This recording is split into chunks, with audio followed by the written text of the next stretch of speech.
Good morning, LA. It's time to wake up with the passion of SoCal sports. With five-time NBA champion, D. Fish. A former ball player with zero fear and a mic that's always hot, Cody Decker. This is D. Fish and Decker on 97.1 The Fan. Woo! That is right. Welcome. It is a Monday morning here on the new 97.1 The Fan. And hey, man, new names, new titles. Welcome to D. Fish and Decker here. We were busy this weekend. Yeah, a lot of happening. We changed the signs everywhere. No one was ready. Ladies and gentlemen, welcome to the show, to D. Fish and Decker. We are live for the next 4 hours right here on the voice of LA Sports, which is, of course, the new 97.1. You can join us on Twitter and Twitch right now. Of course, that at The Fan LA. So join the show, join the conversation.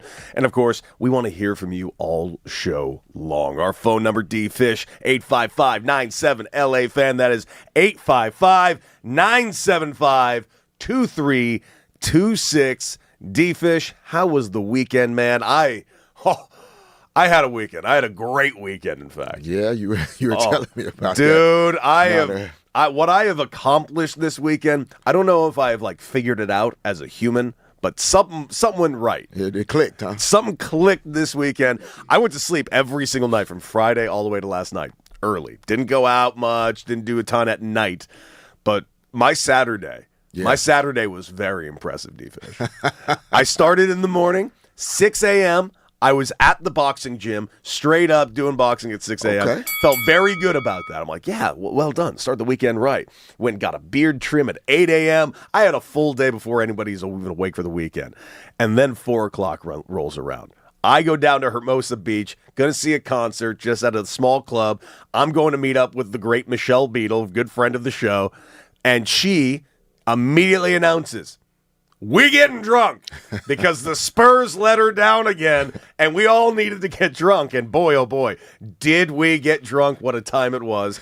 And I was abed and asleep at 7:30 p.m. Yeah, day drinking can do that. Phenomenal. Phenomenal. Woke up the next day refreshed, ready to do it again, but I didn't, and fell asleep again last night at 7:30. Dude, I feel good. That's great. Feeling good, baby. That sounds like the opposite of what my weekend was like. But in a good way, man. I was coaching some high school hoops this weekend. Nice. We had some few summer league type contests for high school, our high school group.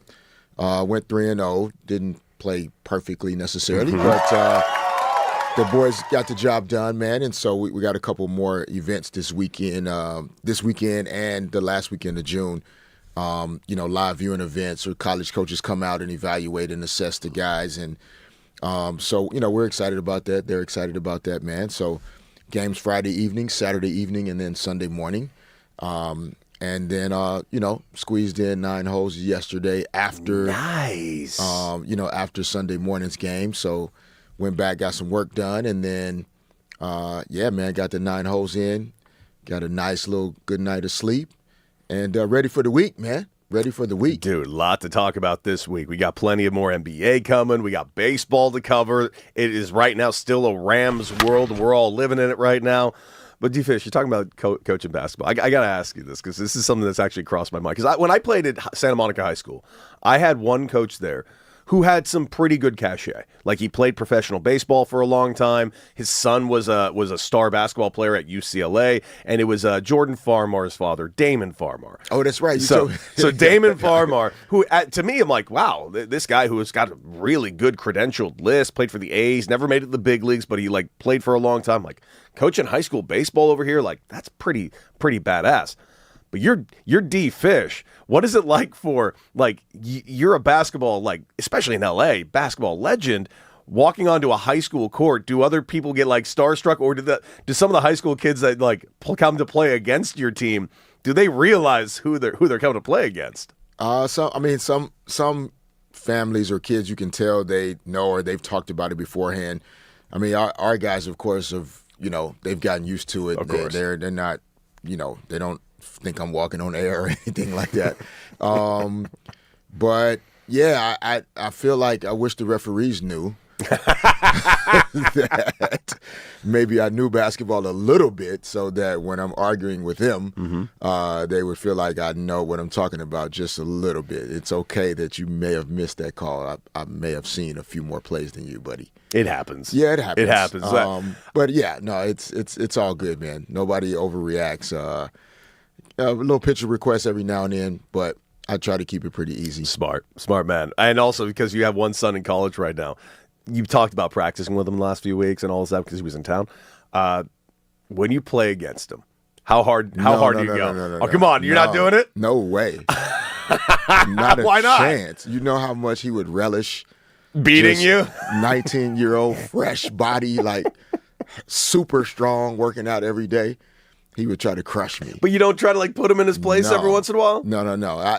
I put him in his place by helping him understand I know more than him. Mm-hmm. That's all he has to continue to understand. It's to understand the game at a much deeper level than he does. So, hear what I'm saying, listen to what I'm asking you to do, but at the same time, like, he has to learn a lot of things on his own. I've always believed that as well for all of our kids. So, I'm not trying to get out there and prove to him that I'm better than him at 51. No, thanks. Dude, I there's a part of me, though, that just would kill he just runs his mouth a little bit too much one day.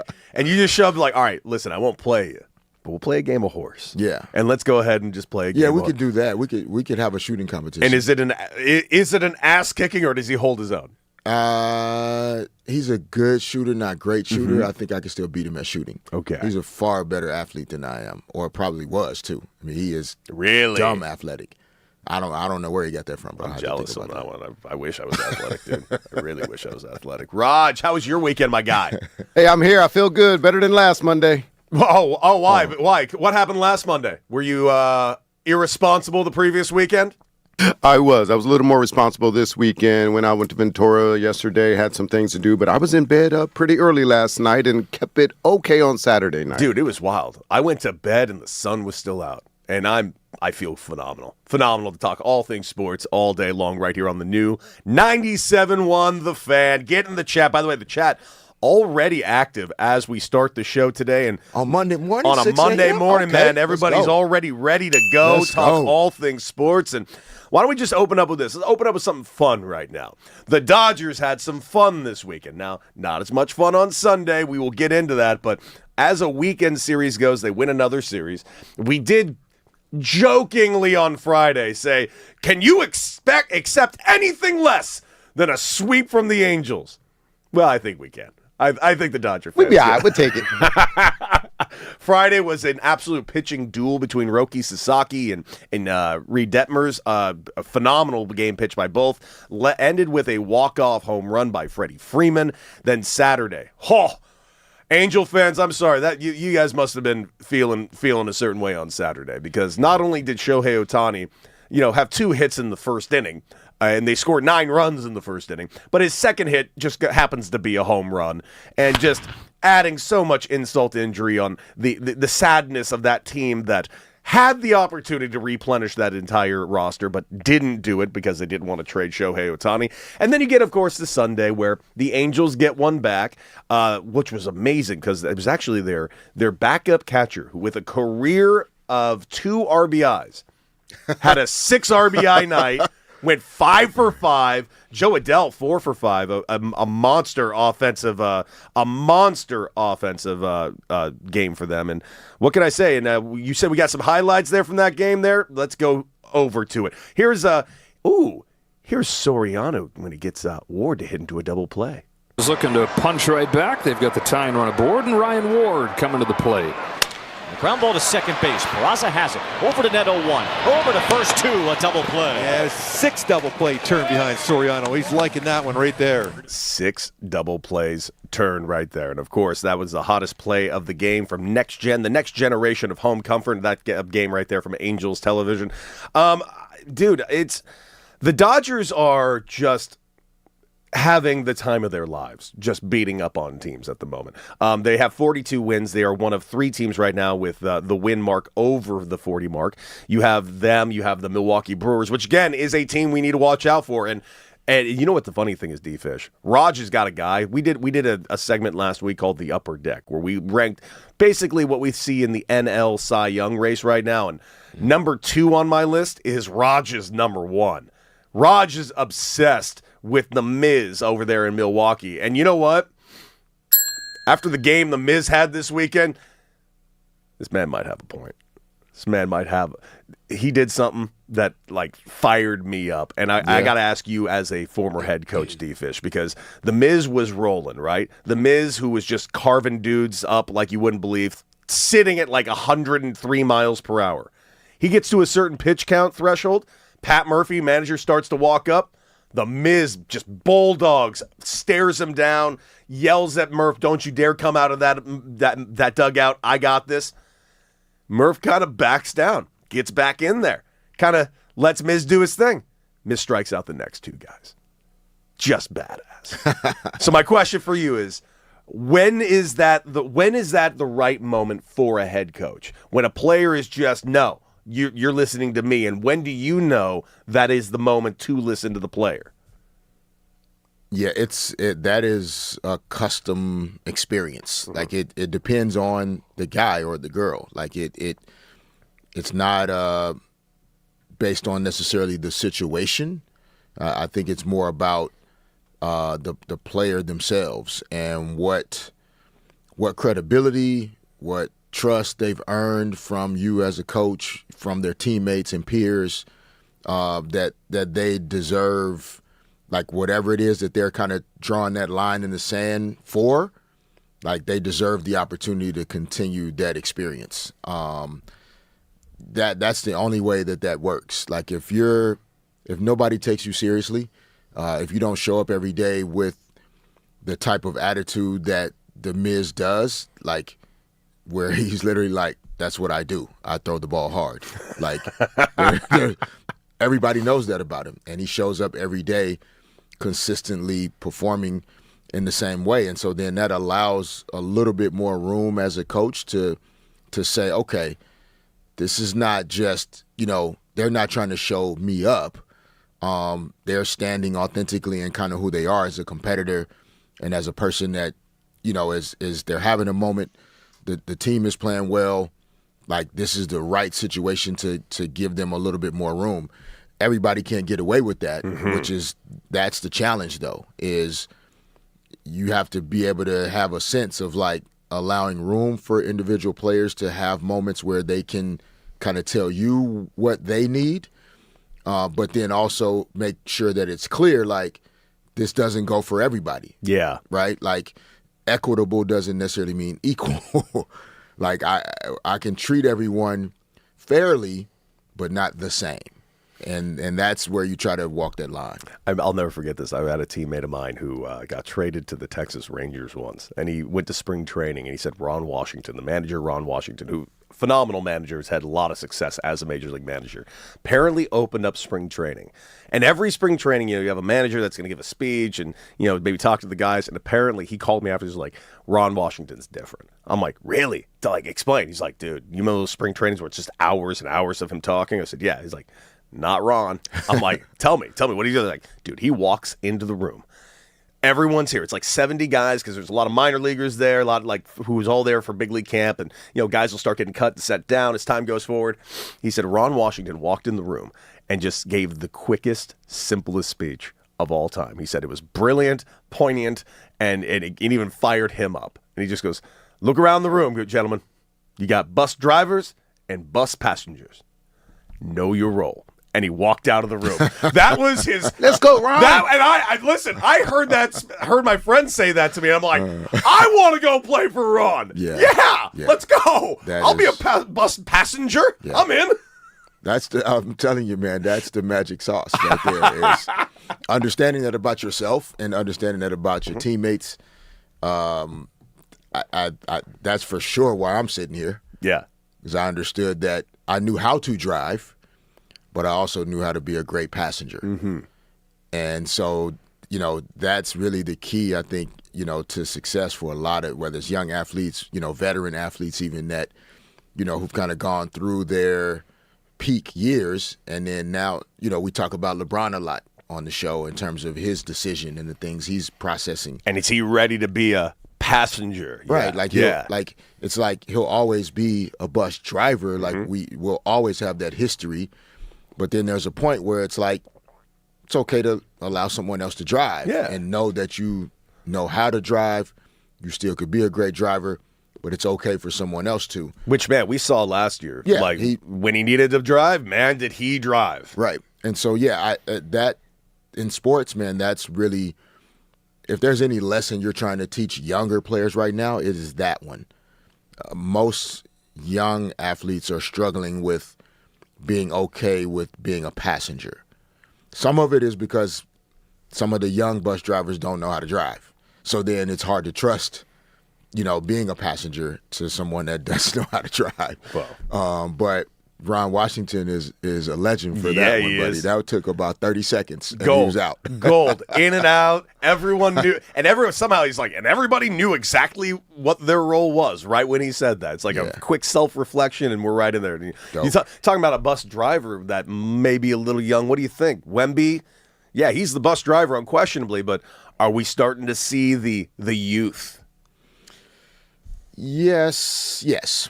When you haven't been in certain situations, regardless of how capable you are, you're not sure how your system's going to react. And I feel like you could tell at the end of game 2, his system wasn't quite sure how to react to a couple of those moments, and it's okay. It's a part of a very difficult journey. As especially for him as a superstar. Yeah, I mean, he's not just a star; he's a superstar. And it reminds me a little bit of, early in Kobe's journey. I didn't have these type of experience, like Wemby, like Kobe, but early struggles, rookie year struggles, second year struggles. That those become the foundational experiences that lead them to becoming who they are. Kobe doesn't become the version of himself that he did become without those early struggles. Doesn't mean the Spurs are done. Doesn't mean Wemby can't have a great game tonight and they figure out a way to win game 3. But yeah, you are going to see moments where they look the age that they are. Stephon Castle had 4 turnovers. I think De'Aaron Fox had 4 turnovers. Wemby had 4 turnovers. So your 3 players that have the ball the most, they also will always turn it over the most. But in a close game in the postseason, that's too many turnovers concentrated in those 3 guys. I think they had 16 total turnovers. But yeah, some of that is just some inexperience in some ways, and but they'll learn and grow from it, and you could see them grow up tonight and surprise everybody. Oh, man. Oh, man. And that's what we are hoping to see tonight, and we are going to talk about that throughout the show. We got a game 3 tonight that we got to preview. We got to talk about what happened in game 2, and we got to ask a very, very important question. Hey, New York, are you guys blowing this already? You're up 2-0 and you're blowing it already? What are we talking about? Well, you're just going to have to check us out in a moment to find out. Whew!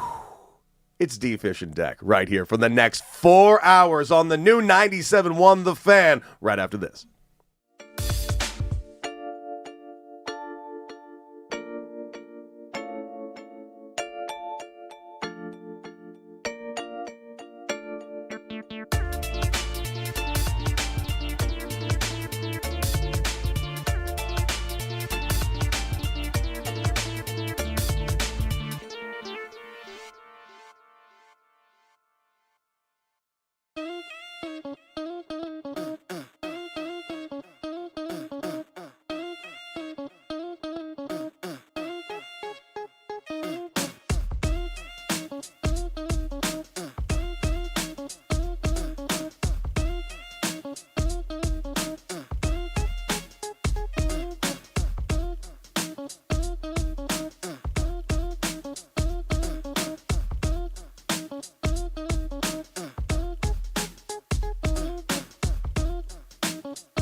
the new 97.1 The Fan LA. And of course, our phone number 855-97-LA-FAN. That's 855-975-2326. And of course, you can join us live right now in the chat on YouTube, Twitter, and Twitch. But yeah, get in there at The Fan LA.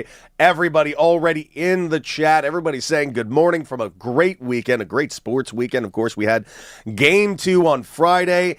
If you are rooting for the Western Conference, of course, it was not a day for you. If you're a Spurs fan, it was a very dark day for you because, listen, I'll freely admit this, D-Fish. First half, I was like, damn it.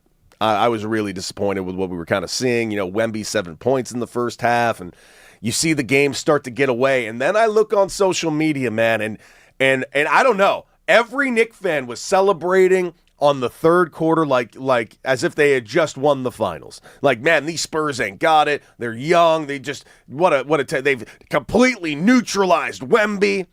Well, Wemby was getting 22 points in the second half, and that lead was quite erased. Everyone was even writing, yeah, this is a boat race, it's a drubbing. No, they shouldn't even be here against our Knicks.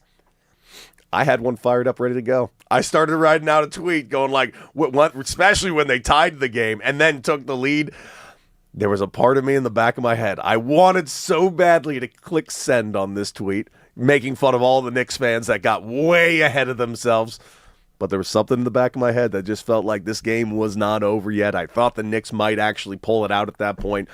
And to my everlasting chagrin, they did. They pulled out the victory, but not without some pretty big moments from Wemby, one of which being, of course, the inbound pass over there to Castle.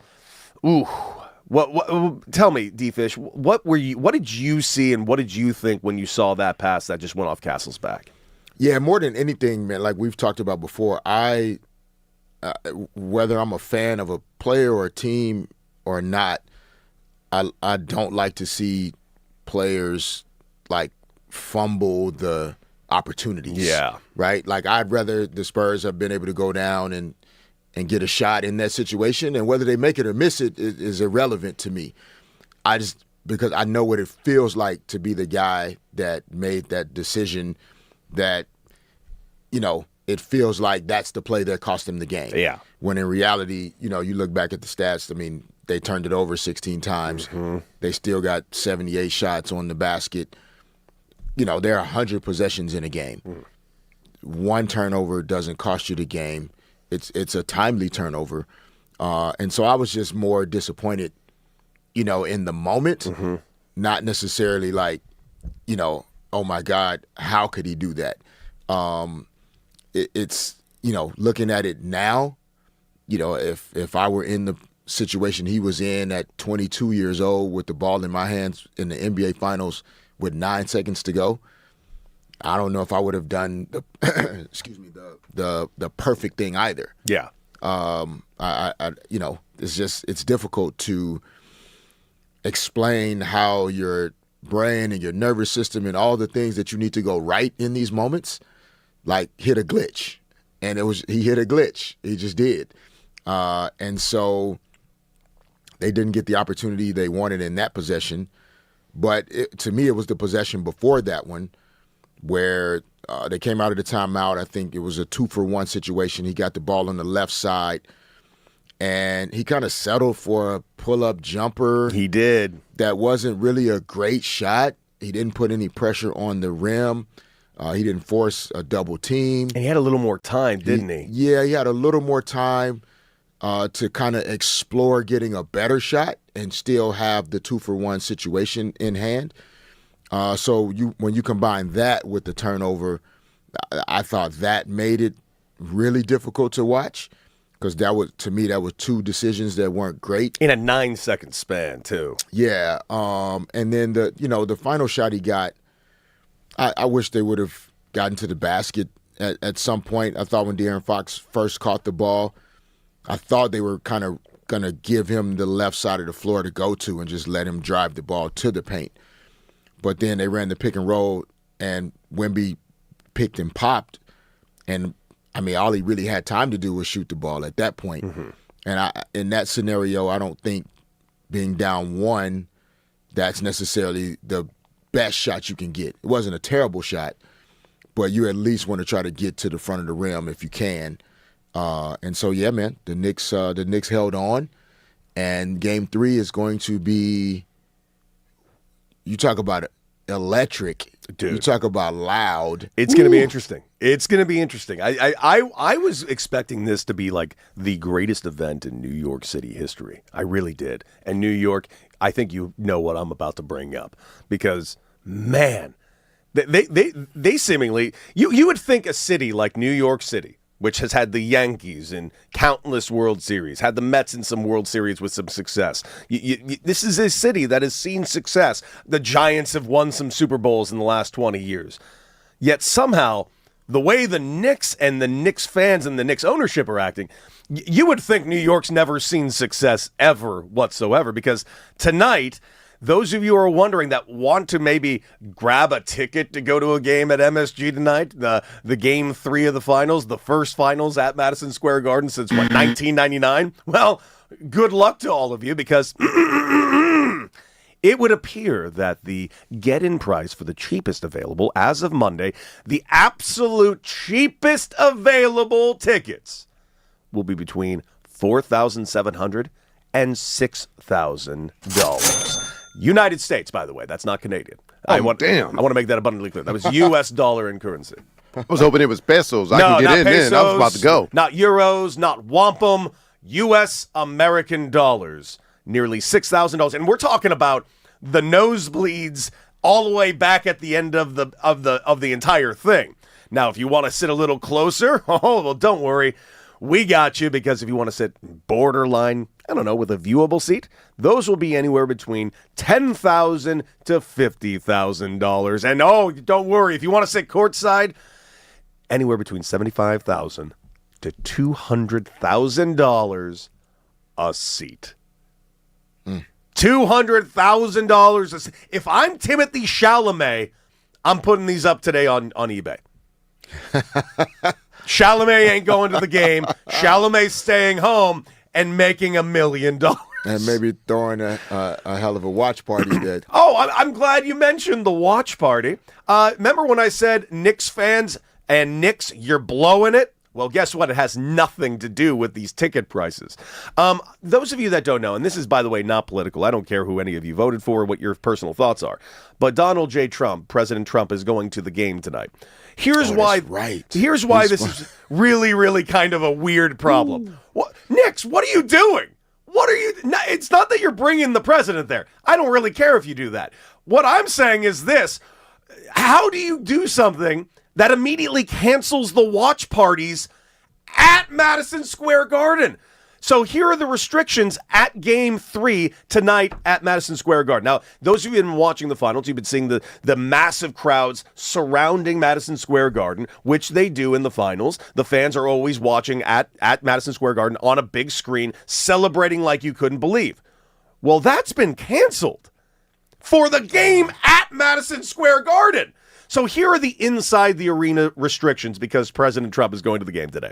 There is now a strictly enforced no bag policy. Fans are entirely prohibited from bringing bags of any size to Madison Square Garden. And by the way, that includes clear bags, that includes, I believe, purses. No bags allowed at the game.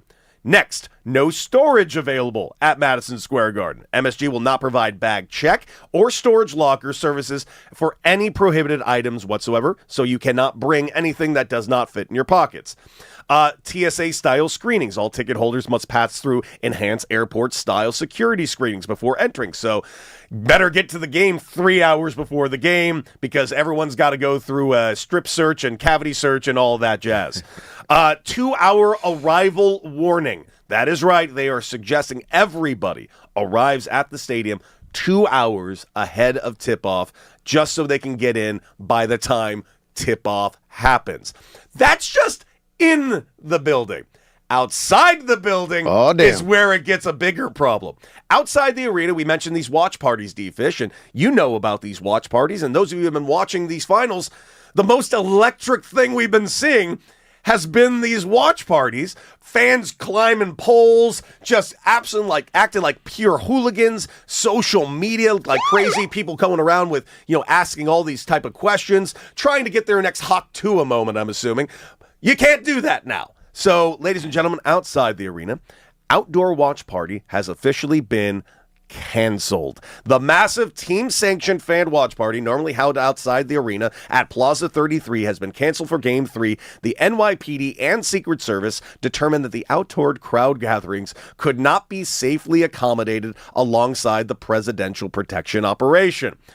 Perimeter closures. A hard security perimeter is being set up around the immediate vicinity of the garden, so no authorized vehicles or pedestrians will be allowed past the security barriers, which, by the way, is going to be a full square circumference, 4 city blocks in the middle of Manhattan in Game 3 of the finals. Good luck anyone in New York who even wants to walk in the city, let alone celebrate a Knicks game. No watch party. Yeah. That is, bro, what are we doing? Yeah, I mean, obviously New York City, Times Square, they're used to the New Year's Eve, security policies and, like you said, the no bags, and I'm sure there's limited stores. The only bags are the ones they wear inside their clothing, so they don't have to go to the restroom because there's no restrooms. Dude. But yeah, it definitely changes the vibe of big time the sports fan experience. You understand the security reasons, like you said, regardless of your political whatever. If a president of the United States is going to a game, the security is going to be insane. Yes. So we get that, but it definitely kills the vibe big time for fans that have poured their entire soul into trying to help create this moment. They've waited 53 years and they can't go because this. Yeah, I mean, the Knicks were in the finals in 99, so 27 years ago was the last NBA Finals game at the Garden. Mm-hmm. And so, to not have that opportunity, obviously you can't probably tell the president he can't come. I don't know how well that would go either. I do find it, though, very funny that Jimmy Dolan said, no, Charles Oakley cannot be here. President Trump, cancel all the parties. Let's do this. Yeah, that's probably for a different show, that conversation. So, yeah, it's going to be interesting. It's still going to be electric in there. The fans are still. It will be. It better be. Going to be going crazy. I don't know. I worry about this. You're a guy that's been in many championships. I'm not going to sit here and say this is going to kill the vibe for this team because I feel like this team, these players for the Knicks are kind of insulated. The power of friendship is really powering this team, and I absolutely love watching this Knicks team play. But you know how it kind of goes sometimes. Just like one little change could always kind of like upset the apple cart a little bit. Do you think this could be like, I don't know, do you think some cracks could show from just changing the vibe with this a little bit? Yeah, they won't be quantifiable. They won't be tangible changes that you can see or feel necessarily. But yeah, to your point, it's part of why, athletes and coaches are so superstitious is because one little change, whether it's real or not, kind of can just throw off the algorithm a little bit. Dude, I put my shoes on the same way when I'm on a roll.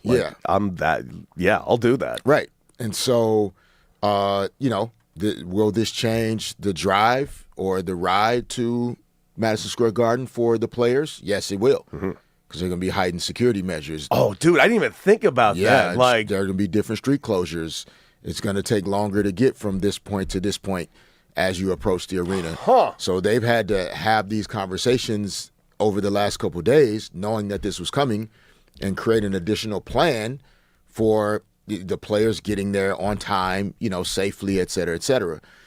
That's different, right? And so, yeah, the slightest – it's going to be a different experience for the players' families and their kids and their spouses that are going to have a difficult time getting past a certain point. Or imagine whoever, Karl Anthony Towns' dad accidentally brings a backpack. And that's a huge thing all of a sudden. He's got to go all the way back to 4 city blocks away to put away his backpack. So just random things that you don't necessarily think have an impact on the game or on players, et cetera. They do, just whether you think they do or not. They do, again, which is why the routines are so habitual by players. They don't want things to be too different and change. They want it to be the same so that they can perform the same. So it'll be fun to watch though tonight how everything goes down. I'm not gonna lie, I'm gonna be watching with so much curiosity. I'm already excited about the game, but it's going to be interesting. I wonder what the vibe in the Garden will be with these little variations. It's going to be fascinating to see, and I'm looking forward to talking about it as the show goes forward with you, D-Fish. And, of course, we want to hear from you, 855-97-LA-FAN. Do you guys think the vibe in the Garden will be different because of these interesting closures that Jimmy Dolan has thrust upon the team? And coming up, listen, sometimes you got to throw Raj a bone. We're doing a top 5. And it's all about short people. So Raj can be absolutely recognized for the first time in today's show. It's top 5 right here on the new 97.1 The Fan.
Right, we're going to bring in the hype man Raj on the new 97.1 The Fan. That's right, fellas. And you know what? Yesterday was the birthday. This weekend was the birthday of the great Allen Iverson. Ooh. One of the greatest players that I've seen live. Like, just most fun to watch. A small guy that got most of his buckets inside the paint. It was amazing to me just to watch that. Statistically, 70% of his buckets were in the paint. So anyway, little guy, of course, obviously. So it got me to thinking, fellas, who are your top 5 little men, short men, however you want to say it, in sports? I love it.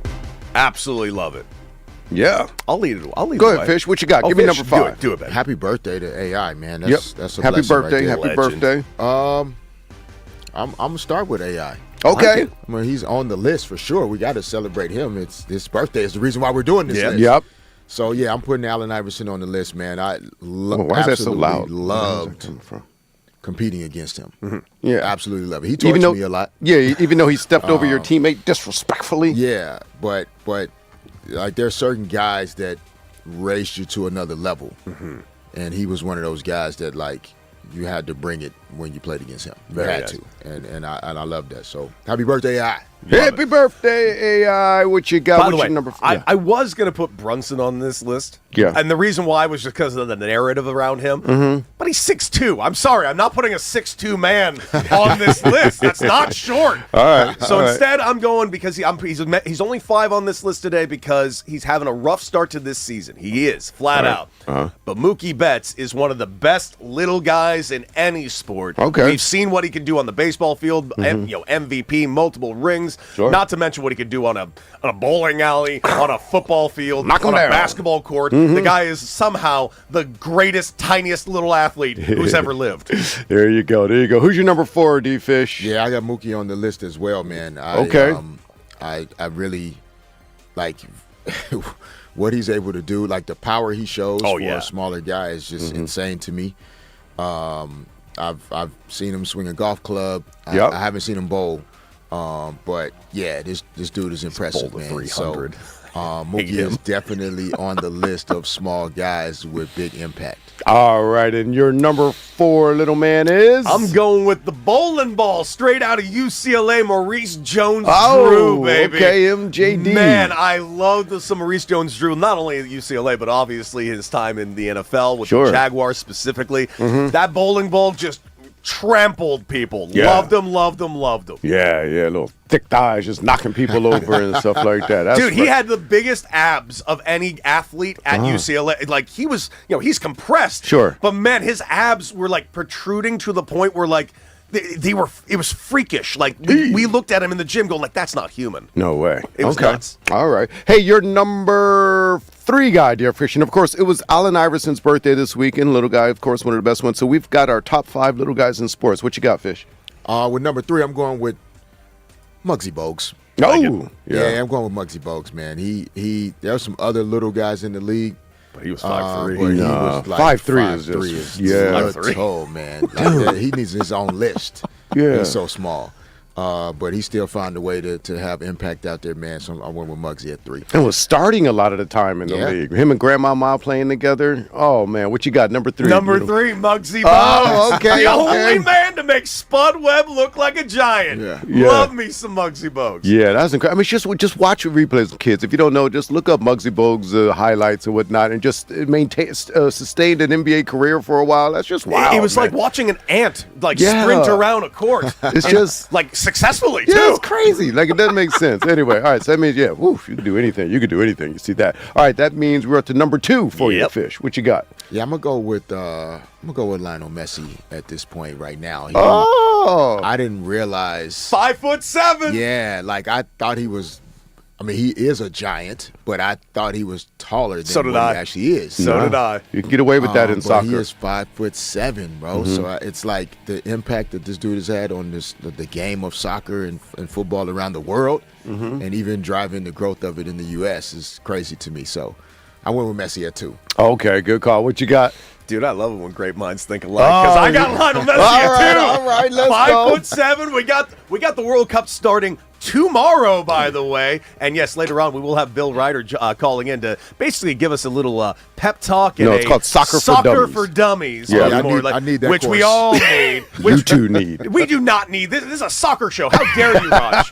Lionel Messi, number 2. Yeah, by the way, guys, these guys don't show their list prior to the show, so if they have some laughing over, it's that's great true. minds thinking alike. So that's okay. That's why we have it. It's a I'm list. wondering because I nailed number 1. Okay. I nailed You're number 1. number one little guy in sports, I D nailed Fish. number 1. I mean, I'm going with the guy that's never lost anything.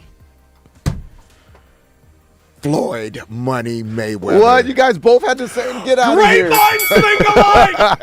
Floyd Mayweather, number 1, no question about it. That's how it's done. I did not That's how think you it's guys done. would go there. Like I'm thinking, I didn't go there, and I've been to a dozen Mayweather fights. Incredible seeing him fight, but I didn't think you guys would both consider a boxer. I talked to me, Fish. Dude, I was really close to even throwing Pacquiao on this list. Okay. Too, by the way. Me too. Yeah.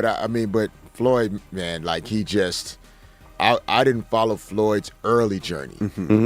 And it was a documentary that they did with Floyd, and they kind of documented his relationship with his dad and his uncle becoming his trainer, and that's when I really kind of started watching everything I could watch about Floyd Mayweather, and just the hard work and dedication, man.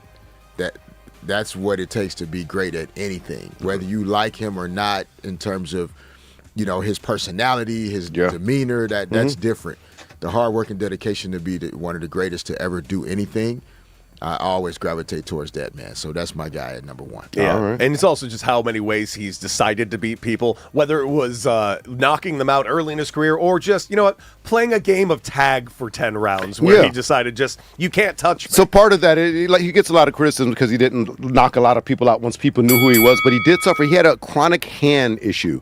That was really a painful thing for him when he started, when he punched hard. So he had missed some fight. He had a lot of therapy and this and that. But I've been to fights where I swear to goodness, 12 rounds and leather never touched him. And it's just too hard to do that. The greatest sporting event I ever went to was him and Ricky Hatton, the English, the way they took it over. There's only one. It was loud.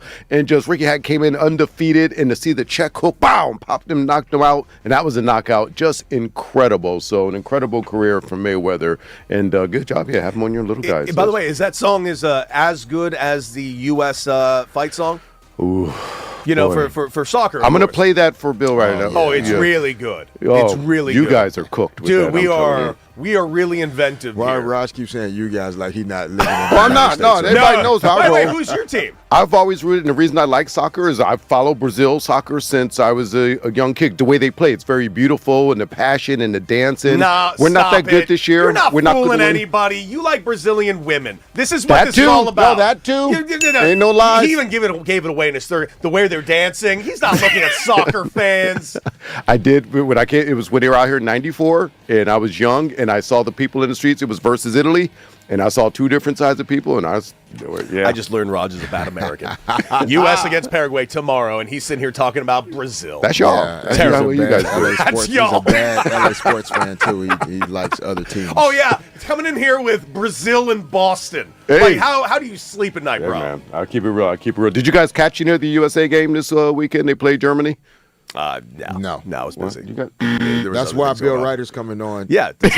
What is this soccer you speak Break of? it down for us. That's right, guys. Keep listening. In about a half hour, we'll have Bill Reiter, co-host of DMAC and Reiter. Nailed of course, it. they are on from 2 to 6 Pacific time here on this very station. But he'll do a little soccer for dummies for these Looking guys. forward to it. Let you know how far, if at all, Team USA can go. And, of course, he's a longtime NBA writer. We got to get his thoughts on tonight's game, preview of Game 3 of the NBA Finals. Done and done. We got that and so much more. We got to talk Rams. We got to preview the Dodgers versus the Pittsburgh Pirates coming up. We got Bill Reiter, of course, joining us very, very shortly to talk all things World Cup, teaching us things about the most beautiful game, or so they claim it is. Guys, so much to talk about, and only 3 hours to do it right here on the new 97.1 The Fan. Oh, and coming up, well, Dodgers. Maybe they have themselves on their hands a serious three-headed monster. Who is it? We're going to discuss right here on the new 97.1 The Fan.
Welcome back. 855-97 LA Fan right here at D Fish and Decker with you guys for the next 3 hours on the new 97.1 The Fan LA, the voice of LA sports. D Fish, man, it's much as we could sit around talking about all things LA sports, and we can. And, of course, we are going to continue talking about, of course, Game 3 that is taking place tonight for the finals in the NBA over there at Madison Square Garden. Of course, we touched on that a little bit already. Of course, we want your calls, 855-97 LA Fan. And join us right now in the chat at The Fan LA. And check it out because we got a poll running right now on The Fan LA. Check us out at The Fan LA. Who is the GOAT little guy? We just talked little guys in sports. Do you think it's Allen Iverson, which, by the way, happy birthday, AI? Is it Floyd Mayweather Jr.? Is it Muggsy Bogues? Or is it Mookie Betts? That is on our poll right now. We want to get your votes. And, of course, give us a call, 855-97 LA Fan. D-Fish, Lakertown, a good portion of the time. Ramstown, well, right now, I'm not going to lie to you, it does kind of feel like a Ramstown where we're currently standing after that Myles Garrett trade. But, man, these Dodgers, it's hard to say it's not a Dodger town. Yes, they dropped the finale against the Angels yesterday, but winning the series, Dodgers just winning at a clip that we all kind of expect the Dodgers to win at.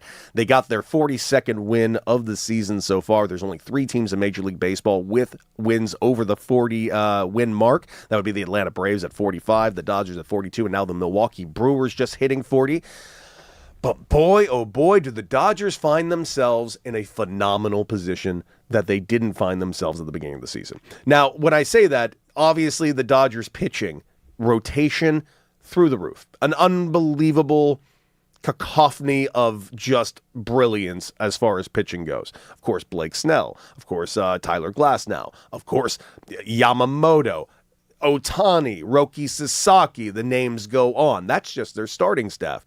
But one name of those names that I just mentioned was kind of like not like the others, and that was Roki Sasaki. Roki Sasaki had his rookie year last year, had some struggles, did a phenomenal job in the playoffs coming out of the bullpen, but that's not the role they see or want for Roki Sasaki. They want him very much to be the starter that they brought in from Japan to be. And to start the season, bit rough, kind of continuing the same struggles that he did the previous season. First 7 outings, 1-3 record, a 5.88 ERA, 22 earned runs in 33.2 innings pitched. Pretty rough for the cat. And you can kind of see him wearing it. But this is where I always look at Dave Roberts. And you, D-Fish, as a former head coach, how do you know when to kind of stick with a guy? Is it always the financials? Is it a vibe that you get? Like, when a guy is struggling as much as Roki has for the last year and a half, what would give you as a head coach the idea that I got to stay with this guy and build up his confidence? It depends on, the commitment and the investment, made. I think at the professional level, if there's been a large commitment made financially to a player, you definitely have a responsibility to try to, push the right buttons, move in and be aggressive in how you handle certain things. Or sometimes you're taking a step back and you're allowing, the player to go through some struggles or have some experiences that aren't as great. But you're thinking about where you want the player to be by next season or 2 seasons from now even. And so there has to be a willingness to kind of go through some of those ups and downs with the player as they're growing and developing into said role. In particular, when you manage a team like Dave Roberts does that,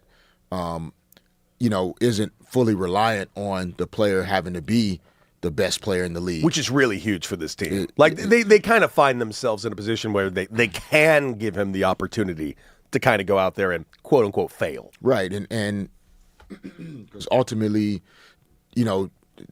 Dave Roberts' responsibility at the top is to do what's best for the team. Mm-hmm.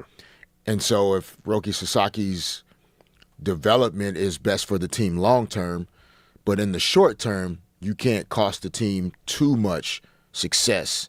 And so the fact that he can kind of allow some room for him to have kind of found himself a little bit more over the last 2 or 3 weeks. Oh, yeah, it's been great. That starts with a really balanced roster.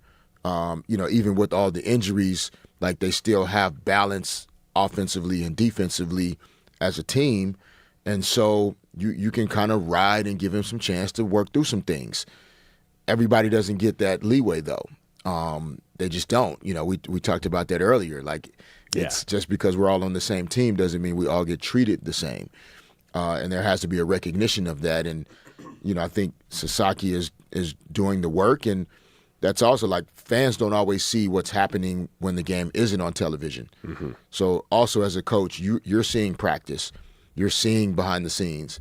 You're seeing them in the weight room. You're in the film sessions and watching the clips and the edits of the player, and you could tell he or she, they're closer to performing things at a high level consistently than it looks like in the game.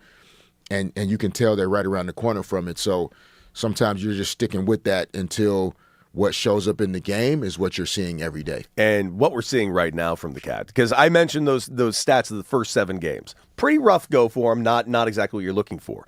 And so much so that it crossed my mind that maybe these guys might move them to the pen or drastically maybe even send them down to get some starts at AAA.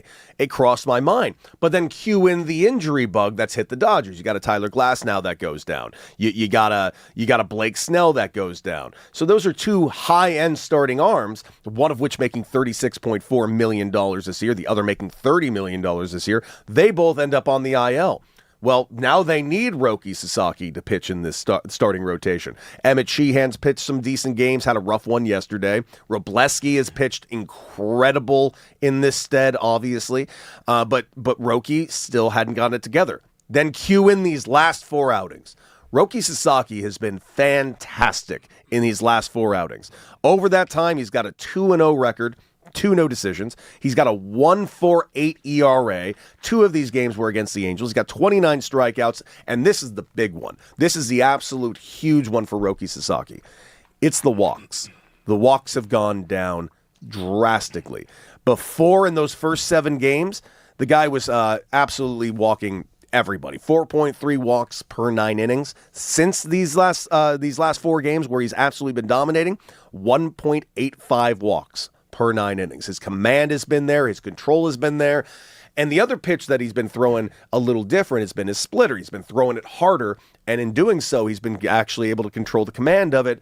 He looks fantastic. And it's huge for the Dodgers right now because I did mention the injuries. Now you got Roki throwing like this, the way Yamamoto's throwing. He just lowered his ERA down to 2.8. You got Shohei Ohtani, who's got a 0.74 ERA right now. And this team is still waiting for a couple of their arms to get back. In Blake Snell, who I mentioned, currently out. He just had an elbow surgery. He is on the 60-day IL, but they do expect him to be back this season. Tyler Glass now is out with back spasms as we currently stand. 15-day IL. But the Dodgers, I don't know what to say other than it's been astonishing. And the thing that's been really astonishing is not just that this team is winning. The Dodgers winning right now is absolutely killing every narrative that exists. And I want everyone to really pay attention to that. Because I know people are still seeing the lineup and going, how does anybody deal with the Dodgers' money? What money? What money is beating everybody right now? Because outside of Shohei Ohtani and Yamamoto, what of the Dodgers' money is killing it? Because I want everyone to pay attention to who is actually beating who. Because right now, this is what the Dodgers have on the IL. They currently have, and this is not a joke, $170 million of their actual active payroll on the IL right now. Right now, their rotation has Blake Snell injured. He's making $36.4 million this season. He's out. You got Tyler Glass now. He's making $30 million this season. He's out. Bobby Miller, Gavin Stone, both of them make $16 million together. They're both out. Now you look at the offensive guys. Teoscar Hernandez is making $20 million. He's out. Tommy Edmonds making $16 million. He's out. Max Muncy, he just had an oblique strain. He's making $10 million. He's out. Kike Hernandez, $5 million. He's out. You look at the bullpen. Edwin Diaz, $17 million. Out. Trinan, $14 million. Out. Evan Phillips, $6 million. Out. $170 million on the IL right now for the Los Angeles Dodgers. Still the best team in baseball. And, of course, that injury report brought to you by Ozer & Law, the injured worker hotline. Despite the fact that they have all these injuries, the Dodgers have 42 wins. They are dominating the West. They are crushing their opponents at a clip. They haven't lost a series in practically a month now. And this is why it's interesting that this whole narrative of the Dodgers have more money than you, that's why they win, is just dead in the water as far as I'm concerned, because their leaders are Andy Pajas, major league minimum. Freddie Freeman's having a good year, but he's not really carrying them. Shohei Ohtani is doing what Shohei Ohtani does. But you got guys like Dalton Rushing, who's come out of nowhere, and he's hitting like 288 with like 8 home runs when he plays. Will Smith is a homegrown talent on this team. Like, this is... Everyone wants to point at the money. Kyle Tucker, yeah, he's getting $60 million to what? Do what? Kyle Tucker's hitting 230 right now. It stinks. So I'm waiting for somebody to explain to me what money is beating all your asses. Yeah, I guess they'll. I'm just waiting for it. Yeah, I mean it happens in sports. I mean, sometimes we need explanations for things that we don't understand, and fans at home don't necessarily understand what goes into actually winning at a high level, the what team success requires, the way rosters are constructed, and which guys are producing the most, being the most impactful, et cetera, et cetera.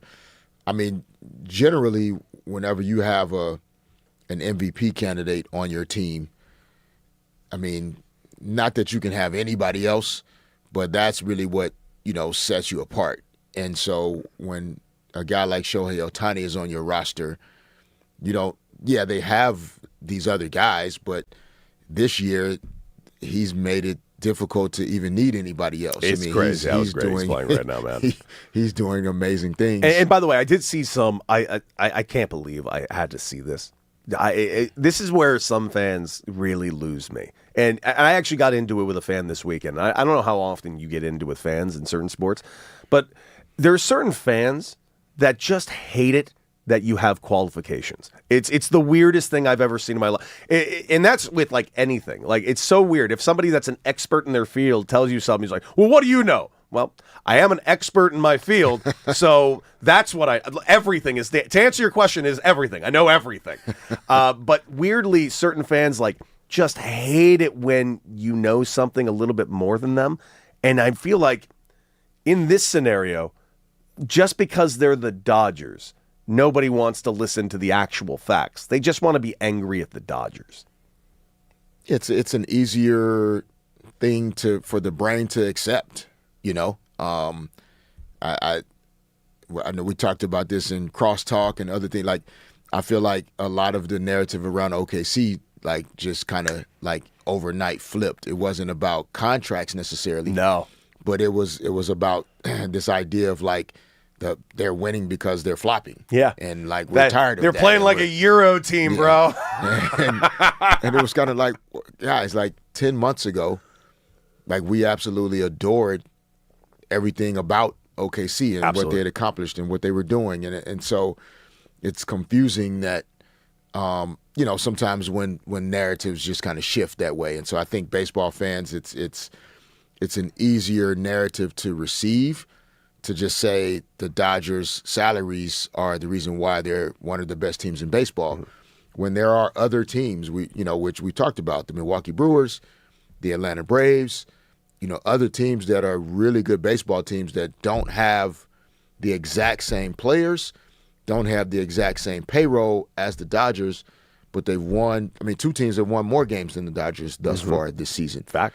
So if it's just about the salary cap, then why do those other 2 teams have a better record than the Dodgers? And they don't have the same salary cap. And why do all the other teams that have spent a lot of money, why aren't they winning at a huge clip? Like the Mets are terrible right now. The Phillies fired their manager a week and a half into the season. The Red Sox fired their manager 2 weeks into the season. These are high payrolls. They ain't getting wins. Yeah, yeah. It's a hard conversation for me to speak on because I've seen it from the inside. Like it doesn't, whether it's from a PA perspective wearing that hat or, from the inside of a team that, has some of the best players in the league on it.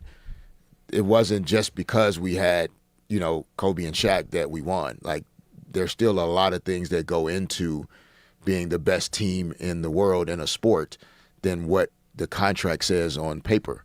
Like it's just not. Yeah, it's not that simple. I wish it was. It'd be cool if it was. It would be really cool if it was. If there was a problem in sports and to solve the problem is let me just throw some money at it, then everyone would do exactly that. Yeah, that's not. I mean, there are people listening right now there are people at your job that make more money than you, and you're more impactful than they are. No question. So it's not. Everybody, look at your boss right now. You're more impactful than that So guy. this idea that somehow like the salary is what just like takes everything over the top. That's not even realistic in your own life. Mm-hmm. So that's not reality always in sports either. Well, it's actually pointed out in the chat right now. Maybe a better farm system? Yes, there are better farm systems. Certain teams have allocated a lot of money because you mentioned like Ohtani. Well, they got Ohtani, so the team can kind of lean back because Ohtani's doing so well. Yeah, but also Ohtani was doing this in Anaheim, and he never got to play a single playoff game over there because the other bodies he was surrounded with, they weren't developed the way these Dodger bodies were developed. Like, it's just factual. Every time the Dodgers call somebody up, he's better than the guy they're replacing. Will Smith was injured. All right, bring up Dalton Rushing. Uh-oh, Dalton Rushing's better than Will Smith.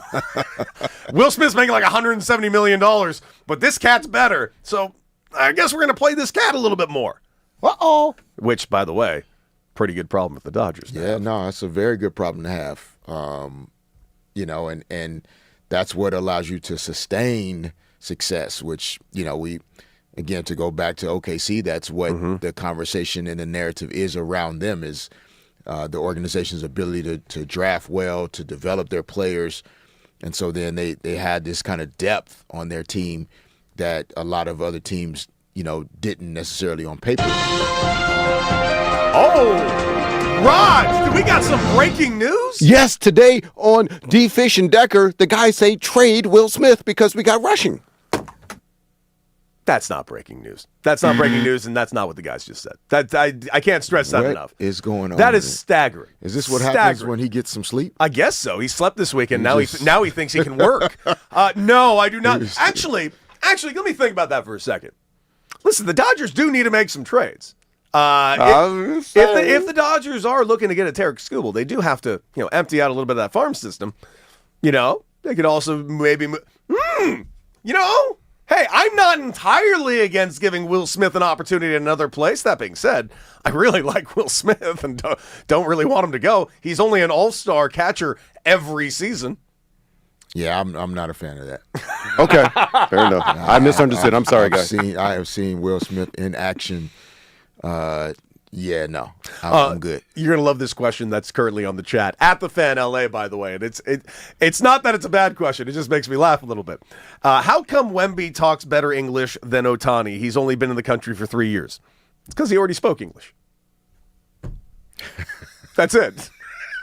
He knew how to speak English before he got here. Shohei Ohtani did not.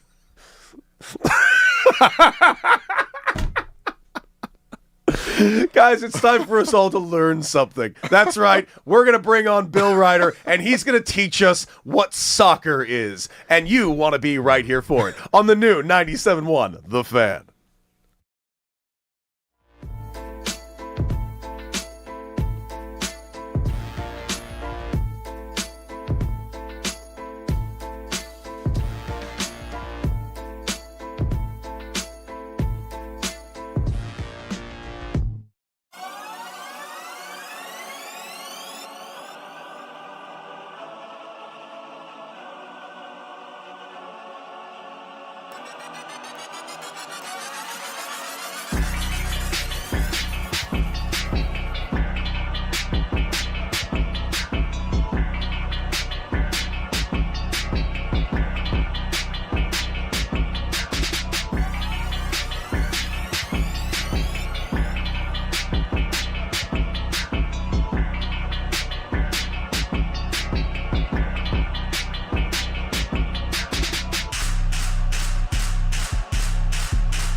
the new 97.1 The Fan. And, of course, we got D-Fish, you got Deck, and all of you. Our phone number, 855-97-LA-FAN. That's 855-975-2326. And we're just going to go straight over to those phones. You know why? Because we got a good friend calling in. A good friend not only of the show, the channel, the program, all of it, and then some. You can check him out every single afternoon right here on the new 97.1 The Fan. And that, of course, is the one and only Bill Reiter, co-host of D-Mac and Reiter.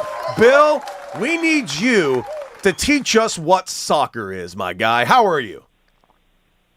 Good morning. Damn, you guys get up early. I need you to teach me how to drink more coffee, but I got you on the soccer thing. What's up, boys? My man. Chilling, dude. Just absolutely chill. Like, so here's the thing. How long have you been, like, way into soccer? Because I'll freely admit, like, I get into it. You know, I get into the English Premier League occasionally. I try to get into World Cups. But the reason what it always takes me out of it, and it's just the truth, because I'm a homer, man, U.S. just seemingly never really pushes the envelope. What do you think about the Team USA going into this World Cup? Yeah, so I'm relatively new to this. I've been a diehard fan since maybe 2020 when I went to the city of Barcelona with my family, fell in love with the city, and then kind of got obsessed with the sport. I played it, when I was younger in college, at amateur level.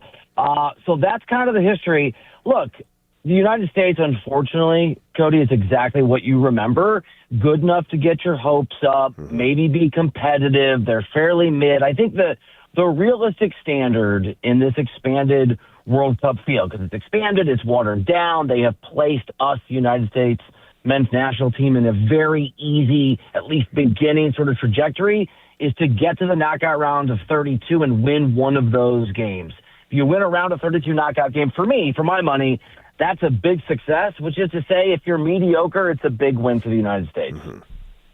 Wow. If you're mediocre? Is that what you just said?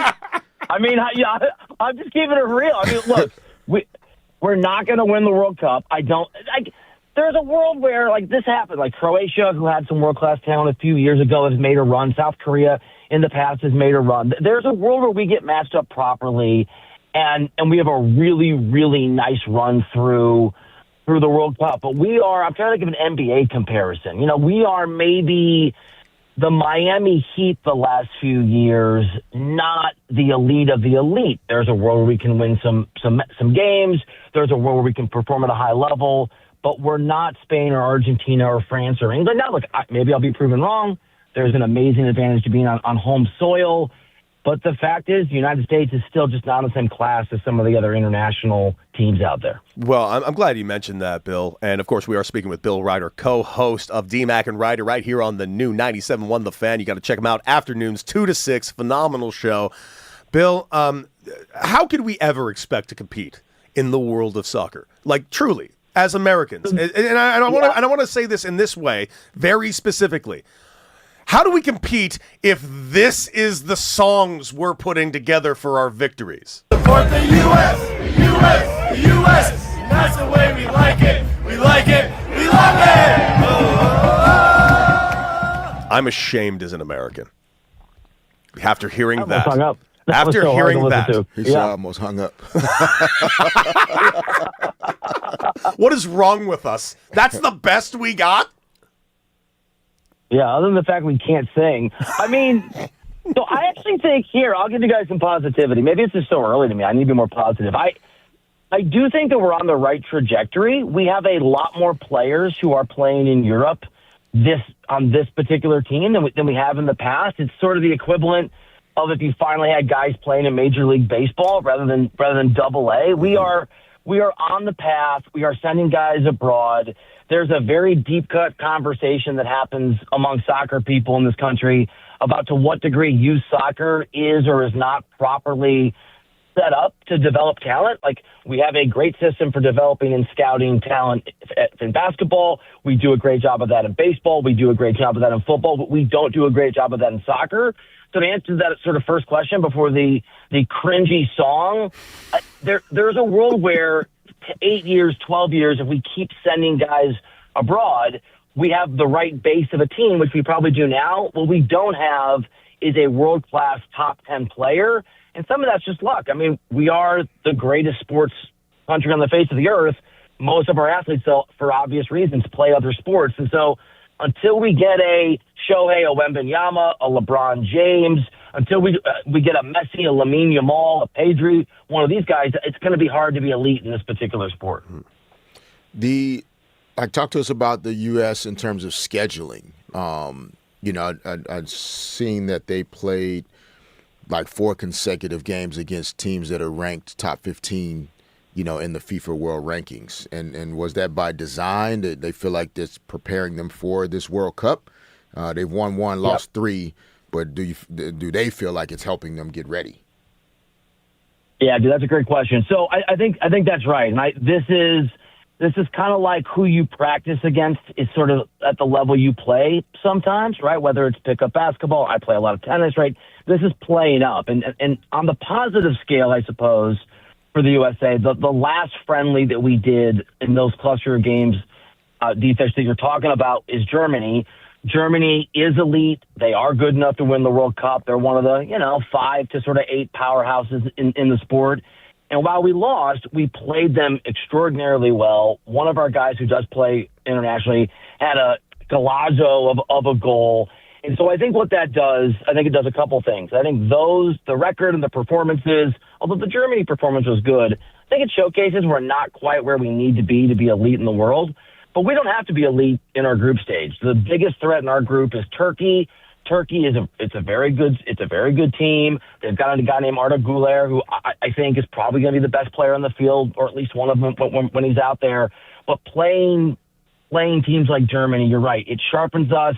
And I think from a confidence level, it just reminds the guys on this team, especially the guys that play in one of the big 5 leagues or play in Europe, that they can compete, that they're good enough, that they're not overmatched. And that level of confidence, as we all know, is really important to have a little swagger when you go into these competitions. Of course, we are talking with the great Bill Reiter, co-host of DMAC and Reiter, right here afternoons here on the new 97.1 The Fan.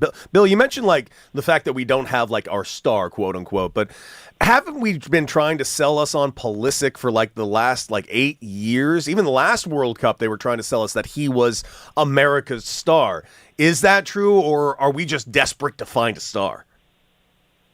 I think it's both. I think it's both. He's really interesting. So I'm not as high on Christian Pulisic as some other people are, because he's not consistent on his best day.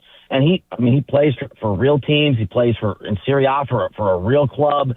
On his best day, he can be world class. Mm-hmm. And in fairness to him, he has often been very, very good to world class for the U.S. men's national team. So I think he's really, really good. If you were going to rank the top, 100 players in the world, and you were going to do that, have that ranking be put together by someone who's not from the United States of America, because the American rankings put Pulisic in there, nobody else would put him on that level. He's really good. He's not incredible. But like Weston McKennie, I think, is really good. And Giovanni Reina, who's a total knucklehead, is at least extraordinarily talented. You can go through the roster, and there aren't like the best players on the face of the earth, but there's a lot of good players. In a lot of ways, for being optimistic, this team is kind of like the Pistons team that won an NBA Finals 20 years ago, whatever it was. And Pulisic maybe is Rip Hamilton, and I know Rip and I like Rip, so I hope he's not listening if this is offensive. But like borderline Hall of Famer, but not an all-time great. But that team played as a team, and they were really good, and they overachieved, and they obviously won an NBA championship. So Pulisic's that guy. He's really, really, really good. He is not as elite in the view of the rest of the world as we like to view him in the United States, because, yes, I think we're trying to be optimistic and find somebody, and he's the best bet we have. Mm-hmm. Appreciate you, Bill. Let's go over to another round ball and talk a little hoops with Game 3 of the NBA Finals. Jumping off tonight, man. Madison Square Garden will be clear bagless and one of the most secure buildings in the world with the president in attendance. But talk to us about the basketball. What's your thoughts? Oh, my God. I mean, look, I have so many. I guess one of them is all credit to Leon Rose, who's like J.D. Salinger, man. That guy's at least with me, maybe not with you, Derek. He's such a mystery to so many of us, and what he's put together and the way that he's done it in the opposite fashion of sort of the Thunder and the Spurs through trades, through valuing Jalen Brunson. it's amazing. He hired Mike Brown when a lot of NBA people somewhat scoffed at that notion. It's made them markedly better defensively. He went and got Karl Anthony Towns, who Leon represented when he was at CAA, and Cat's about to be the NBA Finals MVP. So the Knicks thing is incredible to me. They have pulled every lever properly, and they have done it when a lot of NBA folks, so-called smart ones, thought they were making a mistake. I know they have 2 games to go, but I'm in awe of what Leon Rose and the Knicks have done to date. Hard to disagree with you right there, Bill. Bill Reiter, of course, host of DMAC and Reiter, right here on the new 97.1 The Fan. Quick one from me real quick. Is tonight an absolute must-win, and hear me out on this, for the Knicks? Because I could see this going in a real wrong direction real fast if they don't get this first one, and maybe most important one at Madison Square Garden to make it 3-0 tonight. It's funny you say that, because I don't think it's a must-win, because I become really sort of focused on semantics on those things. But yeah, I had the same thought. This is a massively talented Spurs team. They have sort of, I don't want to say coasted, but they have not been stopped short by their lack of playoff experience until this sort of run in the finals. Mm-hmm. And I know the case I'm about to cite is different because of the home court advantage. But I covered that finals a few years ago when the Milwaukee Bucks were down 2-0 to Phoenix, right? And it looked like Chris Paul was going to get a ring and Giannis was going to come up short, and the Bucks won that thing. There's a lot of basketball to be played if the Spurs can win a game tonight, and having won games on the road, including in Oklahoma City, they are capable of doing it. It's just a question of the magnitude of the moment, right? The pressure because it does feel like you have to win if you're San Antonio. But if they get a win, I mean, it'll get settled on the court. I think all of a sudden it becomes a series, and the momentum, the pressure becomes a huge factor for both teams.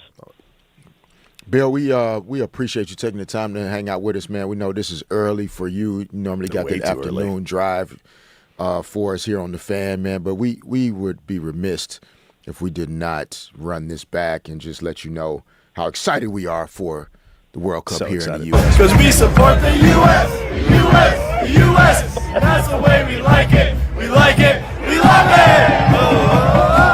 Well, I was excited. That's terrible. It's awful. It's just awful. Unlistenable. We should be ashamed of ourselves, but Bill, no one should be ashamed of themselves listening to you and DMAC right here in the afternoons on the new 97.1 The Fan. Bill Reiter, we appreciate you joining us, my guy. Thank you, gentlemen. Love you, Bill. Have yourself a hell of a show today, and we will continue to try to have a hell of a show right here on 97.1 The Fan. What about it, D-Fish? Is there anything specifically on the U.S. that you're excited about, or just in the World Cup? I'm excited what just the World Cup vibes in L.A. are going to be, because obviously Game 1 tomorrow over at SoFi. Yeah, that's where it starts to me. I mean, similar to like 1992 with the Dream Team, it just starts with being inspired by the sport. Mm-hmm. And I think basketball just globally started to grow differently in 1992 in Barcelona. I think the World Cup here in the U.S. has a chance to inspire more young people to enjoy different types of sports, regardless of what the sport is. But Los Angeles is going to be more inspired after this World Cup finishes. We just are. And so young people that enjoy soccer already are thinking about it. Maybe they just started. They're going to see a superstar male or female player, regardless of the country, and feel inspired that they want to become like them one day. So that's what I'm excited about. I'm with you on that. I'm hoping we get inspired. I'm hoping that U.S. soccer can become a real thing. I just feel like it's going to take something like that. Do we have more? I couldn't hit the news? buzzer fast enough, so I hit the wrong. Disrespectful. That's disrespectful, Raj. All right, guys. Well, coming up, big question around the sports world. Has Caitlin Clark been found out? Let's find out when D-Fish and I hit it or quit it. Right here on The Nude.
bring in the hype man for a segment we like to call Hit It or Quit It.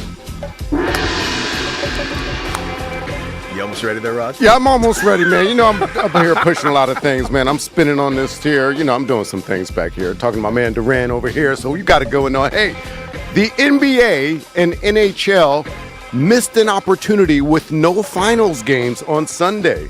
You guys want to hit it or quit it on that one? D-Fish? It was a bare Sunday. I mean, usually you want to take advantage of that prime time. No game for either one.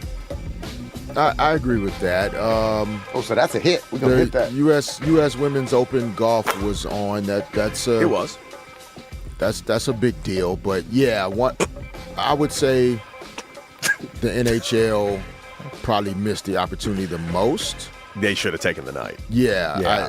They definitely should have taken a Sunday night open without an NBA game for sure. I would say. So I'm going to hit it because this is a wasted opportunity. I'll tell you why it's a wasted opportunity. Talk to me. I haven't watched a single game in the Stanley Cup. Not one. Neither have I. And I will freely admit it is falling through the cracks on me completely because I don't care about Vegas. I don't care about Carolina. Yeah. I'm so into But guess what? I would have turned it on yesterday if there was something on. I would have 100% turned it on Dodgers yesterday. had already played. They played at 1, so I had nothing left. All we had was Giants and Cubs last night, and I barely cared about that game. Yeah. So, what a missed opportunity completely on not the NBA's part. I'm watching the finals tonight, no problem. But NHL, what are you doing? On the flip side, however, I kind of dug having a Sunday night to myself. Jesus. We're not going to get a lot of those. Yeah, I went to bed early, Fish, for once in my life. I had a moment. It was a growing up moment for me. Maybe it was time for me to mature. It was a one-off. It was a one-off. That went too far. Start being an irresponsible man again and get drunk. You produce so much better when you're hungover. Hey, at least I got the right segment this time. Remember last Monday at the wrong segment? Yeah. Halfway through the segment. Still had no idea what he was doing. Hey, guys, Victor Wembanyama refuses to endorse soda brands because he doesn't, quote, want to kill kids. I love that. Hit it or quit it on that, Fish. I hit it. Me won't too. Get into too many details. You don't need here, sodas. But I'm biased on this take because we work together on a sports hydration beverage. So he can't give you a real opinion on this. He's got money in this one. That's why I prefaced it that I'm biased. I'm letting the people know. All right. I'll give you the real answer. This is real. Wemby is telling the truth. Yeah. What you got? I got no money in this. I love soda. I'm quitting this. He's a grown-ass man. Yeah, listen, you don't have to drink soda, Webby. I'm fine with that. I'll drink the soda. And those of you soda brands, I love me some zero-calorie soda. I love me some zero-sugar soda. And feel free to sponsor any segment on this show. I take on all sodas. Okay. Raj. Yes, sir. This is about kids. Right. This That's is what not I'm about saying. Adults. I'd rather those kids hydrate. I didn't have. You know what? I don't care. My son growing up, we did not have soda in the fridge. Well, then you didn't live life. That sucks. That sucks for you. I loved me some soda as a kid. Was I a little overweight? Yes. Maybe they should have made better zero-calorie options for me back then. Fair enough. All right. So, hey, Kate, did you see Kim K at the F1 race with her man, Hamilton? And she's getting some heat, Fish, for being rude because she was straight ignoring people, fans and stuff, trying to talk to her. She wasn't trying to have that. Hit it or quit it for ignoring fans for Kim K. Not for you guys, but for Kim K at an event. Could she hear them? Yeah, they was right next to them, like where Cody, closer than Cody is sitting to you. Oh, and she still ignored them? Yeah. Oh. Couple of them. I don't know what it's like to be her, man. I can only imagine people always coming at you. I quit it when you still can't completely ignore. I don't think. But I didn't see it. I'm not trying to throw too much shade, but ignoring is tough. I'll throw some shade. I don't understand why any of these people have ever been famous. It's been fascinating to me. I mean, I think it's great. Your dad defended OJ, and now you have a multi-billion-dollar entity. Also, I do worry about that wonderful race car driver's future because I don't know if you've seen the track record. But I know. It seems like everyone she dates or marries loses their damn mind. Cristiano Ronaldo playing in Saudi Arabia now. Damn, I'm just saying. No one's proof. Everyone be careful. I'm just out there. He did finish second in that race, though, and there was a guy. It's beginning. It's starting. That's how the tumble begins. Hey, guys, WNBA fans think that Caitlin Clark has been found out after a rough start to the third season, and we had some stats. What are the recent stats? Didn't we have some stats? The recent up there? stats are a little Here we bad. go. Yeah. So 3-pointers, 25% recently. Bad shooting percentage. Everything's down across the board. So Caitlin Clark's been found out, which means they figured her out in the WNBA. Fish, hit it or quit it. Maybe for now. That's a hit. Yeah, great players. They go through stretches where They got to adjust. Yeah, and the entire defense is geared towards trying to stop her. So, we're seeing Jalen Brunson struggle in the finals. Like, that doesn't mean the whole NBA has found him out. It's just he's struggling to shoot the ball. She has some injuries over the last couple of years that I think have disrupted her off-season stuff. So, I'll hit it for now, but this won't last forever. Yeah, I'm actually going to go ahead and quit it. She is averaging 18.7 points per game, and she is leading the WNBA in assists. So it's hard to say that she's found out with those numbers. That being said, I think people are more focusing when it comes to Caitlin Clark is all the off-court things, the complaining, the berating of her coach and referees and all of that nonsense. I think that's a little bit louder than her actual play these days. Okay, all right. Well, how about this one? There's some more outrage, guys, in basketball. That's right. Knicks fans are mad at Elmo. You know Elmo, Fish? I remember him, yes. What color is he? I don't know. A beautiful You don't shade know of red. Elmo. A beautiful shade of red.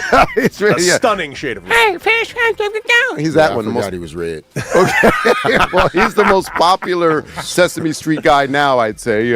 But anyway, Knicks fans are mad at him because They're really mad. he's not rooting for his hometown team during the NBA Finals. That's right, because last week, Elmo hopped online prior to Game 1, and guess what, Fish? He just said for both teams to have fun. No, start over. Do it with the Elmo voice. Okay. I just heard you do one. Yeah, he's like, okay, teams, both teams, have fun. And now Knicks fans are mad at him, Fish. What say you? You mad at him? They're actually too? really mad at him. No, Elmo is a brand, right? He You don't even know what color he is. What are you talking about? What kind of brand he is? But I remembered him. I just didn't remember his color. I'm just saying, but think about it, Fish. Sesame Street is in New York City. I agree. But You must be a Nets Sesame fan. Street is global. What color is Big Bird? Come on, Raj. What? Don't do that. It's yellow. Yeah, Okay. Don't do that, Raj. He's yellow. Trying to blow me up like I that. think it's real. Stop trying to expose Yeah. Fish as a non-Sesame Street fan, my guy. All right, Cody. Big Bird, guy or girl? Big Bird. I always thought Big Bird was a guy. All right. I always thought a girl. but I mean, doesn't matter No. one way or the other. Right. I've always been a Bert and Ernie guy myself. I always loved those two. They were fantastic. That being said, Elmo trying to get them French dollars Yeah. over there, man. He got to keep Wendy on the side, too. Let's be real clear. It is a global brand. And listen, I see you, I'm Fish. actually a little annoyed. Why? How come people aren't assuming that Elmo might be, I don't know, a Brooklyn / New Jersey Nets fan? True. I'm just saying, someone's got to root for the Nets, and who's to say it's not Elmo? That's true. That's true. Hey, guys, according to Brian Windhorst, Anthony Edwards, he's been watching his former teammate, Karl Anthony Towns, get down in these NBA Finals, and now he's wondering about his own team after watching the success, and he says they need to improve the team. Hit it or quit it of just, not bothering him, or what is it, just missing your old teammate and like, damn, man, what are we doing? What'd you say, Fish?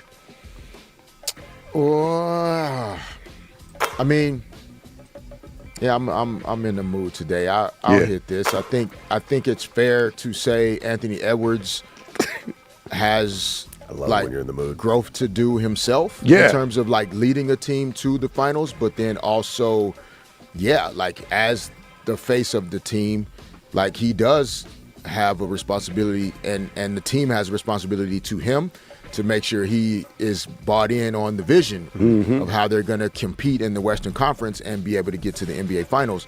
Are they surrounding him with the right players and the right talent? So, yeah, I'm with this. Okay, what say you? I'll hit it. It's just the Western Conference. It's just, whew. There's a lot of teams that are finding themselves in the exact same position that Ant Edwards is in right now. I mean, Wemby ain't going anywhere. Oklahoma City ain't going anywhere. We know the Lakers are going to improve. Who knows what Golden State's going to be? Denver's not going anywhere. Man, the Western Conference is just a full-on juggernaut. So, yeah, I'll definitely hit that. They need to get better, along with everyone else in the Western Conference, Amen. to get to the top of that heap. My God. Oh, guys, coming up. So much to talk about right here on D-Fish and Deck. And, of course, the Rams. We got to talk about them Rams. And do they have the best wide receiver duo in the NFL? We'll discuss right here on the new 97.1 The Fan.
The new 97.1 The Fan. You got D-Fish, you got Deck, and we got all of you right here. And, of course, we want to hear from you guys. 855-97-LA Fan.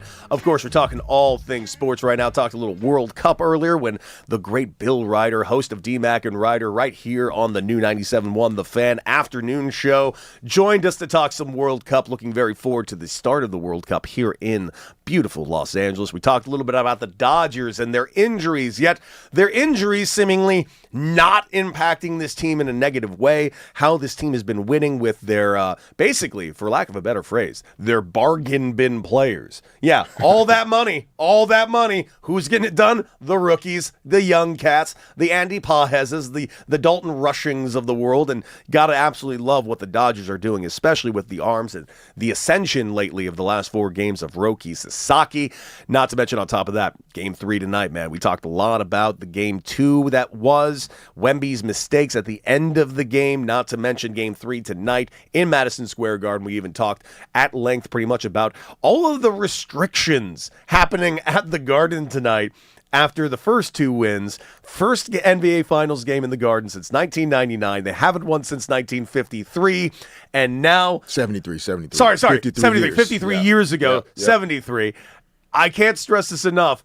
To change the vibes it's quite a move. With the president coming in, now they're canceling all the watch parties around Madison Square Garden. You know, you can't even bring a bag to the court anymore. You can't even put anything in the storage. So many restrictions taking place, and I'm really interested to see if that disrupts the really good vibes that the Knicks have going for them, D-Fish. I don't know if anything will completely disrupt it, you know, in terms of the fan experience. Like, you know, the watch party might not be right outside the Garden, but there are going to be watch parties, buddy. Oh, yeah, there are. It's going down in the city. In fact, Mayor Mondani just announced that there is going to be a free watch party relatively close to the Garden over at Bryant Park. So those of you that know New York, Bryant Park is a very sizable park not far from Madison Square Garden. So luckily they'll have at least that, so it'll be somewhat close to the Garden. But it's going to be interesting. It's going to be an extraordinarily interesting night. I'm looking forward with both excitement and serious curiosity of what we're going to get in Game 3, because before we move on to what we're about to discuss, how much do you see this as a must-win for the Knicks? We know it's a must-win for the Spurs, but could this get out of hand for the Knicks if they don't get this game tonight? No, it's not. I don't think it's a must-win for the Knicks. Like, they've done their job in terms of, like, not only regaining home court advantage, but they are in control of this series. If they happen to lose tonight, they haven't lost control of the series. But it's all about leverage and creating pressure for your opponent. And both teams had that pressure in Game 1. The Knicks prevailed. In Game 2, the Spurs had more pressure than the Knicks to win Game 2, and they played that way. And now tonight, when the game starts, all the pressure's on the Spurs to win. They have to win this game. What will happen if the Spurs are able to win Game 3 tonight is that pressure meter starts to slide back towards New York. And that's all you need to do in a playoff series is, like, decrease the pressure on you and push some of those chips back to the other side of the table for your opponent. Mm-hmm. That's how it starts. You can't win the series unless you win one game. And in a situation where you're down 0-2, regardless of where the game is being played, all you need to do is just win Game 3. And that just takes a little bit of air out of the room. You can breathe a little bit more as a player and as a team, but now a little bit of that oxygen in the room for your opponent just decreases just slightly. And then you move on to Game 4 and you try to completely take all the air out of the room for them by winning that game. So not a must-win for the Knicks, but a game that they definitely don't want to let go. You don't want this Spurs team to figure out how to beat you yet. Remember, they played in the NBA Cup championship game as well, and the Knicks won that game. They did. They flat out did. And so similar to the way the Spurs kind of figured out the Thunder, the Knicks have kind of figured out the Spurs. And so the Spurs have to, they have to make some adjustments and kind of stay away from some of those long droughts and runs that the Knicks have been able to go on. There have been multiple, 11-0 run, 14-0 runs that the Knicks have gone on in these 2 games so far. And if the Spurs can kind of eliminate some of that, ideally really with the turnovers have hurt them, untimely ones. And then they haven't been able to really create a number of turnovers for the Knicks. I think the Knicks they had 8 in game 1, 12 in game 2. Mm-hmm. Those are not big turnover numbers, and that was on the road. Most likely the Knicks won't turn the ball over more than they did in San Antonio. And so that's where they can really flip this thing, and we'll have to watch for that when this game starts tonight. 855-97-LA Fan. You are listening to D. Fish and Decker right here on the new 97.1 The Fan. And we got to pivot your attention to the team of the hour here in Los Angeles, guys. And that, of course, are your LA Rams. By the way, D. Fish, you've heard this song before, right? You got to ram it. Do you know how to ram it, D. Fish? Is the question that they're asking. Yeah, no, that's not a question to be asked on the radio, guys. 1985, It's not. LA Eric Rams. Dickerson knows how to ram it. They knew how to ram it, but do these Rams know how to ram it? By the way, D-Fish. School is out, but still, guys. D-Fish, I'm Some just saying. kids are going to summer school right now. If the team remakes this song right now, it's a wrap. They're winning the Super Bowl. Yeah, It's a let's wrap. get it. Let's do the remix. It might be an undefeated season. Myles Garrett just coming in here just singing how we all got to ram it. Right? Rocky Slater rapping right now. Say what you will. It's kind of a jam. Raj really back there bopping. He's really digging it. Listen, tell me right now you couldn't see Eddie Murphy in Beverly Hills Cop 3 arresting someone to ram it. Absolutely. Thank you. Well, it's time for us all to ram it, and that's, of course, talking about our LA Rams. And yes, I firmly believe ram it should be brought back. There's a lot of talk about the new faces, but I think the new faces are getting a lot of the attention. Obviously, Myles Garrett joining the team, all of kind of the smoke and wonder and interest around Aaron Donald, who, by the way, is stoking those flames very hard because he's posting photos and cryptic messages from training fields and stuff. If this guy ain't coming back, he really wants us to think he is. That being said, the Rams have themselves an incredible offensive core as well. And it got me wondering, is this the best offensive duo as a package wide receivers in the NFL? And Raj went ahead and did some digging. And Raj, you came up with a list of the best offensive duos. Sorry, just sneezed. Like a pro. What are the best offensive... Okay? No, I'm not. That's not important right now. What's important is that we figure out the offensive duos. Well, not just duo. It's Rams. It's a receiving room. It's a receiving room. So the Rams came in number 4. Which is insane to me. It's just not just duo, but it's the entire receiving room. And you didn't like this. Now, of course, I get this courtesy of Bleacher Report. I went there and looked up who were ahead of the Rams. And by the way, the duo for the Rams is Puka Nacua and Devontae Adams. You keep saying duo. I just hit the whole receiving room. They're also including Jordan Wigginton as well, who is part of their receiving core. So think receiving core. Take duo out of your vocabulary. I'm sorry. The reason I'm using duo in my vocabulary is because I'm reading the rundown right here, and it says, where do the Rams wide receiving duo rank? I don't know why you put that on there, but I'm going to move on. So you said number 4 were the Rams, and yes, number 3... There is a team. There are 3 teams ahead of them, and you were really shocked by that. So number 3 are the Cincinnati Bengals. Okay, that at least is a relative. I can understand that. If you're picking that, you got Jamar Chase, you got T. Higgins. I get it. And you got Joe Burrow throwing to them. Granted, usually with very little time to do so. Okay, I can accept that. You're okay with that one. All right, number 2, the number 2 team. Their top 3 receivers are the Dallas Cowboys. You agree with that one? No. What? Okay, I'm not saying it's bad. But okay, you're telling me right now you'd rather have CeeDee Lamb and George Pickens over Devontae and then Ryan Adams? Flournoy. They have a young receiver that did well. He had a good game last year. I saw it. Better than the Rams. I'm just saying this is what they put on there. Bleacher Report's drunk. We can argue those, but then D. Fish and Cody Decker, number 1, The number one receiving core in the NFL, according to them, are the Minnesota Vikings. Insane. Insane. So listen, but Just they made an because addition. Justin Jefferson is so good? Jordan Addison, and then they got Juwan Jennings. He just signed there recently. If he has something left in the tank, that's not a bad trio there. That's a trio. So this is like a projection coming up? Yeah, and it's opinion piece. Yeah, just the best receiving core in the league. So Rams number 4 on that list. Patriots just got A.J. Brown to pair with Romeo Doubs. I would put that up there with them.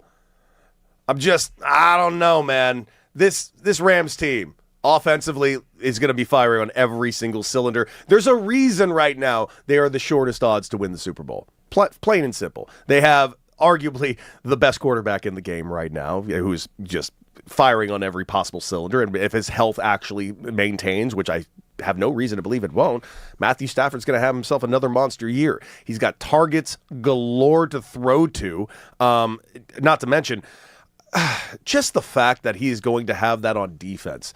I have to assume, because last year, Matthew Stafford didn't have the greatest secondary defense in the NFL, so I feel like he did have to do a little bit more, maybe force the ball a little bit more, but he's Matthew Stafford, so Matthew Stafford forcing the ball just means 50 points a game. He may not need to do that this year, so that's the only thing that's kind of making me pull back, going like, maybe the numbers for Puka Nacua and Devontae Adams won't be as staggeringly high this year, because they won't need to be. What do you think of that, D-Fish? I mean, that's a fair point. There could be, there's questions around what version of Puka Nacua are we going to get? Yeah, because he's been going, listen, not mince words. He's been going through some weird offseason stuff, and, that can affect a player just as easily as anything else. Right, so if you're projecting moving forward, there's probably one or two more question marks around what level he may be able to bring this year. I'm not sure. And then I think also, I'm sure analytics and some of the stats and numbers, when they broke this down in terms of wide receiving rooms and or cores or trios, there's some stats that specifically they had the number one offense in the league last year for a long time as well. They had a crazy year in terms of CeeDee Lamb and George Pickens. So, I mean, projections are one thing. I don't, the Minnesota Vikings aren't projected to be necessarily one of the best teams in the league. So I'm not sure, where the rankings came from in terms of what numbers they, use to check the boxes of like why this trio or why this wide receiving core is going to be better than the others. But when it's all said and done, that's ultimately how you decide who's left standing. I will say, though, there is something about the Minnesota Vikings that does really interest me this year. I do think they're going to have a monster year. They do have a great receiving core, but I think Kyler Murray is going to be something spectacular there. And just look at the tree that's been taking place in Minnesota. Like, let's throw last year out the window. J.J. McCarthy had himself kind of a rough go. Doesn't really seem like he's going to actually be the future of this franchise. Maybe he will. We'll see how this year goes, see how he grows a little bit. But picking up Kyler Murray really intrigued me, because those of you, I feel like we've all forgotten just how good Kyler Murray is. Like, this guy is athletic, just off the charts, can change the game with his legs, and he also is a pretty damn good pocket passer. He's an athletic guy. Yeah, he's a little shorter, but at the end of the day, I watched this guy single-handedly beat my Raiders in a way that I'd never seen a team be defeated by a quarterback.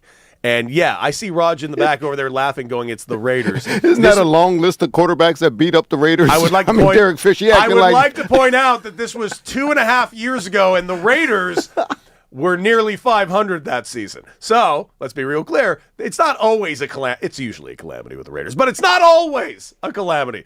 But no, Kyler Murray over there, and just look at what they've done the last few years. They've taken bargain bin type of players at a time there, and they've turned them into some stars. So take a guy like Daniel Jones. Daniel Jones gets let go by the New York Giants. He goes over there and he backs up for the second half of the season over there in that system with O'Connell. Then he goes over there to Indianapolis and absolutely reinvents his career. We saw Kirk Cousins do it, and he's signed $200 million contracts since he left Minnesota. And of course, we've seen now Sam Darnold do it. Get a 14-win season, then and take that over to Seattle and win himself a championship there. So it seems like every time the Vikings get their hands on somebody's discarded goods, turns them back into a superstar. And I'm very interested to see what this team will do this year. That being said, the Rams, I don't think it's going to take anything of, I don't need to make any mind leap to see this team winning. This team on paper, I have to say, the great Les Snead. I know everybody always looks over at Howie Roseman. I get it, and I understand why they look at Howie Roseman and everything he's accomplished as a GM over there with the Eagles. Les Snead, this man just seemingly doesn't miss. The win now mentality that they've pulled off, the fact that they've done it without draft picks seemingly throughout this time, the people they have drafted in that time, this team just knows how to do it. And make no mistake, this team wants to win another Super Bowl at SoFi Stadium. Yeah, the piece on, not, I don't want to say not valuing first-round picks, but not overvaluing them within the timeline of what it is, the organization is trying to accomplish by winning at the highest level.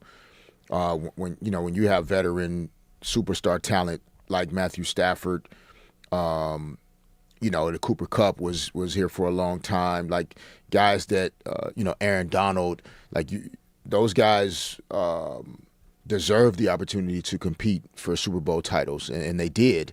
And I think the Rams front office has maintained that approach where I think there's confidence in being able to find impactful guys in later rounds in the draft. So you don't necessarily have to see only your first-round pick as a guy that can help you win football games. I think the Rams feel confident they can draft guys lower in the draft and still get impactful players. And then there's a confidence in Sean McVay and his coaching staff in terms of the offensive and defensive philosophy when you bring in new players, whether, they're young guys that you drafted late in the draft or, maybe free agents that aren't superstar or big names, but guys that can fill in, the types of roles that they need. And then they also very lucky. I mean, we had Rob Havenstein on the show. Yeah, we did. Last week. And then obviously Andrew Whitworth prior to him. They've also had these very long-standing Hall of Fame offensive linemen that have kind of anchored everything. And so there's been that consistency on the front line offensively that have allowed the Rams to be really, really good. And then, obviously Aaron Donald on the defensive end kind of anchoring everything as a 3-time defensive player of the year. And so, Les Snead, the coaching staff, the players, they've all been aligned in what it's all about when you play in LA and when you play for the Rams. It's about Super Bowl titles, man. On this list, one thing we didn't actually bring up, and maybe we should bring up, because we did touch on the idea that Puka's had himself kind of an interesting offseason. He's had some issues, it seems like, with substance. He had to go to rehab for a little bit. Obviously, the charges that were put up against him for New Year's Eve, and obviously what he did during the Super Bowl was a bit of a head scratcher. He's had a bit of a rough offseason. Now, I'm glad he's seemingly have gotten the help, and his offseason since all of this has gotten a lot quieter, which is really good to hear. But how do you, as a head coach, kind of attack a situation like that where guys had a real loud offseason? Because make no mistake, Puka Nacua is an off-the-charts talented player, but I get super worried when I see things like this when a receiver starts kind of having his off-the-field type of stuff. I don't want to put this out there, but it does give me memories of exactly what happened to other wide receivers who seemingly lost their minds. I feel like wide receivers, it's usually them. It's always them. Different wiring, But I think as a coach, especially at the professional level, these are adults, and so. As different news reports and things, surfaced around Puka at times, I'm sure the coaching staff, Sean McVay, et cetera, you're still you're in relationship with your players, and so you care more about their overall well-being. You're obviously checking in, communicating, making sure things are good. You're not going to believe the worst of anything that you may hear or read, because you know the character of the person, and maybe it was just a bad moment. Maybe it's not actually what is being reported in the media, et cetera. And so you try to kind of stay focused on just the human beings involved. And as a coach, your player is the most important thing to you. Your player and their families. From there, though, I think also on the flip side of that, as Puka has now been intentional about kind of turning the page, getting healthier, becoming more present and connected to just who he is as a young man, that's also something where, as a coach, you want to be aligned in that journey with him, and make sure that he feels supported and valued and respected beyond just catching footballs. And, one could argue that there are times in life where you have experiences that kind of shift your perspective. It's kind of a paradigm shift on how you see everything. And that sometimes allows you to go to an even higher level of performance, because one of the things that made Puka so great is almost like a reckless abandon at playing the position. Oh, yeah. Willing to put his body in harm's way, et cetera, et cetera. I don't think those things will go away, it being a healthier version of him. It sounds like, at least from the things we've heard, that a more connected, a more aware, a more grounded version of him could possibly be an even better football player than he has And if that's been. the case.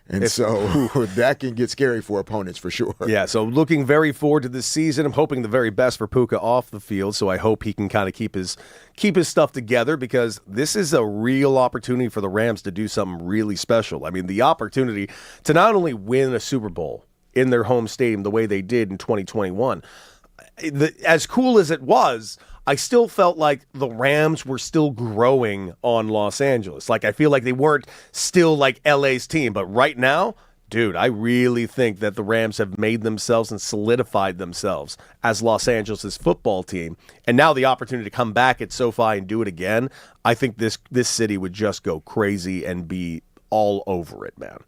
Agreed, man. Yeah. Agreed. Royal blue and gold. I can't wait. Cannot wait. Well, coming up, we got to talk about the purple and gold, because it turns out the Lakers might have a new big man that they're targeting, and we got to find out what D. Fish thinks about it right here on D. Fish and Deck, the new 97.1 The Fan.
and Decker right here on the new 97.1 The Fan. Of course, our phone number 855-97-LA Fan. That's 855-975-2326. If you want to talk to D, Fish, and I, that's how you reach us. Of course, you could also watch us live on YouTube, Twitter, and Twitch at The Fan LA. Check us out if you want to see our handsome faces and join the chat. They've been going off. Our chat, by the way, Raj, this is interesting, have been arguing quite a bit about Elmo. And that's what you have done to the chat today by bringing up a Sesame Street story. Hey, our chat covers the important issues in sports and social media, yes. So much so we did have a poll earlier. You want to give the results of that poll? Yeah, of course. We had a poll earlier. Of course, we had the top 5 on the show, and it was Allen Iverson's birthday this weekend. So the boys did their top 5 little men. That's right, D. Fish and Decker did. And we posed a question to you. You're a GOAT, little guy. You're greatest of all time. And winning the poll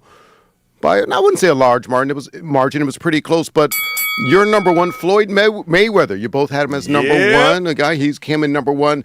Tied for second was AI and Mookie at 25%. And then Muggsy Bogues, the shortest out of them all, comes in last with 15%. They sleeping on Muggsy. Well, isn't everybody?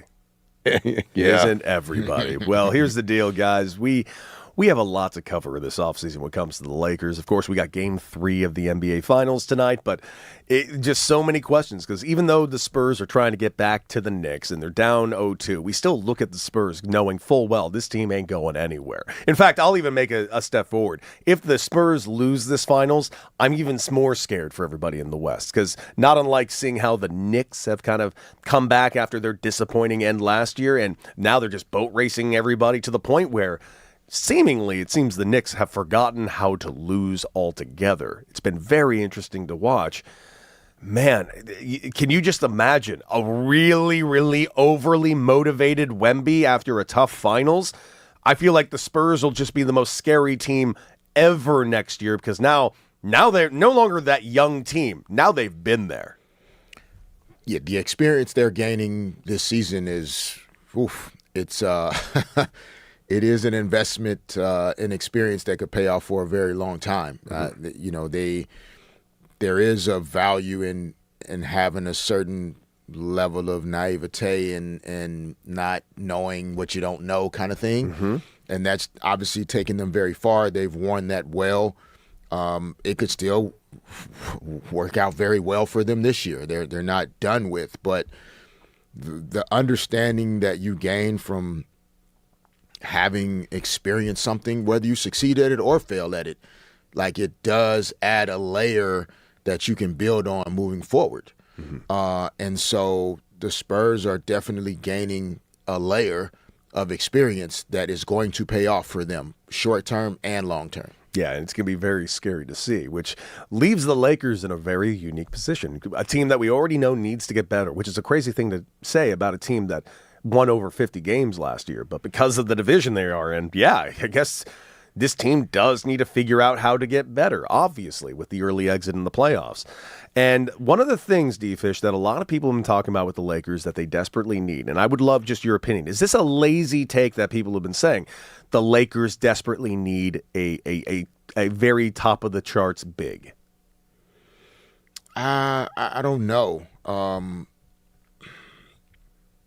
There's not Karl Anthony Towns is, I guess, he's the hot big of the moment.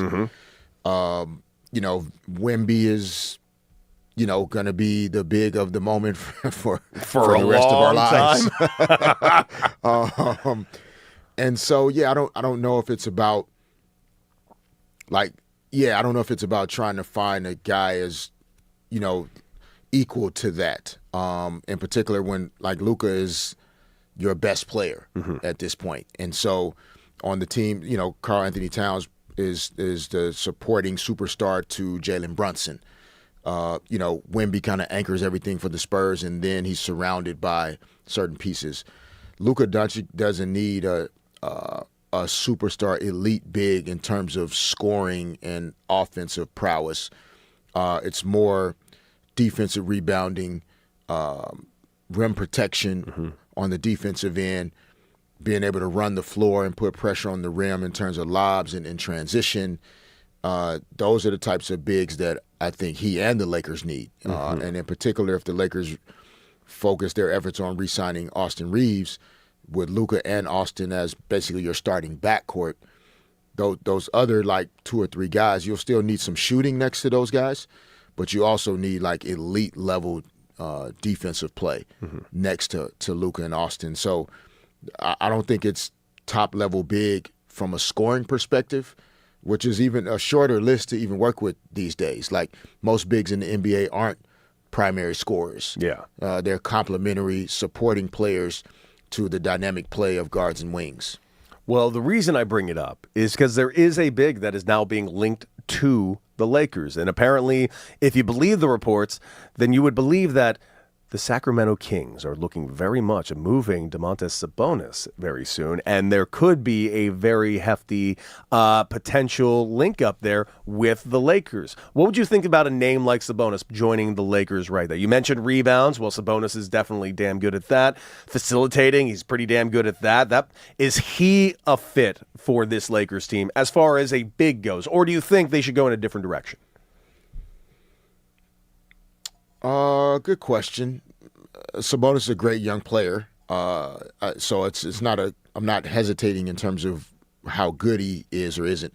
My brain is thinking about what the Lakers would need to do in order to make that happen due to what his contractual situation is. So that would mean some of the multiple guys that are free agents for the Lakers at the moment, Rui Hachimura, Austin Reeves, Luke Kennard, Jackson Hayes, Maxi Kleber, like there would be a sign and trade scenario mixed in there. Mm-hmm. And so who is that? Is that Rui? Is that Rui and Luke Kennard? Like what type of deal are you structuring to send players to Sacramento? Or are you just going to allow those guys to walk and then absorb Sabonis into your cap situation? Because he is getting, as you are all right, he's getting $42 million this season, 2026, 27, $45 million, and then $48 million in 27-28. Yeah, which he deserves. It's not a question of that. So then the question is, if LeBron is giving you the same numbers as Sabonis, the same production level, you're not going to pay LeBron $40 million for the next 3 years, but we're all screaming for LeBron to take a pay cut to essentially be just as impactful as the guy you just said is going to make $125 million in the next 3 years. By the way, which is fine. Like, it's definitely LeBron fine. is not supposed to have to command $50 million every time he shows up. And I think he is smart enough at this point in his journey that winning is more valuable than more money for him. Mm-hmm. And so I don't think it's a question of like he won't play for less money than the max. I think it's just a question of like if he's going to take less than the max, like how are you utilizing those resources to build a championship caliber team? And so, the Sabonis thing is, I could see it making sense. I could see like he's a good offensive hub. Mm-hmm. I think the Sacramento Kings had the most dribble handoffs situations in the NBA over the last few years. So the ball is in Sabonis' hands a lot in Sacramento. And so he's making decisions with the ball. Guys are cutting and moving around him, and then he's handing the ball off or passing it to somebody and then diving to the basket to go rebound or to finish at the rim. J.J. Redick offensively, I think, would enjoy having a big that you can actually run your offense through. He has not enjoyed that in LA. He hasn't. Jackson Hayes is not that type of guy. No, he's not. DeAndre Ayton is not that type of guy. Things have gone so fast. I'm trying to go back a year before Ayton came in terms of who the bigs were. It was Jackson Hayes was still here. Yeah. I'm blanking on. Dalton Connect didn't really translate. Yeah, but point being, like Sabonis is a guy that would allow you to, instead of having a third primary ball handler like LeBron, Sabonis becomes your third primary ball handler. Okay. And then now Luka and Austin Reeves can move off the ball. They can be screeners. You can post Luka Doncic up on the mid post and do some different things offensively so that everything doesn't have to be created off the dribble by those two guys. So, yeah, I could see it, but that doesn't elevate you above the Spurs. Like, that's not a matchup that changes things for Wemby. It's not a matchup that puts you ahead of OKC. But yeah, it is an improvement in terms of, some of the things I think the Lakers can do offensively, and then also his rebounding. Sure. But again, that means several people aren't coming back for the Lakers if you bring in $42+ million on the cap. Yeah, and that depth was really, really good for the Lakers this year. So, man, we're going to talk more about the Lakers. And, of course, where do the Lakers do this offseason? Do they go get a big? And, of course, that man LeBron, we got to talk about LeBron because apparently LeBron is facing a new ultimatum. What is that? Well, more Laker talk right here with D. Fish and Decker on the new 97.1 The Fan.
New 97.1 The Fan. You got D-Fish, you got Decker, and you got all of you joining us live right here on 97.1 The Fan. Of course, you can take us on the go with the Odyssey app, and of course, check us out live on YouTube, Twitch, and Twitter. We are live there at The Fan LA. Get in the chat and join this wonderful program. And of course, our phone number, 855-97-LA-FAN. That's 855-975-2326. And we were just talking a little bit about the rumor that the Lakers are possibly going after Sabonis, which would, quote-unquote, alleviate the concept of the big man that the Lakers seemingly don't have. Again, using air quotes by saying don't have.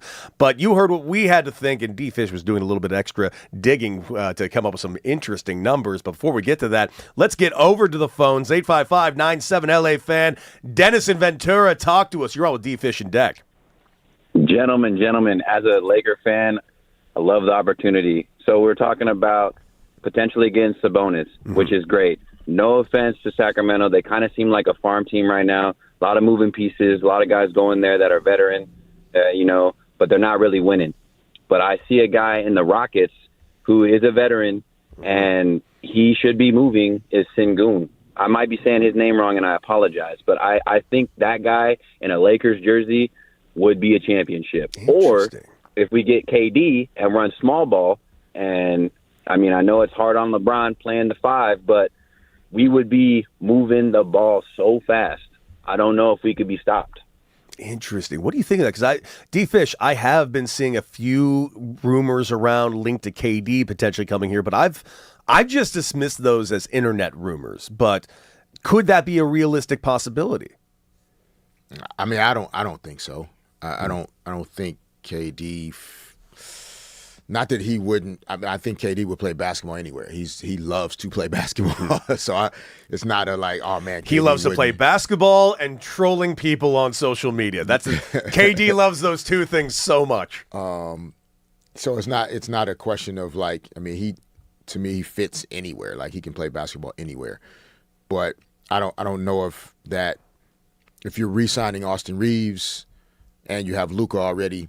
I don't know if bringing another guy that needs the basketball in certain ways is the best fit with those two guys. Again, I think there are other intangible things that you need next to Luka and Austin more so than KD.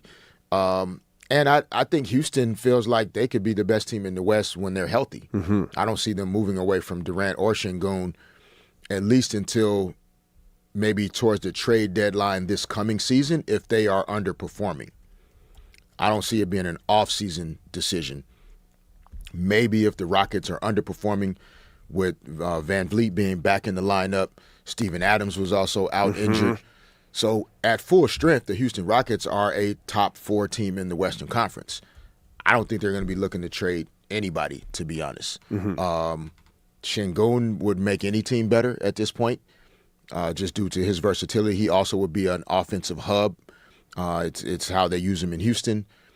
He's probably a better version of Sabonis at this point in his career in terms of the ball, like being able to play through Şengün. Okay. As a primary playmaker and hub for your offense, a guy that can post up and shoot threes. But Houston to me is going to run it back with their group, Ime Udoka, get healthy, and they're going to feel like they can compete with anybody in the league. What about some other names that are around the league? Because I know the big has been mentioned. What about someone like Jared Allen out of Cleveland, or maybe even like Daniel Gafford out of Dallas?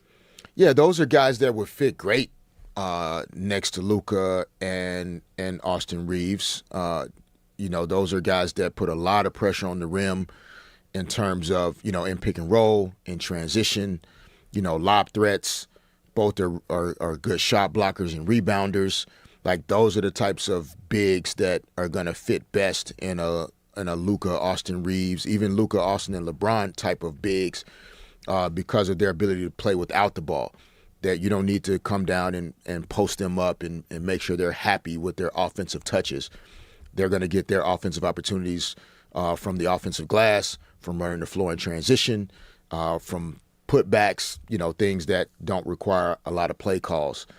I think, you just have to be careful with assuming the team is automatically going to be better without LeBron if you don't fill it back in with the right, wing players. Like, the Lakers need more youth and athleticism at the wing spots. Mm-hmm. But there's not a long list of guys that are as productive as LeBron is, regardless of age. Yeah, you were actually, during that commercial break, you started breaking down Sabonis' stats, comparing to LeBron, just going, this math ain't mathing. Yeah, and so I'm like, Sabonis is a great player. He's younger than LeBron, yes, but he's owed $120 million over the next 3 years. Yeah. And last year he was banged up, but he averaged approximately 16 points, 11.8 rebounds, 4 assists on 54% field goal shooting. LeBron just finished averaging 21 points, 7 assists, and 6 rebounds on 51.5%, 52%. And now you want to pay that less for that production. Right. Yeah. So, he may not do that for another 3 seasons, but he'll give you the numbers that Sabonis gave Sacramento last year, this coming year, by far. And so the question is, if in prioritizing re-signing Austin Reeves and allowing LeBron to make his decision accordingly, what type of team are you going to have? To me, the only way you just let LeBron walk, in a sense, is if you're re-signing Austin Reeves, and this is like, for this conversation, hypothetical. Yeah. If you're re-signing Austin Reeves to package him, to trade him to Milwaukee, right, to then get Giannis back, LeBron has signed to go somewhere else because you prioritized Austin Reeves. But then now it's Luka and Giannis. To me, that's a different conversation. Absolutely. But this idea that, like, just re-signing Austin and pairing him with Luka, and then you just have the cap space to just go and, like, put together a better team than you had this past year, I don't think it's that easy. There are a bunch of 3-and-D guys that'll be available in free agency. I don't think Luka necessarily needs a ton of superstar talent around him. Luka and Austin Reeves would be a 2.0 version of Luka and Kyrie Irving in Dallas. Okay. That's essential. To me, that's what the Lakers are probably looking at and saying, if Luka could get to the Western Conference Finals and then the Finals paired with Kyrie Irving and P.J. Washington, Daniel Gafford, Derek Lively, I'm blanking on Derek Jones Jr., Maxi Kleber was there, like one or two other guys that. Then if Luka and Austin Reeves are together, there's some similarities to Luka and Kyrie. And then we're gonna put him with some athletic wings, athletic bigs, guys that can guard and get out on the perimeter and be disruptive defensively, and that'll give us a chance to compete in the West. Nothing wrong with that theory at all. There's nothing wrong with that theory at all, and that may mean LeBron's going somewhere else, and that's fine. But this idea that LeBron is holding everything up because he won't take a pay cut is to me, that's a false narrative. Yeah, dude, this has been like the laziest thing ever because it's even in this article right here. And I'm not throwing shade to the article. It's just how this is constantly being reported, how LeBron is constantly being reported. Like this article uses this phrase. LeBron James faces a new ultimatum as they prioritize Luka. They prioritize Austin Reeves. Ultimatum? Like everyone keeps saying, oh man, for LeBron to come back to the Lakers, he's going to have to take a pay cut. Buddy, based on how numbers work, if LeBron wants to win this next year, he has no choice but to take a pay cut no matter where he goes, it seems. Yes, regardless of the team he plays for, in order to be on a championship caliber team, he would be taking probably less than the max. That's not breaking news. Mm-hmm. That's not an ultimatum. You tell me the last time a billionaire was given an ultimatum.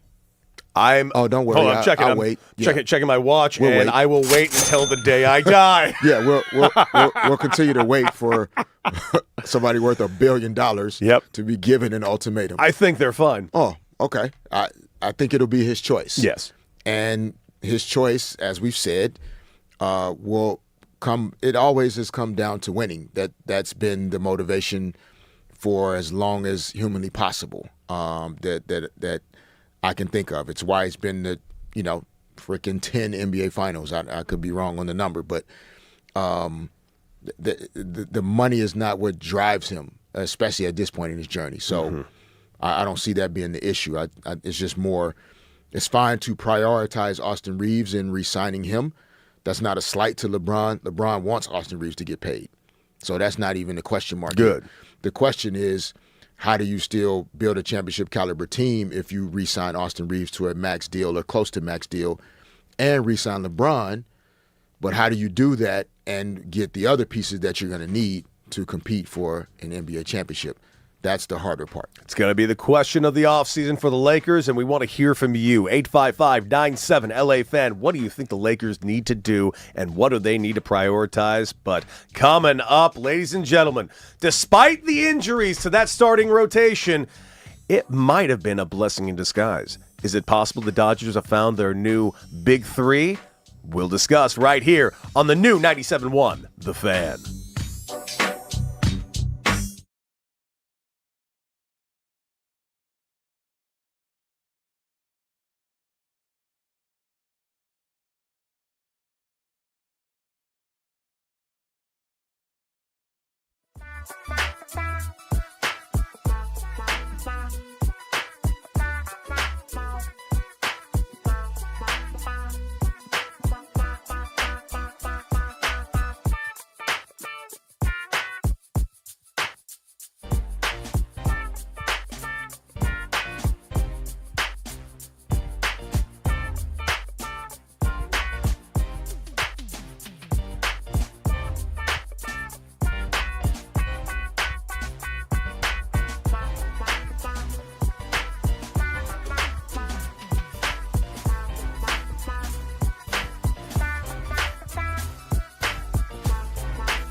Decker right here on the new 97.1 The Fan LA, the voice of LA sports. And of course, Derek Fisher and I are with you for one more hour of this incredible 4-hour extravaganza that is D. Fish and Decker. And of course, our phone number, 855-97-LA-FAN. That's 855-975-2326.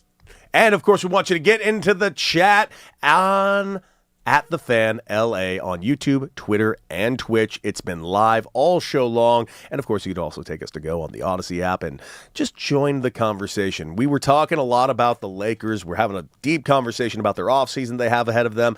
Of course, all of this on the heels of an upcoming Game 3 in the NBA Finals tonight, D-Fish. But as we were talking about what the Lakers are potentially going to do, the potential routes they could go, whether it's prioritizing that Luka and Austin Reeves duo, or if it's a sign and trade to go out and get someone else like a Giannis, if, say, LeBron does not come back and return to this team. And then, of course, the lazy narrative surrounding LeBron of, the ultimatum, he's going to have to take a pay cut if he comes back to L.A., when the numbers are just there no matter where he goes. If he's going to a team that's competing, he's going to have to take a pay cut.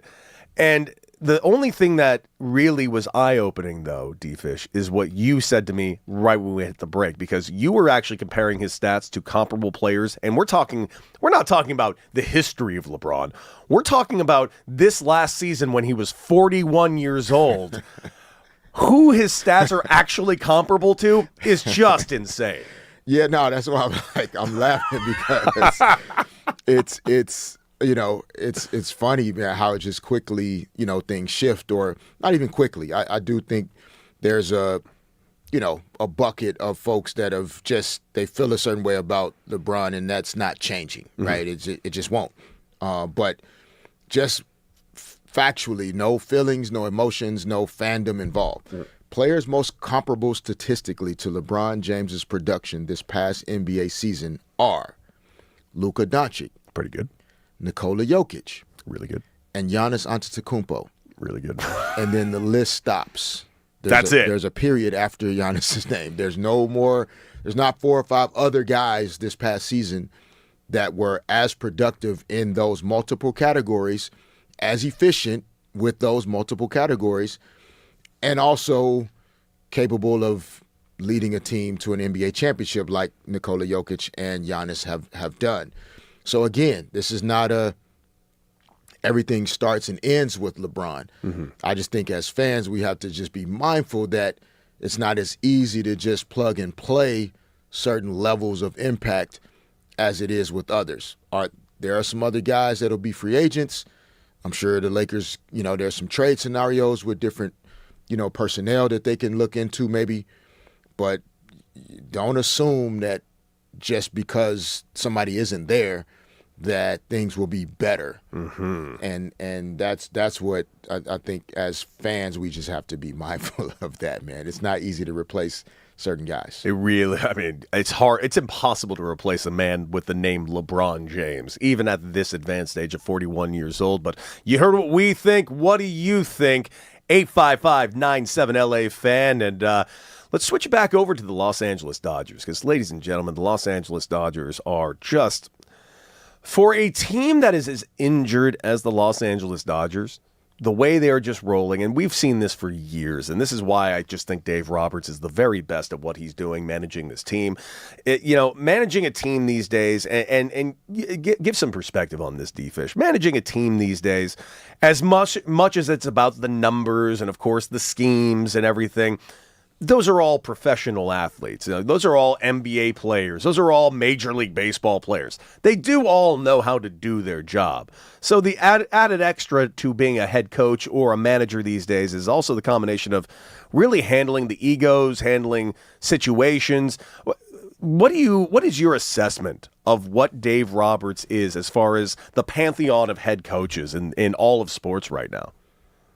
I mean, in all of sports, he has to be at the top of the list. Clearly in baseball he is, but any coach of any sport, men's or women's, that is consistently leading their team to contending for championships year in and year out is doing some magical stuff. Yeah. Becky Hammond with the Las Vegas Aces in the W, she's doing magical stuff. Big time. I don't care what your roster looks like, what names you have on the roster.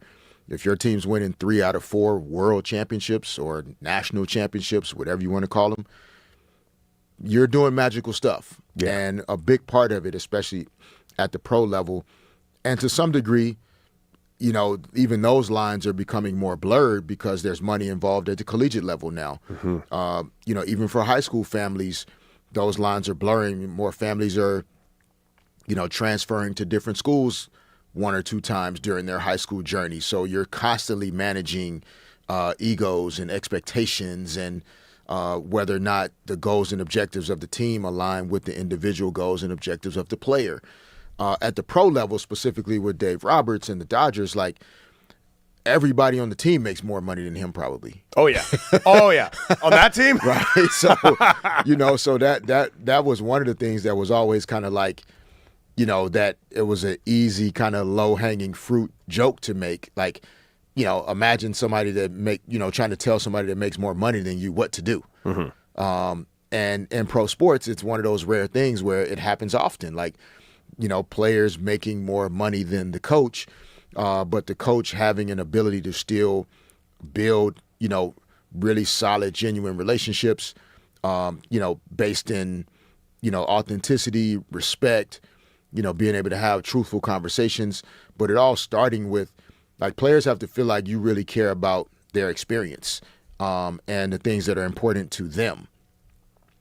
And if once they buy into that or believe that you're that type of coach, you're that type of leader, then they'll do anything in return for you. And so when you need to have a hard conversation or a difficult conversation, or you're just asking the player to make an adjustment, to do something different. Hey, I'm not going to start you tonight. Hey, we're going to move you from first base to whatever it is. It's hard to have those conversations if the player doesn't really believe you're not trying to put them in a worse situation to be successful. Yeah. And Dave has an ability, I think every guy on that team genuinely believes that if he comes to them to have a conversation about anything, that he's a man of character, integrity, honesty, transparency. And so whatever he's asking or talking to me about, I know it's coming from the right place. And even if I don't like it or I'm uncomfortable with it, I'll do it because he's asking me to do it, and then also because these guys on the team need me to do it. No, I completely agree with you. And as somebody that's played for Dave, now Dave wasn't my manager. He was my bench coach in San Diego. But the one word you said right there, you said a few words, but one word there that really stands out when I think of Dave Roberts, it's the first word that comes to my mind, is integrity. Yeah. I don't think there is many people in sports that have the integrity of Dave Roberts, how he handles people, how he, like, he's always been wise beyond his years. And now that he actually is aging, it's nice to see that his, almost like his age is catching up to his wisdom finally, because Dave Roberts, make no mistake, really can pull all the right strings. And I want to look really quickly at Roki Sasaki as one of those incredible strings that he has been able to pull. Now, I will freely admit this about Dave Roberts and the Dodgers. The Dodgers find themselves in a charmed life that they can put certain guys like Roki Sasaki out there with the opportunity to, quite frankly, fail a little bit. You know, Roki had a bit of a rough rookie year last season. And then, of course, his opportunity that he had in the playoffs, did a phenomenal job. Now, keep in mind, Roki Sasaki is making $760,000 this season. He is on his normal minor league to major league contract. So he is not making a massive deal. He's making major league minimum, or the equivalent to him, what he can make right now. He did sign a $6.5 million signing bonus, but he's not one of the reasons that the Dodgers have a high payroll. Those go to the bigger names. It goes to the Shohei Ohtanis of the world, even though really Shohei's money is not on the books right now because he doesn't really get paid for another 7 years, so they don't have to worry about that right now. But the reason why I bring up Roki Sasaki and how great Dave Roberts is, because Roki Sasaki, for the first 7 games of the season, had a rough start. Kind of pulling off a little more of what we saw previously last season. He had a 5.88 ERA. It just wasn't working well for him. His walks were high. He just didn't have command of the strike zone. You could even see it in his face. He was having a rough little go. 16 walks, 31 strikeouts. He was pitching okay. These last 4 starts, however, Roki Sasaki. And Dave Roberts was asked about it, and he felt very confident. We're going to keep throwing Roki out there. He throws Roki out there against the Angels, has himself a very good inning. 7 innings pitched, 4 hits, only 1 earned run. And we were on this show talking, yeah, but it was the Angels. So let's all tamper our expectations a tick and pull back a tad. Well, guess what? The Milwaukee Brewers are better than the Angels. In fact, the Milwaukee Brewers have 40 wins. They're currently running away with the NL Central. And yeah, he has himself another good outing. 5 innings pitched, 4 hit, 2 earned runs. Phenomenal work. May 30th, Philadelphia, who's gotten their act together. 5.1 innings pitched, 1 earned run, 7 strikeout, 1 walk. Boom. This weekend, 7 innings pitched, 2 hits, 0 earned runs. This man, in his last 4 games, is pulling out a 1.48 ERA. And most importantly, and this is the big thing with Roki Sasaki, his walk rate has gone down dramatically. He was walking 4.3 batters per 9 innings. Now he's walking 1.85 per 9 innings in this last 4 starts. A massive, massive turnaround for this guy. And the reason why I think this is interesting, this is where Dave Roberts kind of found himself in a good position with this. And this is a weird way to put it, but the injuries, I honest to God, think helped Roki Sasaki. We lose Blake Snell. He's currently on the 60-day IL after this, microneedling surgery. He's being paid $36 million this season. Tyler Glasnow, he's having back spasms right now, but was transferred to the 60-day IL in June 6th. Boom, he's making $30 million. Then, of course, you got Bobby Miller and Gavin Stone. Both are injured right now as well, both on the 60-day IL. That's $82.5 million of the Dodgers starting pitching, not pitching for the Los Angeles Dodgers. You bring in Roki Sasaki, not making that money. You got Emmett Sheehan, not making that money. You got Robleski, not making that money. And all 3 of these cats are not just holding their own. They're doing a phenomenal job. And on top of that, you got Yamamoto doing what Yamamoto does. And, oh yeah, Shohei Ohtani's got a 0.74 ERA. This is real life. The Los Angeles Dodgers may have, because of these injuries, may have just found out they have another superstar pitcher on their hands, D-Fish. Yeah, they like you said, good problems to have. Wild. I was thinking about, as you were going down the names, but also the situations when we talk about this in other sports, like it takes the pressure off of like one side of it when the other side is balanced or complementary. Mm-hmm. And the fact that the Dodgers, when they're dialed in, their bats are electric.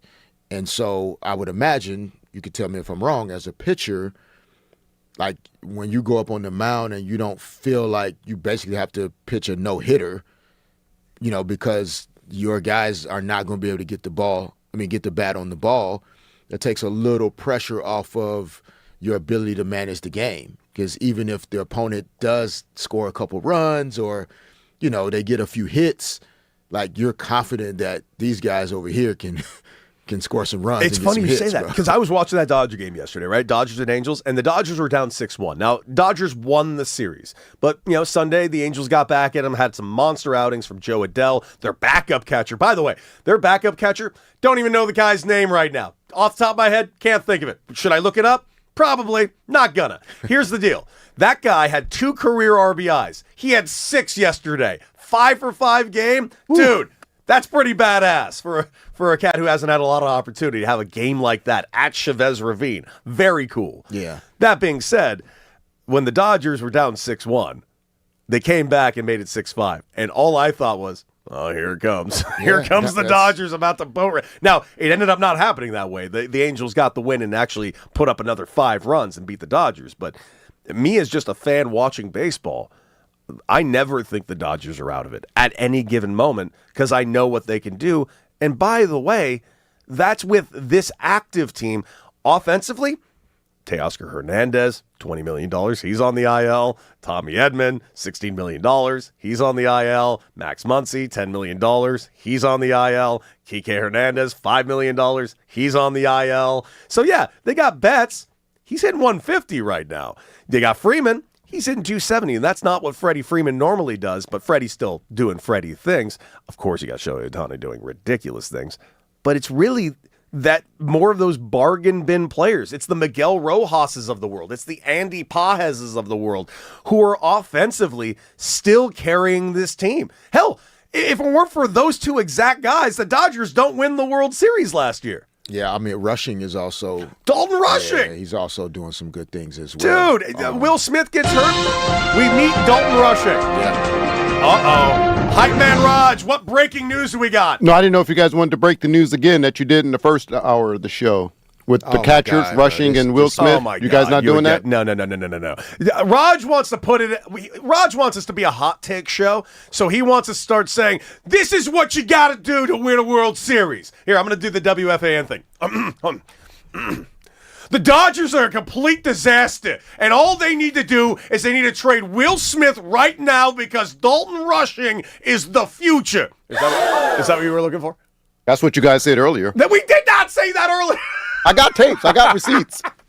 This guy. No, we didn't say that, Raj. We definitely didn't say that. No, Rushing's playing great, but I mean that all of these things give Dave Roberts the ability to, for Sasaki to have a little bit more rope on certain nights when even if he's not pitching well, the team can clearly rally, score runs, get the team back on the right side of things. So that allows you to maybe give your pitchers a little bit more leeway, even if they're struggling early. Learning how to battle through that also is important because you get to some of these playoff series, whether divisional or league championship series, and you can't go away from a guy too quickly that then starts to throw off your rotation as the series moves on. So there are going to be times where in a division series or a championship series, Sasaki gets off to a slow start, Dodgers are down 3-0 or whatever, but you don't want to take them out in the second inning and then throw off the entire rotation for the rest of the series. So doing some of those things in the regular season allow you to have some confidence and some understanding of how he or she's going to respond in certain situations later. And then lastly, I think for the Dodgers, like the regular season, when you're going for a third straight title, like you've expended so much energy over the last, 3 seasons. And that's not to mention the Dodgers have still, they've made it to the league championship series as well in other years. And so managing these guys during the regular season is super key. And so, yeah, legit injuries are what puts you on the IL, but they're definitely not rushing people back. No, nor should they. The Dodgers have – it's like a playground. Like the way they develop, the way they still bring guys up, like the name you brought up, Dalton Rushing, like what he's done, what Robleski has done. This team has done this for years. They keep being next man up because they're just so damn good at developing their talent. And no other organization does it like the Dodgers. One more quick point. Remember, we talked about Sasaki, that game against the Angels, the first game, yes. May 17th. A very positive outing. Right? And nobody should have overreacted. Everybody was right to it was the Angels. Cool. But remember, we launched on Monday, May 18th, and we talked about this. Yes. And we said, yeah, it was the Angels, but all it takes is one. In terms of confidence, timing, rhythm, understanding like how you want to place your pitches, where, okay, that may have been the place where he started to get comfortable with that splitter that he's been using over the last few weeks. And he's been throwing that splitter a little different, too. Right? That's been a big thing. In fact, I'm glad you bring that up because it's right here in the chat. Aesthetic Delta says, Sasaki is pitching fairly well, actually, but it's coming, as of late, because of him adjusting. You're not wrong about that. He has been changing how he's been throwing that splitter. Because apparently in Japan, he threw his splitter anywhere between 93 to 95 to 96 miles per hour. Since he's been in the States, they've been making him throw it a little bit softer, and he hasn't been able to control it nearly as much. Right? Yeah, and it actually, he still throws that one that you're talking about, the hard one, but this other one is almost more like a fork ball. Same which thing. is right. Yeah. So they're calling it 2 splitters he has, but one's actually a fork ball. He's just taking something off of it. So he has added that to his arsenal, and I think that's made the key for sure. Yeah. So apparently, him making that adjustment to his splitter has just been a massive game changer for him, and it's helping him actually with his actual command, which has been Roki Sasaki's issue. That command issue we mentioned, it's right there with the walks right out the gate, man. Yeah, but they're I mean, there's also talk about, like, he's also gotten bigger, stronger, like more physically fit to be able to add some power and some velocity to his pitches, coming over as a young player. And that's, that's almost for any sport when you're making that jump, into the major leagues of a sport. He's rookie season last year, like, you're still young, your body's still developing and forming and filling out. Everything is not just about technique and skill. Like, to some degree, like, there's just a certain amount of power and force that you can't generate if you don't have the requisite ability, weight, strength, power in your body. And so over in the off season and then through the start of this season, continuing to stay locked in the weight room, in his performance program, he's also gotten stronger and able to add some velocity to the pitches as well. What do you think, D-Fish? You mentioned like on the first show, we were talking about Roki. Hey, let's not get too excited about it yet. Not yet. What do you think? 4 weeks later, should we start getting excited? A little bit. A little excited. A little tap dance, just a little bit. A little excited about Roki. Not bad. Not bad. Guys, coming up here on 97.1. Ooh, a little final out, and D-Fish and I gonna call our shot right here on 97.1, The Fan.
97 The One, D. Fish and Decker with you guys, rounding out our final hour of this incredible 4-hour extravaganza that is D. Fish and Decker. And we thank you for joining the show. Our phone number, 855-97-LA-FAN. That's 855-975-2326. And, of course, you can join the chat right now over at The Fan LA on YouTube, Twitter, and Twitch. But man, this is something really exciting right here because Raj has put this in front of me and I can't wait to tell you guys about it. We are going to be starting to be doing our first giveaways. Very excited. Raj, real quick, I'm looking forward to telling everybody what we're going to be doing. We're going to be giving away Sparks tickets very momentarily. I'm going to give you more details over this as this segment goes forward. But real quick, D-Fish, got to ask you because, frankly, it's the night.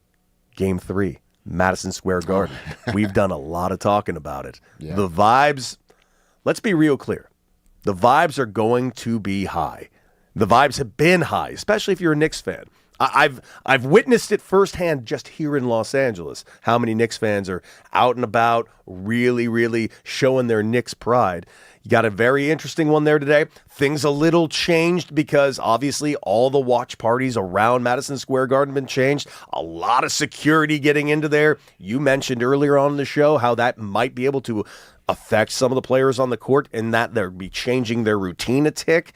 Man, call your shot. What do you got on Game 3 tonight? It's hard for me to imagine a scenario where Knicks fans allow any team coming into Madison Square Garden tonight, the Monstars, the 90s Chicago Bulls, the 70s Celtics. Like it's just hard for me to imagine anybody walking into the Garden and beating the Knicks tonight. To me, this is the night that the Knicks really grab hold of, like, this seems to be a team that is destined for this opportunity. They're playing great basketball. The city's excited. But that's not fun. It's not. That's not fun. No, I want to see New Yorkers very sad today. Nobody wants to see, us talking about sweeps and stuff in the NBA Finals, unless the Lakers are playing when I played. But now, no. As a fan, I want to see all the games. I want to see 7 games. I want 7, baby.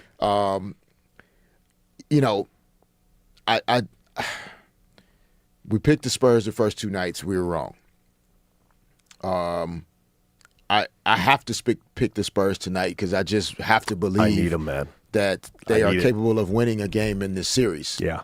And so I'm going to go with the Spurs again, and just because at some point, you've been betting black all this time. Reds got to, stop at some point, and finally it's going to land on black tonight. So I'm going to go with the Spurs and call my shot on that. It's tough, though. I'll freely admit this is tough. I want the Spurs to win so much, and I've picked them both games so far, and I am 0 for 2.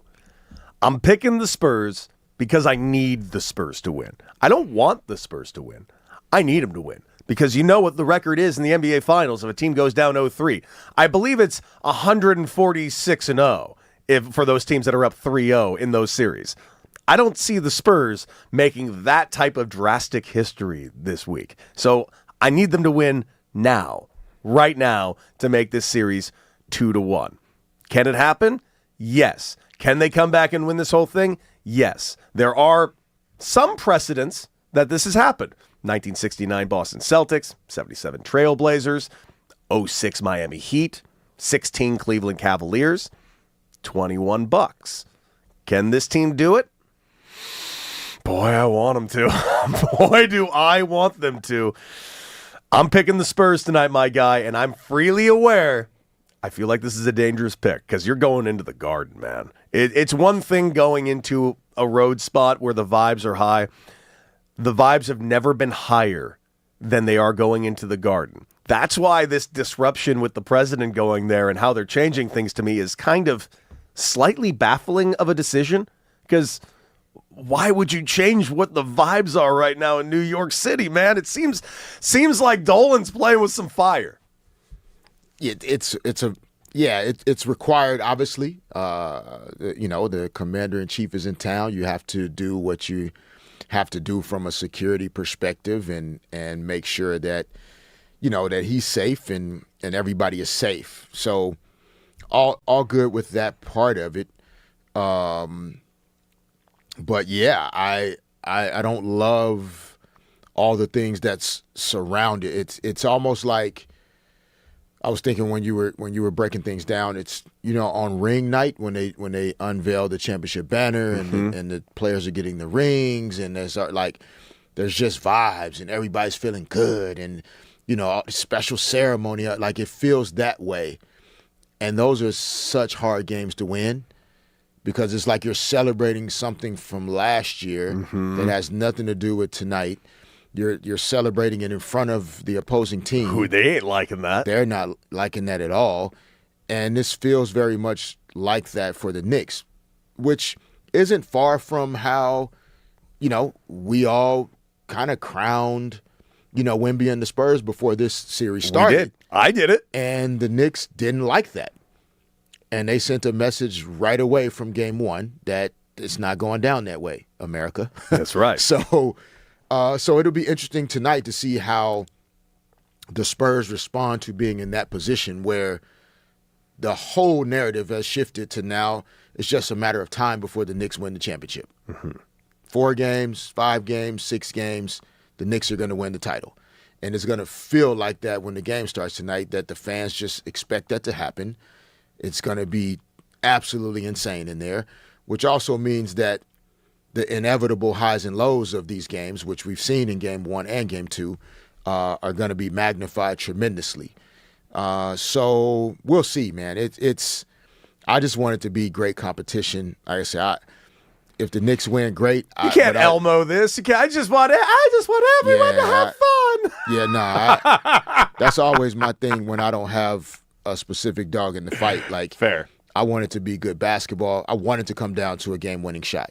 I don't like big games to be straight blowouts. Like Game 2. Like that doesn't really feel fun to watch as a competitor, but we'll see, man. The emotions are going to be high for both teams tonight. Absolutely. Well, you heard what we think. What do you think? 855-97-LA fan. Oh, the great.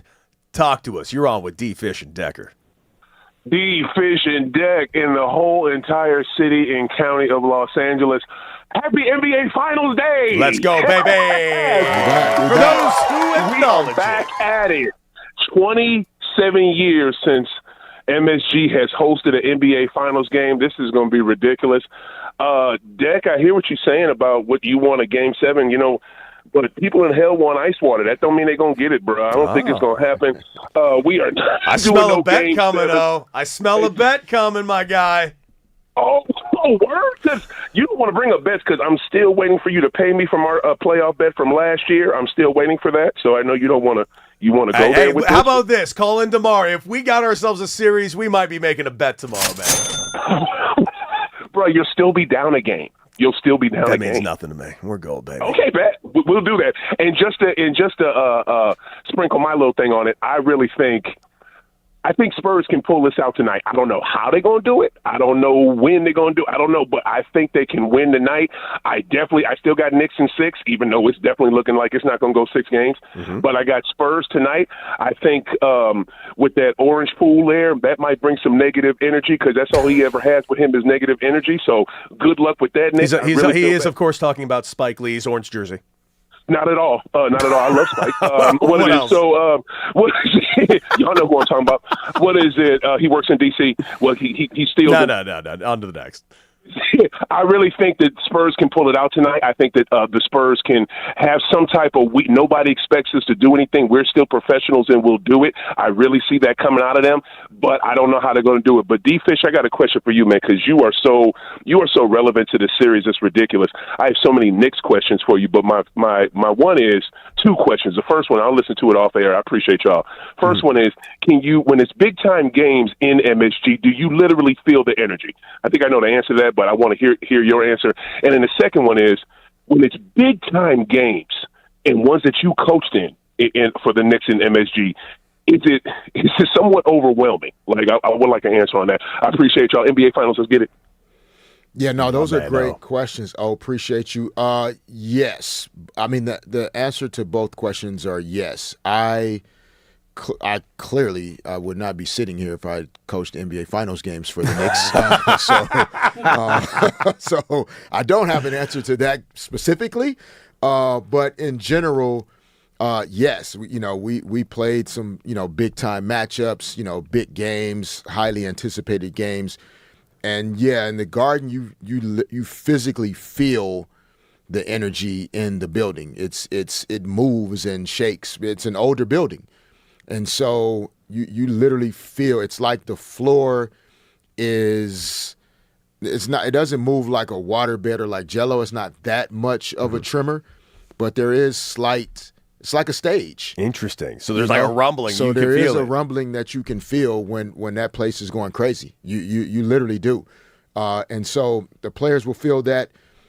I don't know if it's overwhelming necessarily. I think it's energizing to both teams. Mm-hmm. It's why we've seen some of the great individual performances that we've seen in Madison Square Garden by some of the greatest players to ever play. We saw Michael Jordan with 55 in the Garden when he came back from playing baseball and came back, played for the Bulls. Seen Kobe go in and score 61 in the Garden. Like, you've seen these great individual performances. Steph Curry set the all-time three-point made record in Madison Square Garden.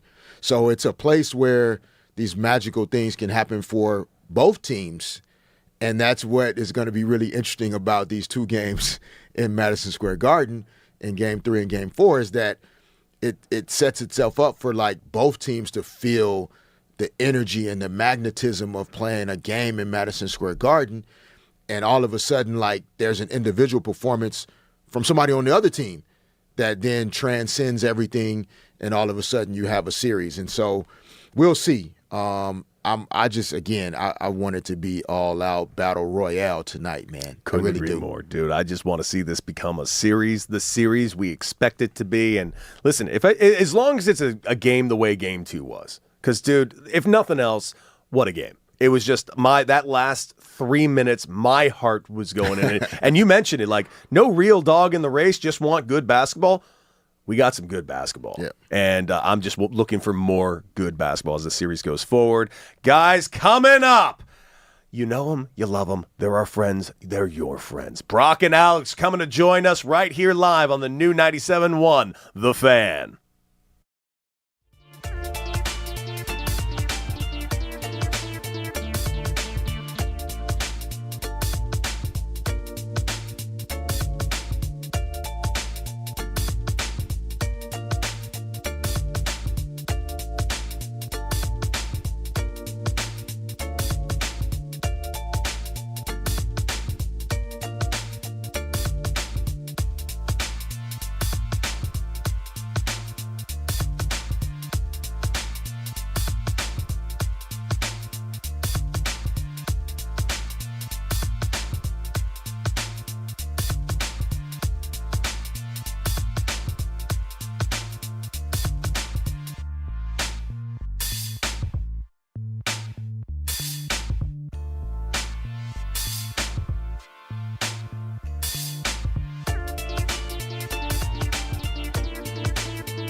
our good friends, Brock and Alex from, of course, the mid-morning show, known as Brock and Alex, joins us live right here on D. Fish and Decker on the new 97.1.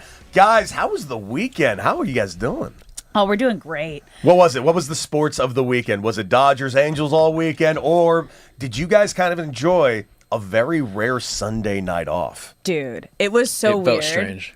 So you know what I did? And this is so funny. Because obviously Angels Dodgers ended early. We didn't have any NBA finals. So I switched over to ESPN. Did you guys know professional bubblegum blowing is a thing? And they were you watching the Ocho? I'm Googling it. It was on ESPN, you guys. I have video on my phone. Man, they were having a rough night. They were having a rough day. Just imagine the commentary. That blow got to 3 inches. Oh, man. It didn't like the when it would pop and finish on their face. It did not feel real. Gotta be a better way of saying that out loud. That's what it said. Gotta be a better way to say that. You guys. I mean this very complimentary. You're very safari adjacent today. Thank you. You look like you would. You look like you would lead a very classy safari. Listen, we are just a couple of very handsome, talented men who dress the part. It's just, what can we say? All that being said, I'm an animal lover. I refuse to go hunting for any of this. I'm an animal ally, my friend. That's right. They need them. I just dress the part. When I'm in the building, they need them. So. I don't even know what that means, bro. I have no idea what that means. When you're in the building, you need the animals? When I'm in the building, animals need allies.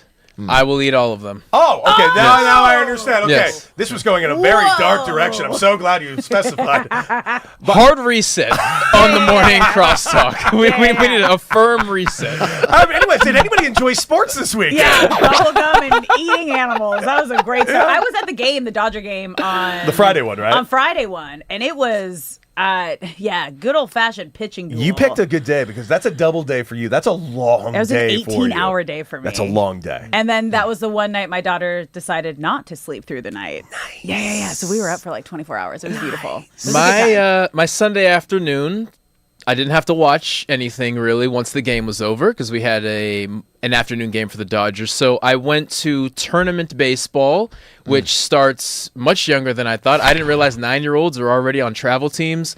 Yeah. Cody, that's your world. What is happening? It is insanity. It's how seriously they take this. Oh yeah. Parents trying to. It was a scrimmage, buddy. It was a scrimmage, and the coaches are beefing. It was insane. No. D Fish and I talk about this all the time. Oh my God. D Fish is also doing a lot of youth basketball too, buddy. I don't know baseball specifically. Now I can't speak for basketball, but I will speak for baseball. What are we doing? Stealing a lot of money from parents. That's what we are doing. That's what youth travel baseball is. Yeah. It is a wonderful, wonderful shell company that just is stealing your money, convincing you that I'm going to start a travel ball program, and I'm going to title it, Your Kid Ain't Going Pro. So when it starts that young, because I kind of remember like club for me for soccer started in middle school, like 6th, 7th grade. I'm trying to think that's like 11-ish, like 11, 12. Yeah. But for baseball, and now we're seeing so many more injuries these days come the big leagues. Do you think that has the big part of it, that they're starting so young to be so intense on one sport? Let them be kids, man. They're playing so D-Fish, much, is this the same in basketball, youth basketball? Like, are they making everybody choose one sport at like 9 years old the way they are baseball? Not overtly. It's not like you have to choose one sport, but it's the feeling that if you don't choose one sport, you're going to get left behind. Yeah. So that's the feeling that's being created is if you aren't on a travel ball team, if you aren't playing in these events, if you aren't, participating in these showcase, tournaments, etc., you're not going to be able to, pursue your dreams later. And so that's the feeling that's really being created. It's the FOMO. And FOMO your culture. kid, kid, you don't want your kid to be left out or left behind. And so you sign them up for something that their peers are doing. And it's a vicious cycle. It really is. I don't think the singular sport focus is causing injuries necessarily. I think we've eliminated the off season for any of our sports, right? We used to have a period of time where we didn't play maybe any sports at all. Like we would spend the summer like traveling to go see grandma and grandpa. We swam a lot. You know, we did other Disney things. World. Like there was even if it was you go just see for that bridge? 1 month. Raj, What's that? What's no. that? I want to make this abundantly clear, Okay. and the chat has brought this up more than once today. And D Fish and I are playing very nice with Raj today. Okay, tell me. But make no mistake, Raj is a crook.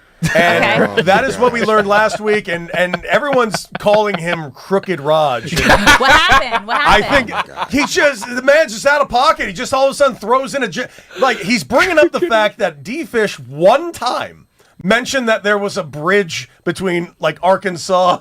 Yeah, like crossing over from Arkansas to Memphis, Tennessee. Okay. There's a bridge where kind of similar to like there's other states where like, you know, you're right here, you're in this state. Yeah. Right here, you're in the next state. Yeah. And I literally just made Mentioned a reference it to once. it in terms of Memphis and Arkansas, and Raj for some reason. Crooked Raj. Just Raj over there being a crook. Yeah. It's like there's a bridge that sounds in cool. Arkansas. That sounds rad. Yeah, it sounds rad. I know a bridge is quite cool. Yes. D Fish, to wrap up that point, the ironic thing that's happening, because I work with a lot of high school kids, prepping them for college, who play DB and wide receiver and stuff, and the ironic thing that happens is you force your kid to focus on one sport for 8-9 years, and then when it's time to cash in with NIL or get a scholarship, they don't want to play it anymore. Yeah. And that's burnout's the ironic. Yeah. They are sick of it. Like, Mom, I wanted to play baseball, you wouldn't let me. I wanted to try track, you wouldn't let me. I tried to do all this, and maybe it's not mom and dad, maybe it's their coach or something. But now that it's time to actually reap all the things that you've been so like, I don't want to do this anymore. I am sick of it. It is the only thing I've done for 300 days for the past 10 years. And hopefully parents start coming around on the idea that you look across any professional sport, you see a bunch of guys and women who played multiple sports. How everyone got convinced that all of a sudden you have to specialize when Devontae Adams was an incredible baseball player. Yeah. When Jock Peterson was an incredible football player. Patrick Mahomes. Mahomes was a great baseball player. You don't need to be specialized at the age of 12. No. You need to be a kid. You need to be dirty and roll around and try things and eat candy and have fun, because the real world will eat you alive. So have fun while you can. Well, tell me this, Brock, in the football side and D-Fish on the basketball side, and actually, Alex, if you know this on the soccer side right now, because you went through the whole soccer experience in youth, I will say this, baseball has gotten so bad when it comes to youth and parents and how it's got... So much so that some high school coaches have gotten in on the actions. Like, I was training a kid like 6 years ago, and his dad came up and he's like, I have to put him on this travel team because his head coach at the high school level said if he doesn't join this travel team, he won't be. It's like they're using it as a minor league system into their high school spot. I'm like, I'm sorry, that's dirty business practicing. You should not be forced to pay a nominal fee at 8th grade to then get worked into the high school program. To me, that's just ugly. Baseball set the precedent. Football's now following suit with 7-on-7 teams. You have to play on our 7-on-7 club team. And I tell parents all the time, what you will see at 7-on-7 tournaments are sponsors and music performances and games. You know who you never see? College football coaches. Because it's not football. Yeah. It's not football. All these things that you're being promised, they aren't watching the tape. They don't care what you do with no pads on. What are you doing on Friday night? But again, to your point, coaches found out they can make money off of it, and parents are convinced. It's scary. Yeah, similar in basketball. It's happening in basketball as well. Yeah, same thing. Yeah, I mean, once I got to high school, it was like I had to pick. I was told I had to pick between softball and soccer, and I stuck with soccer so I could do the year-round travel ball and play on varsity and kind of like manage both of those. But our school was very political. Like people got played because they knew certain people. So that affected my career in other ways. Yeah. Well, we did talk a little bit about the Lakers' future today, and there is a name that's being thrown around a little bit. And I want your guys' take.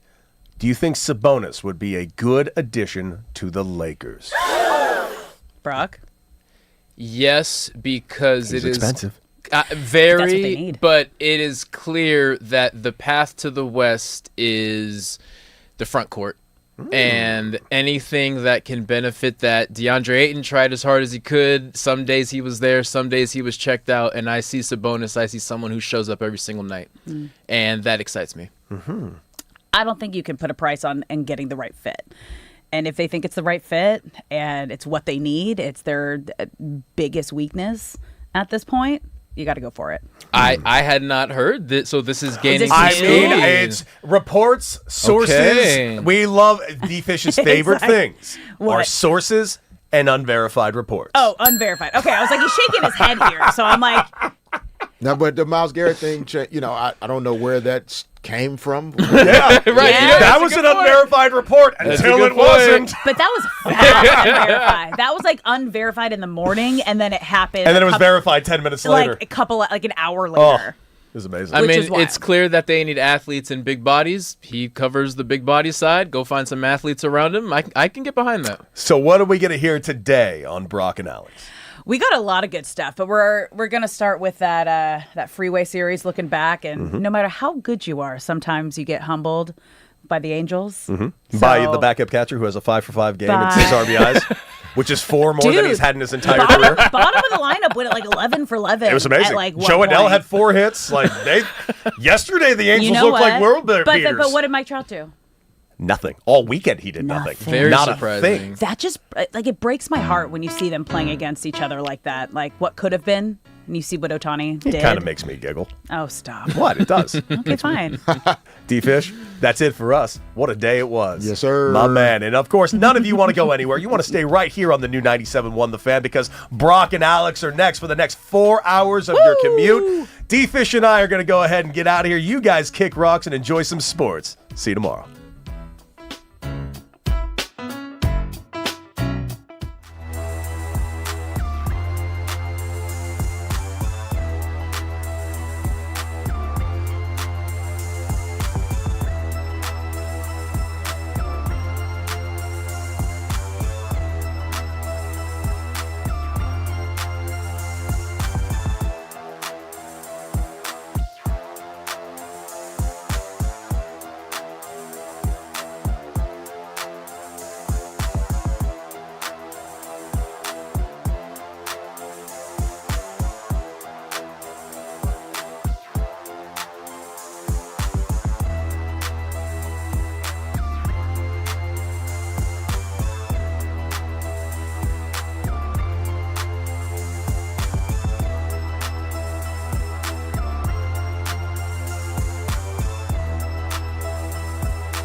What's up, LA? Welcome to Brock and Alex on the new 97.1 The Fan, the voice of LA Sports. I'm Alex Curry here with Brock Vereen. Happy Monday, guys. Thank you for tuning in, whether you're listening on the radio, the Odyssey app, the iHeart app, or watching us live on YouTube, Twitter, or Twitch. We appreciate you being here and a part of the conversation. You can check us out on all socials at The Fan LA. And if you're watching the live stream at The Fan LA, get in the chat. We want you to be a part of this show. You can also call us at 855-97 LA Fan, 855-975-2326. And guys, we're going to be giving away Sparks tickets, a pair of Sparks tickets every day this week. Top of hour 2. You're just going to have to call in. Stick around for that. We're excited for that. So many great things today, you guys. We're going to dive into Dodgers, Freeway Series, Angels, recap from the weekend. I was there Friday. We got Knicks at MSG tonight. It's going to be absolute mayhem. We'll dive into that. We have Jovan Buha joining the show, Lakers insider, to kind of really see the direction that we're going right now in the offseason. But you guys, happy World Cup week. Hey! We are 3 days till kickoff, 4 days till USA's first game at SoFi on Friday. And I'm starting to feel the excitement. I'm starting to see it. Again, I think because we're talking about it so much that we're getting targeted for it. But it's going to be so fun. There are so many watch parties, places for you to be able to enjoy the atmosphere of the World Cup if you can't actually get a ticket and go there. And I got some more places for you because that's what we're doing. That's what we're doing every single day leading up to the World Cup, during the World Cup. Now, what I've told you already so far, I think the biggest event is going to be at the Coliseum, Exposition Park, right in front of it. Tickets are $10 for adults. Children under 12 get in free, and that's June 11th to the 14th. They're going to have giant screens. They're having food, live entertainment. That's kind of like a home base for like a fan fest. And then some places to watch, the Fox and the Hounds in Studio City. Are you familiar with that? I'm not familiar. Okay. I also don't want... Okay, so Ye Olde King's Head in Santa Monica. So this is put out by New York Times Travel, all the top places I think that they are saying in LA. So we'll see. We'll see about this. And then I don't want to say these wrong. Okay, are you familiar with Harvard Heights and Lincoln Heights? No. Okay, see if you can pronounce those two names correctly of the places where to go. Okay. Because I don't... Yeah. I will try my best. Okay, so we have... It's spelled Guelaguetza. I'm going to go with Guelaguetza. Okay, let me see. Guelaguetza. Yeah. Guelaguetza there we in go. Harvard Heights. Yeah. And then Here we go. No, I'm a Rugrat, so I don't want to... Chuperia. Lincoln Heights. La Chuperia. Okay, there we go. Brock, I love the commitment. Yes. I pronounce things wrong all the time. So I have to hear someone say that before I actually commit. I don't want to. Yeah. Okay. So that'll be fun. And then I'm telling you, Underground in Hermosa Beach. Yes. That's going to be a rad time. We also said the Getty is free viewing. I will be there for sure. On top of there. So it's going to be fun. Yeah, because USA's Friday. So it's end of the work week for us. Do you have any plans yet for that? Well, USA? On Saturday, I am flying to Houston to catch Germany and Curacao Germany and Curacao in Houston to see the game with my brother. We planned this months ago because at the time it was cheaper for me to fly there, which is see wild. the game That's and fly back so right wild. after. So this will be like a 28-hour trip. Dude. But I am very excited. Germany, one of the favorites, probably 5th or 6th best odds last time I checked. I'm expecting an electric atmosphere, and maybe we'll try and snag some day of SoFi tickets down the road. So we will see. We will see. That's just so crazy. I don't think I realized how expensive ticket pricing is just across the board right now with these big events in sports. Obviously, because we work in sports, and when you're at games, I have a media pass or I'm covering the game or something like that. So I am so jaded on all of these ticket prices. I don't know if you saw, because obviously this is the first time that the Knicks have been in the finals since 1999 at MSG. So, and they haven't won in 53 years. I saw a report this morning that there's not a ticket below $10,000. Oh my God. Nosebleeds. And I was just sitting here saying I was going to hopefully snag a last-second ticket. I don't know if that's happening. No. This is Game 3 for the Knicks at MSG, and obviously there's so much more. Yeah. No. I said Game 3. Like, that is insanity. Josh Hart had a great point where he was saying, he understands that this Josh Hart, the small forward for the Knicks. Yeah. He was saying he understands why the tickets are what they are, but when the Knicks have not been in this moment for 30 years, you wish there was a world where the diehard fans are the ones there, when in reality, it's probably a lot of very rich people who are saying, oh, let me just go do this thing even though I don't care about basketball. So that's business, and sports are business. And it's like what you see at the Super Bowl, too, right? It's companies that buy up the tickets. Like 10% of the people there are actually Seahawks or Patriots fans. Everyone else is just so wild. So we'll get into that a little later because there's a lot more, I would say, drama and distraction that's going to be surrounding potential vibe killers. Yeah, this Knicks game. So stick around. We're going to talk about that later. But I want to start with the Freeway Series. Yes. Because I got to go on Friday, you guys. First double day since we started the show.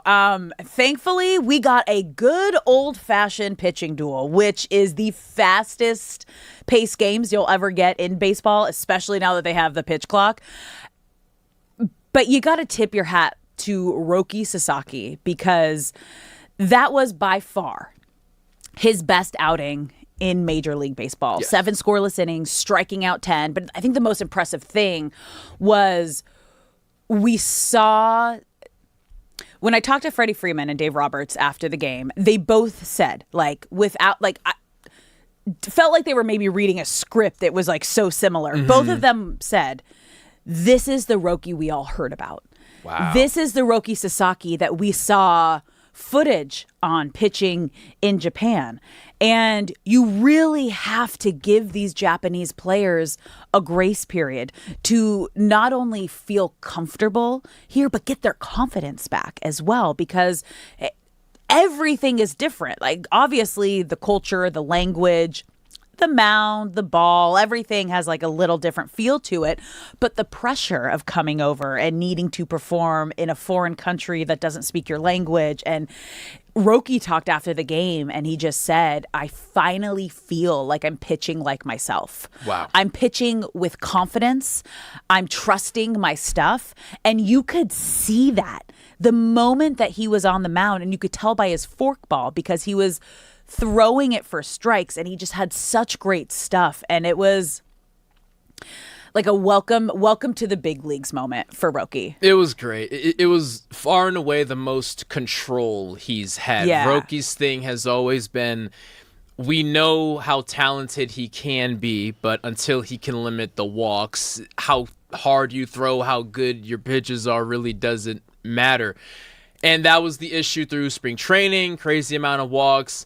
And then at the start of the year, it looked like he had kind of gained a little bit more control. Then there was kind of a step back in a way. But that performance in game 1 was the most control over his pitches he has ever had. On 2 different occasions, in 2 separate innings, he struck out back-to-back Trout and Meckler, the 2 and 3 hitters. Like, not a fluke in any way. But the biggest aspect of it, and you hit on it, was the team's reaction mid-game, seeing them like arms in the air in the 4th inning in a 0-0 game because they are so happy for Roki, and Roki's success for that 5 seconds takes precedent over the game at hand. Like, everyone is just on board with Roki doing well, and then post-game, how Freddie was just glowing talking about him. I truly feel a massive hump has just got over. And for Roki, now it's okay. We know you can do this. Now the exciting part is let's see it again and again and again. I'm so excited for him. Yeah, I think the good part is like now we have a small sample size of this because it's his last like 3 outings that we've really seen the consistency. And when he said, I feel like I'm finally pitching like myself, I'm pitching with confidence, like that's the green flag right there. It's like, okay. Because if you're not confident on the mound, I mean, that's what we've seen his struggles the last couple of years. And in spring training, when they would put him in, they take him out, put him back in, because you can do that in spring training.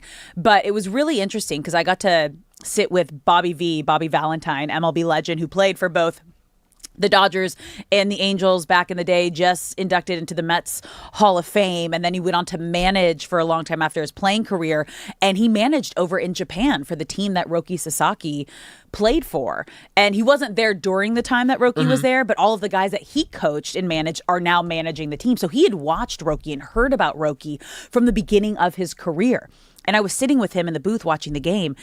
And 1 inning in, he looks at us, he goes, oh, he's got it. Wow. He's got 2nd inning, 3rd inning. He goes, this is going to be the best outing of his major league career. Wow. 5th inning, he goes, this is... And I love sitting with former players. It's like one of my favorite things because I like... no shame in my question game. Yeah. I am just sitting by them and like they're like, hey, Alex, do you want to know why this? I was like, yes, please explain it to me. Even if I know the way you see it is so much different and the explanation is just such, like they're a wealth of knowledge. And he was talking to me, he's like, the fork ball, like when he has the fork ball down, because the thing with pitches and like pitchers with different balls, when you're holding it, your fingers are, the tip of your fingers are usually touching the ball. And that's where your feeling is, right? That's where your nerves are. That's how you know you have a good feel. But the fork ball, it's between your 2 fingers. So your tip of your fingers aren't touching the ball. Right. And so if you're off and you don't have the right feeling on it, it can really go sideways. So the fact that he was absolutely nailing his fork ball, he's like, he's here. Yeah. He's got it. The most exciting aspect for me, too, other than the teammates celebrating, was the fact that when the 7th inning came around and they decided to sit him, it's that they decided his day was done. Yeah. Instead of the performance saying, I think we got to yank him right. Done. The day didn't have to end. They decided that it ended. And even in the better outings that he's had in the month of May and early June, I think that was the first time this season that they decided his day was over. It was a massive step, and for him to still be so young, and there have been some emotional moments, some god-awful moments, but I go back to the quote that you heard from him saying, this is the pitcher I knew I could be. Could you re-say that? So it was Dave Roberts and Freddie Freeman who said this was the pitcher we had heard about. We had heard about, and we had seen pitching in Japan. Yes, and I know there have been moments that Roki has clearly lost that confidence coming over here so young, but I'm sure it means so much to him to know you guys never doubted me. There have been many moments that the fans were clamoring for maybe me to get sent back down, especially going back to last year before the injury and all of these other things. But it just goes so far as a player who feels like you get over a hump and you look around the locker room and your manager and one of your most veteran leaders is sitting there saying, we never lost faith in you. There were scary moments, but we had your back then, and we have your back now, and we'll have your back going forward. Like I can't express enough how much that means to players. Well, and just how important this is to the Dodgers pitching staff, who has so many guys on the IL right now, with Tyler Glass now going back on the 60-day IL. And then you have Blake Snell obviously coming back from getting the surgery to remove the loose bodies in his elbow. The Dodgers needed this. They needed him to get to this point. I mean, they're going to be insane once they're at full strength. But the fact that Roki was able to get to this point and that he had the outing that he did allowed the Dodgers to be able to walk it off in the 9th inning. We were scoreless, you guys. We were scoreless going into the 9th inning. And it's so funny because both, again, Freddie Freeman and Dave Roberts were asked, like, oh, you know, like when Freddie, it's like when you're walking up to the plate in that moment, what are you feeling? He's like, I am so confident. Like I just know if I'm getting the pitch, the ball's leaving the ballpark. And Dave Roberts too is just like, Freddie just has this aura about him that is the guy that you want in that moment, because there is zero doubt that if he gets the right pitch, it's happening. It is so magnetic, and obviously he's done it quite a few times now, Yeah. especially in high-profile situations, the biggest being the Yankees Game 1, of course, during the World Series 2 years ago. But that confidence is palpable. It comes through the television screen every single time. Yeah. Of just Freddie has this mean mug demeanor about him that I love. He's such a polite guy, such a girl dad, such a smiley guy, but in those moments, you can tell he craves it, and time again, he proves why. Defensively, he had an incredible weekend as well. That Not to take away from the Miggy walk-off, throw but too. yes. That like might have been the play of the season. Full split? Like, yeah. So Miggy grabs it bare hand, like insane crossbody throw to Freddie, and Freddie literally goes into the full splits at first base. Like that was insane. He had one hell of a weekend. Yeah. And I don't want to be a prisoner of the moment and say one of his better weekends as a Dodger. I'm sorry, it wasn't one of his more memorable weekends as a Dodger because of the World Series moments and stuff like that, but it was one of his most just positive weekends as a Dodger. He could do nothing wrong offensively, defensively, and one of my biggest takeaways of the weekend as a whole was one, Roki, and two, probably Freddie. Yeah. Just dynamite every moment he was in. He answered the call. It's so funny. So you mentioned like Freddie the dad. Mm-hmm. It's so funny. So like after we were talking to him, he's like, "Yep, I got a 5:30 a.m. wake up tomorrow morning because we have Little League." So you have to remember like all these like, and I'm learning this now too as like a full-time working parent. It never stops. Right. And it's like you don't get that time to recover and sleep in as much. But you know what I did learn from it? He's like, yeah, so I'm going to be hitting up the nap room when I get back. I'm like, the Dodgers have a nap room? And I was talking to Kirsten Watson about it, their sideline reporter. I was like, tell me about this nap room. And he's like, she's like, yeah, so it used to be right next to the indoor batting cages. Okay. But because that's where Ohtani takes his BP and he works in the cages and he's so loud, the guys had to move the nap room because no one could sleep because Ohtani is in there the entire time and just so loud. But yeah, they have like beds, cots, like turn out the lights. So if they have to get up early to go to your little kid's Little League game, they come to the park and get a nap in before game time. I love the image of everyone exhausted. Hey, there's only 3.5 hours till we got to go to the airport and fly to who knows where. And all the lights going off and everyone getting in their PJs and then Shohei walking over to take BP at 1 a.m. in the morning. I love well, that it's also it's like mid-afternoon because they get to the ballpark at like noon, 1 for treatment. And then you might have like an hour or two until you have to go out and take batting practice. But as you know, Shohei Ohtani doesn't take normally batting practice out on the field. And we did see him, though, try to change things up when he was in a little bit of a slump. And you're like, why is he out here? Ohtani? Well, because like you guys have to understand, it is a spectacle. Like fans are freaking out when he is out there. And I'm sure it's not so much about like putting in the work as it is putting on a show because that will be analyzed as well. And so he's a very like doesn't need or want the spotlight, but like obviously his play as one of the greatest players we've seen in sports and now in baseball, which we're going to get to later, of where Shohei Ohtani kind of ranks already in his 9th season. I'm excited for this. Greatest athlete of all time, which is crazy to think about. Yeah. Absolutely wild. Another thing we didn't like fully dive into yet, because I think it was the arms that were really the story this weekend too, because Roki Sasaki finally, as we just dove into, had his welcome to the big league game. But Yoshinobu Yamamoto yet again just absolutely lights out. We saw a little bit of everything this weekend, you guys. Friday, we got a good old-fashioned pitching duel, the Freddie walk-off, Roki's best outing of his career. Saturday was like that offensive explosion in the first inning. Myles Garrett throwing out the first pitch. Some gas, by the way. Myles Garrett throwing some gas. Impressed. I was so nervous. I was so nervous. Because again, like a lot of these, especially defensive guys, you're not really throwing the ball. No. And like when in your life and career did you learn to throw a ball? The only time Myles Garrett throws a ball is if he's at the park and a ball rolls up to him and there's kids down there. There's like, hey, can you throw that back to us? That's the only time Myles Garrett would ever have to throw a ball. Dude, that was impressive. It was money. Right? He was dynamite. And we were sitting here, it was either Thursday or Friday, watching tape of him. Friday. It was Friday, trying to figure out how he was going to look. Because he'd done it before in Cleveland. Mm-hmm. But that was, it was his draft year. So Rookie that year. was 9 years ago. And clearly he has been taking some lessons since. That was as good of a first pitch I think I've seen. It was great. You know what's so funny, too? I was watching a lot of the interviews that local media was doing with him. Number 1 or 2 question he was asked. What was it? Aaron Donald. He just got the biggest trade of his career, life, everything, and everybody's still talking about Aaron Donald. Okay, if you don't have Aaron's number, I can give it to you because I'm sure he would love a call from you today and tomorrow and the next day and the day after that. So I've been hearing there's more kind of cryptic tweets being put out, and Aaron is he's working out a little extra. So I think the Aaron Donald meter is getting approaching closer the green. to the green.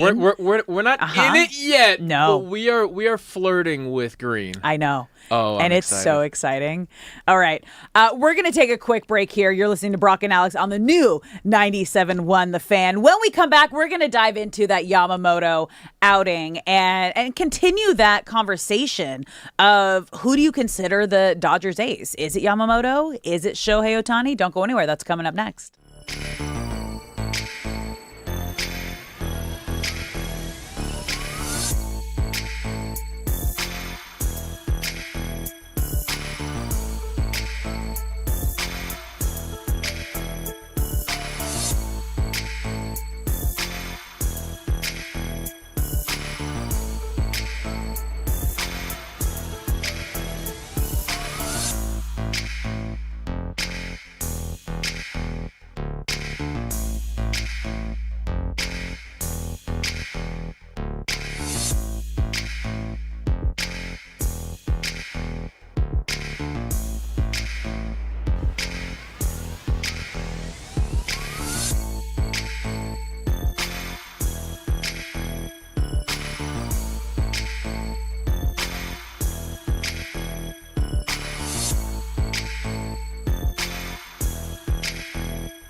What's up, LA? Welcome back to Brock and Alex on the new 97.1 The Fan, the voice of LA Sports. I'm Alex Curry here with Brock Vereen. Thank you for spending your midday in LA with us, whether you're listening on the radio, the Odyssey app, the iHeart app, or watching us live on YouTube, Twitter, or Twitch. We appreciate you being here, and we want you to be a part of the conversation. So get in the chat at The Fan LA on YouTube.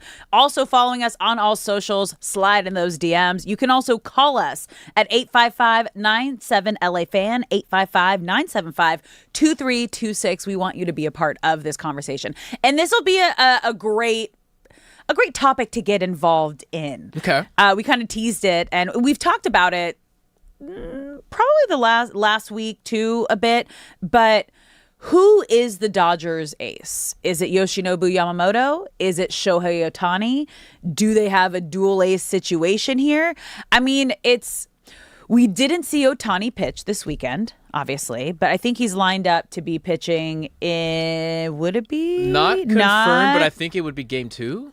In Pittsburgh. Yes, which would be Thursday. Wednesday. It'd be Wednesday. All right. Series starts tomorrow. All right. So what we saw this weekend, though, from Yoshinobu Yamamoto really just solidifies, I think, why he is their go-to, you're going to be getting a win, dependable guy every single time he's on the mound. Yeah, game 2 was phenomenal, and other than the first inning blunder, there was a little blooper, tried to scoop it, he bobbled it. That was the only thing that you could really say wasn't perfect. Not in the sense of a perfect game. He finished with 2 hits, 93 pitches, 8 innings. Definitely could have gone a complete game, but didn't need to. I don't even know how many. Obviously, he had two hits only, but I don't even know how many balls that the Angels made contact with made it to the outfield after the first hit. This was dominance, and even as impressive as that stat line is, it doesn't even begin to tell the story of how dominant he was. Yeah, full control of everything, and when Yoshi is locked in my opinion, he is the most fun to watch. Yeah, He exudes so much confidence in the first inning that his first inning is always his worst inning. Mm-hmm. Now, the error failing to scoop up the ball doesn't really fall into place, but typically if he gives up a homer, if he gives up a shot down the line or something like that ends up in a double, it's always in the first inning because he's so confident in himself. He says, yep, I'm just going to see what works today. I'm just gonna throw. I'm entering here with 7 pitches, and I want to be able to enter the second inning with 5. And I'm just gonna throw things. You may hit them. It doesn't matter because once I figure out what works, you're not hitting anything else. And I love watching him pitch. I love watching him just treat the first inning like a rough draft, and then from the second inning on, always saying, "I'm locked in. It's time to go." And game 2 was phenomenal for him. Yeah, we've heard Dave Roberts talk about it too, where like even if he does get into a little bit of trouble early on in the game, he doesn't let it affect him throughout the rest of his outing. Mm-hmm. And that's the kind of player, pitcher, leader, ace that you would need when you're heading into obviously these are all meaningful games, you guys, but Dodgers October is a different level of meaningful games here. So it's more of the like all-around person and player that he has become. And the fact, and again, I'll say this over and over again, I'll sound like a broken record, the fact that we're even having this conversation, who is the Dodgers ace between a Yoshinobu Yamamoto and a Shohei Ohtani, is why the Dodgers are in such an incredible position to try to three-peat for the first time since the Yankees did decades ago. And the fact that we don't see Ohtani as often as we do with Yamamoto because they're trying to manage, load manage everything that's going on. When we talked about it last week, both of us at the same time kind of were like, it's got to be Yamamoto. It has to be. Like quickly, though. Yeah. Because Ohtani is an ace. Mm-hmm. But I feel like with the Dodgers, it's Yamamoto, 1A, Shohei Ohtani 1B, which is weird to even put Ohtani like not at the top of every single thing out there. Right. But if you had to pick a guy to get on the mound A Game 7 hates to see Yamamoto come. Like, what Yamamoto has done and proven for the Dodgers in the postseason, and then to carry that on throughout the regular season, I think it has to be Yamamoto as the ace. It is. And I always go back to my favorite moment of the World Series last year was when they were considering putting Yamamoto back in the game, even though he had just pitched a complete game the night before, and the Blue Jays fans who weren't at the stadium, of course, were watching at the Rogers Center, which is their Staples Center. Yeah. We'll never call it crypto. And just the feed cutting to Yamamoto warming up in the bullpen, the collective groan of 15,000 Canadians, that was the moment that cements in my mind Yamamoto's legacy. If he never pitched another day in his life, that moment alone is enough for him to just wear a crown saying, I strike fear in everyone. So Yamamoto is the ace, but the beauty of it is, God forbid something happened to one of them, or maybe someone just needs a rest or has to do a 10-day IL. The fact that the rotation doesn't lose an ace, right? Like if there's a world where, hey, Shohei, Yamamoto's feeling sick, Yamamoto needs to sit down for a little bit, we're going to adjust some things, and you're our guy now, and the same goes for Yamamoto, both of them saying, great, let's do it. No hesitation. I'm comfortable and ready to rock. I love being spoiled as a Dodger fan and having two incredible Hall of Fame caliber pitchers in the same uniform. It's great to be in LA. It's great. We want to hear from you guys. You can call us at 855-97-LA-FAN, 855-975-2326. You can also go to our YouTube live stream. We have a poll going.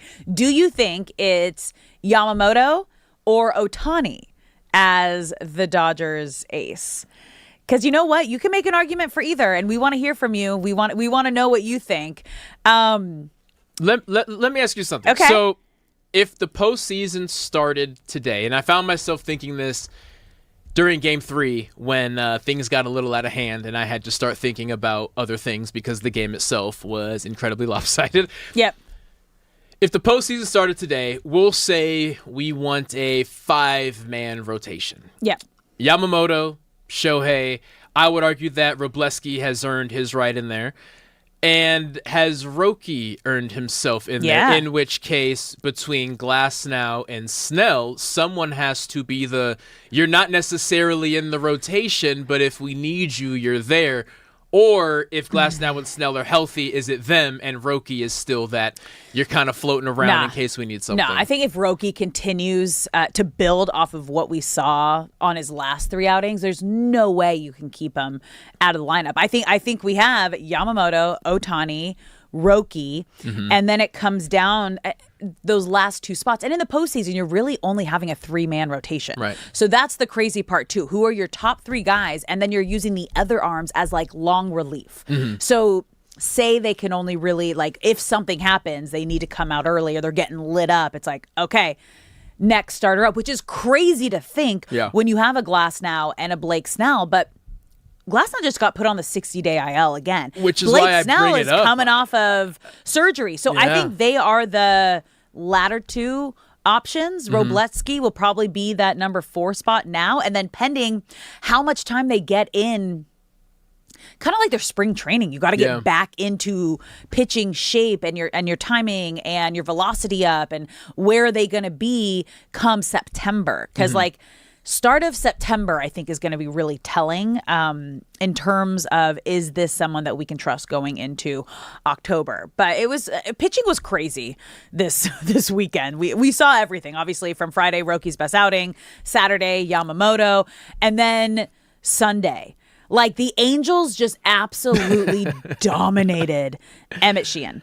And it was brutal. He only lasted 1 1/3 innings, but this was one of those situations you just got to tip your hat to the Angels because they were seeing beach balls. The bottom half of their lineup was 11 for 11 at one point. So it's crazy because sometimes, like, the opposite of what you think is going to happen happens. And the fact that, like, Mike Trout went 0 for on Sunday. Yeah. And it was like Joe Adell had himself a game, which was awesome. And I'm really excited because remember, you guys, we want you to be a part of this conversation. You can call us at 855-97-LA-FAN, 855-975-2326. We got John from Orange calling in right now. And I'm guessing we're an Angels fan here, John. How we feeling? Well, I mean, pretty sad, to be honest with you. I mean, that's kind of like how all Angel fans feel. And Miss Curry, I know you were a reporter. You were there for a very long time. Yeah. Sad that you left. And, props to you and all you did. You worked your butt off. Thank you. Moved on to better and bigger things, obviously. But, I'm not jealous. I'm not mad at the Dodgers. Do your thing. Mm-hmm. Keep going. But I want to get your perspective. So, obviously, the media has covered the sell the team chance, the disgruntled fans, and I'm one of them. Okay. Right? Tarps off? Are you at Tarps off? Oh, yeah, man. I did it last week. Just let's go have fun. Yeah. Right? Let's go vent. Yeah. But you got a lot of youngsters just being annoying. Anyway, so my question to you, you were there for, 5-7 years? 10 something years. like that? You were there for a while. 10 years. 10 years, okay. Yeah. A decade. So, yeah. Okay, so I want to get your thoughts on I know what's a problem. We know what's a problem. It's up top, right? Yeah. But where do you see the Angels moving forward this coming winter? Because I do hear CBA talks going to be coming in. Oh, yeah. You know that Artie just got the ABTV, so that's going to add a little bit more loot to if he wants to sell the team. That's kind of why I'm thinking that he just might as well sell the team. But, I mean, it's like I don't like the fact that he's doesn't invest money into the future. Yeah. Because the Dodgers are a model franchise of what every single baseball team should do. It's not about the capital. They got billions of dollars. That's not the point. The point is that management at top has to invest their money correctly. And I myself, when we were in the thousands after we won the World Series, they were just going after division after division. Yeah. We haven't seen any of that consistency. They're just signing all these Sports Center highlight reels and the World Series MVPs, and we know Rendon's just, oh my gosh, horrible contract. Yeah. But, I just want to know Miss Curry's thoughts on where they should be going, and that's about it. But like I said, man, Dodgers, hey, do your thing. I'm not jealous. I just wish our ownership would have the same mentality like you guys, and I really appreciate the new station. It's fresh, it's new, and it's a voice for Southern California. Thank you, John. We really Shout out to appreciate John. you. Yeah, really appreciate you calling in. And I feel for you, and I feel for all the Angels fans. And as he mentioned, I was a part of this for 10 years, and I was a part of their last winning season. It's been almost 10 years that they've had a winning season. I think the hardest part and what I saw was ownership being involved in player decisions and who you're going to go out and pick and who you're going to go pay and who you're going to be okay to trade for. I think the biggest mistake that the Angels made in terms of turning their entire franchise around was not trading Shohei Ohtani. When there was a 5% chance that they were going to make a playoff and he became a free agent the following season, that's how you turn your franchise around. The haul that you could have gotten for Shohei Ohtani. Because again, if you knew you were not going to be able to pay this man after this season, I think you set yourself back a decade with that. The asking price could have been as high as you wanted it to be. You could have gotten an entire farm system. Everyone wanted him. Even if a team was getting him as a rental. Right. A team that was picking him up was most likely going to get him as a rental for that second half of the season. And you could have completely changed your farm system, which you traded away over the last decade for a lot of these guys that he mentions were big names, greats at one point, but you were paying for their past instead of paying what they were going to be able to do for you now. The Angels need to build from the farm system up. Yes. And that's the biggest issue. It's that's where you have to start. And that's what makes the Dodgers so great is they have such a strong farm system, whether they're homegrown players like Will Smith or they're creating such strong talent that they have trade pieces that they're able, when they trade them, they're not going to be completely depleted in the farm system. So that's the hardest part for me to digest with the Angels when they did not trade Shohei Ohtani. Yeah. And they went out and they were buyers. And then everybody that they got injured. And in that moment, it was like, you just lost 10 years of your future right. with that decision. The frustrating thing, and I will admit I am a Dodger fan. Of course, I grew up watching the Angels as well, living out here. And the frustrating thing, and thankfully John is not a fan on this side of things, that comes with, the Dodgers just buy players. Even if that were true, there is still a skill of knowing which players to pay. And unfortunately for the Angels, the Anthony Rendon contract, they spent a lot of money. Anthony Rendon has not been a California resident in 3 years, right? He's still getting paid. But he's still getting paid. He's still getting paid. The Josh Hamilton contract. Now, Josh Hamilton was obviously battling many things that weren't even baseball related. Yeah. But at the end of the day, it was money that was not well spent. Albert Pujols was not necessarily money well spent. There were some great moments, but to spend that much money on a player who you end up DFAing instead of finishing out their contract, it's fair to sit there and say, okay, maybe that wasn't money well spent. So it is a matter of the farm system, and it's also twofold, because when you do spend money, you're not getting the return that you want. I will say lastly that across sports, you see teams that consistently struggle, and what they often have in common is ownership who want to be GMs. That goes for football, baseball, basketball, across the board. When you hire someone to make the decisions, you got to trust them because that's why you hired them. And when you want to be the GM and the owner, more often than not, you're going to find yourself in a situation that the Angels are in. You nailed it.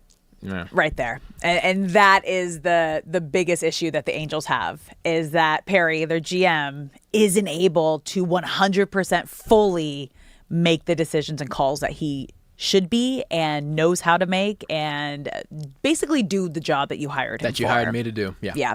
Which is wild. So thank you, John from Orange, for calling in. We want to continue to hear from you, you guys. You can call us at 855-97-LA-FAN, 855-975-2326. We're also going to be giving away a pair of Spark tickets every day this week. Today, we're doing it in about 20 minutes, top of hour 2. You can call us at 855-97-LA-FAN, 855-975-2326. So pay attention, keep listening, and we'll tell you when to call in.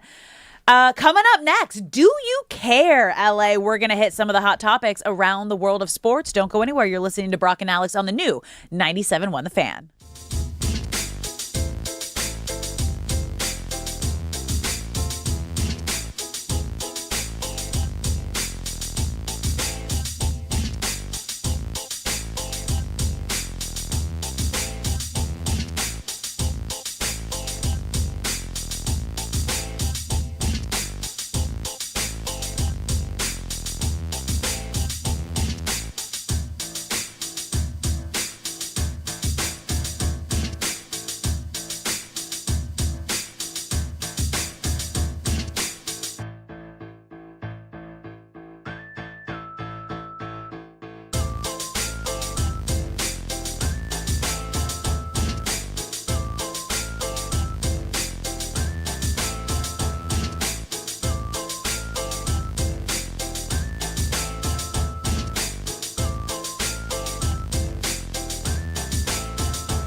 What's up, LA? Welcome back to Brock and Alex on the new 97.1 The Fan, the voice of LA Sports. I'm Alex Curry here with Brock Farine. Thank you for spending your midday in LA with us, whether you're listening on the radio, the Odyssey app, the iHeart app, or watching us live on YouTube, Twitter, or Twitch. We appreciate you being here, and we want you to be a part of the conversation. So if you're watching the live stream, get in that comment section. We have a poll going right now. Who do you think the Dodgers ace is?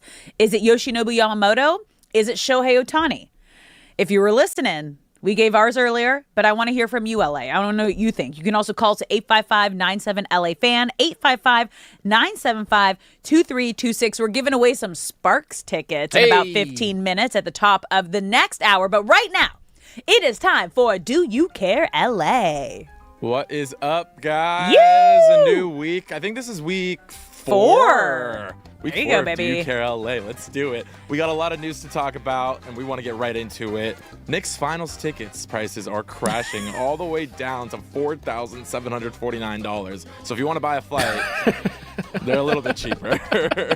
The get-in price for Game 3 at Madison Square Garden reportedly dropped more than $6,000 earlier this morning. Really? But they're still $4,749. Because I was going to say yesterday when I saw this, the cheapest ticket was $10,000, which was insane. Like, that is absolutely insane. For nosebleeds, they were selling a stool seat in the standing area where, like, there's no actual way you're going to, like, get a stool. Standing areas for fans was $3,500 for Game 3. Too, like there are guaranteed games after this. Like if this was Game 7 or in a potential series-ending game in 6 or something, that's one thing. But there are guaranteed games, and it was at $10,000. Yeah, it's just wild. I mean, because you have to think about what it's been 53 years since the Knicks have won a title.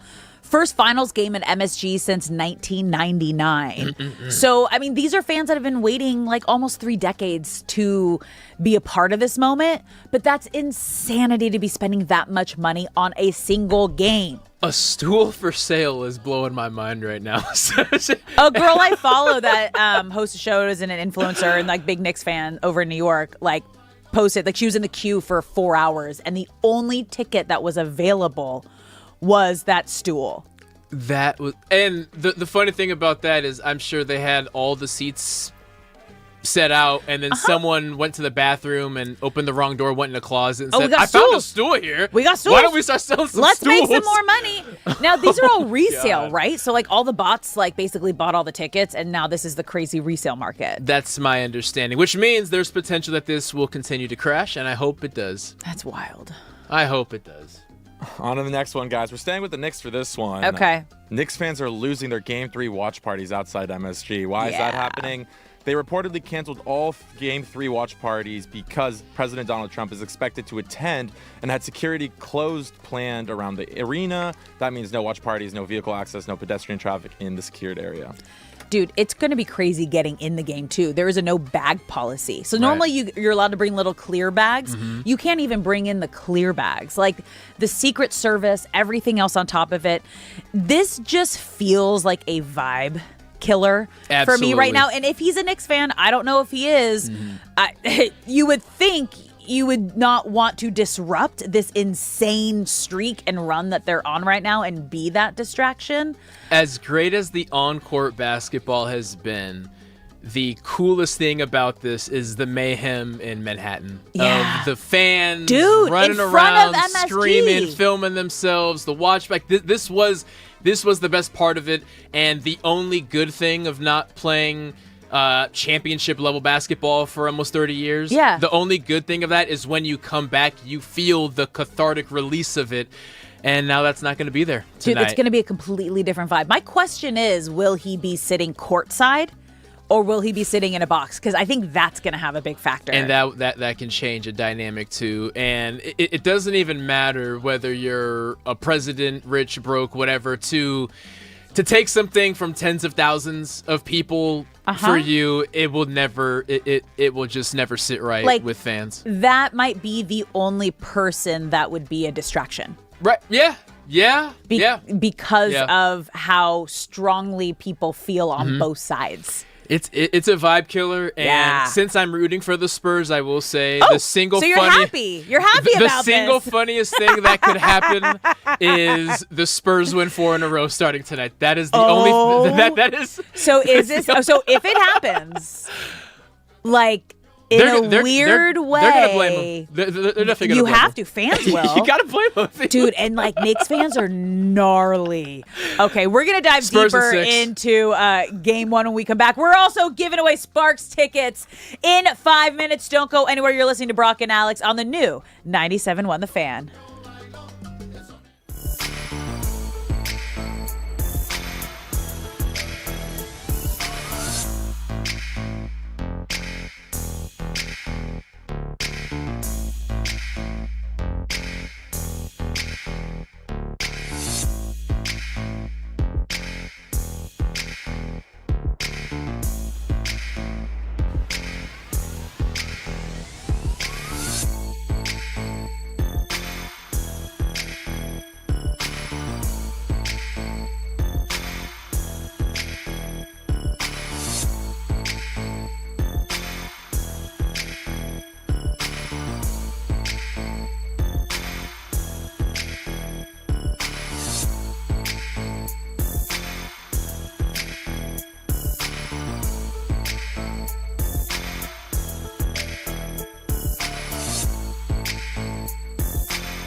What's up, LA? Welcome back to Brock and Alex on the new 97.1 The Fan, the voice of LA Sports. I'm Alex Curry here with Brock Farine, hour number 2. Thank you for spending your midday in LA with us, whether you're listening on the radio, the Odyssey app, the iHeart app, or watching us live on YouTube, Twitter, or Twitch. We appreciate you being here, and we want you to be a part of the show. So if you're watching the live stream, get in the comment section. We got a poll going right now. We want to know what you guys think. Who is the Dodgers ace? Is it Yamamoto? Is it Ohtani? Do you have an opinion? Do you think it could be both? That's the kind of the direction that I went. But you guys, I am so excited. We mentioned this last hour, but we are giving away 2 Sparks tickets. So the WNBA's biggest celebration is coming to crypto on Sunday, June 21st, when the Sparks take on the Liberty, from special guests to one-of-a-kind giveaways. It's going to be an unforgettable experience and night celebrating the 30th anniversary of the first Sparks game on June 21st, 1997. You can get your tickets at lasparks.com/1997. But guess what? We are giving away a pair of tickets today. Yeah. No trivia, no games. Just be caller number 4 and you can win. Caller number 4 is going to win Sparks Games tickets to June 21st. You can call in at 855-97-LA-FAN, 855-975-2326. The lines are open, guys. So if you want 2 Sparks tickets, once again, call 855-975-2326. We will announce the winner at the end of the segment. It's going to be fun. I got to get out to a Sparks game. Yeah. Our girl who's been on the show, friend of the show, Lil Nikki K, she's our sideline reporter. So we got to get out there. She had Will Ferrell out there on the sidelines with him and his son. I think the last home game that they were at. Okay. So they're getting some great LA people in and around the game. But let's stick with basketball. Okay. You guys, game 3 tonight of the NBA Finals at Madison Square Garden. The first game at MSG since 1999. The first finals game at MSG since 1999. Knicks haven't won in 53 years. Now, last segment, we talked about the insanely high prices of the tickets to get into this game.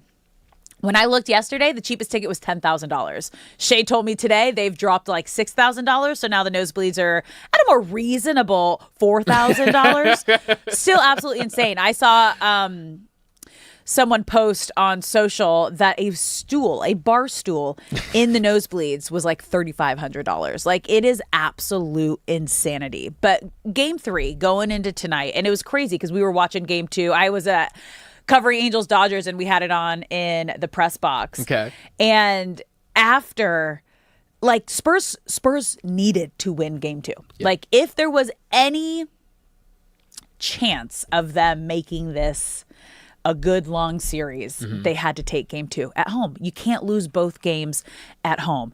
And to see what the Knicks did, and I don't know if it's maturity, because it is a young Spurs team, but just the experience of playing together and doing whatever it takes to win. There was just a different sense of urgency, of little bit of luck on your side with Wemby missing a shot. Like, there's always a little bit of luck for the team that goes on to win any kind of championship, no matter what it is, because these are 2 of the best teams. They are here for a reason. They have not, like, they haven't lost a game in a month. Like, they are on an insane run right now, this Knicks team. Yeah, they are. And the scariest thing about them is about halfway through the third quarter, they collectively decide, we're going to turn it on now. Yeah. And a team like the Spurs, who are young and inexperienced, that is when you really have to clamp down and start playing. Even if it's not your best basketball, you have to be prepared that the Knicks are about to play their best basketball. And we haven't seen that for 2 nights now. So they dropped 2 at home. On paper, the series is over. I'm not going to go that far just yet, because there are moments where the Spurs show when Champagnie is money from 3, when De'Aaron Fox looks like the fastest guy on the court, and when his ankle is a little. He's dealing with a little ankle injury right now. The ankle situation is scary when Dylan Harper looks like I am a young rookie who doesn't know he's not supposed to be having the time of his life out here. But there are flashes of moments where you see the Spurs look like a championship team, but credit to the Knicks, you don't see it for a full 4 quarters, but you see it in the most important quarters, which is the second half of the game. What Karl Anthony Towns has done defensively against Victor Wembanyama is the one thing it was the thing that I've seen that I least expected to see. Karl Anthony Towns typically is known for ridiculous fouls, just head scratching. Why would you foul that man in that moments throughout the entire year? And to his credit, he put on a masterclass of defense game 2, defending Wembanyama for really the entire game. Light on his feet, nimble on his feet, and you can tell Wembanyama was getting frustrated toward the end of the game. Then you add on Jalen Brunson, who in the final 5 minutes, I don't know if there's a player you would rather have on your team than Jalen Brunson. And all of those things combined to being down 0-2 or up 2 if you're the Knicks and coming back home. Wembanyama and the Spurs have to get a win today, of course, to have any kind of prayer. But even if they don't win the series, you just want to walk away from your first finals appearance with something. Some kind of win. Just something. So let's paint the picture again, right? Game 3 tonight at MSG. Knicks have won 13 straight games. 8 straight playoff road games, which ties the 2001 Lakers, which we'll get into in a second. But coming into this game tonight, and we've talked about how intense, crazy Knicks fans are. I mean, it's a different level. And you talked about always hearing about how magical the Garden is and crazy it can be with New York fans. But this is the first time, you guys, that they have a finals game at MSG since 1999. They haven't won in 53 years. But the one thing working against them tonight, the one major thing working against them tonight is that the president is going to the game. And the reason I think that this is going to be such an insane distraction and a disruption to the vibe is they're canceling all the watch parties outside of MSG, which has kind of been the vibe of this entire run and of this fan base. And the security, the checking in the actual arena is going to be insane. You can't even bring a clear bag. You can't do anything. And depending whether he's sitting on the sidelines or up in a box is also, I think, going to have a big factor on just a distraction. Yeah, it's a routine thing, right? Fans, of course, have a routine of showing up and being loud and being hectic and being Knicks fans. And it has clearly had an impact on this entire playoffs. But even as a player, your routine is now different. Even if there's just a different process of checking into the game, of getting to the everything's going to be different. Is affected. And in a game as mental as basketball, as mental as any game, you're sitting here, game 3, 2 wins away from winning it all. You don't want your routine disrupted. 15 wins in a row. You don't want your routine disrupted. And it will have a factor. Now, it does affect both teams, but with the Knicks having the supreme advantage coming back home, it therefore affects them a lot more. And again, I say if the Spurs win, there's going to be one person that all the Knicks fans blame. Oh, yeah. And he's not on, and he's not wearing a Knicks uniform. You know what this makes me think of? What's that? Do you remember? I don't even know if they were actual Nike ads or if they were just, I think our video guy Nick was telling me about this. Was it a student who made these Nike ads with Wemby? Oh, with Wemby, yeah. And they were mock-ups, and it said "Just Pray," because the Spurs have a big nun fan base, and they're at the games, and it's literally Wemby up there with like all the little nuns under him, and just says "Just Pray." This is what they were praying for. Like they needed anything that would throw off the vibe for the Knicks, and like this is it. Like, I've heard about just how much Wemby's getting heckled by Knicks fans walking from the hotel to the bus, from the bus to anywhere else. I mean, obviously he sticks out like, what do they call a sore thumb? Like, no matter like where you are, like you can't hide when you're Wemby. Right. But now that you are like public enemy number 1 for New York fans, honestly, like this could be the best thing for the Spurs. Bad vibes for the Knicks. Best thing for the Spurs. Wemby thrives off negativity. Yeah. Wemby hates Chet Holmgren. Their hate goes back to high school. Also, he's not from here. And is also not from here. But the best version of Wemby we saw against OKC was against OKC in these playoffs, and that's because he hates Chet. And maybe being able to sit in front of Knicks fans who were John Adam for the entire game, maybe that is how we get the best version of Wemby. I have played a game with the president. Oh, tell us more. So, with the president, that's a hilarious phrase there. Yeah. Barack Obama was not playing for Penn State that day, but he was giving a speech at the University of Minnesota on game day, and it affected everything. So we were playing our game in the stadium, and I want to say an hour or 2 hours after our game, he was set to give a speech directly across the street at the basketball arena.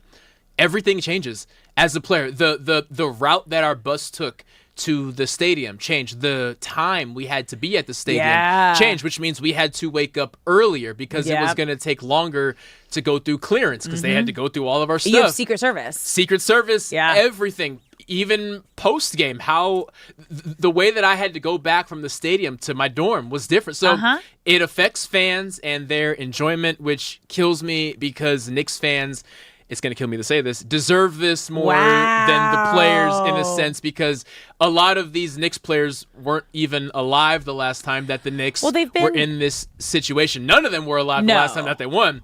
And in that way, the fans are like, there is some 70-year-old Knicks fan who's been waiting 50-something years for this and doesn't get to experience. Gets priced out. Right. But I want to stress that the players also feel the impact of this. And for athletes love routine, and that routine is different now. Insanely different. It's going to be wild. This is going to be kind of like must-watch TV tonight for a lot of different reasons. Spurs in 7. A lot of different reasons. You know what? I always hope for a Game 7. That was my original take. But after watching Game 2, if the Spurs don't win tonight, they're getting swept. That's just what's going to happen. But let's get back to the stat I gave earlier, which was 8 straight playoff road games they have won, which ties a 2001 Lakers. And that 2001 Lakers team went 15-1 in the playoffs. Their only loss came to game 1 in the finals against Allen Iverson in the 76ers. And that was after that Shaq and Kobe won 4 straight and finished one of the most dominant postseason runs we've ever seen.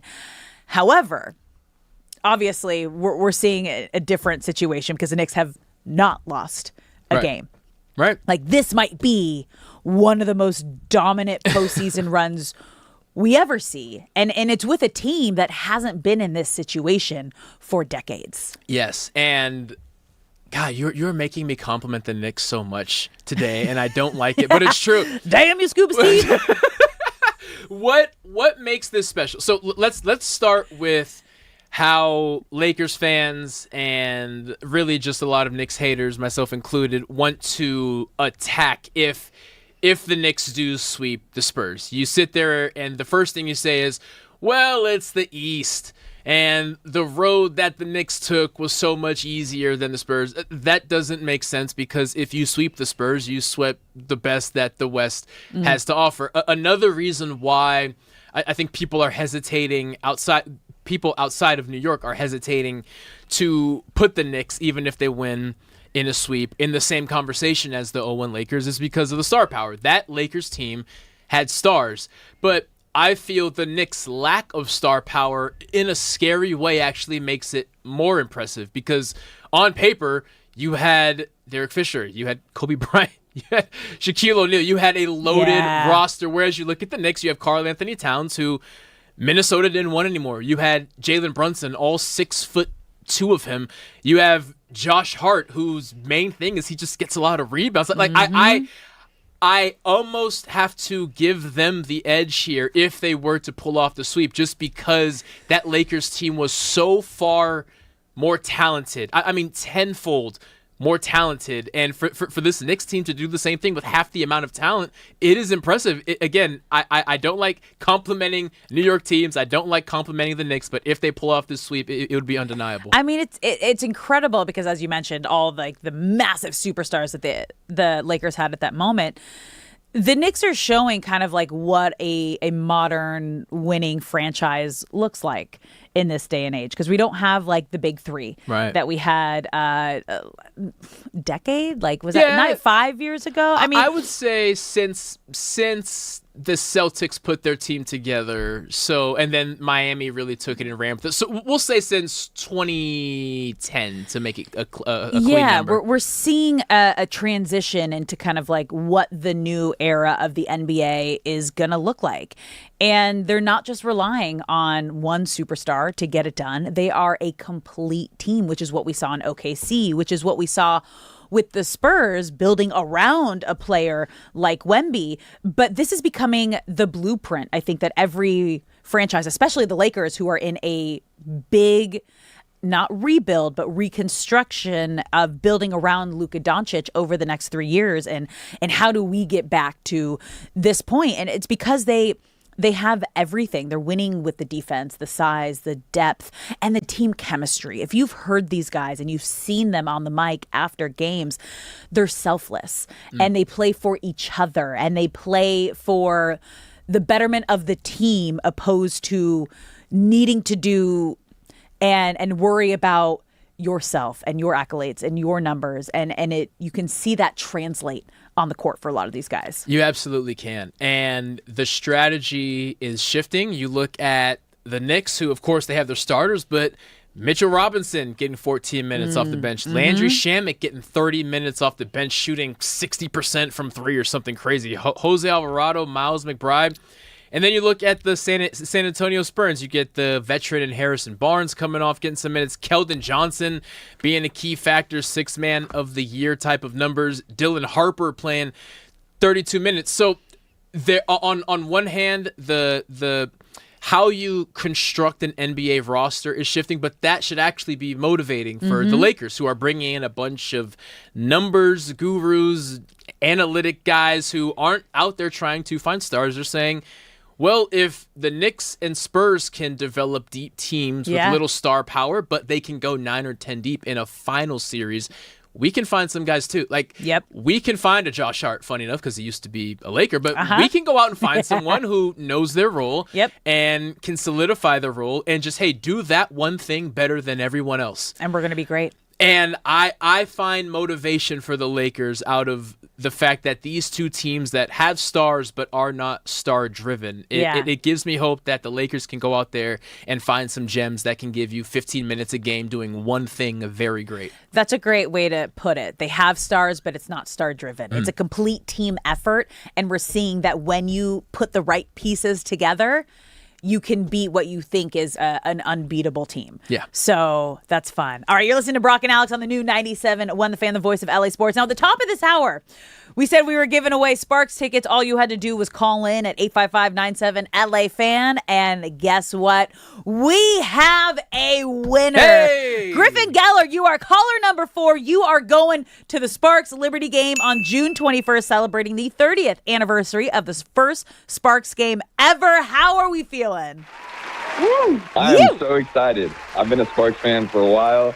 I'm excited to see the girls play. Kelsey Plum, Derek Andy, Cameron Brink, all of them. It's going to be a lot of fun. I love this. Coming off a win, too. A big win last night. Congratulations, Griffin. Yeah, I'm excited. Thank you. No, thank you. Thank you for calling in. This is going to be so fun and excited. Yeah, you guys, we're going to be doing this all week. Griffin is our first winner ever. Griffin is our first. This is our first ever giveaway and our first winner. So, Griffin, congratulations on all of that. All right. Okay, good. I was like, is he still there? No, he's gone. I was like, Griff, we got you, buddy. No, okay, that's awesome. So we're gonna be continuing every day giving away Spark tickets leading up to the 30th anniversary of the first Sparks game. That's going to be fun. We got to get out there too.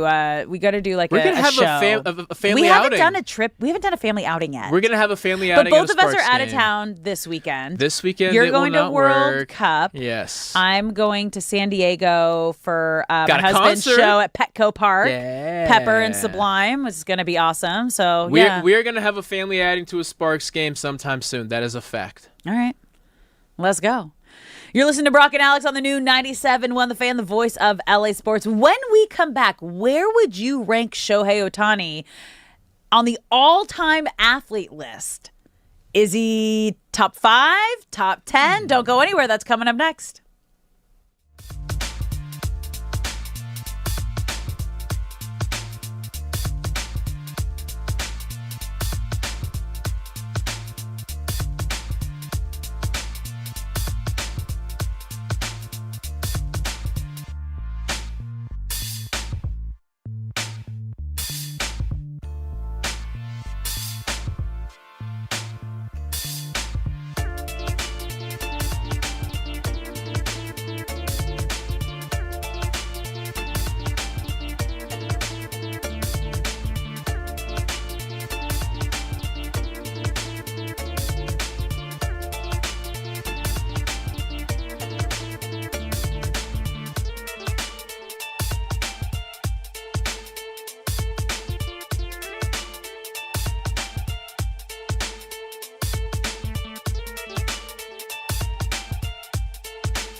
What's up, LA? Welcome back to Brock and Alex on the new 97.1 The Fan, the voice of LA Sports. I'm Alex Curry here with Brock Vereen. Thank you for spending your midday in LA with us.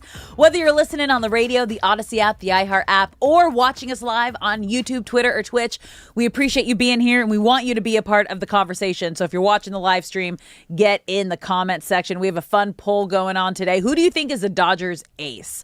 Yoshinobu Yamamoto or Shohei Ohtani? Shay, how's the poll looking right now, by the way? It's a pretty packed poll, so we're almost about an hour. We're at 55 minutes. Okay. 27 votes. All right. 48% say Yoshi, 52% say Shohei. So they're against you guys, and they're against me as well. But we'll see. We'll see what happens. We still got time. Still some time there. Okay.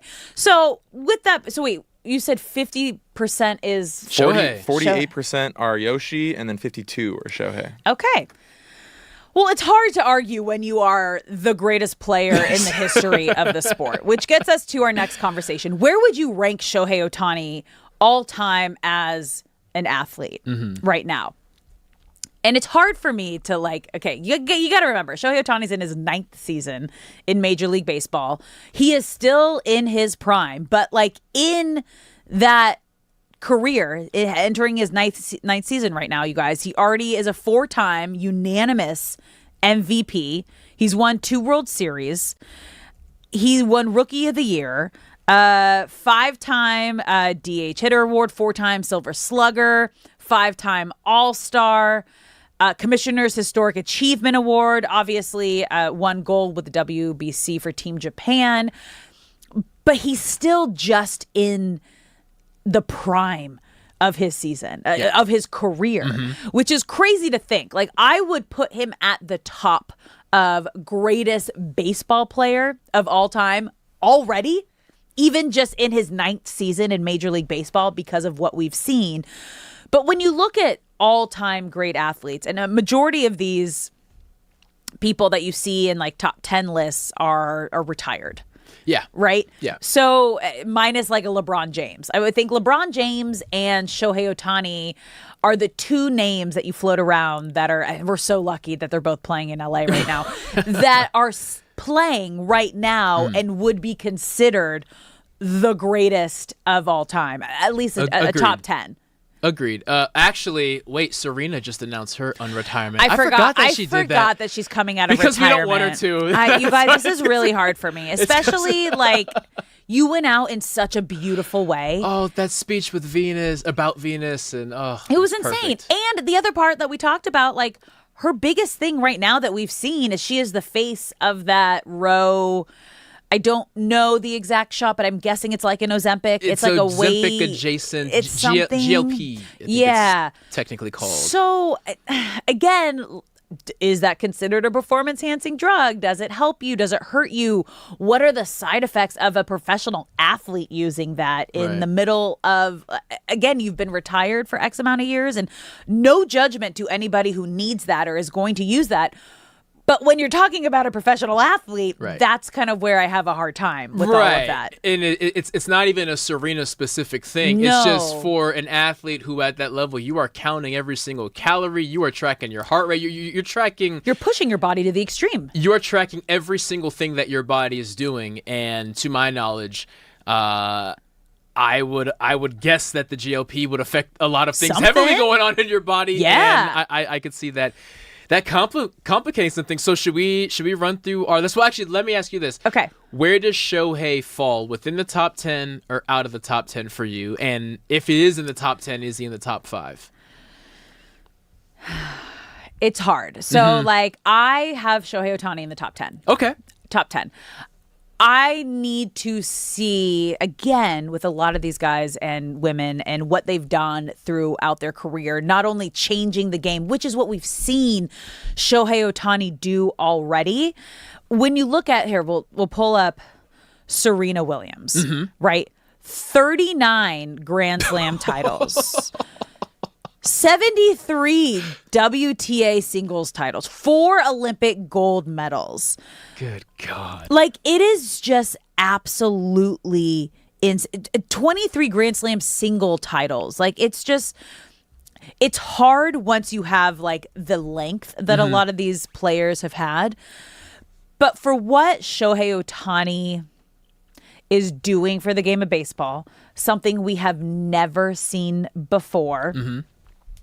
It's when you look at, like, say, a Tom Brady who has more Super Bowl rings than any single franchise. Right. Like, it's players like that I kind of put who changed the game. I think like a Tiger Woods changed the game of golf. Shohei Ohtani is changing the game of baseball, and he's created, like, he is the cultural phenomenon for the game. And when I think of all-time great athletes, I got to think about the impact that they have off of the court or the field, of what they've done for everything as well. So the more I look at this, I'm like, I have him at 10. Okay. That was the highest I could put him. Okay. So one for me is Usain Bolt, because I just feel the fastest person to ever run is automatically the best athlete, because every able-bodied human has run before, right? Yeah. Not everyone has boxed. Not everyone has snowboarded. Not everyone has shot a basketball.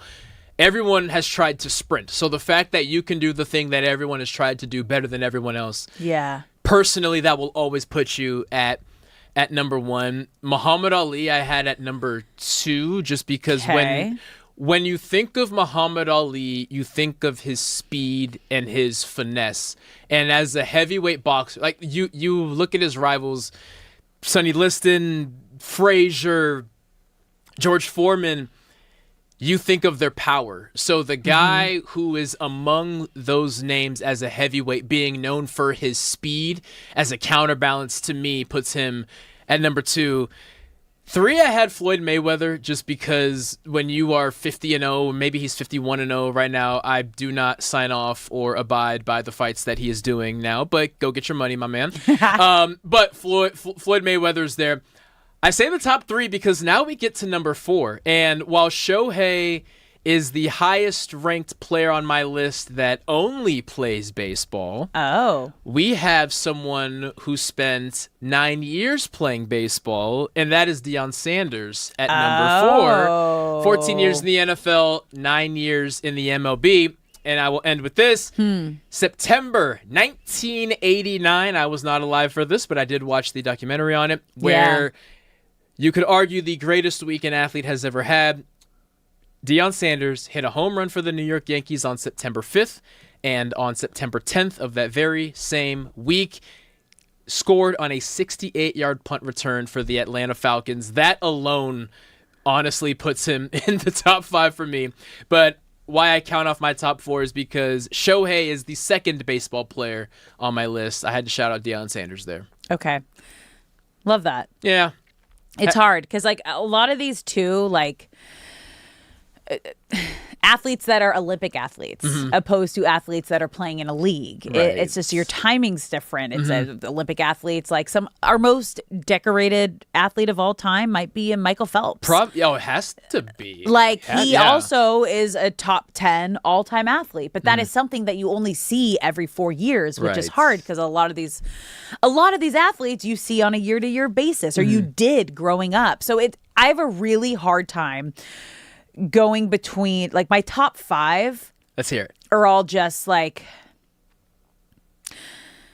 I have Simone Biles at number 1. Okay, completely like, fair. Just what she had done. Completely fair. Yeah, was just absolutely insane. Creating, like, she changed the sport in ways where she was doing things we didn't even know was possible. Didn't she? She did a move, and then that move immediately got banned because it was so dangerous. It got named after her too. She has moves named after her and already. While she was still competing, they were naming moves after her. It was like 4 flips. I don't know what the number is and how many times she goes. I'm pretty sure one of those moves got banned because it was so dangerous. They don't want anyone else to try it. Yeah, but she was able to do it. Like the most decorated gymnast. Yep. Of all time. Simone is at 7 for me, but you could argue 1 through 6, her taking the place of any of them. Yeah.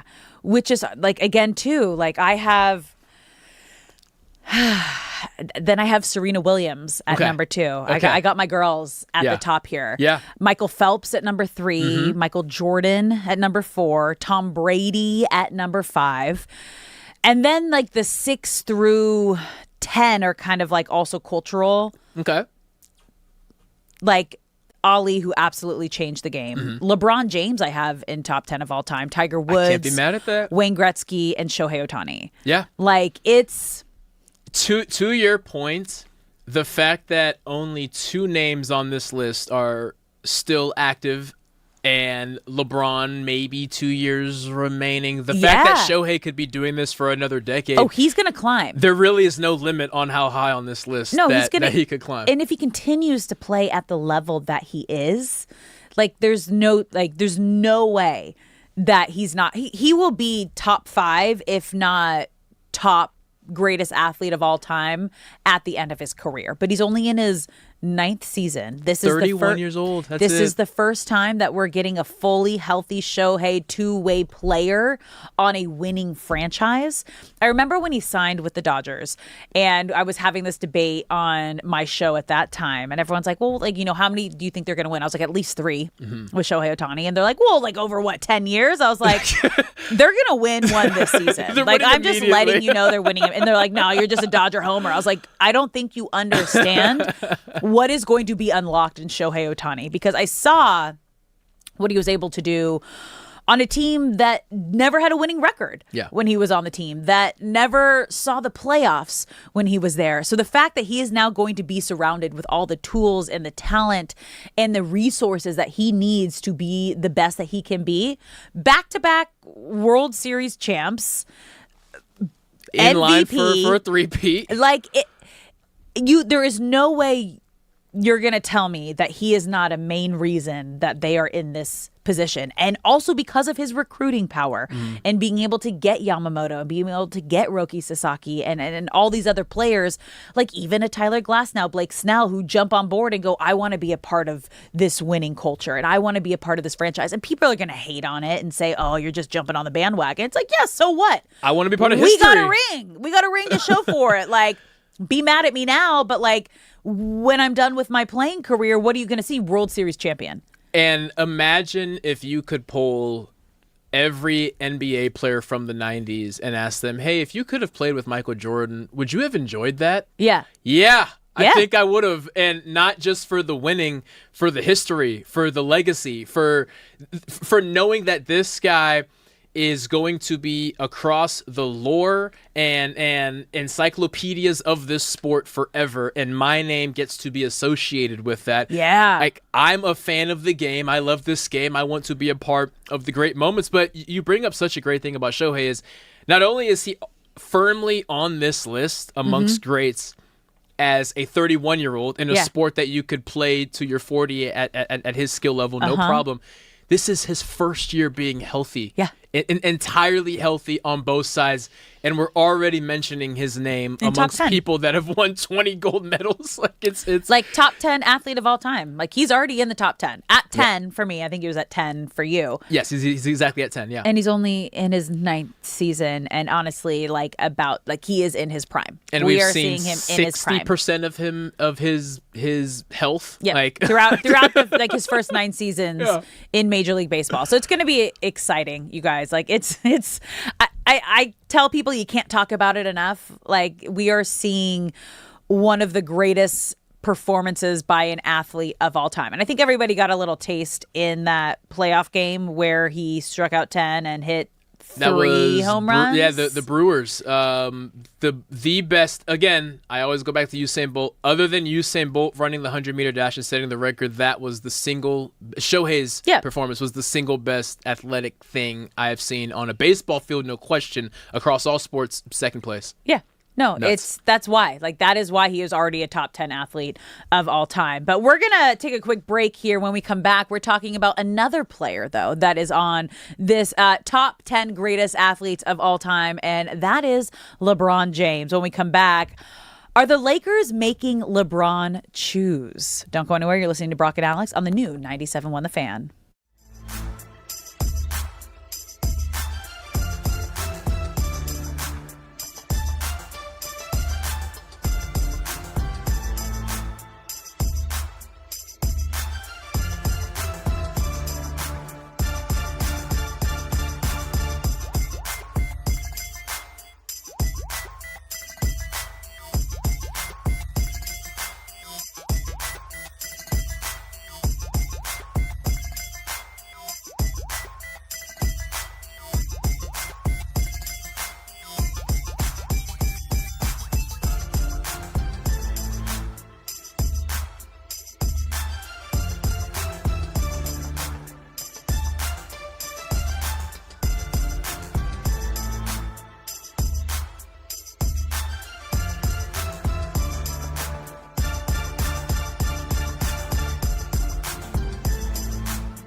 What's up, LA? Welcome back to Brock and Alex on the new 97.1 The Fan, the voice of LA Sports. I'm Alex Curry here with Brock Vereen. Thank you for spending your midday in LA with us, whether you're listening to us on the radio, the Odyssey app, or the iHeart app. We appreciate you being here. And if you're watching us live on YouTube, Twitter, or Twitch, we want you to be a part of the conversation.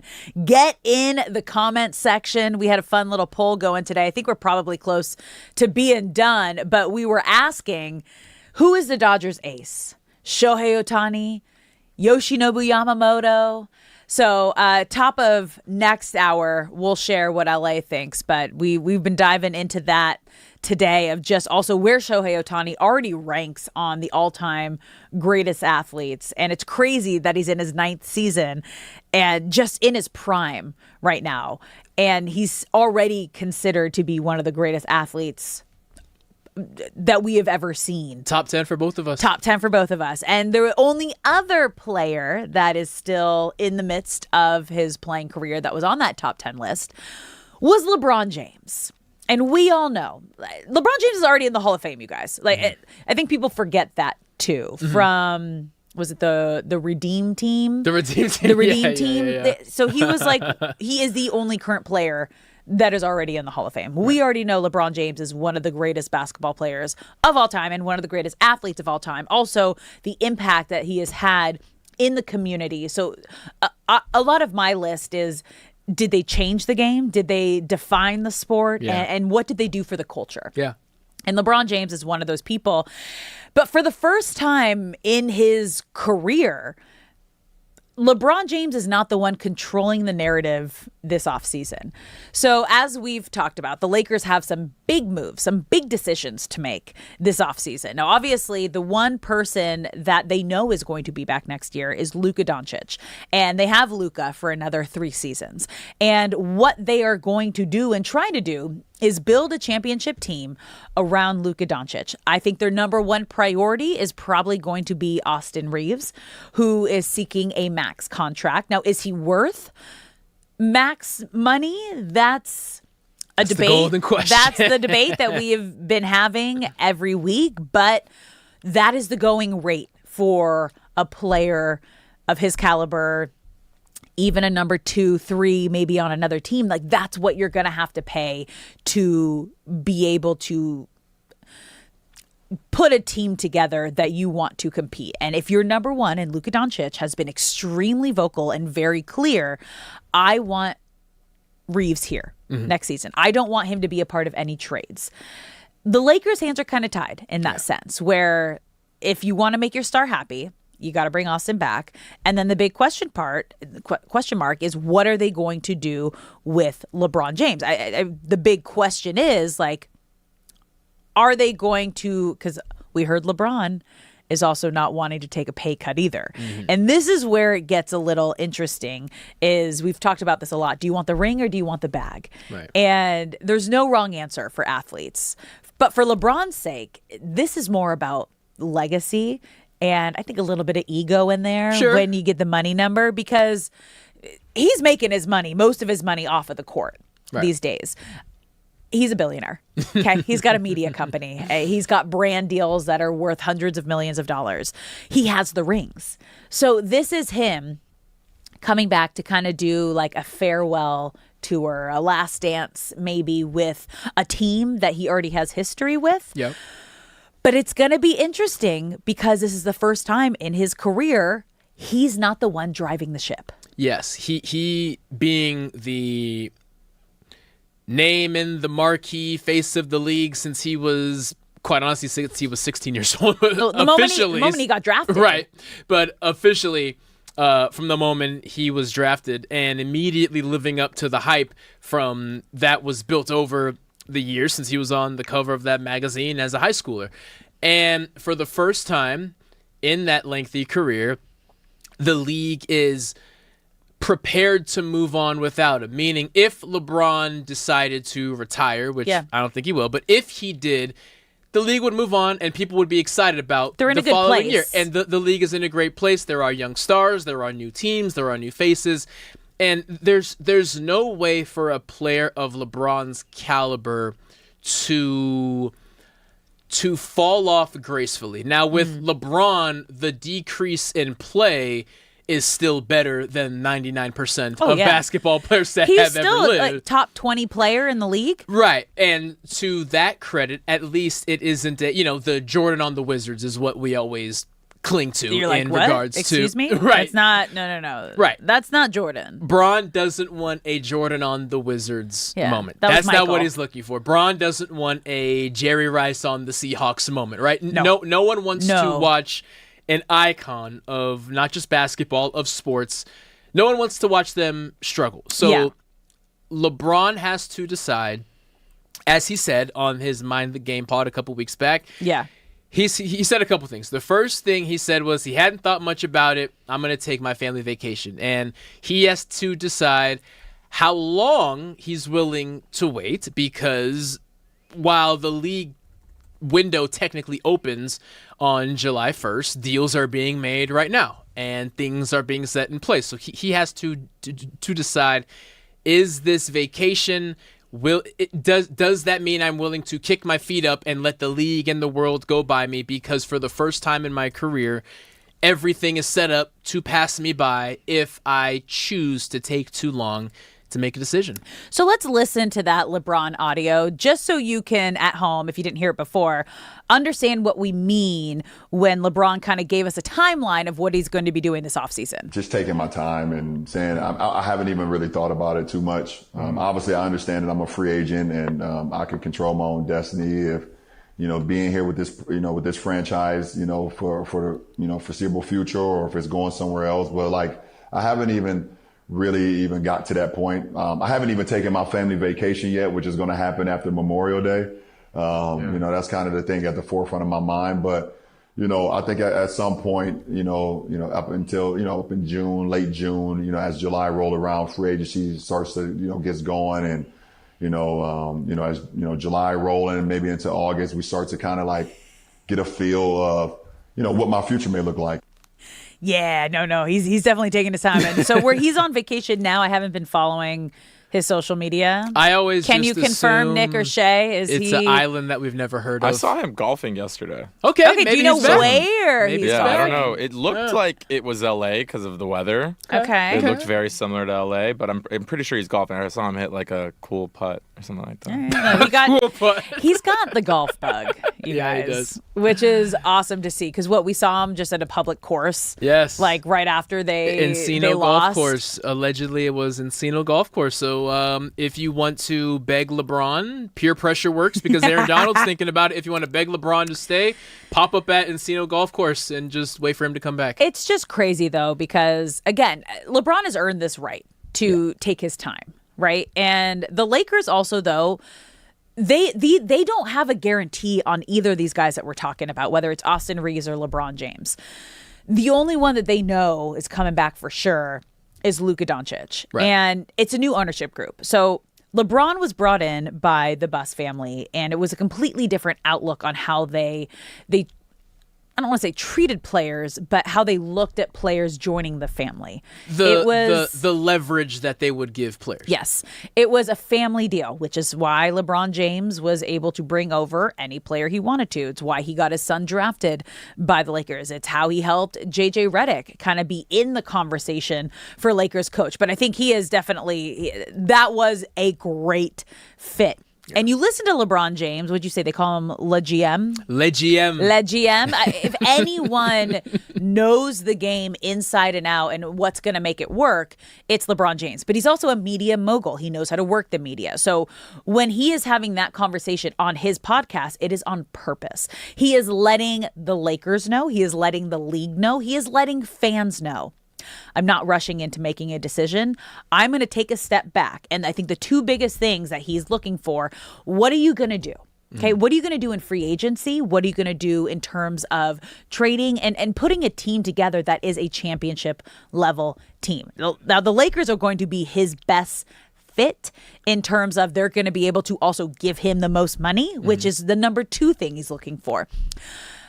He's no way. It would be such a slap in the face to offer LeBron James a vet league minimum, right, which is under $5 million. Yes. Like, I think it's like 3 and some change. Yeah, So he's not going to, I don't think he's going to get close to the 50 plus mil that he was getting last season, but there's got to be some sort of middle ground if you want to bring him back. And right now with what's out there and available options, I do think he is the best option. And the Lakers should figure out the magic number in order to bring LeBron back and build around, again, because you're only going to get him for 1, maybe 2 seasons.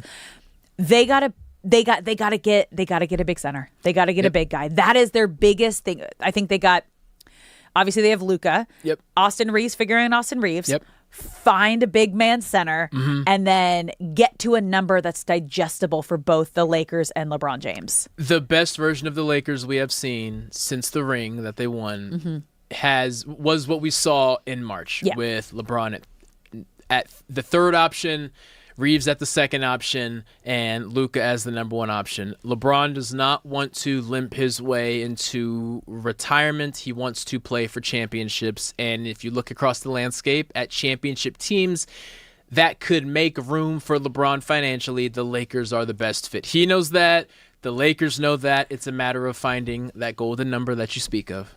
And like you said, he's in vacation mode right now. Feet are up. He's not making a decision at least for another month. So we're going to be on LeBron James watch all summer and see what the Lakers do. But when we come back, you guys, Scooble's name keeps getting kind of tossed around the Dodgers organization. We're going to dive into that and see if it's even a possibility. Don't go anywhere. You're watching Brock and Alex on 97.1 The Fan.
What's up, LA? Welcome back to Brock and Alex on the new 97.1 The Fan, the voice of LA Sports. I'm Alex Curry here with Brock Farine. Thank you for spending your midday in LA with us, whether you're listening on the radio, the Odyssey app, the iHeart app, or you're watching us live on YouTube, Twitter, or Twitch. We appreciate you being here and a part of the conversation. If you're watching the live stream, we want you to be a part of the conversation.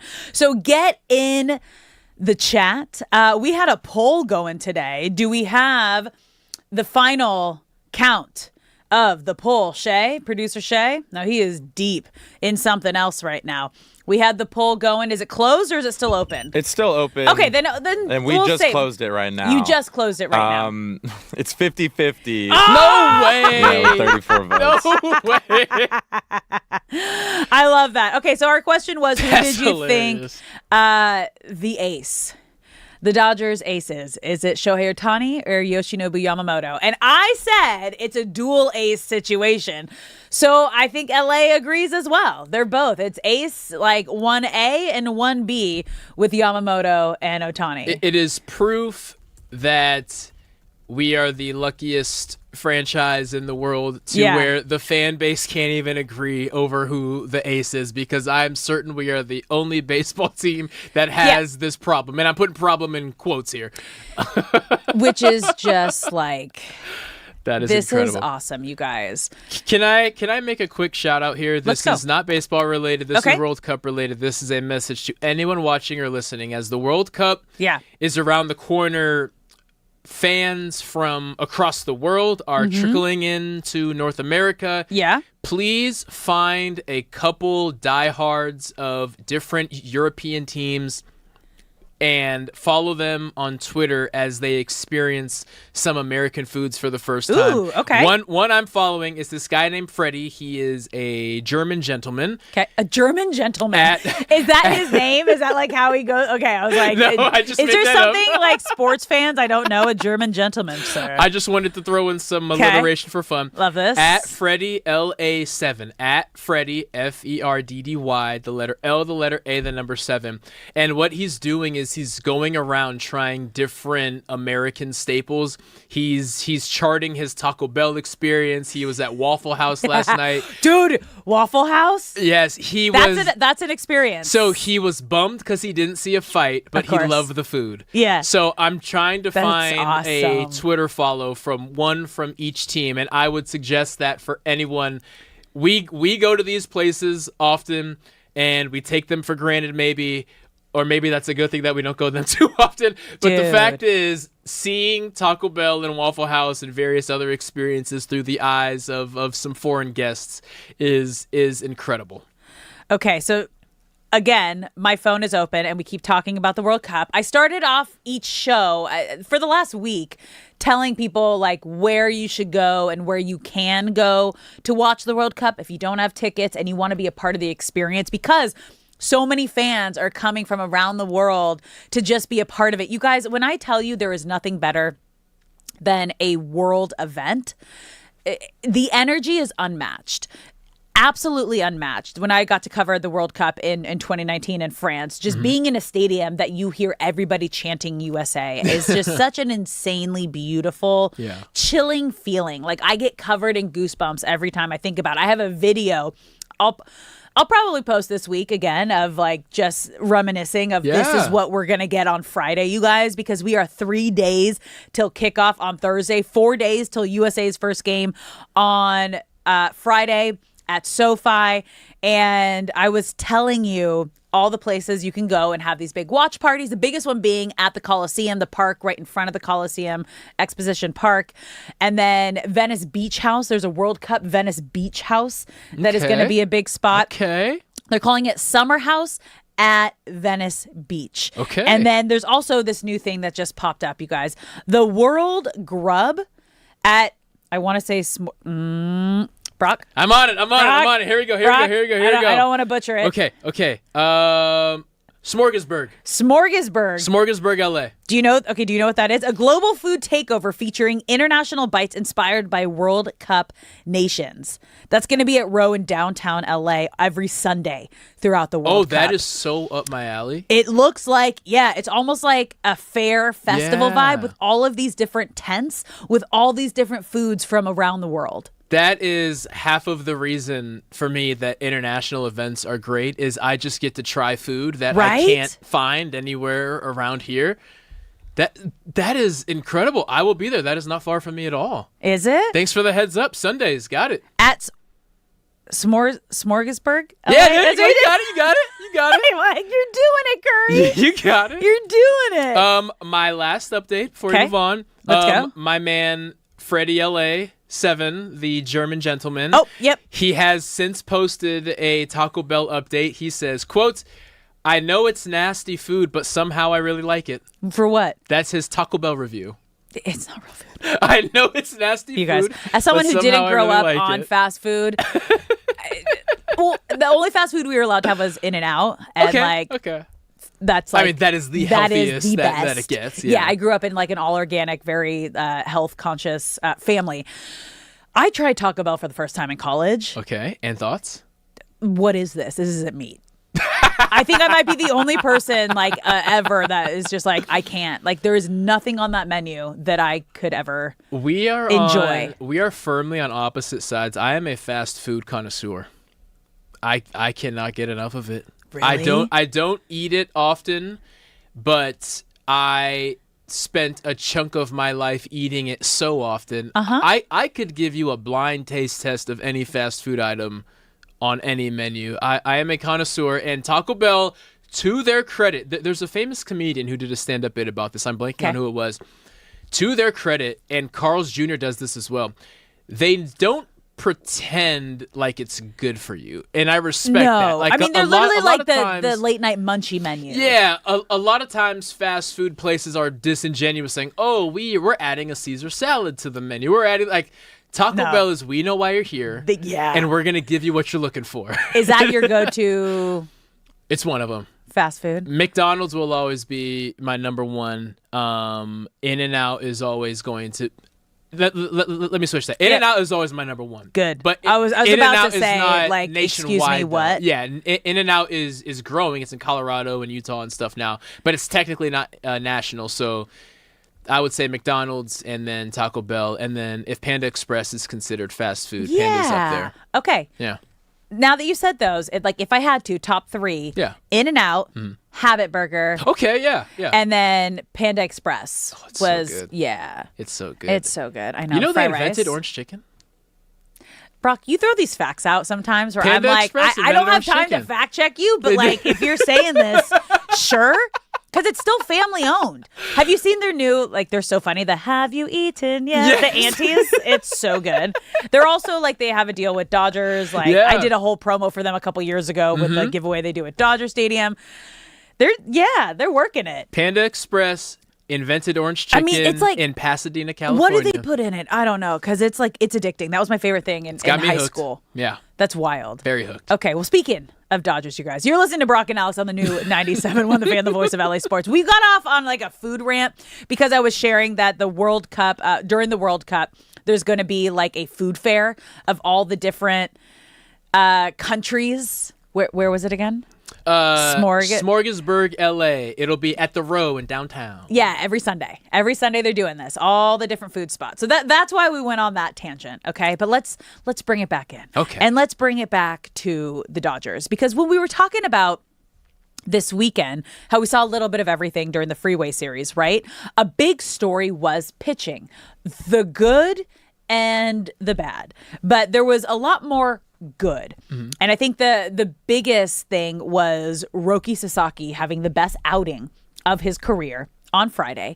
And then Yoshinobu Yamamoto coming in on Saturday, having tiny, I wouldn't even call it a struggle, like little hiccup in the first, and then just absolutely dominated after that. And then you have Emmett Sheehan, who lasted an inning and a third. Yes. Only throwing 49 pitches, and the Angels just were seeing beach balls and went to town. So when you look at the Dodgers starting rotation as a whole right now, they're a little bit by committee towards the back end because they are doing a 6-man rotation to be able to give Ohtani and Yamamoto and Roki the extended rest and time that they need, and also be a big part of this rotation. But the other big thing is that they have two of their who were supposed to be superstars, like top of possible, like both could have been aces of this team in Tyler Glasnow and Blake Snell. And Tyler Glasnow just got put on the 60-day IL. And then you have a Blake Snell who is coming back from getting the loose bodies removed from his elbow. That still is the weirdest term to me. I will always picture Squidward doing that exact thing. That is incredible. I don't know if you practiced that, but that was dead on. No, it's just kind of like what comes to my mind. So there's been a lot of conversations around Detroit A's Tark Skubal. And is this someone that the Dodgers should go after? And right now, the situation that they're in right now, first reaction? First reaction is no. Yeah. My first reaction is Tyler Glasnow maybe even playing this year. I think at this point we have to question, is he going to be back, which is a scary thing to think about. I understand that. I understand Sheehan losing some steam, even though he was looking red hot earlier to start the year. I understand Edwin Diaz still being hurt. Yes, he's a closer, but still he's a pitcher. And I understand that the bullpen coming off yesterday seems to have cooled off after a historic May. All that being said, I go back to the Dodgers having the best farm system in all of baseball, and the idea of having to give up at least 2, probably 3 top-notch farm players for Skubal, who would likely re-sign, but not a guarantee. I can't stomach making that swap right now. If Snell's timeline gets pushed back, if God forbid something happens to one of the healthy starters, maybe that could change my mind. But as we sit here right now on June 8th, I cannot comfortably say that Skubal should be something that the Dodgers should be considering. And it's interesting because Dave Roberts keeps getting asked about it, right? And he had a quote last week where he actually responded to it, and people kind of freaked out about it, where he was like, oh, could you imagine like how much more hated we would be by the league if we went out to get Skubal? Yeah. But I was there on Friday when he was asked about it again in his pregame presser. And he was asked, like, are you thinking about Skubal and the possibility of him being a Dodger? And he immediately shut it down. He said, no, I'm not following this at all. I'm not thinking about it. What I'm focusing on is what we have here and what we're working on now. Because it's a really interesting side, too, of if you hear your manager talking about, oh, if they're going to go and try to get a player and an ace like Skubal, that means they're going to be trading a lot of guys. And then you're putting that anxiety and that fear into guys that you have on your team and your roster right now that are kind of going up and down between the farm system, or might be your number 3 or 4 arm in the rotation, because it's going to take a haul to get him. Now, Dave did say, like, we definitely have the capital to do it. And they do. The Dodgers probably are the team that if they wanted to go hard in the paint, and if something happened from now until the trade deadline, and you never want to put this out there, but there is another big injury, then I think we have the conversation. But where the Dodgers are right now and the performance, I think what saved this whole conversation was the performance that we saw from Roki Sasaki. Because that was kind of the big question mark. Can he live up to the expectations of the kind of player that he was in Japan? And that's what we heard him say after the Friday performance, which was the best outing of his major league career. 7 scoreless, striking out 10, having a great feel for his forkball. He said after the game, I finally feel like I'm pitching like myself. I finally feel like I'm pitching with confidence. I am not doubting my stuff. And you could see everybody was just as excited. Dave Roberts and Freddie Freeman talked about it after the game, both saying, this is the guy that we heard about. This is the guy that we heard about, was just like an outstanding arm in Japan with nasty stuff. He's here.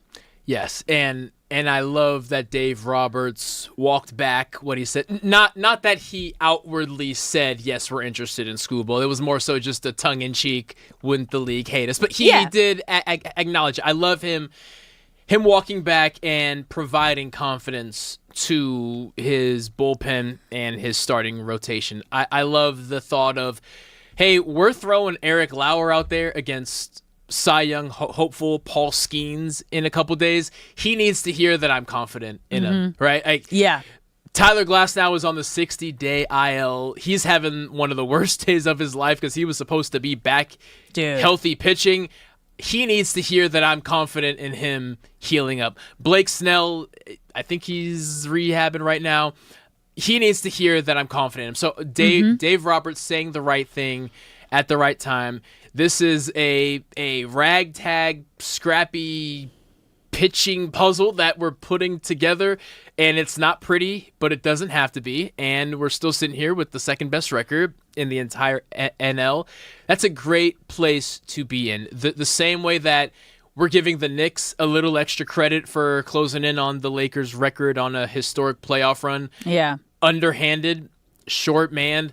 Well, I think the Dodgers deserve the same thing because on paper, when they're fully healthy, yes, they are an unstoppable force, but this team has not spent a single day being entirely healthy yet, and I do give credit to them. Still having a better roster than probably most teams, but I still give them credit for finding guys who can give them a couple innings and making the most of it. And just so everybody knows, like the Tigers are reportedly telling teams that Skubal is off limits right now. So this is just a theory and rumor that got started a week or two ago that obviously everybody's running with because he is one of the top names in the pitching game. And then obviously to tie back to what you were talking about a moment ago with a Shohei. Yeah. It was clear that Shohei was likely going to move on. Yes. So the Angels made a mistake in not trading him. This is the same exact situation that the Tigers find Which themselves is in. wild too because they are tied for last place in the AL Central right now. And who knows? Like they should be sellers come the trade deadline, but like the American League also isn't as stacked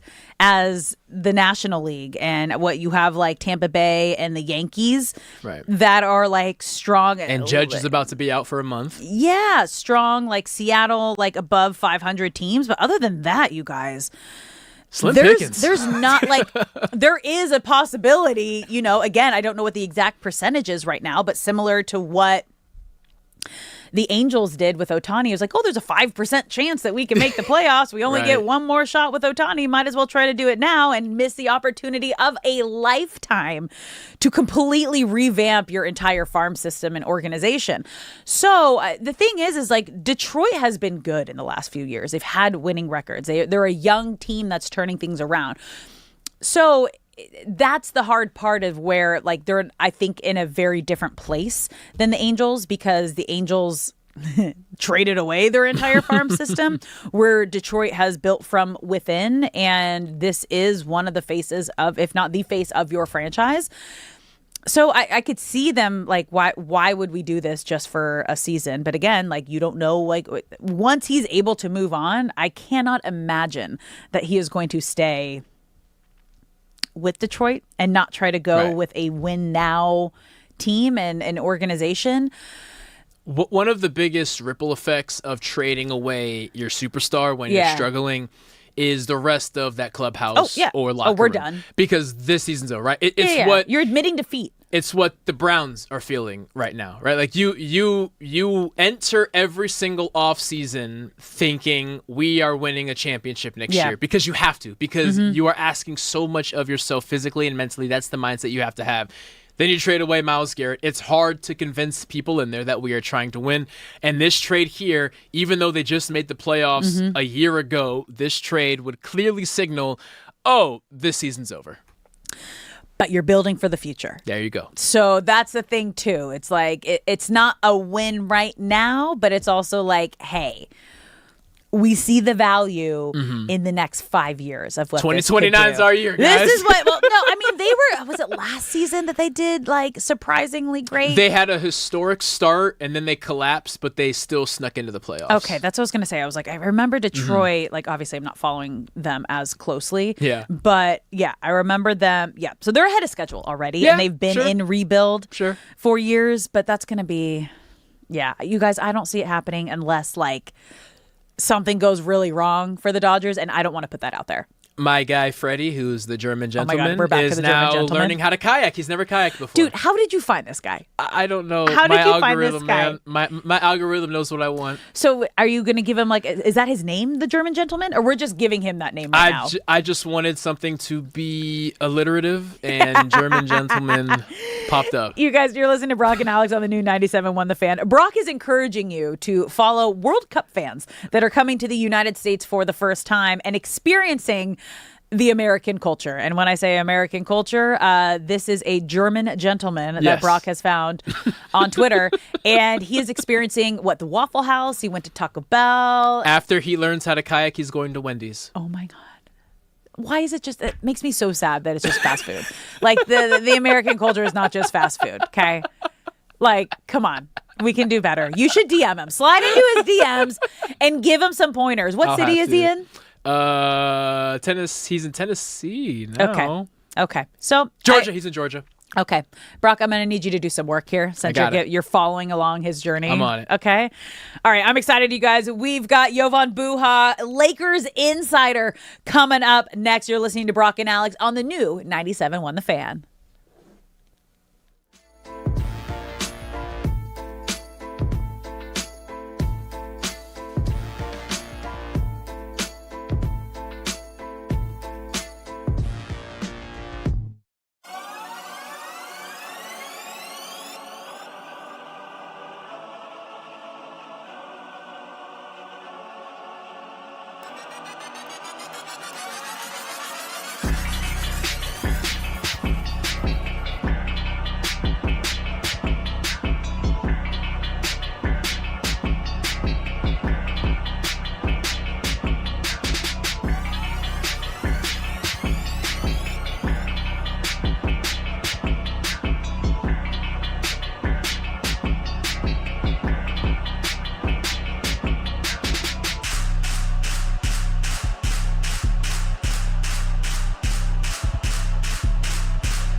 What's up, LA? Welcome back to Brock and Alex on the new 97.1 The Fan, the voice of LA Sports. I'm Alex Curry here with Brock Vereen. Thank you for spending your midday in LA with us, whether you're listening on the radio, the Odyssey app, or the iHeart app, or watching us live on YouTube, Twitter, or Twitch.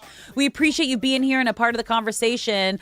We just saw LA Kings have hired their new head coach, Peter Laviolette. So this is going to be a big move for the Kings, who are not going young, experimental. They're going with a veteran coach, you guys, who has won a Stanley Cup. He's coached nearly 1,600 NHL games. I'll give you a little more information on that in the next segment, but congrats to the Kings, because once again, they're trying to get back to their winning ways and culture. I got to be a part of that Stanley Cup team as their reporter when they were, red hot in 2014. So we're just hoping they get back there, and you got to, because when you're in LA, it's championship or bust, no matter what sport you're in, which leads us to our next topic, because we're going to talk some Lakers. We have NBA and Lakers insider with us, a host of Buha's blog, Jovan Buha, joining the show.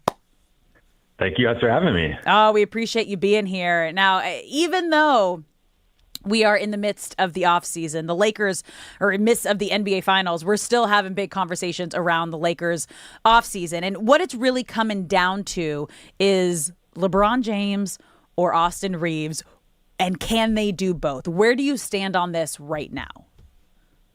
I think they can do both. I think it's straightforward. I think it really comes down to what that number is going to be for LeBron James. But if you look at the Lakers cap situation, if they rescind the rights to LeBron James and Rui Hachimura, Luke Kennard, most of their free agents, they can create upwards of about $49-50 million in cap space. But within that, they can still retain LeBron James. It does not mean that they would be losing LeBron James. It means they would just be clearing out his cap hold off of their cap sheet, and then creating that cap space, having that flexibility to potentially sign somebody or trade for somebody, but then also keep LeBron within that $50 million or so. So I think it comes down to, like, if LeBron is expecting the max from the Lakers, I think that's where it gets a little complicated, and that will be a negotiation between the two sides. But if LeBron is willing to accept, say, $20 million,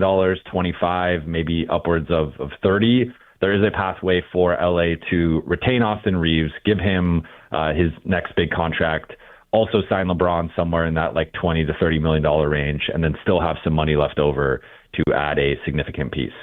Jovan, LeBron has made it clear he wants to pursue a championship. He wants to be on a contender. And while he hasn't said this, we understand that he wants to have some kind of retirement tour as well.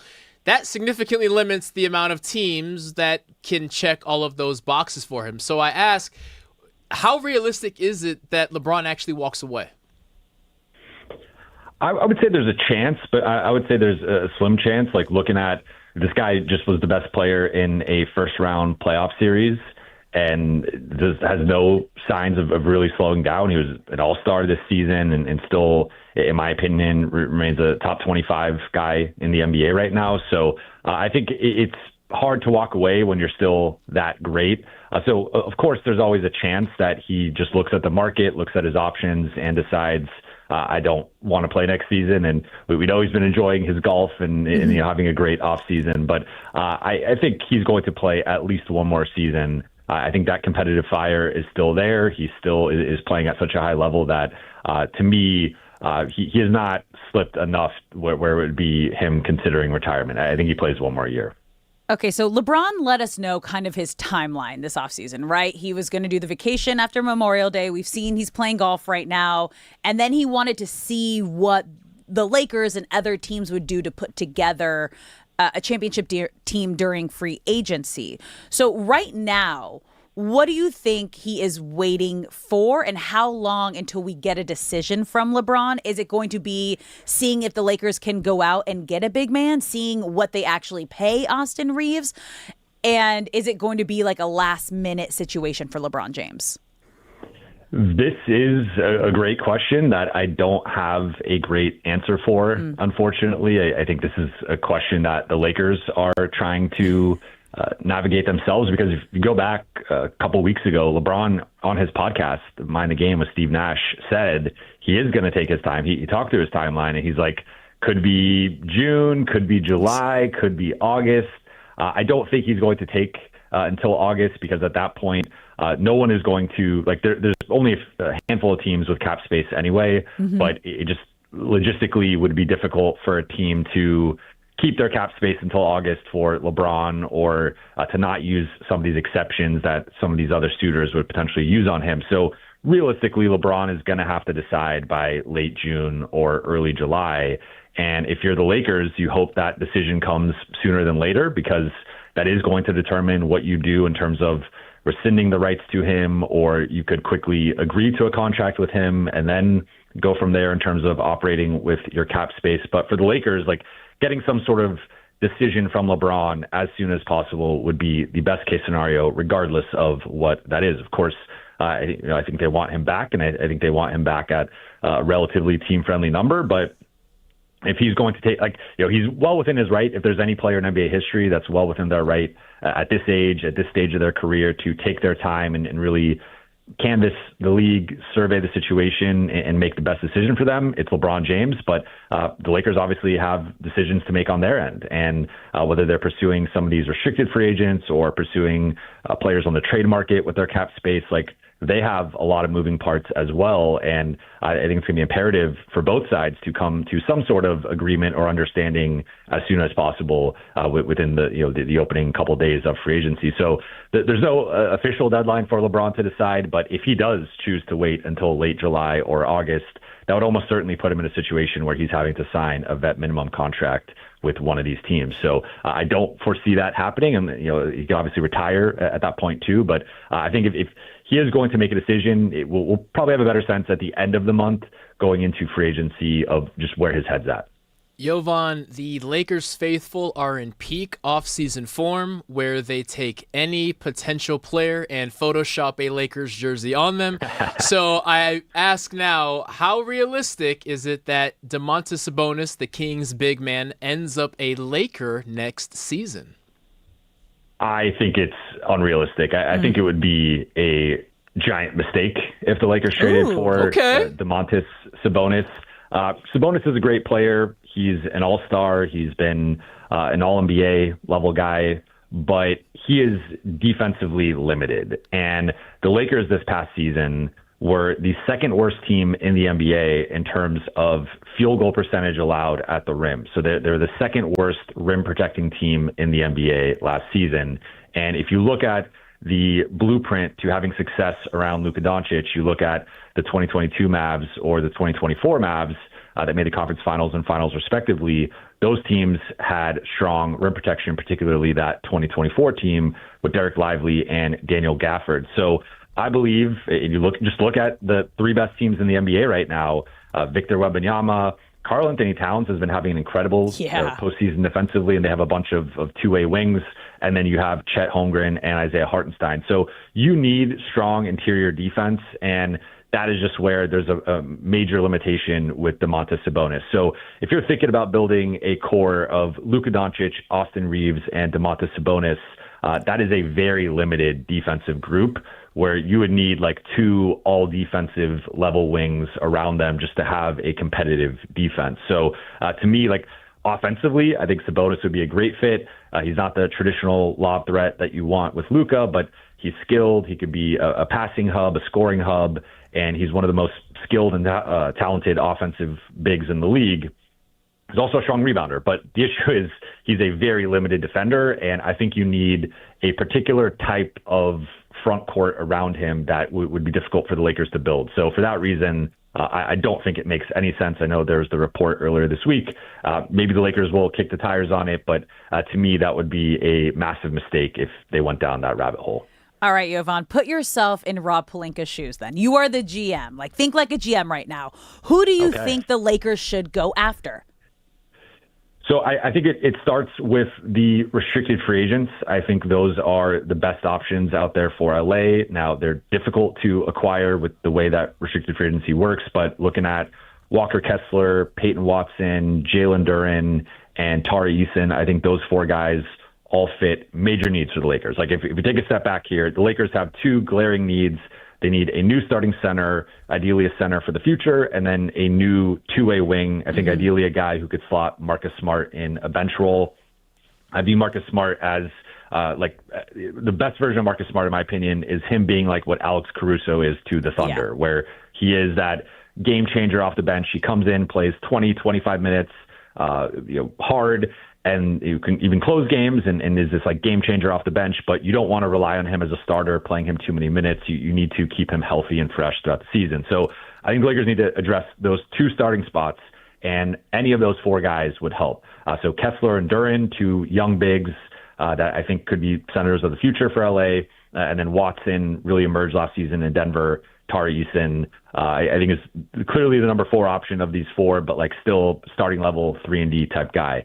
If you can't get one of those restricted free agents, I think you look at the trade market. Everyone's focusing on free agency, but the Lakers can acquire players into their cap space via trade. So we talk about Giannis, that could be a potential option there, but maybe more realistically, Oklahoma City is like, hey, our cap sheet is too complicated right now. We need to get off Lou Dort, and Lou Dort becomes available. That's someone you could acquire with your cap space. Or maybe Cleveland needs to make some difficult decisions with their cap situation. Orlando, like some of these teams with bloated cap sheets could make some tough decisions on starter X just does not fit our vision for the future. We're not good enough with starter X in his contract. That player becomes available. The Lakers could trade for that player. So I would say those are the two areas I would explore first and foremost. Then I think if you strike out in both of those areas, you pivot toward more traditional free agency with the unrestricted free agents, because you guys like Mitchell Robinson, Robert Williams, Kelly Oubre, Quentin Grimes, like those guys are nice, but I think they are a tier below some of the names that I just mentioned. And like Robert Williams and Mitchell Robinson, I think would be upgrades over DeAndre Ayton, but they're both more to me like backup centers, high-level backup centers, but you don't really want to start them. They both have injury histories that you just can't really play them more than like 20, 22 minutes a night. So if I'm the Lakers, I'm looking at, can I poach one of the restricted free agents? Can I send them a massive offer sheet that their team is reluctant to match? If I can't do that, what's out there in the trade market? Are there some guys that maybe people wouldn't expect to be available that are available that we could acquire to our cap space? The team just gets get out of jail free card. You don't have to give us anything. Just like give us the player. And then if not that, then I think you hit unrestricted free agency where it's not as glamorous. I think the names are more like fringe starter, high level bench guys. Jovan, you've thought about this. That was great. I have. That was incredible. That was awesome. I'm like, okay, yeah, Jovan the GM. We love this. Now I know you have to go in a minute. They got an assistant GM role. Yes, right now. yeah, you're like, available. I'm just putting my name in the hat, okay, guys? Lakers, like, I know what I'm talking about. I know you got to go right now, but real quick, let's get your pick for tonight. Who you got in Game 3? It feels sacrilegious to pick against the New York Knicks right now, but it does feel like with how much hype there is at the game for a variety of reasons, there could be a natural letdown. So I'll say the Spurs were right there in both games. Game 1, they were within 2 points with a minute left. Game 2, obviously, the disaster at the end. I'll say the Spurs finally get one. Put the brooms away. Put the brooms away. I love it, Jovan. To be clear, I think the Knicks are winning this in 5 or 6. I know. I will say the Spurs finally get one. Dude, I just hope they don't get swept. Jovan, you were awesome. Thank you so much for coming on. Appreciate you guys for having me. Talk soon. All right. He is in the wrong line of work. How is he not a GM? Well, he's an insider. He knows everything. He needs to be a GM. My man's cooking. That was such a great, deep breakdown of like what the Lakers could do to get back to this championship form quickly. Yeah. That was biggest exciting. Thing. That was motivating. That was a breath of fresh air. And a lot of times you get caught up in watching the finals and it sometimes feels impossible. These teams are so young. The Western Conference is so young. But just in that 4-minute answer, he gave me new life. He did. I don't know if we gave our picks. Maybe we'll do that next segment. Okay. We're going to take a quick break here. When we come back, we're going to dive into Game 3 a little bit more. And we're going to give our picks of the night. Don't go anywhere. You're listening to Brock and Alex on the new 97.1 The Fan.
What's up, LA? Welcome back to Brock and Alex on the new 97.1 The Fan, the voice of LA sports. I'm Alex Curry here with Brock Farine. Thank you for spending your midday in LA with us. Whether you're listening on the radio, the Odyssey app, the iHeart app, or watching us live on YouTube, Twitter, or Twitch, we appreciate you being here, and we want you to be a part of the show and the conversation. So get in the chat if you're watching the live stream. Follow us on all socials at The Fan LA. You can also call us at 855-97-LA-FAN, 855-975-2326. We already gave away some Sparks tickets today, Yeah, you we guys. did. It was our first giveaway of the show. But you can call in, talk to us about anything and everything that we're doing. But what we are going to do right now, because I forgot to do this at the top of the hour, I realized. So every week we're doing a word of the day on what's today? Monday. We are. I'm like, where are we? Who are you people? Every day's Friday. I have no idea. On Monday, we get Brock's word of the day. And then, which is an older kind of throwback vibe word. And we all have to guess what it means. And then our Gen Zers in the control room, which is producer Shay and Nick, they give us a Gen Z word to see if we can figure it out. I think we do that on Fridays. So, yes, Brock, what is our word of the day? I had to up the difficulty because last week's word, Too easy. more so too easy. phrase, Yeah. Audi 5000 was answered immediately. Today's word is Wody. You got me with that. Wody? Doesn't Yeah. even give himself a second to think about Like it. Just immediately you got me Rhodey with a W, Wody, like a little kid trying to say Wody. Yeah. Okay. Yeah, that's it. Wody. Wody. Mm-hmm. To be fair, this is very regional in its origin, but throughout the 90s spread nationwide. So I had to up the difficulty, but I'm sure you guys will respond. I like this. I'll Okay. get this. Wody. Wody. Mm-hmm. Top of next hour, we'll use it in a sentence, or do you put it in a sentence now? Or Top of next hour. next hour, I will use it in a Wody. sentence. Yes. I feel so funny. I can see it in your eyes. You're just picturing a cute little curly-haired kid who can't pronounce his R's. That's exactly what you're picturing. I can tell. I can tell. Like when my daughter, baby Jack, starts to talk and looks at Dad, what is a Wody? But again, like I don't know what the word means, so like that could be like really weird, and I don't know. It makes it funnier. Yeah. It Okay. does make it Okay. fun, Good. yeah. I'm excited. We also had some breaking news in the last hour. LA Kings have hired a new head coach. Producer Shay, lead us through. Yeah, so the Kings are trying to get, I don't even know how they made the playoffs this past year, but they're trying to get through this rough patch, I'd like to call it. And it seems like it's kind of been a rough patch the last 5, 6, 7 years, kind of ever since you were working for them I out. can tell you right now. Which has been I know. a very long time. That was 2014. So Yeah. last year, after the playoffs, after they got a first round sweep, I mean, it's or been swept in brutal. the first round, they got rid of DJ Smith, who was on retainer with Jim Hiller, who was on as the coach during the season. Both of them got fired, and they ended up going with Peter Laviolette. So I have a couple of things with this hire. It's a very safe hire. So in terms of going for the person that, hey, this is a person that can maybe get us over the hump, they haven't really been able to do it before, but they could maybe do it, and they have the experience to do it. This is that guy. Yeah. Now, question for you, just not necessarily as a knower of hockey, but just as a fan. You're sitting there and you've been bounced out of the first round of the playoffs for 5 consecutive years. What does a safe hire say to you, both Alex and Shay? Well, what I'm going to tell you is like they had the best 1-2 punch in head coach and GM when they won 2 Stanley Cups in 2012 and 2014. Okay. And what went wrong with the Kings was a lot of things. Because you kind of, Shay, you alluded to that when you were like, well, like what happened? Like what went wrong? Well, there was a couple off the ice scandals that went down after they won their Stanley Cup with a couple key players, a couple involving outside substances, drugs, domestic violence. And it was with key players. And that vibe kind of shifted the whole dynamic of the franchise. But what really shook up the team was when the Kings decided to fire both Dean Lombardi and Daryl Sutter after the 2016-2017 season and bring in former players to kind of run everything. And it's hard because, like, yeah, obviously they know what they're doing in terms of they understand the game.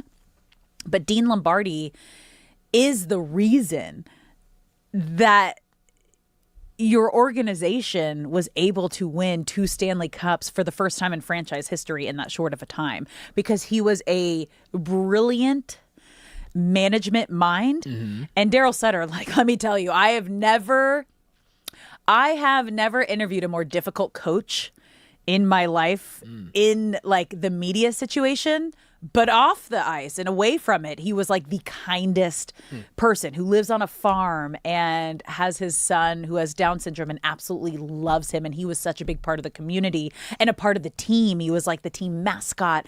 And they were both extremely challenging in their own ways. But that's what made this organization a Stanley Cup winning organization during that time. Shay? So yeah, what's interesting with this hire? It's almost like, because we were thinking rebuild this entire time, but with this hire, they're showing that we can win with this core. But the issue with this guy is he's had past concerns with only starting veterans, only relying on the guys that you can trust because of their resume, not necessarily because of building up the young talent. Exactly. But I mean, he's won, like, okay, it's been a minute. It's been 20 years since he's won a Stanley Cup. It's because he won a Stanley Cup with Carolina in 2006, and then he's reached the final 3 times. So I don't know. You got to try something. Yeah. You got to try something new. Yeah. You, like, they do have a great young core of guys. Obviously, they had some really brutal injuries after the Olympics. Post-Olympics, yeah. Yeah. But they still, again, they're getting to the playoffs, but they got to get over that first-round hump. Mm-hmm. They haven't been able to get over that first-round hump. I hope this works out. And maybe because he is like a veteran coach, the 1,600 games. Yeah, a different respect will be there in a sense. Like Daryl Sutter was like, again, like an older, like my way or the highway kind of coach. But who knows? I don't know. It's a different time. Young, eager talent with a veteran, respected coach has worked before. Yeah. Hopefully it works here. I don't know. It makes me sad. Like, I want them to get back to the winning ways. Both my teams, Angels and Kings, that I covered for 10 years. You're listening to Brock and Alex on the new 97.1 The Fan. Hour 4 coming up next.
What's up, LA? Welcome back to Brock and Alex on the new 97.1 The Fan, the voice of LA Sports. I'm Alex Curry here with Brock Vereen. Thank you for spending your midday in LA with us. Hour number 4. It has been flying by on this Monday. I forgot it was Monday.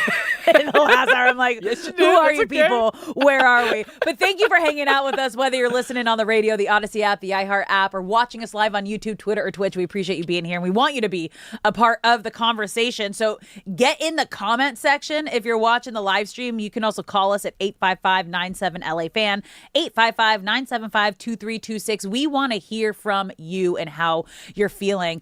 Real quick, though, LA, I want to give a shout out. I talked about this, I think, the first week we were on the show, but on my drive, so I take La Cienega the whole way here, and I've been passing this man that is on the corner. He's on La Cienega, like once you come down the hill, like kitty corner from the Target. Tukey Artwork, and he is an artist that is just painting out of, like, he has like the trunk of his car open and he kind of uses that as his easel. And I had been driving by every single day just like, gosh, this is such rad artwork. Would be so rad in my husband's studio. Their band Pepper has a song called Stormtrooper, and I saw that he has like a Star Wars one, and I just found him, slid into his DMs, and bought a piece of artwork today off the side of the street on my way to work. And I am such a big advocate of support local artists, no matter what kind of art it is, whether it's paintings, photography, music, poetry. Like, I am all about like supporting from the ground up artwork. And I just, I want to give him at Tukey Artwork, Tookey Artwork. I will say, even before you shouted him out on air, the day before, I don't even know. Actually, it may have been early. I don't even know if we were a live show yet. You came in one day. And it was like, the first drive in. Yeah, you're like, guys, there was this really cool guy selling art on the side of the road. This live painting. It may have been the first thing that you said in our first official meeting as a show. You were really excited about it. I finally found him. Well, I didn't see. I wasn't looking close enough because I was like driving by, but I like got stopped by him, and I saw he put his social handle like on a sign. Smart move. And then found him and slid into the DMs. And this is a full circle thing. It's great.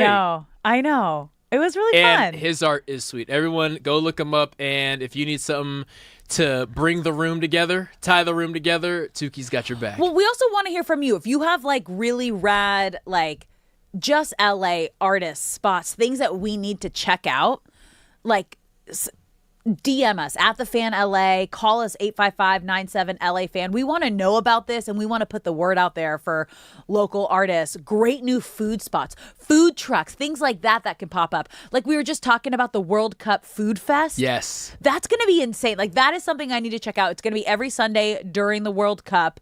And say the name again. Smorgasburg LA. It makes So it's like smorgasbord, like how you have a smorgasbord of like food. Yeah, exactly. Is that what it is? Exactly that. Is that like I've never heard of this So place. I'm going to butcher this, but I'm going to try my best. Okay. I believe you are pronouncing it the authentic German way. Okay. I believe the American way of saying it is smorgasburg. Oh. And the authentic, accurate way is smorgasbord. Smorgasbord. Something like that. Yeah. It's where it's just like so many different foods like all together is what I think about it. Like a giant potluck, basically. Yeah. Like bring your food and everyone gets to try everything. So that's what they're going to do at these World Cup, like Taste the World fan fest kind of vibes throughout the World Cup in downtown LA at, what was it again? The Row. It is a neighborhood in downtown LA. If you type it into whatever maps app you use, it'll pop up and it's going to be awesome. Parking shouldn't be too chaotic, and then you just walk and stuff your face and walk and stuff your face. That is what I will be doing Walk and stuff 2 your Sundays face. from now. Just taste everything. That's my favorite part about fairs too. It's just kind of going like stop to stop. I also have to give a shout out here. Obviously, I haven't been to a Dodger game since opening weekend, and we were there a little later than usual on Friday. And on my drive home, I don't know if it took me a different route down Sunset, but I didn't realize how many street restaurants there were. They have the tents and they pop them up. Yeah. Like once you go down Sunset, a couple lights, it's like Restaurant Row at 11 o'clock at night. How cool is that? It's like they have like the full tent set up, like food truck vibes, but like not the truck. And then they set up tables and they have like all those little floodlights out so you can see. But it's packed, and it looks like such a time. If you live on the other side of that hill and you are leaving a Dodger game or going the other way from a Laker game, it is the perfect way to say, I don't have to be up early tomorrow, and I don't want to sit in traffic, so I'm just going to get a fire quesadilla or burrito or whatever. Sometimes they have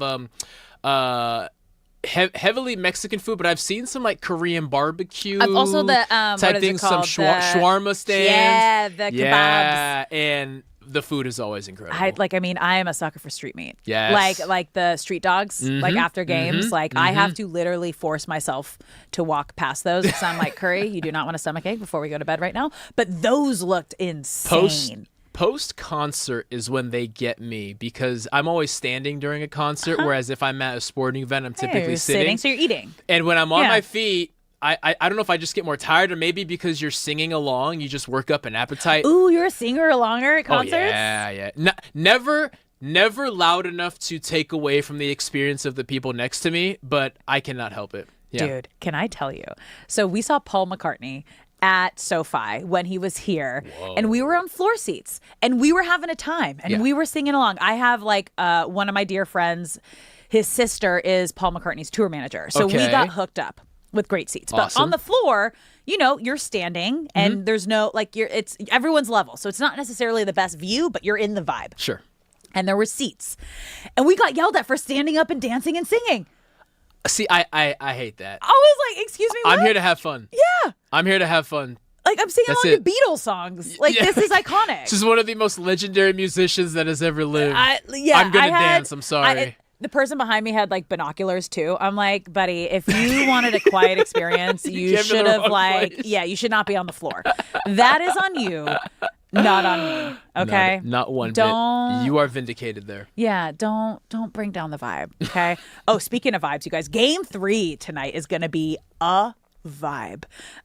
Knicks game, first game at MSG, finals game since 1999. You guys haven't won a title in 53 years. And if you have been following any of the fandom on social media, then you know that it has been absolute mayhem outside of MSG watch parties, whether they are playing there or they are on the road. But tonight, for the first time, it is going to be a completely different vibe because there are not going to be any watch parties around MSG. I just saw a report by Shams that they have blocked off 4 blocks in every direction around MSG, and that is because the president is going to be at the game tonight.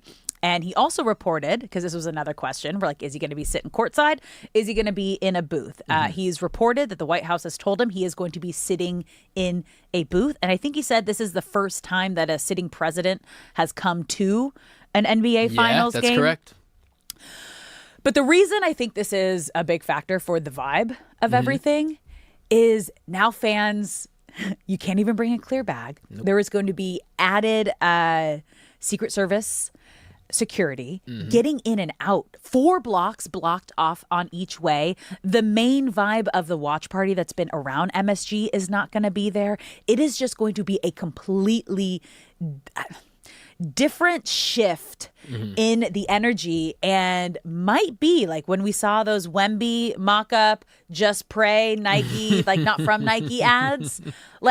This is best case scenario for the Spurs. It is. You could not have asked for a bigger momentum killer than the chaos that is unfolding. I mean, MSG is in the heart of Manhattan, and the only thing better than the Knicks winning is the chaos after the win. Is from 4 blocks out, every bar, every restaurant, some people just hanging in the street with nothing to do, wearing blue and orange, going crazy, and you are stripping that part from it. So the fan experience is adjusted, meaning what the fans can provide can now be less than what is expected.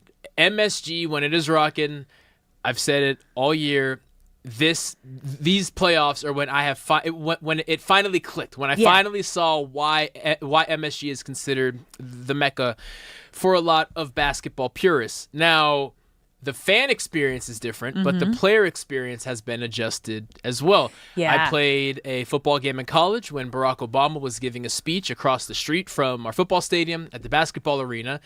And we had to wake up earlier because we had to get to the stadium earlier because the security that we had to go through. We typically don't go through security. Yeah. But because Obama's in the house, we everything is different, and athletes love routine. And you are on a you being the Knicks are steamrolling everything that's in your way, and here's something that is now changing that. So this will be a different experience for the players and the fans, and as you perfectly mentioned, the Spurs are sitting there thinking, good, because we needed to change a juju. We need something. We'll dive a little more into that in the next segment, and we're going to give our picks in the next segment. You're listening to Brock and Alex on the new 97.1 The Fan, the voice of LA sports.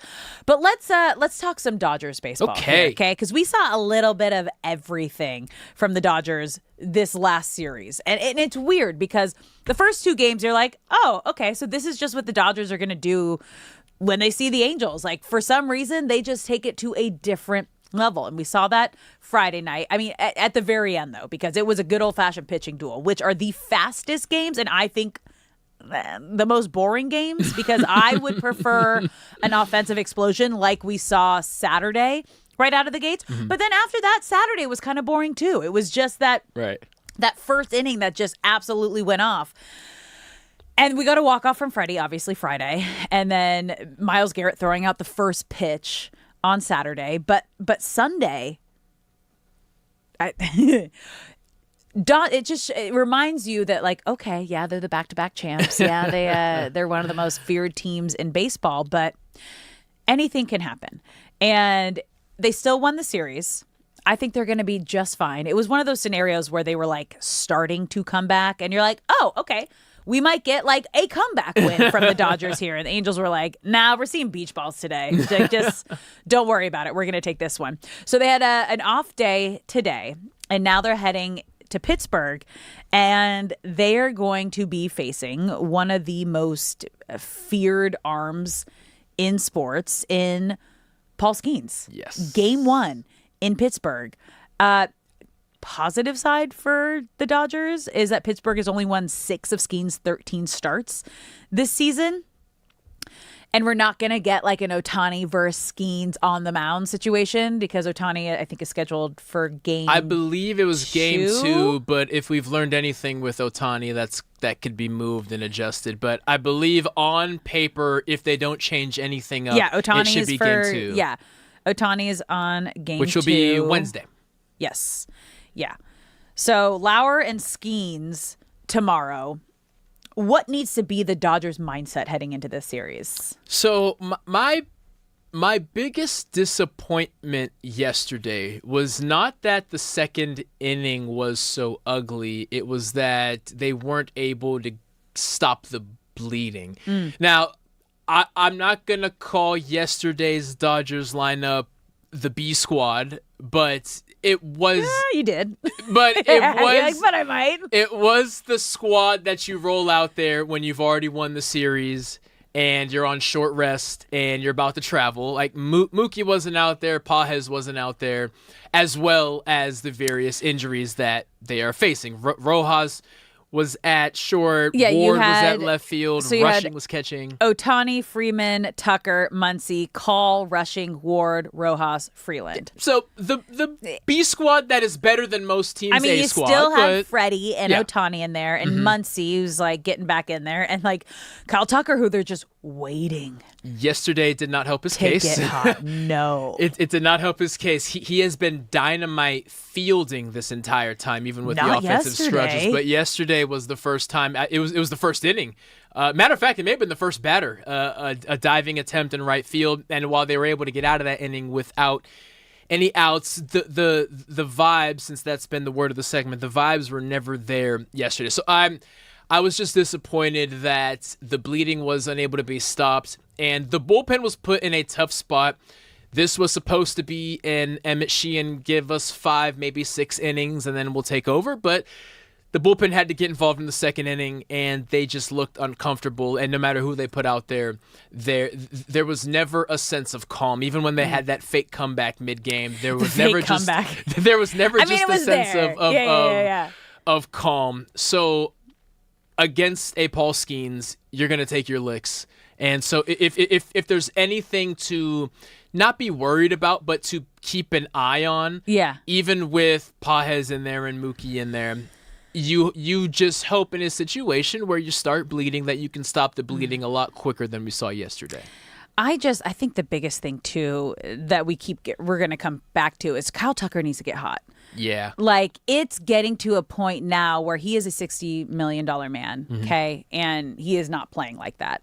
And on a team full of MVPs and all-stars and young guys who are making a difference coming up and down, Kyle Tucker, you were the big off-season acquisition along with Edwin Diaz. And when you come to a championship team, back-to-back championship team who's on a quest for a three-peat, you have to do your part. And even just watching his body language at Dodger Stadium, he doesn't feel confident. His worst games are always at home, which is not helping his case. So he's playing better on the road. Yeah.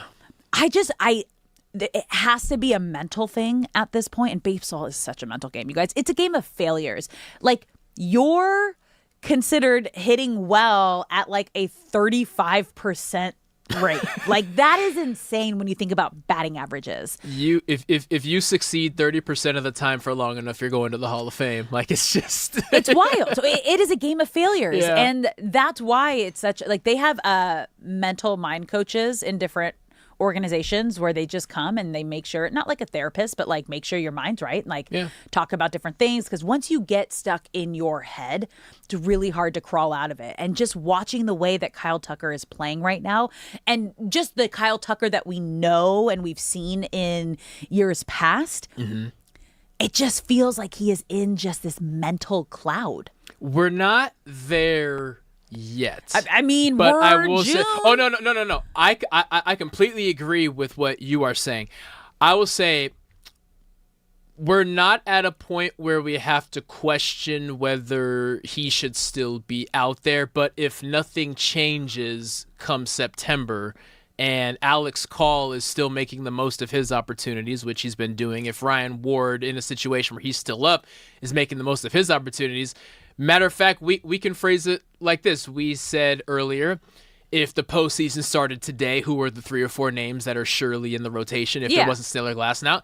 If the postseason started today, I believe Dave Roberts still goes with Tucker, but we're sitting here questioning. Yeah. Does Alex Call get the shot instead of... You can't. And you hope that like he can, because like he has shown up and been like the star of the show in postseason situations. So you hope that maybe... he kicks this like after the All-Star break, gets a couple days off, gets a little reset. But at what point do you say this signing is a bust? If 2 weeks after the All-Star break there has not been a clear reset, there's going to be some tough conversations regarding the right field spot. It's like, that is not what we saw yesterday, is not $60 million play. Right. Like, on defense. And that's kind of been the only shining light for him with his struggles at the plate, is like, well, at least, he's been top tier dynamite. Top tier defense in the outfield. So I need to have Kyle Tucker. This is what I'm looking for heading into this series in Pittsburgh. He needs to have a just explosive series. Agreed. Once if the fielding starts slipping, yesterday was really his first mishap all season long. But in a world where the still fielding, at home, it's still like he's just struggling at Dodger Stadium in front of the fans. Exactly. Is it the Dodger fans? Like, what is a mental, like, have you ever experienced that as an athlete? Like, take us through, like, what, it's not like he's not having the yips, but like he's like, here's a perfect example. Almost there-ish. Yeah, it's a situation where boos will always hurt more from the home crowd instead of jeering from the opponent's crowd, right? Okay. So if you go out there and you drop a pass in football, or you airball a 3-pointer on the road, you're gonna catch crap from the away fans. But you're that doesn't getting matter. that anyway. But you're getting that anyway. Yeah. To hear boos from the home crowd will always stab like 1,000 knives. And this is the place that you spend the most time at. And also the threshold for what brings booze gets shorter and shorter each time. So doing that to start the game, I'm sure he caught hell in the right field from the rest of those fans. Yeah. God forbid he struggles the next time that they're home. Yeah. Those same fans, season ticket holders now know, well, we booed him last time. Like it's how the snowball starts to roll. So hopefully he can have a tremendous series with the Pirates, but once they come back home, he can have some success at home. It is so unlucky that all the bad things happen at home. And it's tough too, because this was a conversation we were having about Roki like a month or two ago. Like, is he going to be able to find his confidence and find his consistency? And what we heard him say is like, I finally feel like I'm playing like myself. And I don't know if Tucker has felt that yet here in LA. Like maybe and it's tough because he's here, but like maybe it is like the bright light cities of LA. I doubt it has felt like home at any point this season. That's tough. We're gonna take a quick break here, you guys. When we come back, we're gonna get Brock's word of the day in a sentence. We're gonna give our Knicks Game 3 Spurs picks, and why this Knicks team is having a 2001 Lakers type season. Don't go anywhere. You're listening to Brock and Alex on the Noon 97.1 The Fan.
What's up, LA? Welcome back to Brock and Alex on the new 97.1 The Fan, the voice of LA sports. I'm Alex Curry here with Brock Vereen. Thank you for spending your midday in LA with us.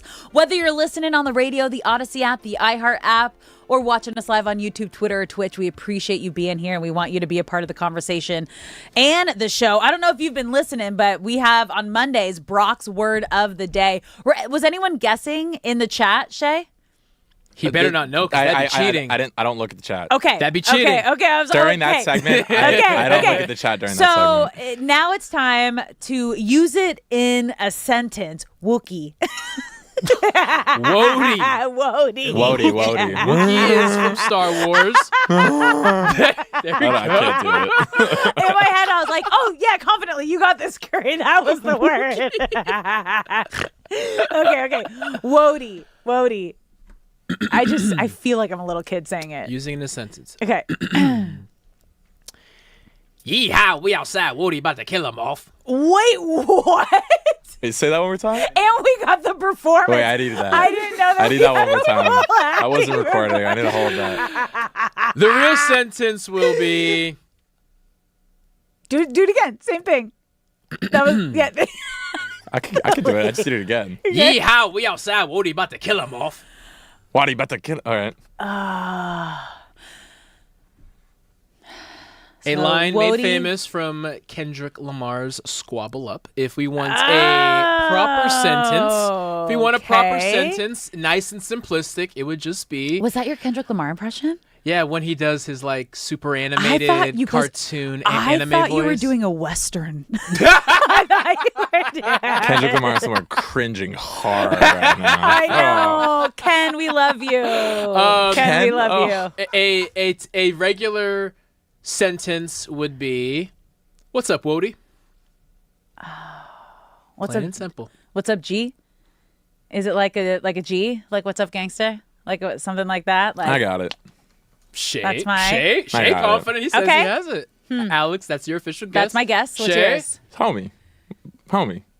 What's up, homie? What's up, G?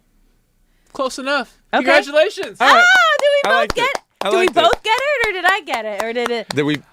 I would say both of you got 95%. Okay, so how would you explain it then?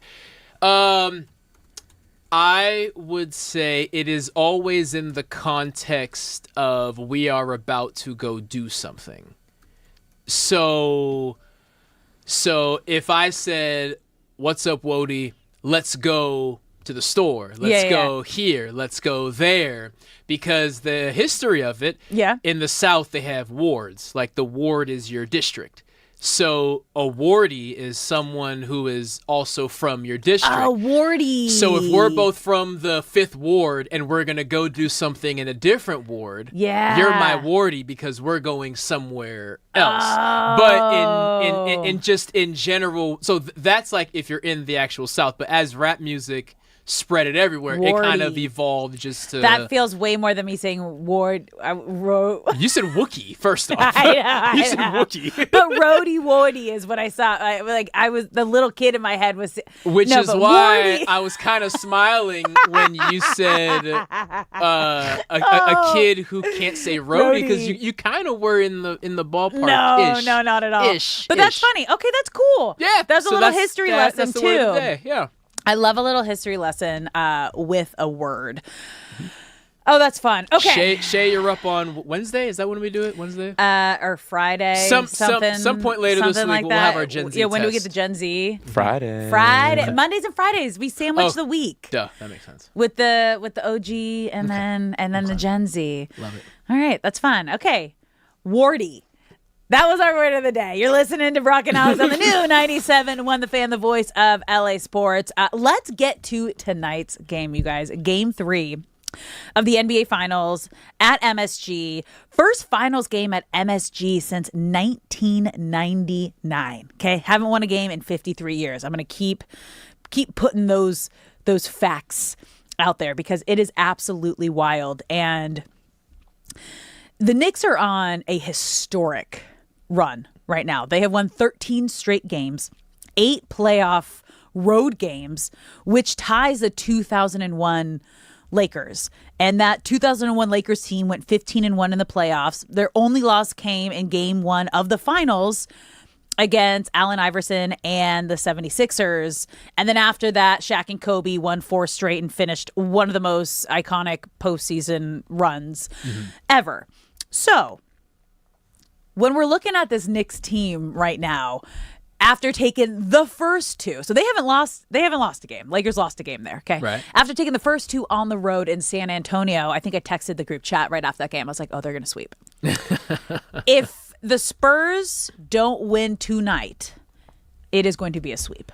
Yes, it will. And that will be a historic moment, not just for the sweep itself and the breaking the Lakers record. It would be because that Lakers team in 2001 was loaded with star talent, not just talent, star talent. And you look at this Knicks team, that's not the case. Karl Anthony Towns was kind of forced out of Minnesota, and Jalen Brunson has been the underside. I mean, it was only 4 years ago he was the 6th man off the bench for the Dallas Mavericks. I mean, wild. Not by no means is this a star-driven team, and it would pain me to do, but I would have to tip my cap to the Knicks for having the best playoff run ever because.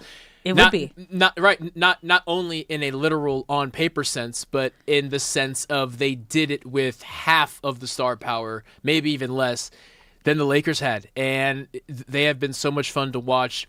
And for anyone who is trying to find a team or a reason to support here, this should bring you hope because the Lakers can build a team that the Knicks have built. What the Knicks have built does not take a ton of money. It is about finding guys who are very good at one thing. Find a Landry Shamet who can shoot 60% from 3. Find a Josh Hart who can somehow rebound better than all the big men in the NBA. Yeah. It should bring hope to this new era of the Lakers under new ownership who are leaning into analytics and finding little things that they could take advantage of. You should walk away with hope. That being said, Spurs in 7. What? Still? Spurs in 7. Dude, it's so hard to even think about picking against the Knicks right now. I know. The only reason I would pick against the Knicks tonight, again, this is the first finals game that they have had at Madison Square Garden since 1999. Like, fans have been waiting almost 30 years for a moment like this. Yeah. And I mean, we talked about ticket sales are through the roof. Apparently they dropped. They were at $10K when I checked last night for like nosebleeds. I'm going to check right now. And apparently they've come down and back to earth a little bit today and dropped $6,000 and nosebleeds are closer to $4,000. And I am curious because, as I'm sure everybody knows by now, the president is planning to be at the game. This is the first time a sitting president has actually been at a finals game. And the outside noise that comes along with that is really gnarly.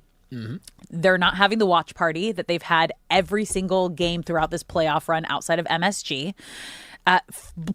4 blocks in every direction of MSG are completely blocked off. Security getting to and inside the stadium is going to be absolute chaos.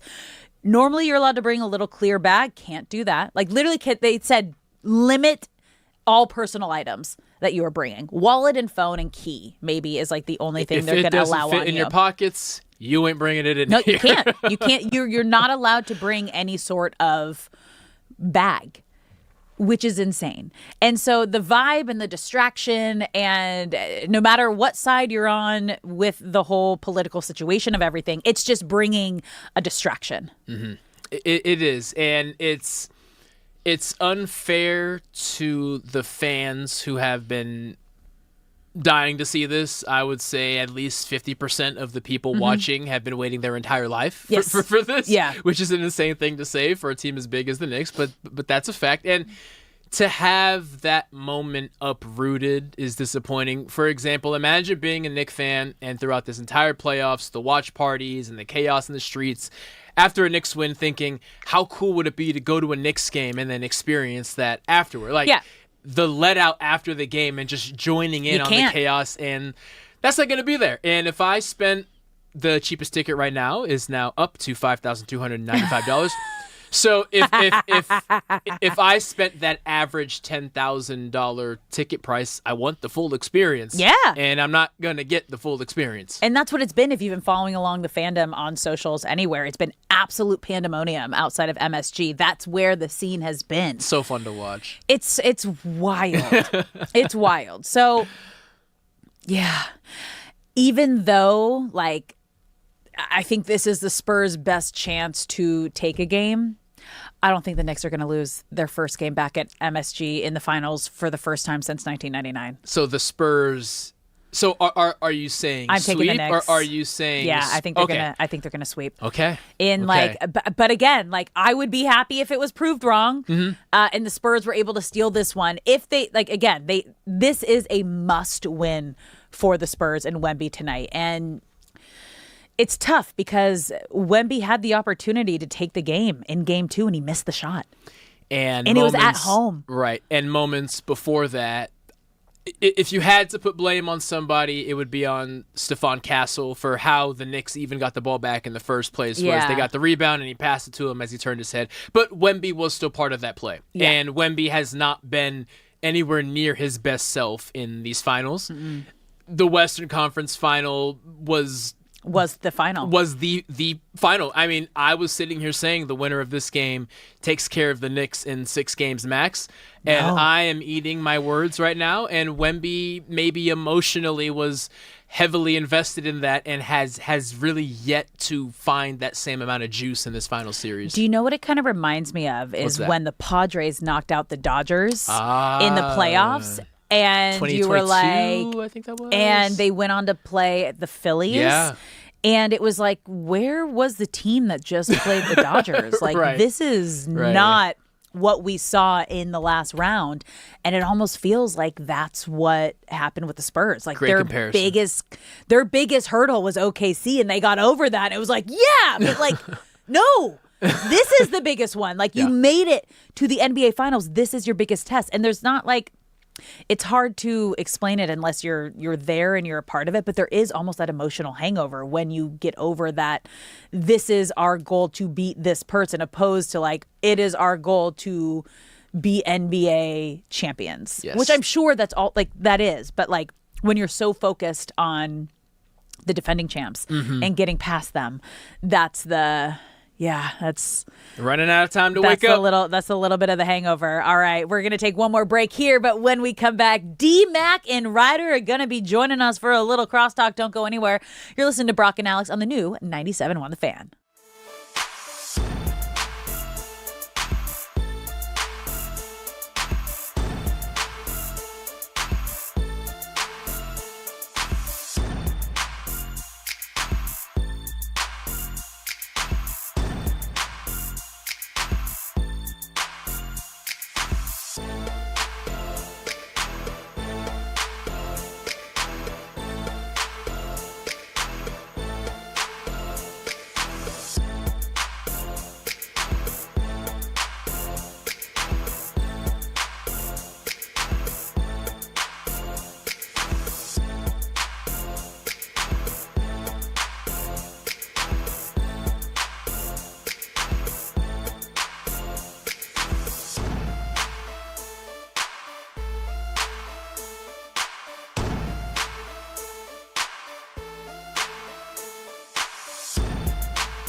What's up, LA? Welcome back to Brock and Alex on the new 97.1 The Fan, the voice of LA Sports. I'm Alex Curry here with Brock Vereen. Thank you for spending your midday in LA with us. Whether you're listening on the radio, the Odyssey app, the iHeart app, or watching us live on YouTube, Twitter, or Twitch at The Fan LA, we appreciate you being here. And if you're watching us, you see that it is a full table with D-Mac and Reiter joining the show. Coming up next, guys, how was your weekend? My week was amazing. How was your weekend? Awesome. I was at Dodgers. You were at Dodgers. I was. It was a good time. I didn't see you Friday, though. I know. I didn't go because we had a little meeting after. Meeting is in like a immediately like blames a you. I drove. He didn't have a car. I Oh, had to that's drive true. him home. That's Wait, true. really? That's true. He drove me home too. Where do so you yeah, live? I live like 10 minutes from That's here. why I'm But there was falsely accused all the time. But How this do guy. you blame him when you didn't even have a car? I would have made some arrangements for us at a meeting, but here's to the thing. I ended fix up your car with a time machine? He's still Did you blaming wait? Did you pick him up on the way to work? No, but I would Okay. have until this conversation. It was good times getting to ride with my man Bill. Appreciate that. Give him 5 stars on the Uber. Okay. He was great. He was great. Good to know. I call myself Cooper. I give everyone rides. I'm always the DD. So Okay. I'm like, yeah, I didn't yeah, see you Cooper. crushing it. You were there like all to the very, very end on the Dude, field. I'm the last one Yeah. there. Yeah, when I'm covering the games and doing reports, it's like, it was a full, like I got home at midnight last night. So I was like up at 6 a.m., got home at midnight. It was a nice, cool 18-hour That's a long work one. day. You got to see the second walk-off But you know here. what? Not mad about it. I'm not a huge fan of pitching duels because I think they're boring. I want to see like what Saturday was in that first inning, offensive explosion. But the fact that like we got to see Roki Sasaki's like best outing of his major league career, and then Freddie Freeman just being like, "Oh yeah, I came to the plate and knew I was gonna like I got it." Freddie Even, doing Freddie things, right? dude, Dave was like, he has an aura. He just like he's gonna like when he was walking out there, you just kind of know You can feel it, huh? when he's gonna do something. And Dave was like, "Yeah, no, wasn't worried. We were gonna be just fine." I could not feel it from my couch when I was watching the game. Yeah, Freddie just gets it. I mean, I think one of the most underrated home runs, of course, the walk-off in the World Series was it saved Yamamoto from having to go in that game, which saved them later in that series. So, yeah, Freddie Freeman, man. I'm hoping he goes to the Hall of Fame as a Dodger. At least he's got to go blank plaque at this point, right? Whoa. Yeah. He's got to go blank plaque. That's interesting, Yeah, I too, hadn't considered because that. a lot of his success. Did he win with? He won. He won a World did. Series. He won. also won the 60-gamer MVP, Okay. which sounds like I'm like disparaging No, that but- MVP. No, you but aren't disparaging No, it. no. You are going after it. But here's his 2 best seasons, though. His best individual seasons were with the Dodgers, though. So How the many Dodgers can have years? that. So how many years was he with the Braves? I want to say 7 or 8 years with the long Braves. He was time. there for a long Okay, time. He but was like- he was Mr. Brave. But I know he was the face Yeah. of the franchise, and like the beginning of your career and building your name and your brand always seems to stick with players when they Yeah. go After into the the Hall of Dodgers have Fame. won 4 straight World Series, I think he can go in as a Dodger. Exactly. Like know? Yeah, if they Now, three-peat, I but- think like he's definitely Dodger legend. The- Like, has for to. sure. The last I've read about it, at least, I'm sure it may have been updated. He still wants to play longer than the Dodgers are willing to give him a contract. So in a world where he goes he back goes- to Atlanta, Oh. does that now erase? Not Yeah. erase, but does that Hello, now darkness, my old automatically friend. take? that would be depressing. the interesting thing And a too. good point. Yeah. Well. I mean, if he wants to get to, I asked him about getting to 3,000 hits last year, and he told me he's like, I know a lot of people don't care about hitting 300 and get to 3,000 hits. He wants to do that. Oh. To do that, he would have to play an additional 2 seasons, get about 130 hits per year. So the Dodgers would have to decide after next season if they want to get a deal done to have finished his career with the Dodgers. But yeah, can you imagine though? Because they picked Matt Olson over him. If he went back to Atlanta, you run to Atlanta, right? I mean, I can't. I think you're imagine right. that. I Yeah. think he's gone. I mean, the Dodgers don't do charity. No, They don't, but they gave Not the Justin new- Turner the deal a couple years ago. Freddie's made it very clear that he does want to retire here. But I agree with you. You have Dalton Rushing. You don't want to get older at some of these positions that you could be blocking some of these younger players. But he did also say, I don't know if you guys caught that story a couple weeks ago where he was saying he doesn't want to raise his daughter on FaceTime. So he kind of opened the door to maybe I won't pursue that 'cause they're 3,000 here. because they're here. They live in California. and so they've rooted down here. The kids are Yeah. in school. Like this is where he's going to stay after they retire. And just playing in general past that 2 years, being on the road when she's like 1 or 2 years old, things like that. So it does feel like maybe he's come to peace with not wanting to go those 2 extra years. But here's the thing, though. If you guys close your eyes, you think of Freddie Freeman as a Dodger. No matter how many years he had in Atlanta, I mean, the first walk-off Grand Slam in World Series history, I think of him as a Dodger. Insane. Absolutely insane. How about you? The Liberty. I think Exactly. what's more. Yeah. I love it. I do too. The question is, what does he think of when he closes his eyes and he's honest with himself? I mean, he's not going to roll out to the Dodgers media and go, to be honest, guys, I like it here, but I'm a Brave. No, I don't think so. We'll find out when it goes in. You guys, I think with like the team that they have assembled, like one of the most feared, dangerous, top to bottom lineups, rotations, and just kind of the new outlook on baseball and life around baseball that Shohei Ohtani, Yamamoto, and Roki Sasaki has brought in cultural wise. I don't see Freddie not seeing himself as a Dodger. I just had this vision of Max Muncy lifting a baseball bat and going, "Dodgers assemble!" That's where my mind went. Comes from across the country. Completely where my mind went. You know, I will admit, when Freddie Freeman was first announced as being a future Dodger, I wasn't thrilled because if you go back, like his reputation was not the fun guy. He was the guy who was clashing with Ronald Acuna because Acuna was trying to have fun and Freeman wouldn't let him.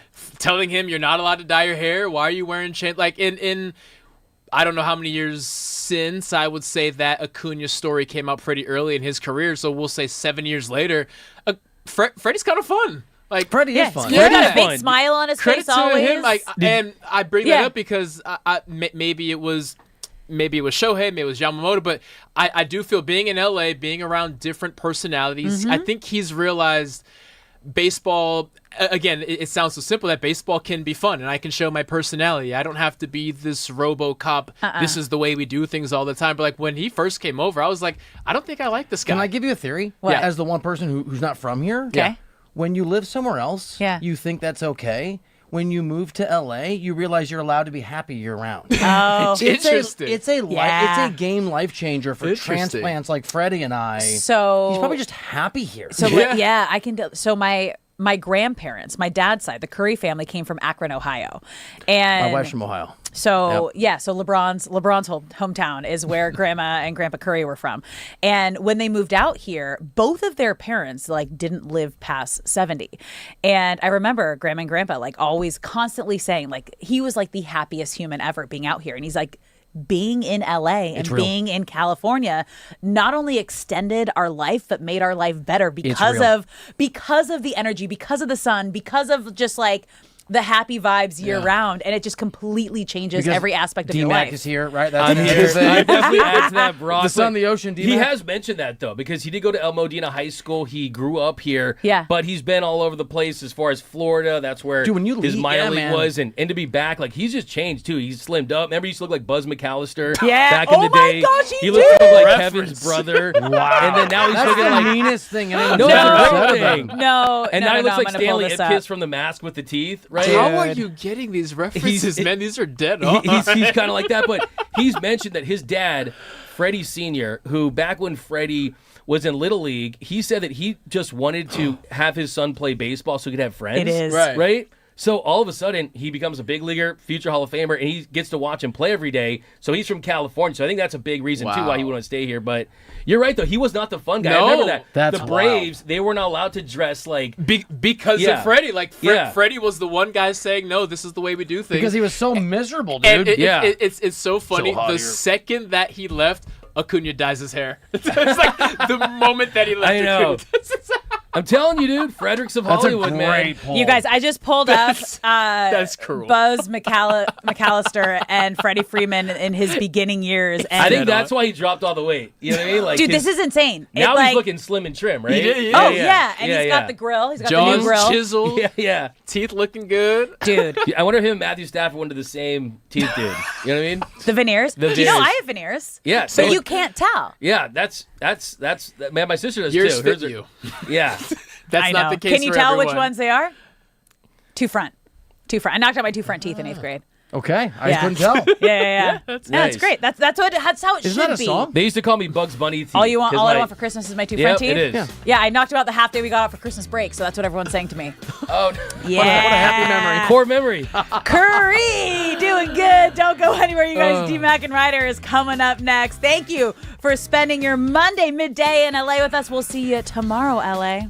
Have a good one.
hell of a show lined up today. I'm excited, man. Jam-packed. Love Monday shows. Love Mondays. Love Monday shows. I didn't like Mondays, let alone love them, until about 3 weeks ago. It all changed? It's kind of the first Monday I woke up, and why am I in a good mood? That's right. I get to talk some Austin Reeves versus Sabonis. I get to talk Manny Machado versus Math. The Math won. I get to hang out with my guy D-Mac. We got a World Cup for Dummies segment coming up. Is that insulting to people who don't know?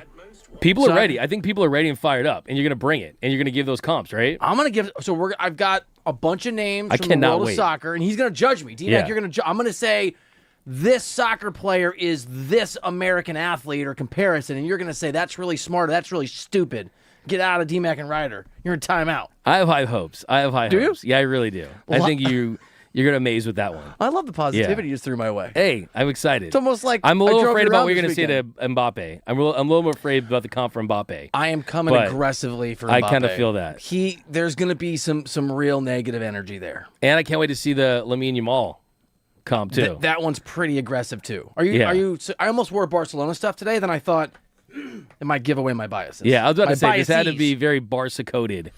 I said some nice things about a former Real Madrid manager. So we'll do that. Lots of Roki talk.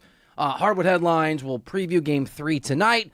A ton of stuff to get into. A pretty good Dodgers weekend. They won 2 out of 3. 1-0. Beautiful. I like pitching. I know Alex Curry just said in crosstalk she doesn't like pitching duels. I do. I really enjoy those kind of games. And the Freddie Freeman walk-off magic was a very cool exclamation point behind that. Dominating win on Saturday. Yoshi was awesome, and obviously the wheels came off yesterday for the team, for Sheehan. There's a lot to get into. I know you have a lot to talk about. Do you want to start with Emmett Sheehan not even making it through the second inning? It's not like he gave up a million runs, but they did not. They pulled him quickly, and obviously the Dodgers bullpen under a lot of strain yesterday, going for the sweep, weren't able to keep the near levels of perfection we've almost come to expect from every single pitcher, it feels like, that takes the mound for the Dodgers. You're exactly right, Bill. It wasn't the worst start in the world by any means. The Dodgers end up dropping the final game of that 3-game series, end up taking most of the games against the Angels this year, going 5 out of 6 after going 0-6 last season. But the thing that really stood out with Emmett Sheehan's start is, one, first and foremost, Dave Roberts did not want to put that extra stress on him because the pitches were piling up after that 14-pitch first inning. He ends up going an inning and a third, 2 strikeouts, gives up 2 runs on those 3 hits. Those 49 pitches, just 32 for strikes. But if you just look at the outing as a whole, the way it broke down, he goes 14 pitches in that first inning. He started the top of the second with a strikeout of Nolan Schanuel, and then the Angels, they end up stringing together a 1-out rally behind a Joe Adell single. Then Sheehan lost a 14-pitch bout to Nick Madrigal for a walk before walking Jose Siri. Dalton Rushing, he did plead that he foul-tipped that 3-2 pitch, and it was not the right call. He got screwed there. He got totally screwed. Yeah. And you saw Rushing kind of do you've brought this up, and now I look for it. You've told us that Dalton Rushing has an edge to him for a young guy. Oh, he absolutely does. And I don't know what words he said to the umpire, but it looked and the Kyle Tucker botched play. And that's the other thing, too. Oh. So there was a moment there. It was a 2-2 count to Madrigal, and he hits one into what would have been foul territory there, and that would have been on his 33rd pitch of the game, and that should have been the second out with a runner on first. Yep. That's a play that Kyle Tucker needs to make. If you're not going to produce at the plate like a $60 million per year man, at least make the plays defensively, at least look the part in the outfield where the Dodgers hoped that he would play Gold Glove caliber defense. Heading into the season, Andrew Friedman talked about it, Brandon Gomes, Dodgers general manager, talked about it, Dave Roberts talked about it. They said that, hey, they felt like Kyle Tucker was going to go back to playing at a Gold Glove level, and we know the offense has been down, but how about the defense? That was a perfect example of, it's hey, Gold Flood pick it defense up right now. There we go. Can I praise you, by the way? It's Yeah. something I thought about when I saw that play. We've been hard on Mookie. We'll talk about Mookie. He's obviously not hitting the ball the way that he needs to, but you pointed out that there are defensive contributions, especially where Mookie plays now, that if not make up for all of it, certainly there's a helpfulness to Mookie's game that maybe goes under the radar. Kyle Tucker's playing a much easier position, and he's still not contributing on that level. Exactly. That's Mookie's old position, right? And you're Yeah. right, Bill. Here's the thing. It's not like it's just been below average defense. Kyle Tucker's defense in right field, make no mistake about it, it has been awful. He's in the 5th percentile in outs above average. He's a -5 outs above average. That is bad defense. So don't get on a too big of a tangent here because I want to definitely not bury the Emmett Sheehan lead. But I will say that there's a moment right there where Emmett Sheehan looked back and he's clapping at Kyle Tucker because he got him the second out. And that's really what led to, I think, the quick leash, the quick pull on Emmett Sheehan was not getting that out in that situation because after that, Sebastian Rivero, he had two RBIs entering the year on Sunday, and he gave the Angels a 2-run lead with a single up the middle. That knocked Sheehan out of the game after just 49 pitches and an inning and thirds of work. Dave Roberts said after the game that there was too many high-stress pitches. He didn't want to have to face Trout at the plate. And it got me thinking, Bill, Emmett Sheehan, very talented pitcher. Young, he's got great stuff when it's right. When the mechanics are in line, he could definitely help you. But on the year, a 4.7 ERA, a 4.70 ERA. His ERA plus is an 86 ERA plus. An ERA plus, it's adjusted earned run average. It's a baseball stat that measures how a pitcher's earned run average compares to the rest of the league. It has park factors. It has hitters factors. 100's league average. He's at 86. Context, Shohei Ohtani has a 5.51 ERA plus. Okay, he's 451% above league average. Emmett Sheehan's 14% below league average. He's gotten a good amount of starts. This is a 6-man rotation, and my question is, why isn't River Ryan getting starts at the big league level? I think that the time is now for the Dodgers to take advantage of River Ryan, who's been absolutely dominating down at their AAA level, absolutely throwing gas, hitting triple digits, going 6 innings per start. He's 27 years old, and I think this is a little bit of a jerk move to keep him down to AAA. I really do. You need to start the clock on River Ryan. He has nothing else to prove down there. Emmett Sheehan's not getting the job done. I don't think that Emmett Sheehan factors into the Dodgers' rotation long term. River Ryan is a guy who's good enough, who's talented enough to, if he works out, he's a guy you could see starting postseason games. He's a guy you could see headlining a trade for Tarek Skubal. All those things are on the table with River Ryan. I don't think any of those things are on the table with Emmett Sheehan. D, Mac, and Reiter, 97.1 The Fan, the new 97.1 The Fan, the voice of LA Sports. Do you like being quoted to yourself? Because I have another quote I want to give, like another insight that you've given us that I want to sort of bring back to this River Ryan conversation. You have made the point as one of I would say, the most connected Dodgers people out there, that you've talked to sources of the Dodgers, and they don't view AAA at the same level as maybe the average fan. That it's the jump, they believe, and you've walked us through this here on DMAC and Reiter, between AAA and the majors, the gulf is really wide. And it's some of the reason that we've talked about why some guys they don't want down at the AAA level. Why does that not apply in reverse? What is the reasoning if they don't think AAA is the challenge it should be, and River Ryan is either a commodity for a trade or an asset, a weapon for the near future in the playoffs? Why, can you give us a sense, DMAC, of why the Dodgers have not followed the logic you've walked us through and brought him up to sharpen his skills at a much higher level? So that's the question that I ask myself every night, but the answer to that is this. The Dodgers view River Ryan as a pitcher that physically probably has figured it out, right? Probably is ready to go past the rehab process. He threw 94 pitches in his last start. And if you're throwing 100 at the minor league level, you're probably throwing 102 at the big league level with adrenaline. But to answer your question, they feel like he needs to build up more physically to withstand the rigors of a big league season and avoid injury. Because this is a guy that has not pitched a ton. He only made 4 starts his original go-around. He's logged just 100 pitches in a season just once, and that was in 2023. He hit 40 1/3 innings in 2024 before having Tommy John surgery and sitting out the 2025 season. But to answer your question, the way the Dodgers do this, and we saw this with Walker Buehler a couple years ago when he was coming back from injury, if they're going to not pitch the innings, if they're going to rest and load manage and basically prevent the starts, they're going to do it on the front end and not the back end. So the way they see it is, okay, he's not going to pitch now, so we can save those innings for the second half of the season and potentially in October. I think that's not the way to go about it in this specific situation, because guess what? What did we see over the weekend? We're going to talk a lot about it today.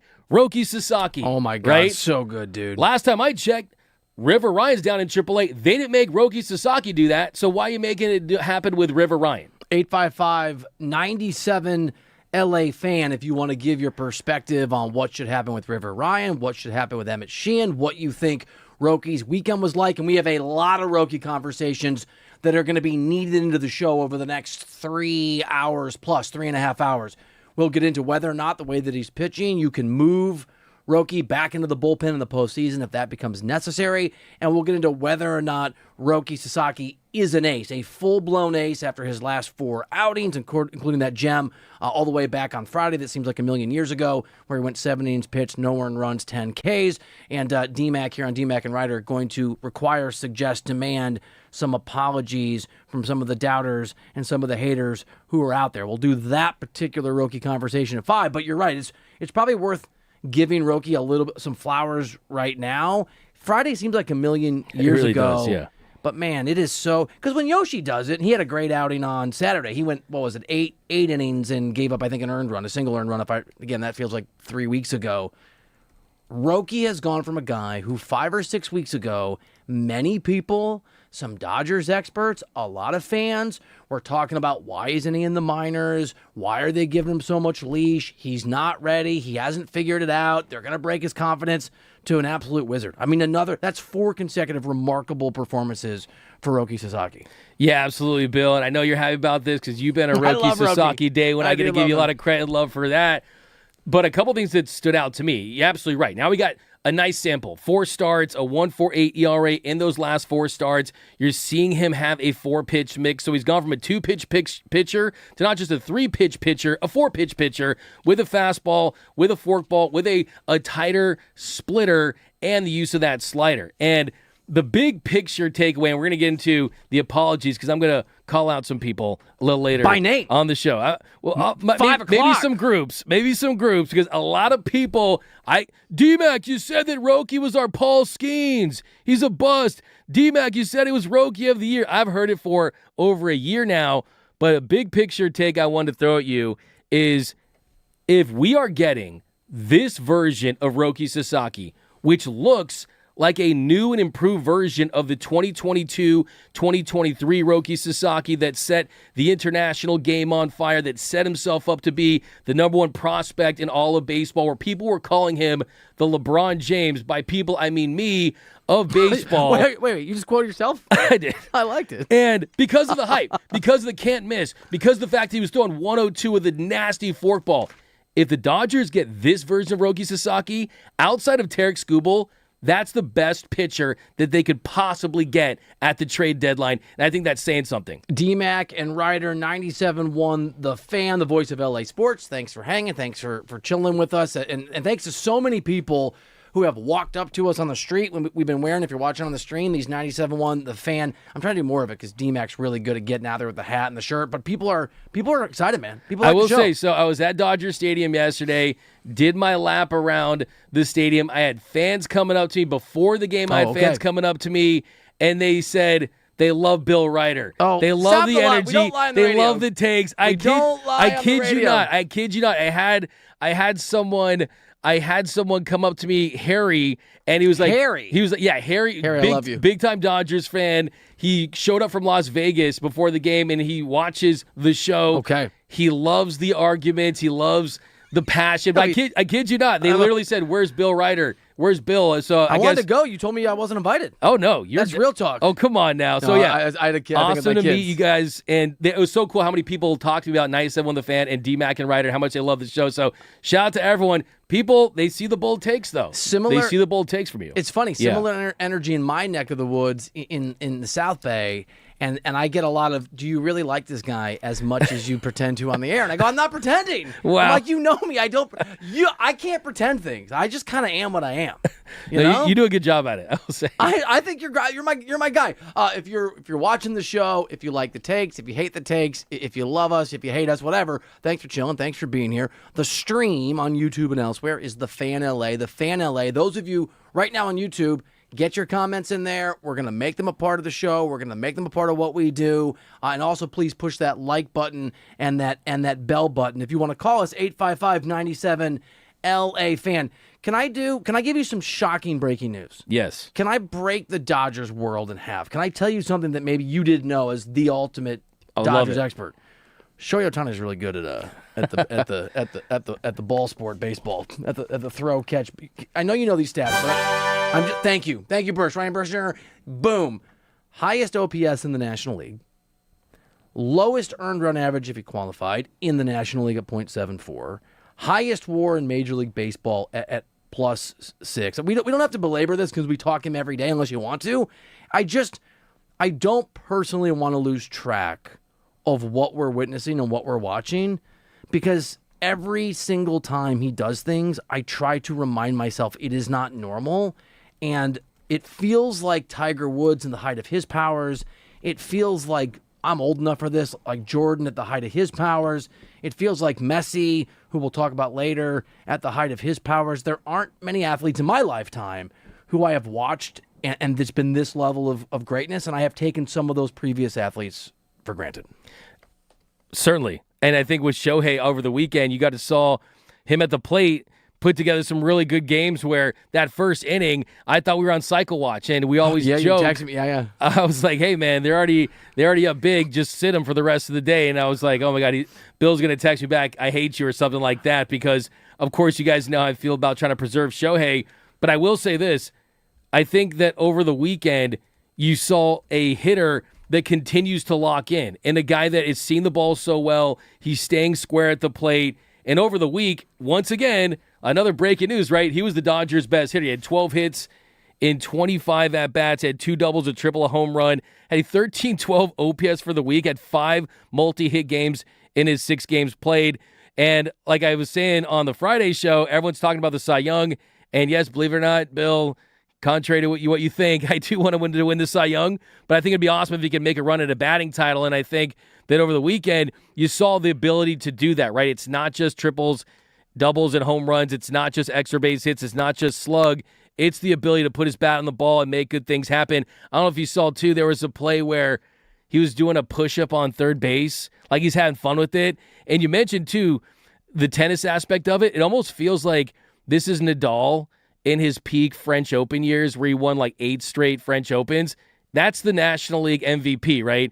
It's who's battling for second place, because Shohei's going to run away with the MVP once again. It's going to be his 5th, his unanimous, and this weekend you saw on display, he's a .302 hitter with a .74 ERA, 11 home runs and a .939 OPS, and it's only going to go up because we are just getting going with June Tani. I don't know. It's D-Mac and Reiter, 97.1 The Fan, the voice of LA sports. I don't know if your story about Harry is genuine or if you're kind of, ribbing me a little bit about my takes. I can't tell. Harry is really a fan? Yes, 100%. I told Andrew right when he showed up. I'm going to bring an argument. I hope Harry likes it. It's not directed at you, but it might be because you're on the wrong side of this particular argument from my perspective. Why in the hell, when the Dodgers scored 9 runs in the first inning of Saturday's game, was Yamamoto allowed to pitch 8 innings, and I think he had 93 or 94 pitches, when in that situation they would have taken Shohei out in the 3rd inning and then gently wrapped him in wool and carried him to a velvet chair? What's the double standard? Why does Dave Roberts not want this guy to win a Cy Young Award? I think what is happening with 8 innings, dude?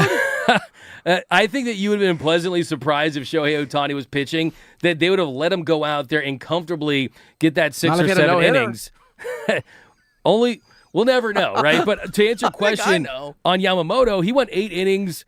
He gave up 1 run on those 2 hits, had 4 strikeouts.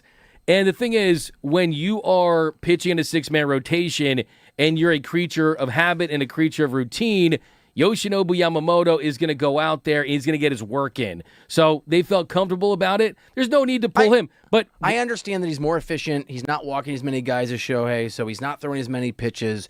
And by the way, this may be Harry, thank you for watching D-Mac and Reiter. Maybe it's irrational. It pissed me off, dude.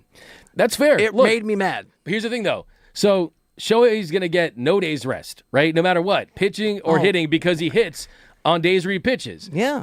In between, and right? unicorns can fly. Should we make them walk? That's why they got... Can unicorns fly? I don't know if they can. The plan is the plan. Unicorns are up in the air. They can do whatever they want. They fly? Yeah, they can fly, I believe. Why would the horn make you... right? Isn't a unicorn just because it has the... And it's rainbow colors. Yeah. Yeah. And I'm not. I've seen some of the wings too. I'm basing these off my daughter's plush animals. I saw your computer today. Yeah. Was that a unicorn that computer you brought? That was a butterfly iPad holder that my daughter left in my backpack. Yeah, I saw you pull it out, and I almost did a. You okay, man? Hey, that thing works, man. That thing right, works. Used to be mine, by the way. It was nice when it used to be mine. That's my favorite thing too. And I have like a 90-inch Sodium TV. It's literally 90 plus inches. 90. I have one too.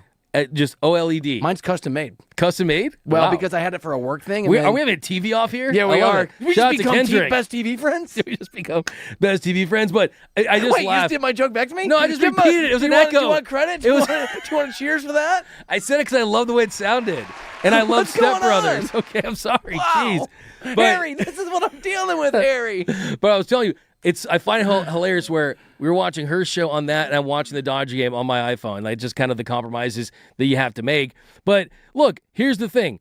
Yoshinobu Yamamoto is going to try to make a run for the Cy Young too. And I think that people are not talking about this enough, Bill, and I truly genuinely mean this. Yes, we've talked about how this is going to be the most competitive Cy Young year in the history of baseball. That's why we should sit Ohtani the whole year. He's gonna get his run. Don't you worry. Same for October. But don't you kind of hear me on that? Like I told you, I told you that before the season, I went up to Yamamoto and I told his interpreter, "Hey, he wants to win the Cy Young this year." And Yamamoto said something to his interpreter, and he said something to me and says, "No, he wants to win the next 4." Right? Yamamoto, before Shohei Ohtani, had his aspirations and his visions of winning a Cy Young. It was Yoshinobu Yamamoto last year that told us, the media, that he, in fact, wanted to be the first Japanese pitcher to win the Cy Young. So look, he's at a 2.68 ERA. We're still a little over a third of the way through the season. There's no reason why, if Yamamoto goes on a long run, that he can compete for a Cy Young. Remember last year against Baltimore, he was 1 out away from becoming the first starting pitcher since Blake Snell a couple years ago to throw a no-hitter. I know you love those moments, Bill. I know they mean a lot for you in a Cy Young race. I want them to be benched immediately. What have I done to you? Can I go highfalutin on What you? did you do to my boy? You massacred my boy. That's a great. Oh my God, that's really good. What would you do if I told the audience live? I won't do it without your permission. That I've heard you imitate many well-known people across LA media. Would you ever do a segment where I just drop their names? It's not always nice, and you imitate. I just want to plant a seed as a possible future segment. A possible future segment. We got to get more deals. Yeah, we don't have more deals. Can I do 30 seconds highfalutin? Yes. On my theory on maybe why the Dodgers could win 5 of 6 World Series. Yes. It's a little over the top. I know what's in your library, so I know that you're above me on the. Okay. Throughout history, there are these sort of weird moments where incredible levels of talent have clustered. Literature, The Greatest Generation in Paris with Hemingway and Fitzgerald and Ezra Pound and all these other people. I mean, to get sports on it, ESPN when they first launched in the 80s, sort of 90s, the Impressionistic movement, the Founding Fathers, all right, whatever. There's lots of examples where you've got people where all of these geniuses come out of the same place. And the question is, how in the world do so many incredible painters, authors, writers, broadcasters, whatever, sort of have this opportunity to be together? Why are they together? I'm a huge believer that massive levels of ambition can spur people to compete as allies against each other and rise up. And what you just said about Yoshi made me think about this Dodgers team. Shohei wants to be the best pitcher on the face of the planet. Yoshi wants to be the best pitcher on the face of the planet. Roki Sasaki wants to be the best pitcher on the face of the planet. You sort of go down the line. I think part of the Dodgers' greatness is they've collected so many ambitious people that they're driving each other to levels that they otherwise wouldn't have gone. And at 5, when we get into this, is Roki an ace conversation? I went through every pitcher in baseball and how Roki's last 4 starts compared to those other pitchers. There's only 6 or 7 or 8 guys who are better over that stretch. Several of them are Dodgers pitchers. And it's just the Yoshi thing about wanting to win 4 Cy Young Awards. I think that drive and ambition, I think it impacts everybody and not just him. I love it. Founding Fathers. I love that. Went there. It's the first time I've heard Ezra Pound since I was an English major at UCLA. I wanted to barf a little bit this morning. I wanted to, guys, that was torture. Was it the Canto, something like that? Never. I didn't read him. I just know that he was there. Yeah, man, that's a deep. Hey, I love that for sure. I love that. But I think it's a fantastic point because when Yamamoto's interpreter said it to me, it gave me goosebumps because it made me say that, hey, think about it. This already what you're talking about played a part last year, right? Last year, it's Shohei Ohtani going to the World Series, another big moment for him, who wins the World Series MVP, it was none other than Yoshinobu Yamamoto. So I think that there's a part of that as well where, hey, think about how crazy that is. Yamamoto said, I'm not afraid to, quote, live in the shadow of Shohei, and he signs here, and he actually gets a World Series MVP before he does. Yamamoto is 8th in the National League in WAR. If he has a couple really, really good months, I'm telling you, he could climb up in that Cy Young race. So wouldn't that be interesting if Yamamoto ends up getting the Cy Young before Shohei Ohtani? As great as Shohei has looked, there's a lot of baseball left, and Yamamoto isn't as far behind as a lot of people may think. This is the new 97.1 The Fan, the voice of LA sports, founding fathers, butterfly iPads, Godfather imitation, shots of Dave Roberts, only on DMAC and Reiter. We're going to keep it rolling with the question, and there's an answer from somebody. Is Justin Herbert the most overrated quarterback in football? That's next, DMAC and Reiter.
And Reiter, 97.1 The Fan, the new 97.1 The Fan, the voice of LA Sports. He's Doug McCain. I'm Bill Reiter. Thank you for listening on the FM, on the stream at The Fan LA. We've got a bunch of comments here. Do you want to hit a few of these before we get into the, is Justin Herbert terrible? I want to see these. I want to see these.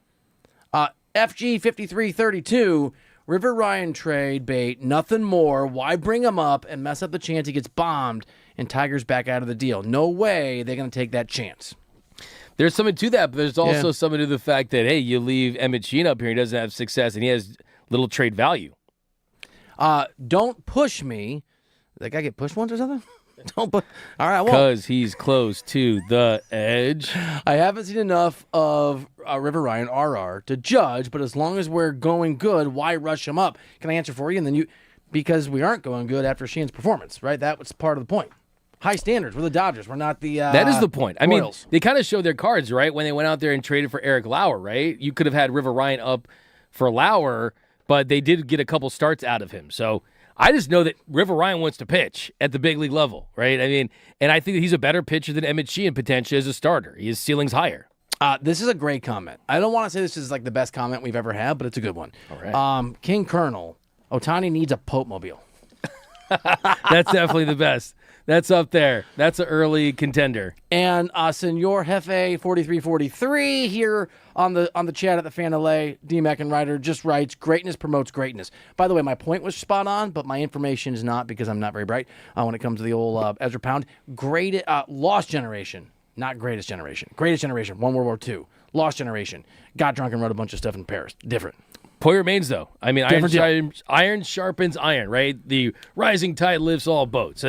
Everyone wants to be great like Shohei. I think that's what. Here's the thing, though. I think that you're absolutely right, though. There's something to that where it is a culture thing, and it starts with their future Hall of Famers, but it's also, I think, reflected in like the Alex Calls, right? Their role players just become a little 1%, but that's Friedman's thing. You know, he wants players to get 1% better every single day. And when you're already as good as these guys are, as talented as they are, you see that, and it happens very quickly with guys on this roster. I worked at a newspaper 20 years ago, a random newspaper in Arkansas, and they had a bunch of really talented young people, and those people have all gone on to like Pulitzer Prizes and massive success. I just think they all pushed each other. And I see it. For sure. It's like working with Bill Reiter, man. You have get 1% better. Iron sharpens iron. Can we get some iron then for Justin Herbert? Because Bucky Brooks, who's really good, longtime NFL front office person, writes at NFL.com, has a great article that you pointed out, D-Mac, and he makes the case that Jared Goff is the most underrated quarterback in football. We'll put that aside for a second, but we'll get to a little Goff love. And he makes the case that Justin Herbert, the Chargers quarterback, the man of the remarkable arm talent, that arm talent wasn't mentioned, actually it was, might be the most overrated. Can I sort of give you his case and you tell me what you think? He points out that in the postseason, he is 0-3, Justin Herbert, with a 54.7 completion percentage and a 64.7% passer, 64.7 passer rating, and that his touchdown to interception ratio is upside down at 2.4. He is averaging in the postseason about 225 passing yards per game, versus 261 in the regular season. And he kind of breaks down the metrics of what we know, that Herbert's been really good as a regular season quarterback and very, very poor when it's mattered most, especially in those 3 playoff games. I'm going to synthesize it here by just reading a quote from Bucky Brooks here at NFL.com. Quote, for Justin Herbert's heroics, including 19 game-winning drives and 15 fourth-quarter comebacks, he has repeatedly melted down in the postseason with 3 gutting defeats on Wild Card Weekend, from the epic second-half collapse at Jacksonville to the 4-pick nightmare in Houston to last January's 3-point clunker at New England. Herbert just has not delivered when it matters most. I think it's really fair until Herbert does it in those moments. Yeah, it's tough. I always say on this show that he is the what if, he's the hypothetical quarterback. What if he had a competent offensive line? What if he had a competent offensive coordinator? What if he had better playmakers? But the truth remains, 0 playoff wins, 0 All-Pros, 0 MVPs, 0 division championships, 0 times leading the league in any statistical category. I still think, though, if I had to pick Justin Herbert over some of the other young quarterbacks in this league, whether it be a Jaden Daniels, a Drake May, guys like that, I still think, and yes, you were ready for it with the arm talent. And when I say that, I mean just the ability to make every single throw on the field, in the pocket, with mobility as well. I still think there's so much untapped potential in there. And you look at a guy like Matthew Stafford, who saw his career get fully realized when he was traded to the Rams. Yes, he still had some really good years in Detroit, but it wasn't until he got the right system and be in the ecosystem with a Sean McVay and better talent and more competent people around him that he was able to flourish. I still think there's so much potential with Justin Herbert. I don't think he's overrated. I think that he just has not been given the ingredients to succeed like some other young and talented quarterbacks in this league. He's not overrated for me because I don't rate him very highly. But I know that's a clever pull. I mean, I don't. I will say this. You are judged in sports based on your successes in the playoffs. It is a measurable profession. And athletes and fans love to point out the guys that should be celebrated when they do well. Athletes and fans do not like to have it pointed out when they fail. See Manny Machado, which we'll get to in an hour. It's a what have you done for me lately business, and in Herbert's case, what have you done for me ever business in those moments. So I do think he has been underwhelming. I do think he's overrated. I do think he hasn't done it. But the beautiful thing about sports, kind of like life, is that you get to change that. You get to keep battling and fighting. And so all that requires, I'm trying to think what I need. Because if he makes a AFC championship game, is the narrative sort of erased, or is he in Lamar Jackson territory where, okay, you're one of the best quarterbacks in football, but I need you to get to the next level? He got drafted, I think, 3 years after? I think 2 years after Lamar Jackson. Lamar Jackson's trying to work because I think Lamar Jackson's been underwhelming in the sense of you have to live up to your own expectations and your own greatest hits. I need Justin Herbert to win a couple playoff games in a row, man, just to believe that he can do it. And then, for me, we can start having conversations about how highly he should be rated. That's fair. I mean, it's going to come down to consistent regular season success, finishing in some of the top categories, but you don't change narratives until you get big wins in the postseason. Bottom line, hard stop. And I will say this is a really interesting stat that I came upon when kind of diving into this topic. He had the second worst graded offensive line in the NFL. That's fair. But the Chargers ranked 10th in points per drive. That is a major feather in Justin Herbert's did the cap. rating?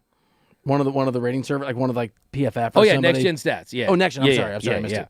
So okay. Next Gen Stats, where look, yes, this isn't saying, oh, hey, he's made the best out of the worst every single time, but it is, I think, a really good representation of the other quarterbacks. Because if you do compare that, and I compare that to the other quarterbacks, so you look at Drake May, right?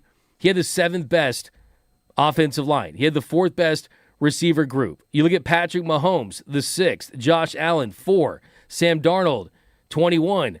I mean, you look at Matthew Stafford, 25. I mean, they definitely have different paths to their success.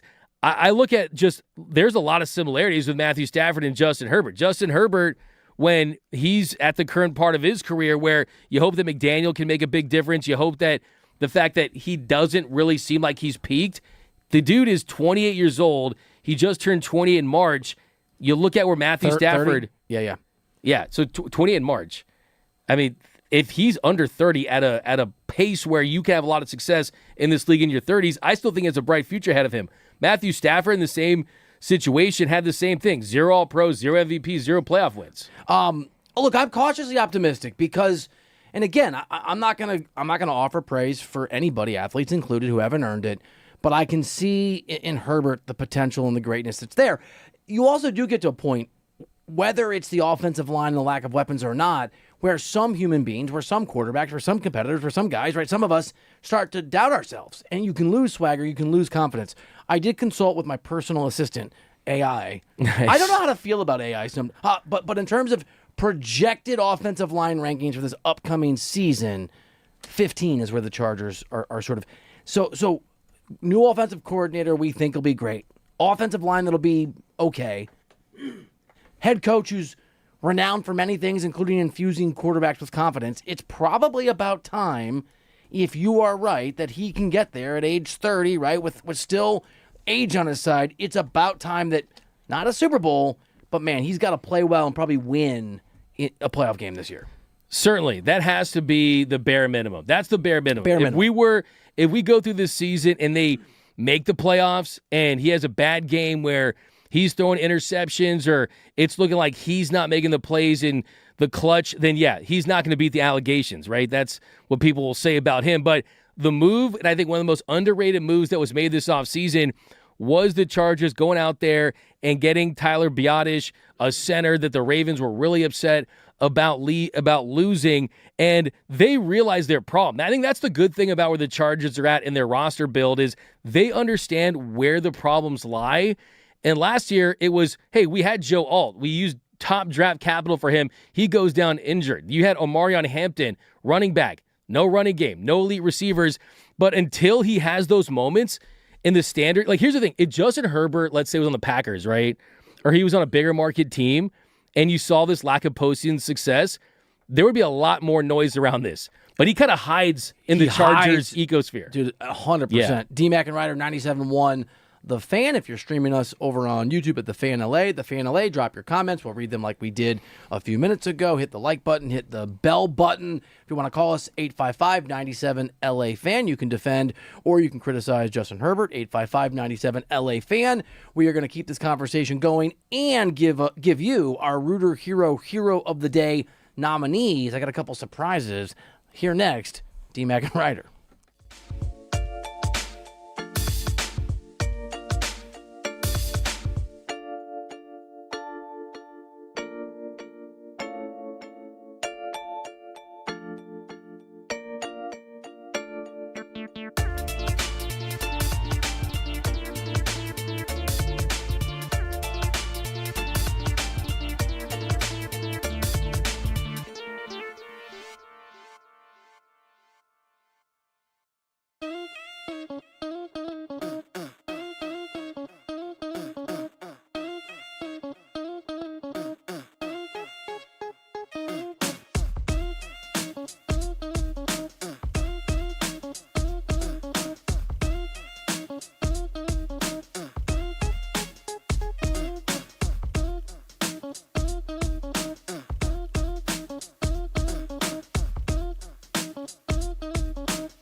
We are so thankful that you're listening. We are so excited to be doing this here in, what are we in, week 4?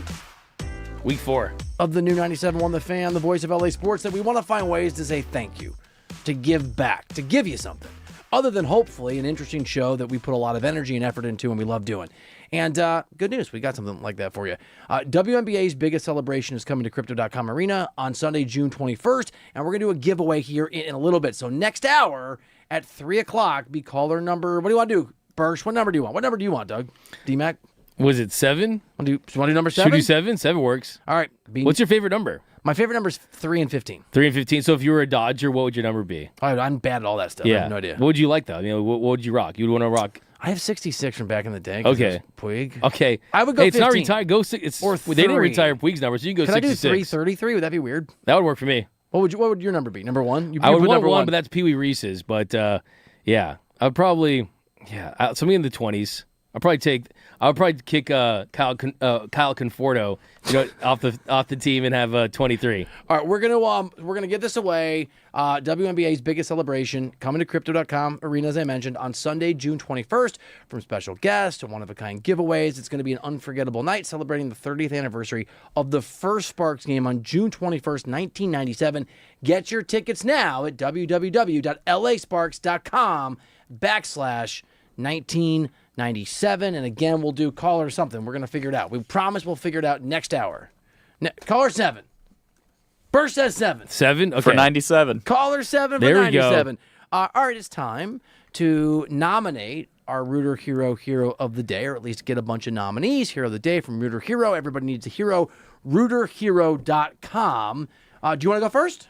You go first, sure. I'll go for all the dogs. Yesterday was Pups of the Park Day at Dodger Stadium. There was thousands of Dodger dogs there. You had them wearing jerseys and hats.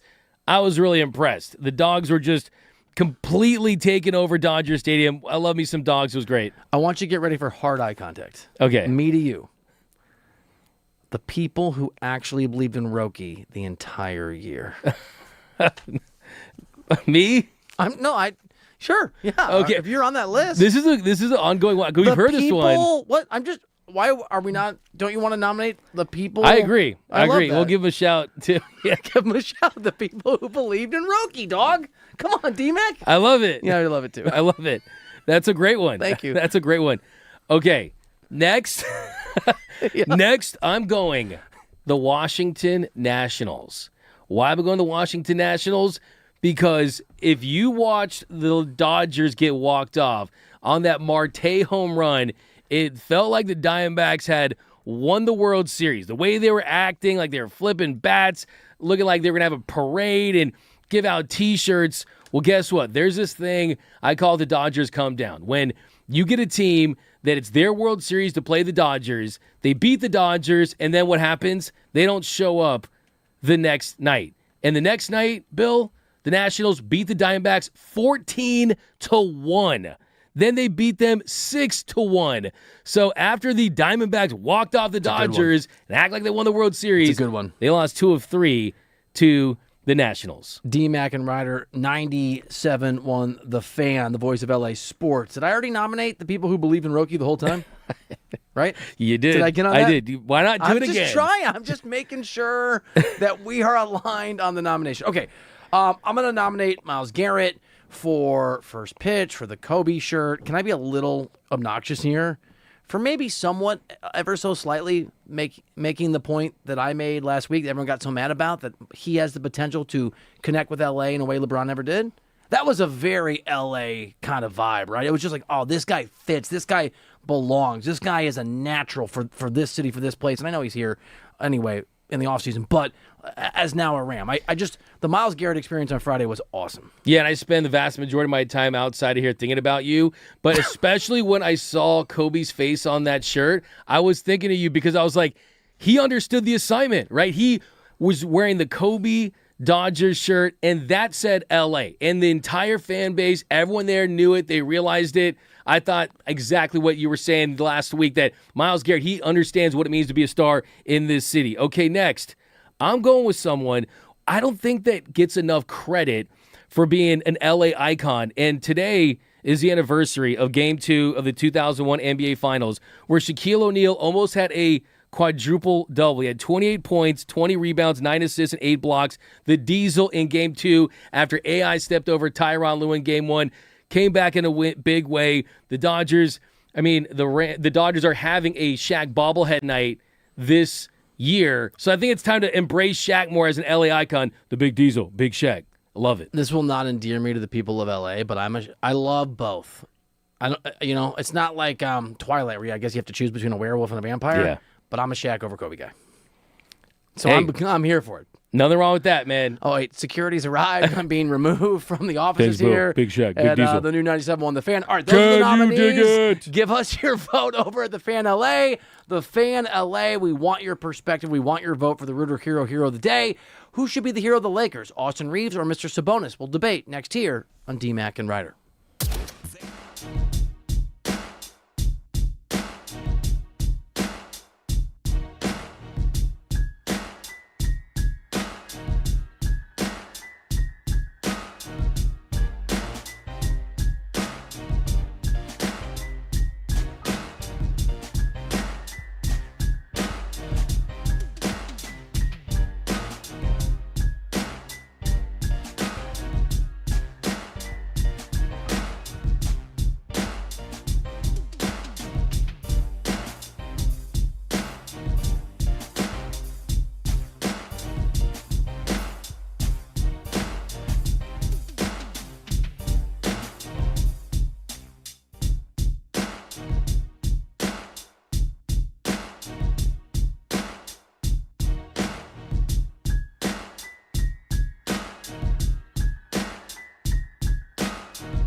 Welcome back into the show. D-Mac and Reiter. 97.1 The Fan. The voice of LA Sports. We got the final nominees. You ready for them? Let's hear them. We've got Myles Garrett. Nice. It's a good one. We've got the Washington Nationals, which was a great Rooter Hero of the Day nominee. All of you listening, please vote. You can do that over on YouTube at the Fan LA. We've got the Dodger Dogs, not the hot dogs, the actual puppies. And we've got Rookie Believers. That's cool. I cannot believe like that. I cannot believe you didn't fire like 15 puns on the Dodger Dogs. I'm not allowed to. That's not true. You filed a complaint with HR. You filed a no. I believe they called it a pun plaint. Double secret probation. You filed a double secret probation pun plaint. I was ready to work. I was ready to roll, man. I can't look. No, I've man. had my wrist slapped. I've had this wrist slapped. Oh, come on. Message delivered. Not true. You know what is true? Not true. Yeah. You know what we can totally agree on? What? WNBA's biggest celebration is coming to Crypto.com Arena on Sunday, June 21st. From special guests to one-of-a-kind giveaways. It's going to be an unforgettable night celebrating the 30th anniversary of the first Sparks game on June 21st, 1997. Get your tickets now at www.lasparks.com/1997. And to celebrate and to say thank you for all of you listening, streaming, and hanging out with D-Mac and I, we are going to take caller number 7, and you'll win a pair of the tickets to that game. So give us a call, 855-97-LA-FAN, 855-97-LA-FAN. And you can be, if you're the 7th caller, you can get a pair of those tickets for free. We have a lot more Roki. There's a lot of Roki in the show today. There's Roki nominated, Roki Believers nominated for Rooter Hero of the Day. We had Roki talk at the show. What? At the top of the show? Give him his flowers, You know? man. This is something to be very excited about. It really, really is. The Dodgers all of a sudden have this emerging ace that has 5+ years of team control left, essentially. I mean, think about how incredible That's a that great is. point, dude. When you look at a team that would happily sign the guy for $200-300 million if he could pitch like he has in the last 4 starts, and they're getting him for less than $10 million. They're basically getting the performance of a Lamborghini for the price of a Nissan Altima. Have you that's ever how good driven it is. a Lamborghini? I've never driven one. Either. I want to. Yeah, I haven't. I've been in a Rolls a couple times, backseat, and Will your chauffeur is driving your yeah. I guess I'll tell that story one of these days. But the surface is really nice on the feet, so you take off your shoes and it has this really nice carpeting. You went barefoot in the car? Yeah, I did. That's kind of weird, but I like it. We see people calling in. Caller number 7, 855-97-LA-FAN, 855-975-2326. Caller number 7 will get those tickets to the LA Sparks. Really cool game, anniversary game. He's Doug McCain. I'm Bill Reiter. So we will get back to Roki. We have a Roki segment for you every hour for the next couple hours. So in the 4 o'clock hour, about 4:30, D-Mac has a great question about what do you do if Roki pitches like this in terms of him in the bullpen. Can you put him there for the playoffs like we saw last time around? And then at 5 o'clock, we'll really get into the weeds on the numbers on is Roki now officially an ace in baseball, and what does that mean for Glasnow? D-Mac will sort of break that down. Trades and the apologies that maybe need to be demanded. So Domantas Sabonis is quick NBA segment here for everybody here on D-Mac and Reiter. Sabonis is a big man center, and I don't know your temperature on him. The Kings are willing to move him.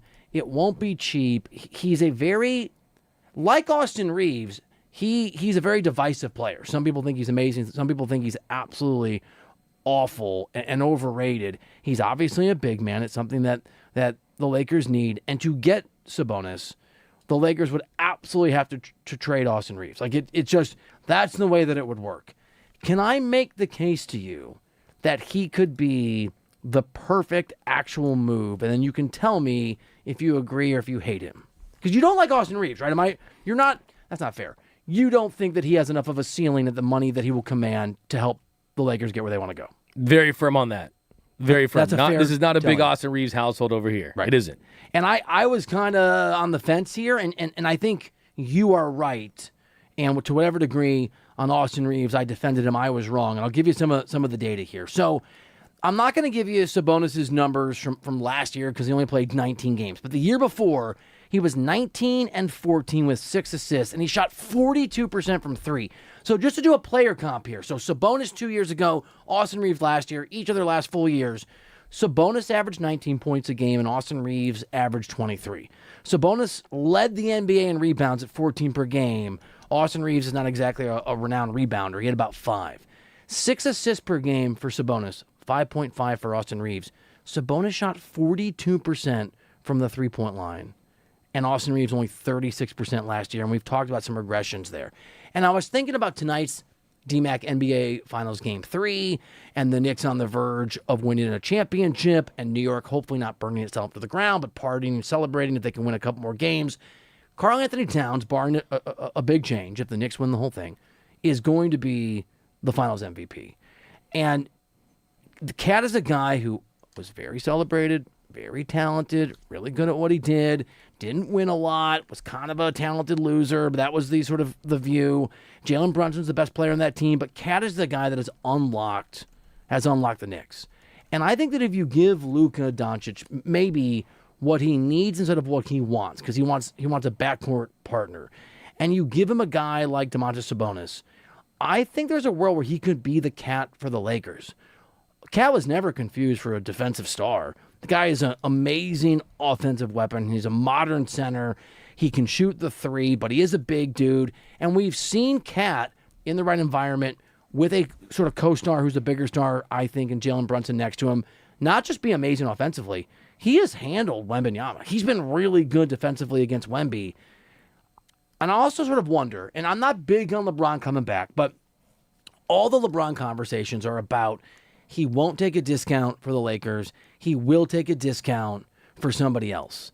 But if you bring in Sabonis, who's 30, by the way, it's not like he's 35, and Austin Reeves is 28, and you pair him with Luka Doncic, and you have a big man who can do all of these things, and you move on from Austin Reeves, I wonder if there's a world, because LeBron has such an impressive basketball brain. I mean, basketball IQ may surpass his basketball talent physically, which is saying something. If there's a world where maybe you can talk LeBron into this is actually in the mix where you come back at a little bit less money. And here's the case that I would make. But we keep citing, you and I, D-Mac, in these conversations here on the show, this March run where LeBron took a back seat and the Lakers went 15-2, and their offensive and defensive rating both skyrocketed to 6 and 10, and they look like, on paper, a championship level team. Top 10 defensive and offensive rating, that's usually what that means.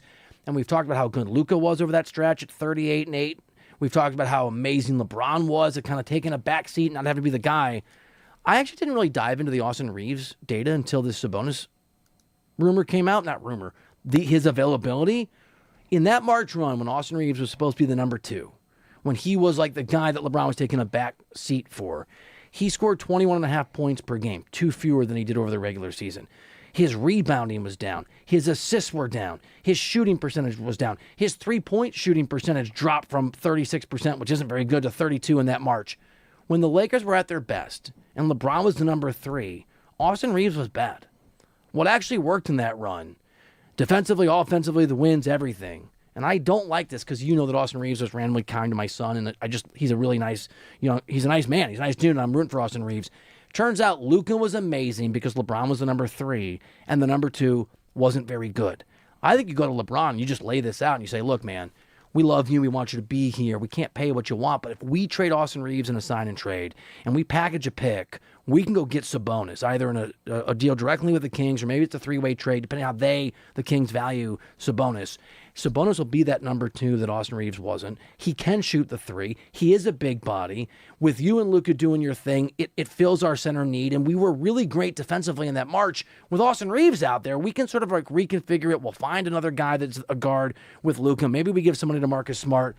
I am lukewarm on Sabonis most of the time, but a 20-14 guy who can shoot 40% from the three-point line, I think if you plug him in with LeBron, if you convince LeBron and you put him with Luka, I think actually I would start to be bullish on the Lakers in a way I haven't been in a really long time. It's a really interesting case. I love you point out, Bill, the fact that when they did have that run, it's not like it was because you were getting the peak all-star version of Austin Reeves. There was a drop-off in overall just counting stacks in production. It's not like he was dropping 30, and that was a big reason why. I feel like no one really points that out, but you just did. I think that for me, the interesting thing about Sabonis is this, though. And as you pointed out, if you are getting the best version of Sabonis, the one we got years ago where he's a 2013-10 guy where you're seeing someone that can shoot maybe 40% from three, only on a couple of attempts, he is someone that can pass the ball very well. He's not Joker, but he's a walking double-double. Is he an improvement to Austin Reeves, and how much of an improvement is he Austin Reeves? That would be the question that I have, just because he is a defensive liability, and that's something that concerns me. Is he someone that if you put 3-and-D wings around and defensive players and it's Luka, Sabonis, and some defenders and another center, then I think you can talk me into it. I do like the fact that this is a guy that is going to approach offense differently than Austin Reeves. I think that is part of the issue I have with Reeves, is because obviously Luka's Luka, right? But there is some redundancy there, and that it's a guy that's going to play like a guard and face up and try to get to his points, try to get to the rack. Sabonis does this very differently, and I think there's a world where it's more complementary than Austin Reeves, but I also think it's not the big enough swing that makes you a contender against the Spurs and the Thunder and teams like that in the West. Defensive liability, for sure. The rebounding is important. And you're right, the sample size is small in the three-point shooting, but he can do it. Yeah. And the Kings don't exactly have dominant focal points on offense where the gravity of a player is so intense, right? Where guys are getting doubled all the time that a Sabonis can just be open. If you have Luka Doncic, and Luka has an incredibly high usage rate, he's going to have the ball in his hands. I do find it sort of annoying, and I worry ineffective how often he just sort of dribbles for 6 seconds and then gets into the offense. Yeah. But he still commands a ton of attention. And so you're right, the ball's going to move, and Sabonis is either going to, and I'm higher on Sabonis than most people. I think he can be I think he's a top 20 player when he's healthy, and a lot of people think there's a big divide, even among GMs that I've talked to across the NBA. I think his passing skills that you talked about, and the fact that he can shoot, and then he'll have a lot more open looks, I just think he becomes as effective or more effective offensively than Austin Reeves. And you have really kind of swayed me to the side of doubting Reeves. And look, if Reeves stays and they pay him, I hope that it works. You have got to trade. If Austin Reeves is the guy, great, pay him, give him the max, whatever it is, or close to it. If he's not, this is the time you have to trade him, and there aren't that many guys that are available right now. Yeah, no, for sure. I mean, I set my alarm clock earlier just so I have extra time in the day to hate on Austin Reeves, right? That's what I do, and I think that there are better options out there, but there's not going to be that many better options out there as far as quality talent. I think, too, it's one of those situations with the year that Sabonis had, if he's coming off a really great year where he's posting peak numbers, there's a different conversation. So I do think there's a little bit of a buy low there that I think could work in the Lakers' favor. But questions I have for you, though, where's the rim protector? And also, he can stretch, but where's the lob threat, right? I agree. Where is it if you keep Austin Reeves and exactly. and you bring LeBron James back and and DeAndre Ayton? I mean, I don't even want Ayton, and maybe he'll opt out, and maybe he won't. I don't know. Like, they are very hamstrung in what they can do. But this is the kind of player that I think makes a lot of sense as far as, there's the Giannis thing. We could spend all day talking about that. He's not coming to LA. But it's not coming to LA, and it's an unrealistic sign and trade, right? I mean, I heard this morning, I think it was Wendy talked about maybe Giannis going to the Heat, right? The truth is, Giannis to the Lakers is a pipe dream. It isn't going to happen. If you try to focus on that, you're wasting your time. But if you talk about scenarios like this for the Sabonises of the world, then you start to get into the territory of, maybe something can be pulled off. I think if you're the Lakers and all of this, there is an asset management standpoint to this where, you can't just let a guy walk. And there's a question about, is he going to get $241 million? Is he going to get $177 million? We don't know. I mean, the funny thing to me about this, Bill, is if you're the agent of Austin Reeves what's your primary goal? Is it to get your client the most money? One, is it to keep him happy in LA and have him play with the franchise that essentially gave him his opportunity when the rest of the league wouldn't? He went undrafted and emerged as a player that's even in this situation to get a big contract and play with Luka Doncic, his BFF, and have that bromance. Is that the priority? Or is it to be in a really comfortable situation where it's, hey, I'm a great guy, got paid on a bad team. For most NBA players, let's be honest, Bill, that's the dream, right? And by the way, I think the answer is, and it's a really interesting, I think, sort of wrinkle in this Austin Reeves situation. D-Mac and Reiter, 97.1 The Fan, the new 97.1 The Fan, the voice of LA Sports. Thanks for hanging with us on the FM and streaming us at The Fan LA on YouTube and on X. Austin Reeves, undrafted. Austin Reeves, not a lottery pick. Austin Reeves probably didn't anticipate that he was going to have massive, massive amounts of wealth. He probably hasn't prepared the same way that a guy that expected to be drafted and be a superstar in the NBA since he was 15 would. He probably hasn't prepared for this, sort of like over the years, thinking about the money versus happiness. To answer your question, his agent's going to want all the money because agents get a percentage of that. I don't know if Austin Reeves and his family, the people around him, I just don't know. Are they capable of telling an agent, we'll take a $10 million a year discount because we're happy here? Those are harder conversations than you would think. Like, talking to agents sometimes feels like talking to your boss, as I understand it from people, because good agents are agents because they're smooth and they're charming and they're trying to. And when you're sort of like when you're famous and rich overnight, and I think Austin Reeves is both of those things. Nobody anticipated this was going to happen. You don't really know who to trust, and when your circle is short, it's small. And if you've hired an agent, it's because you trust that person. D-Mac, I also want to circle back to the stretch or the rim protector. You're right. There is no rim protector. I will just be Pollyannish here and say that the Knicks don't have a rim protector in Cat. They have one in Mitchell Robinson. Mitchell Robinson missed 20 or 23 games this year, and they were still good enough this season without Mitchell Robinson that they had the equivalent of the third seed. They won enough games that would have been the equivalent of the third seed in the West and the second seed, basically the record of the Boston Celtics in the East. So there's a model for this. Now, part of it is Cat has sort of overachieved on every level in this playoff run. I would need Sabonis to do that. It's a leap of faith, like when you train for a marathon. Have you ever done a marathon? No. I did a half once. You did? I did it once. I did one of those turkey runs. How was that? It was okay. Why do you call it a turkey run? I guess you run on Thanksgiving. But there's not a turkey. No turkey. I guess the idea is you run, you shed some calories, and you replace them with the turkey. I don't think I finished it. Pre-meal or post-meal? Pre-meal. Pre-meal. Yeah, I think I quit like halfway through. I think, look, the fact we're debating Sabonis versus Reeves unfortunately underscores how far the Lakers are from competing with the Spurs and the Thunder. That's another part of this. Exactly, and that's really where the Lakers are at. I do think that we do know that AR and Luka work well offensively, but even I say the Lakers, I mean, you got to call his bluff. You got to call AR's bluff in this and try to see what you can get out of him. Now, the question is, how aggressive, how open and willing do you think the Kings would be to kind of shake hands with the enemy and do a deal with the Lakers, right? And get a deal done with a franchise that they've famously never have worked well with. I mean, it depends to what degree, because it sounds like they want picks or a young player, and so it's a cop-out, but it's always hard to know how a GM assesses a player, especially a player like Austin Reeves. I talked to a guy the other day, I mean, it's been a week or two, but a former general manager who's now an advisor to an NBA team, and he really likes Austin Reeves, but he told me that his boss, his GM, doesn't, and then it's just that people see Austin Reeves and see very different things. The Kings are probably willing to deal with you if you're the Lakers, even though they don't love you, if they really like Austin Reeves.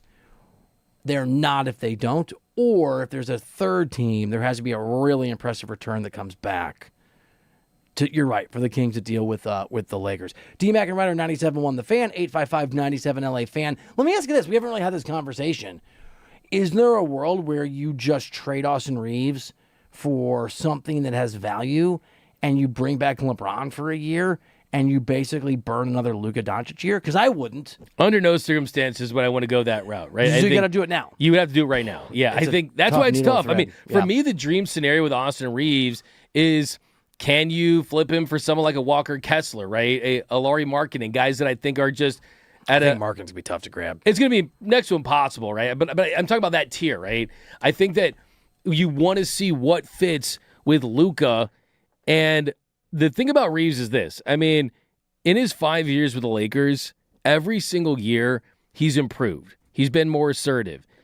At his best, I do think he can be a top 20 to 30 player. The issue is he hasn't always been there because of the injuries, the lack of production when you need it. I mean, there's these massive red flags with Austin Reeves. So even if AR does get a huge deal, I think that really what it's about is what I'm here for Austin Reeves is I am here to see him either prove that he's worth it or prove that he's not worth it. That's kind of where you're at with Reeves. Because if you let him become a Brooklyn Net, you let him become a Chicago Bull, one, you piss off Luka Doncic because he's already made it very clear he wants to see him with the Lakers. And then two, there's no tradable assets at this point. He has all the leverage. And but the if you Lakers, if you pay him and he's bad next year and he shoots 32% from three and he's overmatched physically and LeBron's not there and it turns out LeBron was a lot of cover for Austin, now you have a bad contract and maybe a guy you can't move. It's a huge call for the Lakers. Exactly. And you look at a guy like you're mentioning the Knicks, right? And they've just kind of found this perfect mix and the chemistry. And every now and then, I think in Bill Simmons' book, a book of basketball, he calls it The Secret, where when you put it together a roster, you just kind of throw out all he's this height and he's this position and all this stuff. It's just they found some magic, right? And you have to bank on the fact with Austin Reeves that, yes, even though there's the defensive limitations and some of the concerns, that you can bring in other guys that will allow them to find that magic. Can they have a Josh Hart that ups the play of an Austin Reeves, right? And guys like that, Cat playing out of his mind this month. I mean, I don't see those types of players right now in this organization, but you're absolutely right. I mean, you are betting on him emerging as an all-star, and you're betting on him being a tradable asset that you can flip for a better player, or if that doesn't happen and you've already paid him more than $40 million, it's not going to be a lot of teams that are going to want to take that contract off the Lakers' hands. So there's so much pressure on if I'm the Lakers in this situation and I signed with that big deal, like I'm trying to build up that trade value early on in the season, build those offenses like we saw last year earlier where he was dropping 28, 30 points per game and try to get him to the All-Star game, and all of a sudden he looks like a more attractive player to teams around the league. At least Rob Pelinka is well-respected on this show. That is absolute sarcasm, which I know doesn't play on the radio. We're just kidding. We don't love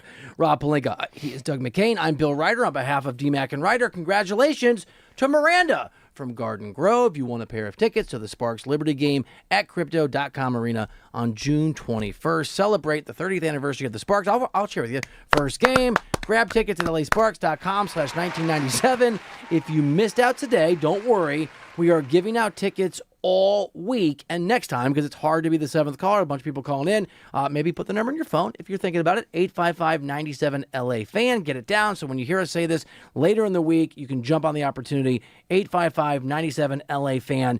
Lots of battles out there in the world of sports, including one that was very lopsided. Manny Machado versus Math. That's next on DMAC and Reiter.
Welcome back to the show.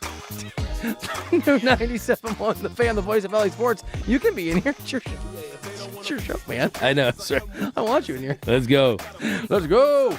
Doug McCain, Bill Reiter. Thanks for. I feel bad I called you Doug Martin last week. I almost did it earlier. I was know calling me your name. DMart. DMart_LA. I was going to change my What is handle on the going X. on? Get it to you know what I'm not? I'm not a Rooter hero of the day when I do that. Hey, if I butchered your name for basically a full month, I deserve that. Trust me. That was the least you could do. Probably should have told you. Yeah. We have nominees, by the way, for our Rooter hero of the day. And if you'd like to vote, we'd love your contribution. Myles Garrett, the Washington Nationals, Dodger Dog is an actual puppies, not the hot dogs, and Rookie Believers, right? That was the fourth one. The Fan LA over on YouTube. So this has been making the rounds, and I know you have a take on this. For everybody who missed this, man, how is this guy real life? Manny Machado, the struggling Padres. I can't call him superstar. Can I call him former? Manny Machado, the Padres' former superstar, has a bone to pick with meth.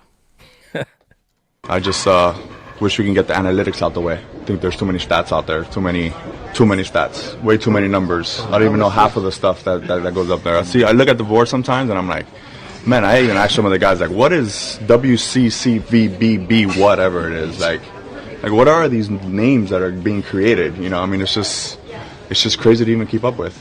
Weighted expected on base percentage? Is it? Is that what it is? Yeah, what is that? Something like that. Yeah, it's crazy, dude. I mean, the pitching stuff, like FIP or something like that, I think, right? Fielding independent pitching. Yeah, like what is that? It's taking out the defense to say this guy. All right, so why would you have that stat? To Isn't baseball show how much of a stud a guy really is. Yeah, but it takes a team to win a ball game, and not just one person. One person could be that guy, right? So one person could carry a team, but this is a team sport. You don't win a championship by just one player. It takes a whole goddamn village to do it. So why are we creating these stats for? You know, I think that's the problem with baseball right now. What in the hell is he talking about, D-Mac? Yeah, I mean, that's Manny Machado for you. That's Manny Machado in a nutshell, right? Just trying to take a situation where his numbers are awful. He's posting career worst numbers across the board, and he's trying to say that it doesn't matter or it doesn't count. Guess what? If you are looking at hitters that are qualified, he has 257 plate appearances this year. You know where he ranks? Oh, my God. Dead last. That's FIP's fault. That's the thing. So the thing about Manny Machado is if he was hitting 300 or he was putting up MVP numbers, I guarantee you he would be showing more love to the advanced numbers. Well, guess what? The old school stats say he sucks. The new school stats say he sucks. His contract is bad. And if you want to talk about a number that people don't like down in San Diego, that number is Manny Machado's contract. Right now, Manny Machado has an 11-year, $350 million contract extension, and he's literally one of the very worst bats in the league. And I think what the Dodgers should do, when the Padres come to town next, the Dodgers, on the big Jumbotron, should throw every single advanced stat known to mankind about Manny Machado up there. Start making up advanced stats. Do his WPF #3FG is a 21. Just make up signs. And this is the other thing, too, about Manny Machado. It's one thing to perform poorly. It's one thing to be having a career worst year. It's the way he treats people. It's the way he talks to the media. He is not a nice hombre down in San Diego, and I've seen that. I've heard that. The way he looks, he's giving me some sloth vibes from the Goonies. Hey, you guys. I mean, the way I see Manny Machado, he's not a nice dude, man, and this definitely is another example. I want you to know, I didn't want to interrupt you, so I had my microphone off, but I laughed and snorted 3 times. Love the Goonies. All real. I've never seen the Goonies all the way through. Really? Yeah, it's a fail. That is an incredible take. And by the way, the Padres are in a free fall. Like, why don't you focus on what are they in their last 13? I think they've won 2 of those games. They play the Dodgers. They won a couple against the A's, right? And then they forgot how to play baseball.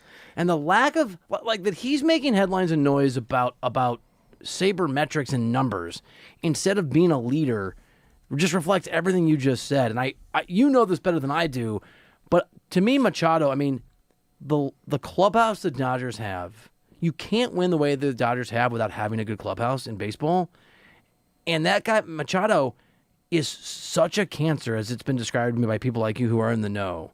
And now that he's not performing, I mean, thank God the guy's not a Dodger.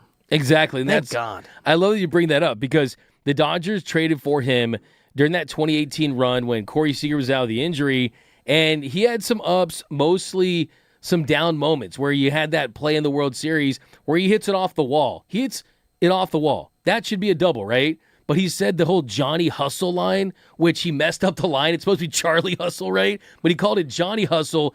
Does not run it out. Should have been at second base.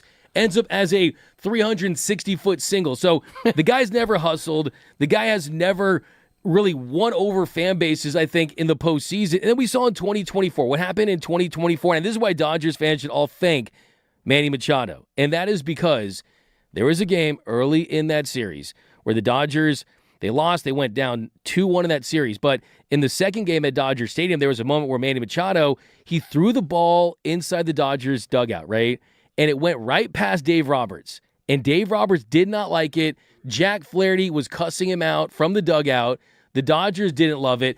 And then the very next game, Dave Roberts used that to motivate his team. And after the Dodgers came back to win that series, he said that, yeah, maybe he was mad, maybe he wasn't, but he used that Manny Machado moment to his team in that clubhouse to spark something, and they would come back to win that series. So thanks, Manny Machado. Poor sportsmanship, I think, lit a fire under the Dodgers. When you have someone like Dave Roberts, who is a master manager, who is, I mean, I think beyond baseball, is a top manager, skipper, whatever, coach in all of sports across the world. You and I both like soccer a lot. We're doing a couple soccer segments later. In fact, in 20 minutes, we'll do a World Cup for Dummies.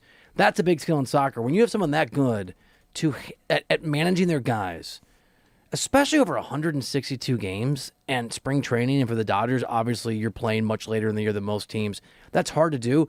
To hand emotional fodder, inspirational fodder to a guy like Dave Roberts, it is a gift for Manny Machado. Not as big a gift as the joy that I'm going to get in listening to that clip of him on Numbers. I'm going to listen to that. So I watch The Karate Kid ending once a month. I watch And Justice for All. It's a deep cut Al Pacino freak out courtroom scene. I listen to the Herm Edwards play. You play to win the game. And the Denny Green, we knew. If you want to crown him, crown him. Can you do it? I kind of tried to do it. I thought you did. Crown him. Yeah, Danny Green was definitely a good one. My bad. For the Arizona Cardinals back in the day. That was definitely a classic. I'm missing one. Maybe playoffs? No, that's what I'm thinking of. Playoffs. We're trying to win a game. And Playoffs. I like the mic. I'm a man. Oh, I'm a hypocrite, and I don't even like this quarterback, but I'm a man. I know you're talking about I'm a man. I'm 40. Come after me. Come after me. Are you talking about God, man. I'm a man. I'm 40. I'm 40. It's my age. I hate this quarterback, and I haven't spoken to him, but it's okay. Oklahoma State Cowboy. I've got oil money. Yeah, no, that was a bit. I got a mullet. Business in the front, party in the back. I'm a man. I'm 40 with a mullet. That's a classic one.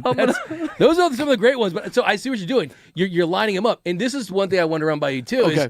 Is I know you love numbers. Surface level and advanced. I do. Everything you can get, everything in between, when you start right? breaking out the baseball numbers, I geek out. I love it. And I know you love it, right? But the funny thing to me is my man's acting like we're talking about advanced numbers. We're talking about just batting average, right? You're talking about batting average, right? I mean, that's been around since it was Mordecai Three-Finger Brown for the Cubs in like the 1900s. Like, this is not like is it's that a real person? I believe it is. What a poll, dude. But it's just a funny. I mean, Mordecai sounds like an old baseball name, right? But my point is, hey, Manny, we're not even getting advanced with your numbers. You just look at your basic numbers, and they say your cheeks. So that's the thing about Manny.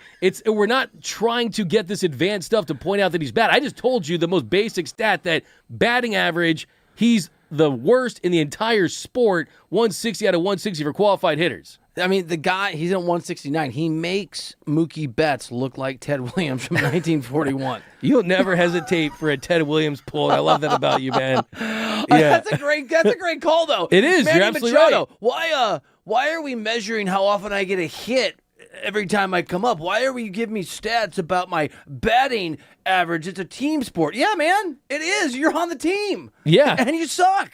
He does. And honestly, blaming analytics for you being washed is rich. It really absolutely is. And I feel, well, I don't feel bad at all for the San Diego Padres. Couldn't happen to a nicer guy. It really couldn't happen, right? And what I say after the Dodgers beat them in that series, that the Padres were going to go on a little slide because they have the Dodgers come down too.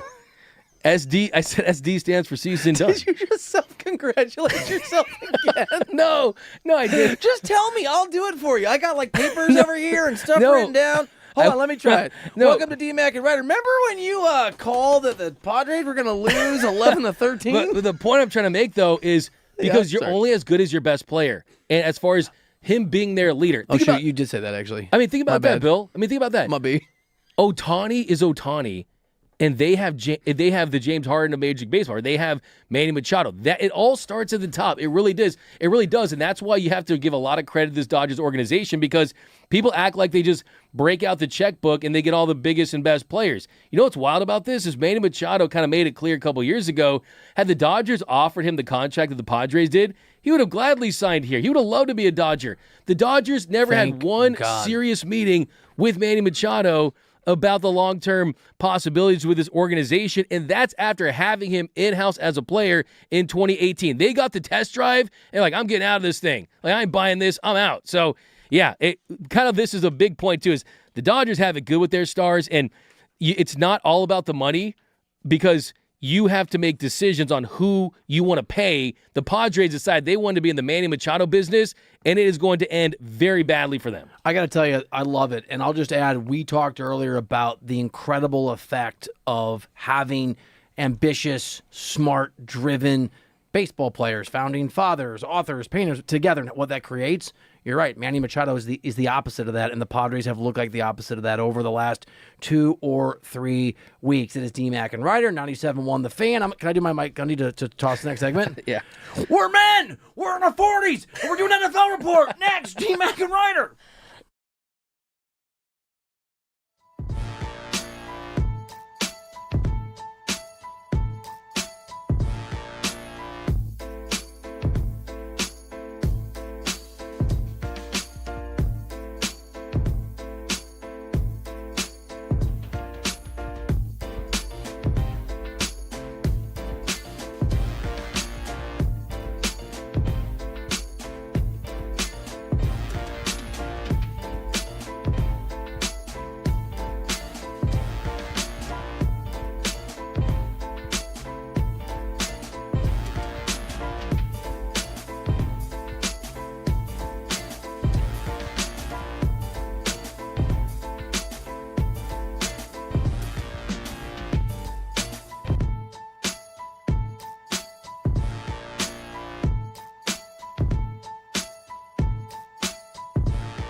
of the show, T-Mac and Reiter, 97.1 The Fan.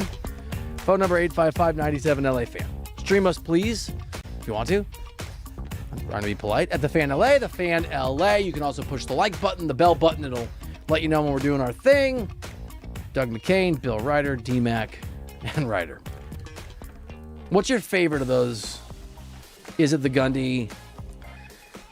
After the way you did it, I would say yeah. Because what was the context? So there was a can't remember her name. There was a columnist for the Daily Oklahoman who wrote a column about a quarterback that got benched, if I remember this right, by Gundy. This is all off the top of my head. But I was covering college football back then out of Kansas City. And she did it, I think, in a way that was aggressive or not very artful. But the reporting was that Gundy didn't even talk to this quarterback and wasn't very nice to him, or I don't know. Or it was just a coach, right? It was like, not all puppy dogs and rainbows and Skittles and Care Bears. And he just started screaming at the columnist. just let him have it. Just let her have it, yeah. Dude. Tore into her. You know what? Maybe that's why he's not in the NFL and will never be a part of this segment.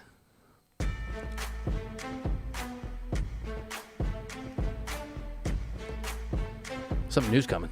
You ready? Yeah. Oh. It's time for the latest headlines on and off the gridiron.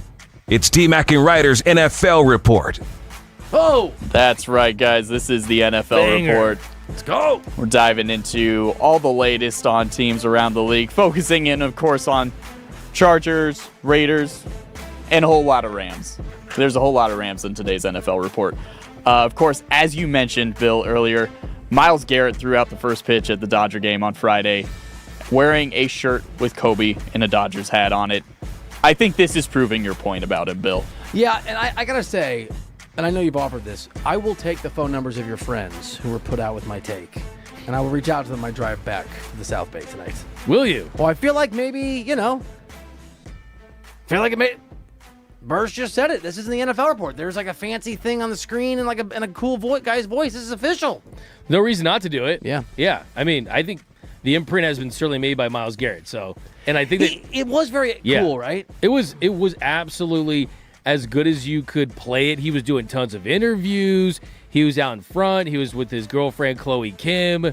So I think that from everything that he did, he checked every single box for a new player. And he wants to win a championship. And I think that Dodgers fans, Lakers fans, Rams fans, I mean, that's the goal, right? Get more of those Lakers and Dodgers fans become Rams fans. Yeah. Getting a guy like Myles Garrett and seeing him win a championship at the peak of his powers, it does that. I mean, the dude is going to be absolutely a terror to teams around this league. It felt very LA. I was at Matza last night with Lori and the kids, where I haven't been in a long time, and I was looking around for Myles Garrett because I thought, what's an LA institution? But he wasn't there. There's a few of them. Exactly. They just got to get a shot of him eating like an In-N-Out, right? Like just doing all that stuff. Musso and Frank's. Yeah. Rollerblading on the Venice Boardwalk. I don't know. Giving you a high five. Give me a high five. Yeah. That would probably hurt his credibility. Guys, Albert Breer wrote an article for Sports Illustrated after a conversation he had with Eric Weddle, who once came out of retirement after a season plus to play with the Rams in their 2021 playoff run. Weddle had some thoughts about Aaron Donald. He said, quote, "It's just a lot. I just think from experience, you get comfortable in what you're doing. He's still obviously training like a madman. I wasn't training like that or even working out to that extent. It was more so just to feel good. But he still is pushing around a lot of weight. And it really comes down to the commitment and the fire if you have it or not. And only he knows that."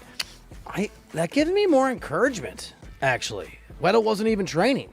Yeah, and that's the thing, too. Weddle wasn't even training. He did say in the piece that he's still feeling it after years of playing that game, that he didn't sleep for 2 days after that Niners game, that he was in so much pain. So he did talk about the fact that it does take its toll.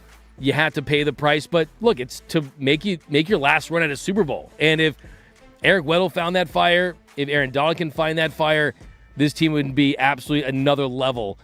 And I think it does.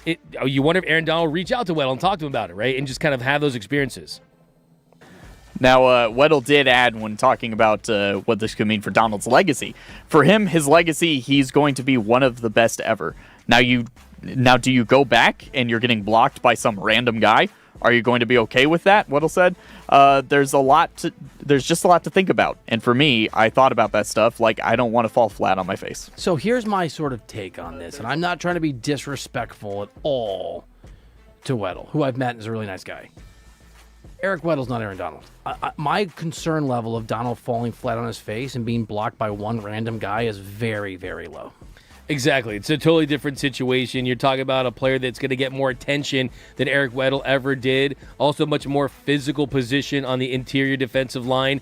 And I think you'd be proud of me because if you I'm read always the proud of you. Well, I don't know about that, but I'm always proud of you. But the conversation we had about Aaron Donald last week, there was a lot of comments, people hating on D-Mac, saying, D-Mac, what are you talking about? Aaron Donald would only get half a ring if he came back midway through the season or towards the postseason, and then the ring wouldn't feel the same. Because what I was saying was you're not going to get that same feeling if he comes back towards the end like Weddle did and he wins a Super Bowl. How will his ring be counted compared to Myles Garrett's or Matthew Stafford's or Puka Nakua's for the entire year? So, look, I still believe that it's not as legitimate if you are having someone run most of the race for you, but you're all going to get that gold medal, right? What part made me proud? I mean, I am proud, but I didn't track the proud. Okay, the but proud part yeah. was that, look, I was saying, they were mad at me because I was saying that it would be a half ring.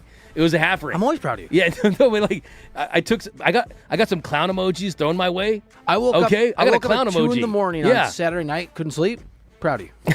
No, man, I'm just saying, like, I truly firmly believe that, look, there's a great opportunity for Aaron Donald, but hey, come back for the full season or don't come back at all.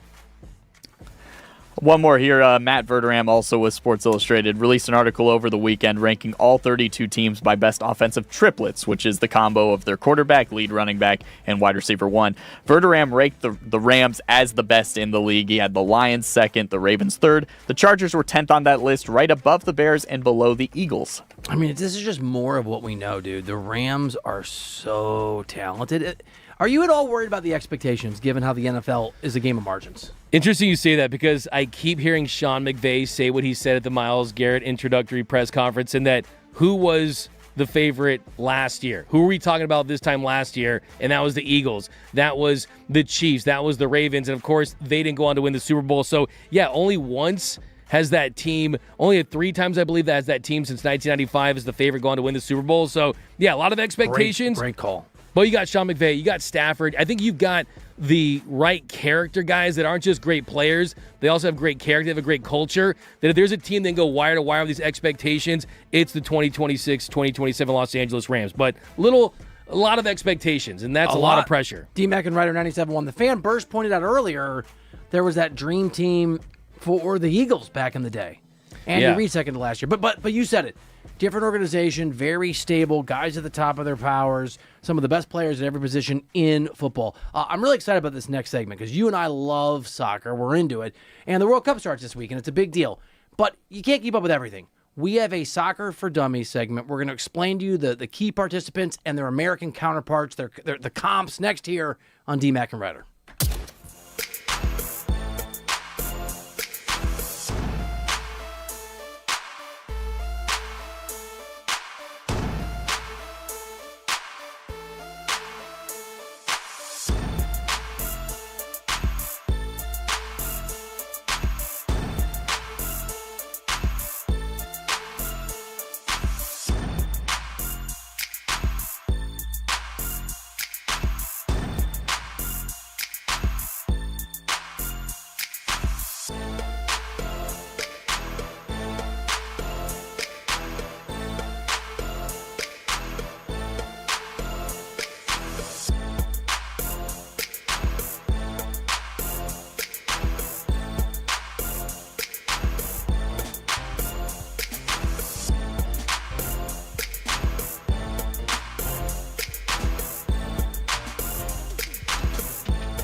into the show. D-Mac and Reiter here on the new 97.1 The Fan, the voice of LA Sports. I was just telling D-Mac, I was at the Grove twice this weekend. That's your hang? Yeah, we hang out there a good amount, man. We dropped like at least $100 on parking there. Like I was telling you, the parking's crazy. You just gave me a hack though. I did, yeah. Grove is awesome. Great place to watch a movie. I like to eat at the farmer's market. Some of my favorite empanadas in town are right by there. Oh, I love an empanada. Yeah, they got some great empanadas. In the farmer's market? In the farmer's market. All right, Lori's like looking to go there more, hang out there. She wants to check out the food stalls. Holla at your boy, man. I'll meet you there. You want to come hang out? Yeah. Little wife time? Yes. Okay, let's get together. I'll probably flake. I know you will. I'll be there. You've no-showed 3 times on me. No, I've I known will you be for 6 there. weeks. Not going to say that I cried, but I'm not going to say that I did. You know what I'm saying? Yeah, I see. I hear you. I'm excited for this, though. 8, are you? I really am. I'm getting the World Cup fever this week. It's really starting to hit. You are one of 100 million people who are about to like go crazy for the World Cup. Yeah. Are you going to try to get tickets? I don't know. They're pretty. Starts on Thursday. It's like the same price as the Grove parking. Dude, it's the same price as the Grove.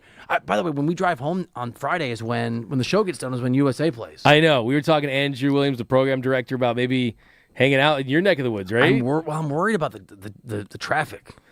By the time we get there, it'd probably be halftime, right? You think it'll be good? Yeah. I gotta watch that game though. All right. Yeah. So you're gonna pass judgment on me. You're gonna be basically an emperor of Rome with the thumbs up or the thumbs down. I'm gonna so to try to explain the World Cup to the average sort of LA fan, American sports fan, I've gone through some of the key figures and teams and given an American comparison. But Doug, who also knows the beautiful game, is basically going to say whether I'm full of crap or I did an amazing job. Are you ready for I guess you want to do the D-Mac and Reiter World Cup for Dummies? Because you're better at it. D-Mac and Reiter World Cup for Dummies. I'm Doug. I'm Bill. I'm Doug. All right, first one. We will start with my favorite player on the face of the planet, Lamine Yamal. You knew I was going to go there. Teenage sensation, the star of Spain, who are the betting favorites, with a few other teams, but the betting favorites as of today. He's a teenage sensation, kind of right-winger offensive player. I would say that the best comp for him, and he could be in the final, so I think this is perfect, he's Victor Wembanyama. There are people who think he can be the greatest player in the history of the sport, like Wembanyama, or at least push a Messi, or if you have Pele or Maradona, whoever you have it on that list. It's a long way to go. No one's saying Lamine Yamal is going to guarantee that, but people look at him and say that's possible.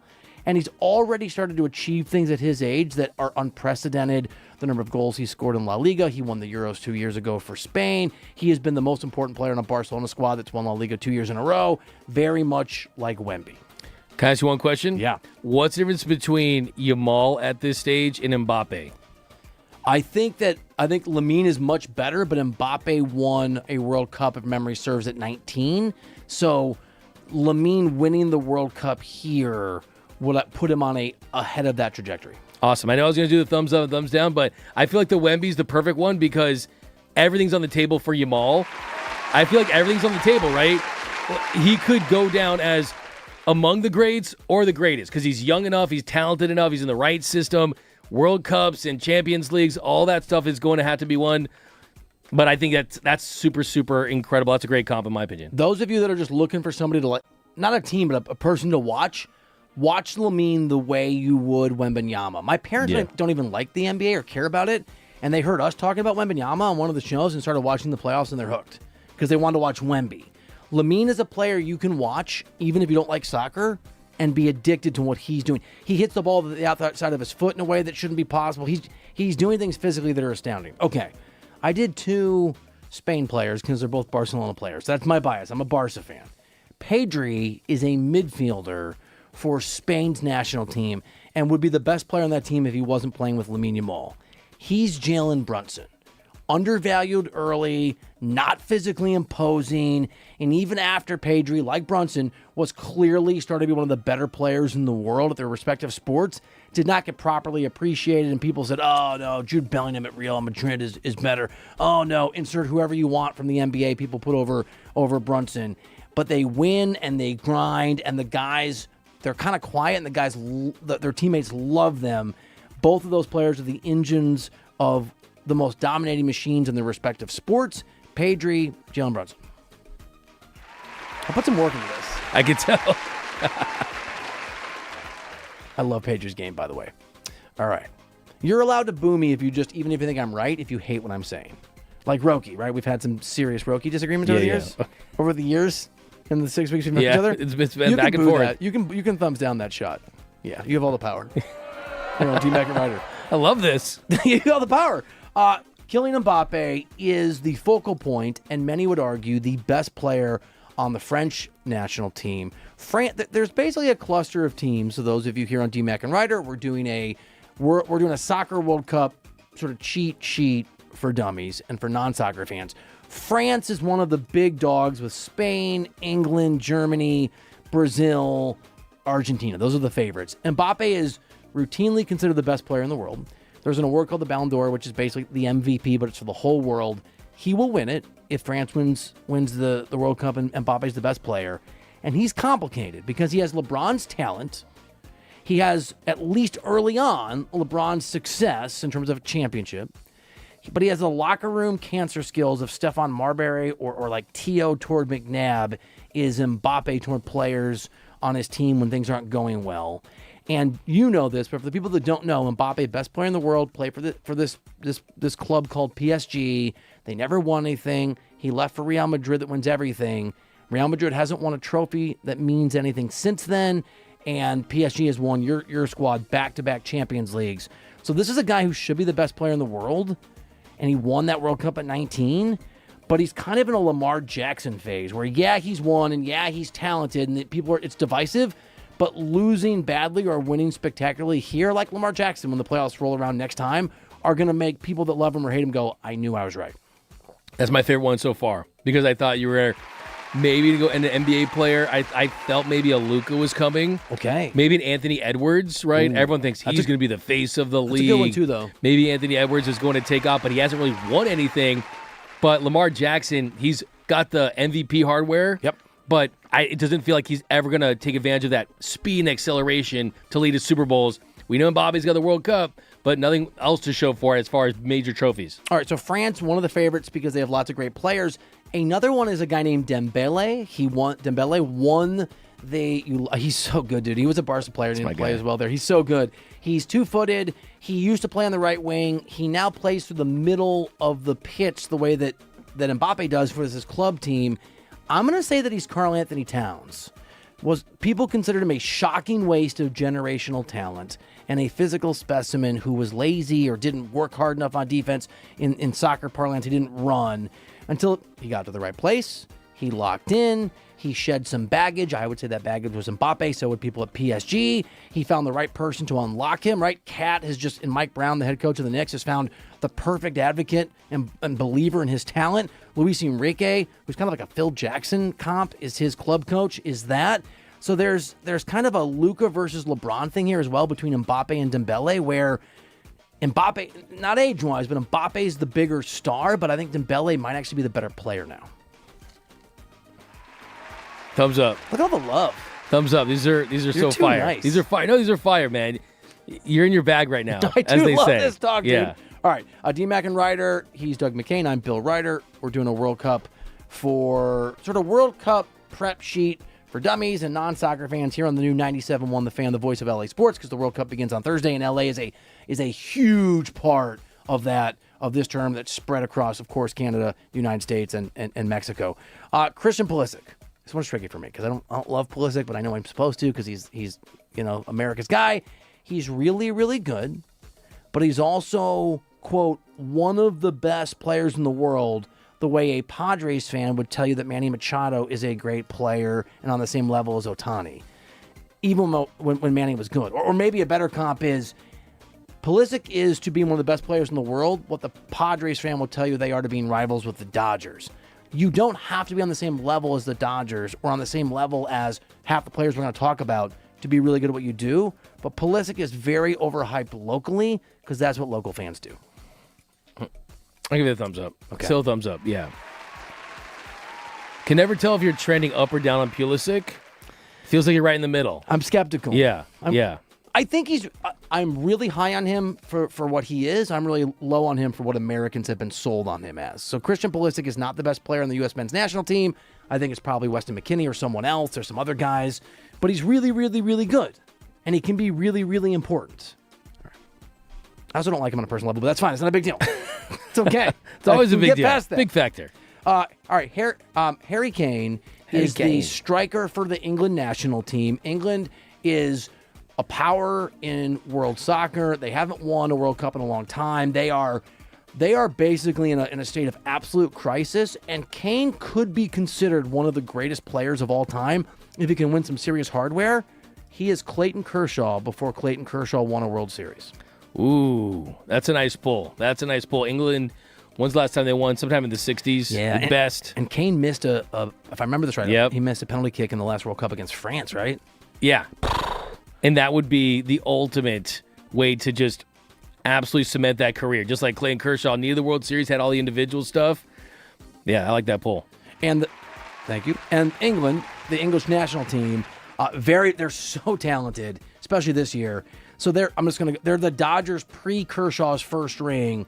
They're the Dodgers if Kirk Gibson had limped his way up in 1988 and hit that home run. I mean, England is that good and that historic, and they have that level of fans. They just haven't had that success, as you noticed, since the 60s. Would you say they're dying for a championship? It was 1966 last time they won a World Cup. They defeated West Germany 4-2. It feels like they're absolutely dying for a World Cup more than any other country. It feels like they're definitely in that tier 1 list. Dude, 1,000,000%. Can you imagine what it would be like if they were able to pull that off and make a run? And the other thing is England has so many American fans because they speak English, right? Mm-hmm. And people here speak English, and people watch the Premier League. I mean, I don't really watch the Premier League, but there's so much in the English-speaking world. There's so much pressure on them. So much. All right, Leo Messi. Ooh. I initially wrote down he's Leo Messi as if that should be the answer. So that was my first answer here on DMAC and Reiter on the new 97.1 The Fan, the voice of LA sports in this World Cup cheat sheet.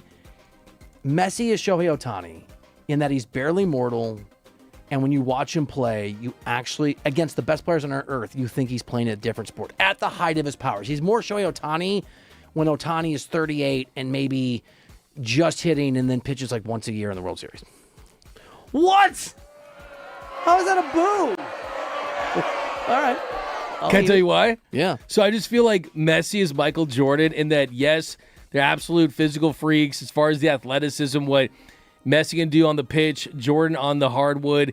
It feels like that's the comp worst, but I feel like there's a much higher probability of seeing another Michael Jordan and another Lionel Messi than there's a Shohei Ohtani. I think Shohei's from another universe. Are you putting I thought it's because I was pandering too much, but you wanted to over-pander. Yeah. I mean, look, do you feel the Jordan Messi? I mean, the new 97.1 The Fan, we pander. Yeah, we should pander to Ohtani. He's amazing. I got to do some thumbs down, man. I'm not gonna give you all thumbs up. Oh, I liked it. Okay. I wasn't feeling good about the energy, honestly. You're being so nice. I'm not that nice. I'm back to down. All right, you can boo me again. It's fine. He can.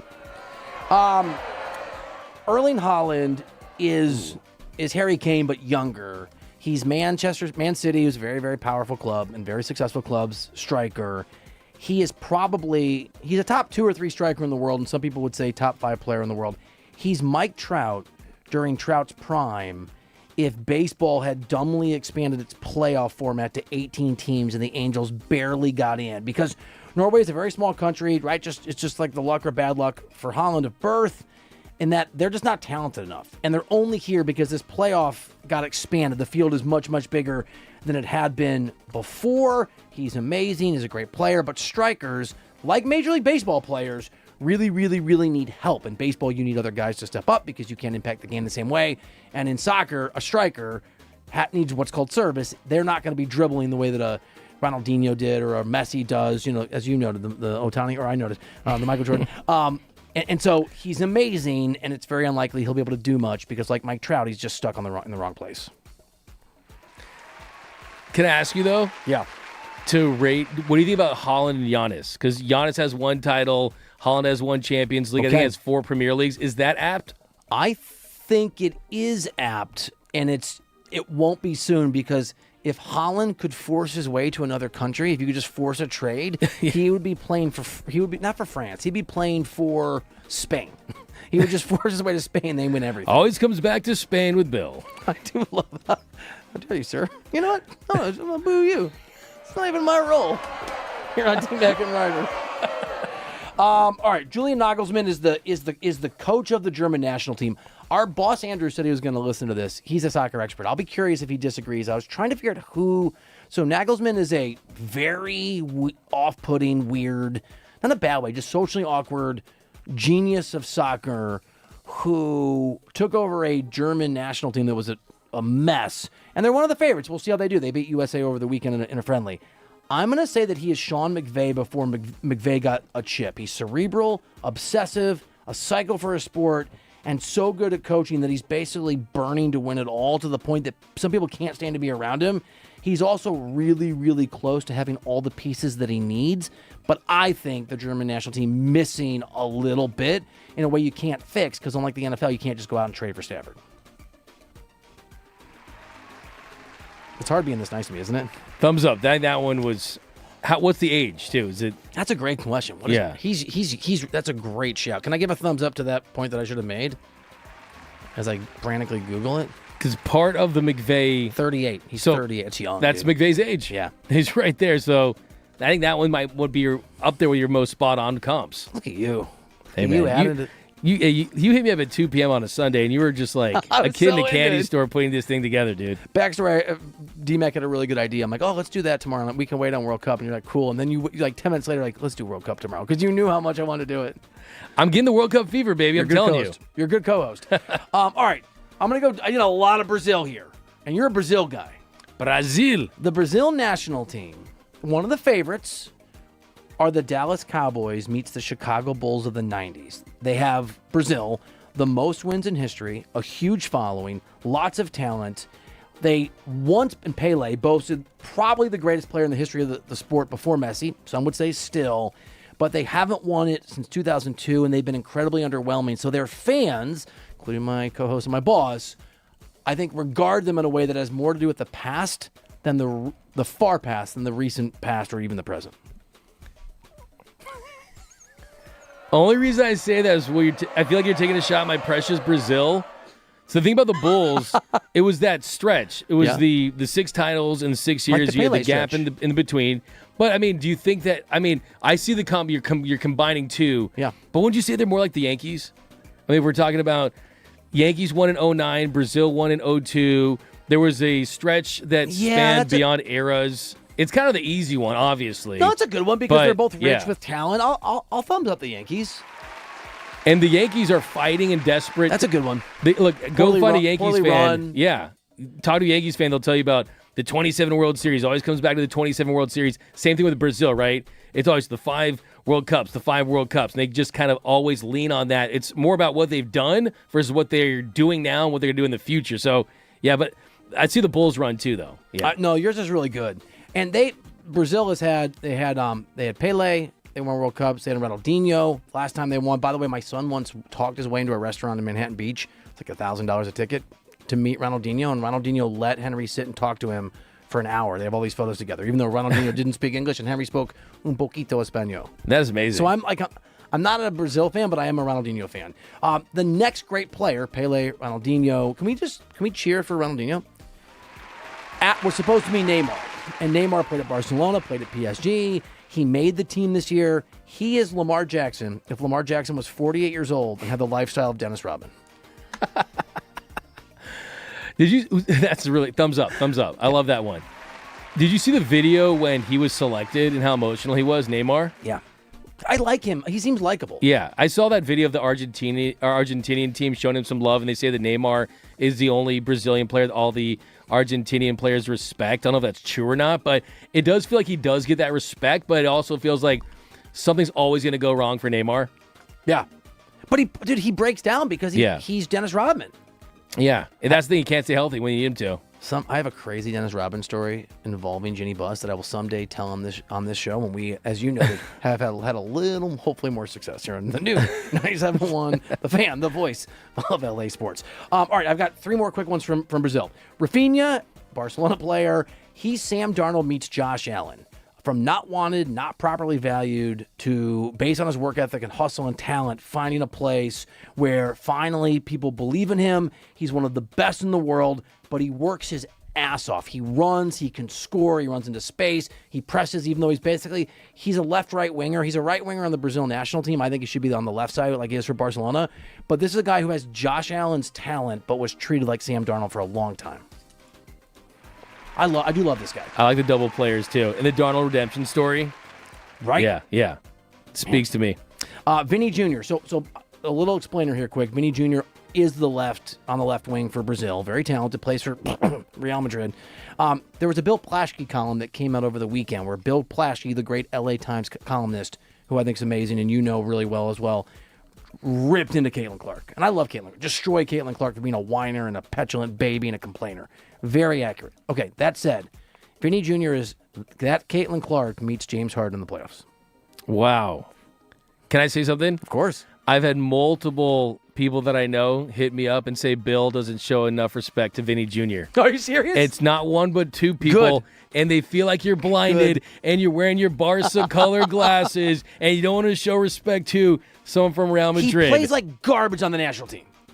He subtracts from the sum of all human joy on the Brazilian national team. He's gonna be my favorite player in this run. Don't do it. He's my favorite player in this run. No. We got Get you, along Vinny too Jr. well.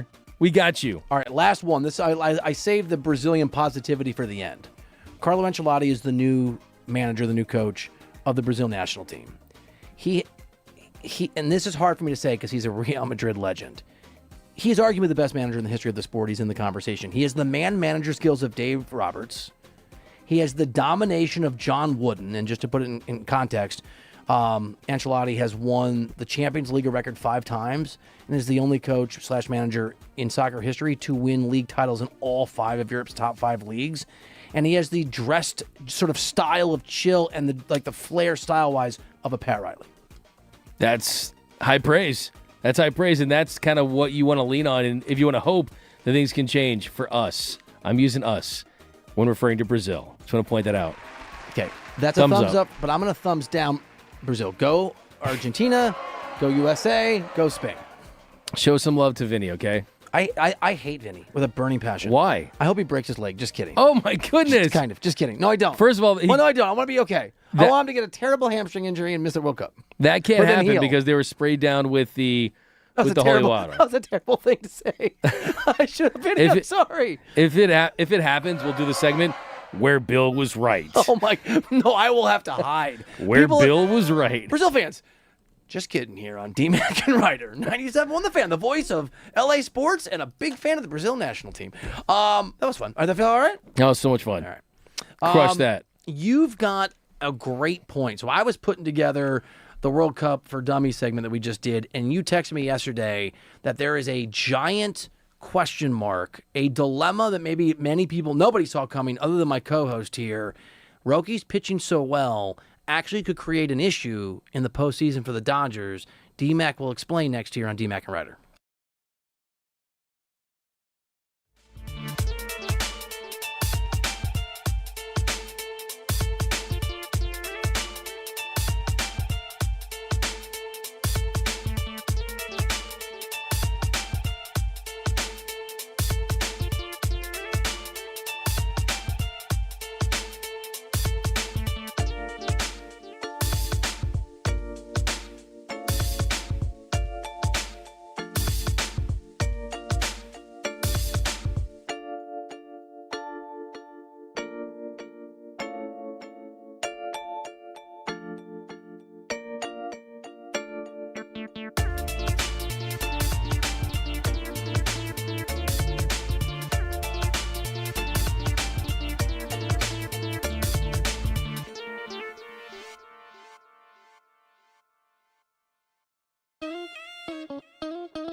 I appreciate all of our listeners, but not necessarily their opinions on soccer. I'm going to read these to you, and I don't agree. You ready? Yep.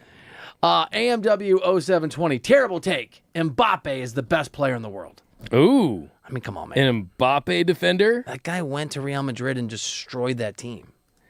I mean, until he wins, he will not silence his critics until he wins a major trophy outside of that World Cup. I mean, that's basically it. 2018, that's it, right? Sports Wager 1, who I think is our boss Andrew's secret account. Holland has won the UCL and the EPL. He is more 1999 Jeter. Holland's amazing. I'm just saying from a World Cup perspective. That's fair. And this is a bad take. Gilles Gomez, no way Messi is Otani. Mbappe is Otani. If you think Mbappe is better than Messi, I just think you should take a break. You should just take a break. But I do love you listening here on D-Mac and Reiter. Yeah, Mbappe, Otani, no. First of all, just no in capital letters. Just stop right there. That one offends me. That one actually gets me upset. Do not put Shohei Otani in the same sentence as Kylian Mbappe. Kylian Mbappe, the individual stuff, the performance stuff, the athleticism is certainly there, but Shohei's won World Series titles now, and him going to a good team has led. Here's the crazy thing: is if you want to say that PSG was the Angels, PSG was spending money. It just wasn't working out. The Angels weren't spending enough money, but still, PSG was the Cubs. Yeah, there you go. I got to tell you, that is so offensive to Otani. Mbappe just had a fake injury and skipped La Liga games, including against Barcelona, because he didn't want to get humiliated, and then miraculously recovered. He was shot on vacation with his girlfriend in Italy during the season. That's insane. Otani would never pull that garbage. Last one, Chris Gamer Spud. This is pretty funny. Clippers finally got a banner, and it's located at the producer's room inside the 97-1 The Fan Studios.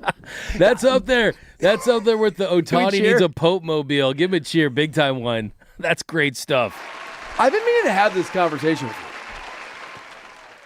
I think we should almost take the Clippers thing down. Do you consider them an LA team? I'm not sure that I think the Angels are more of an LA team than they are, and they're not an LA team. They're either. They're that stepchild that you just don't even want to hang around with. And yeah, I don't think about the Clippers, though. They do have some fans. They have like 6 of them, and it does give people a chance to go to an NBA game. You might not be able to go to Lakers games, so I do support that. The Intuit Dome, Steve Ballmer's and everything he can. Intuit's cool. Yeah.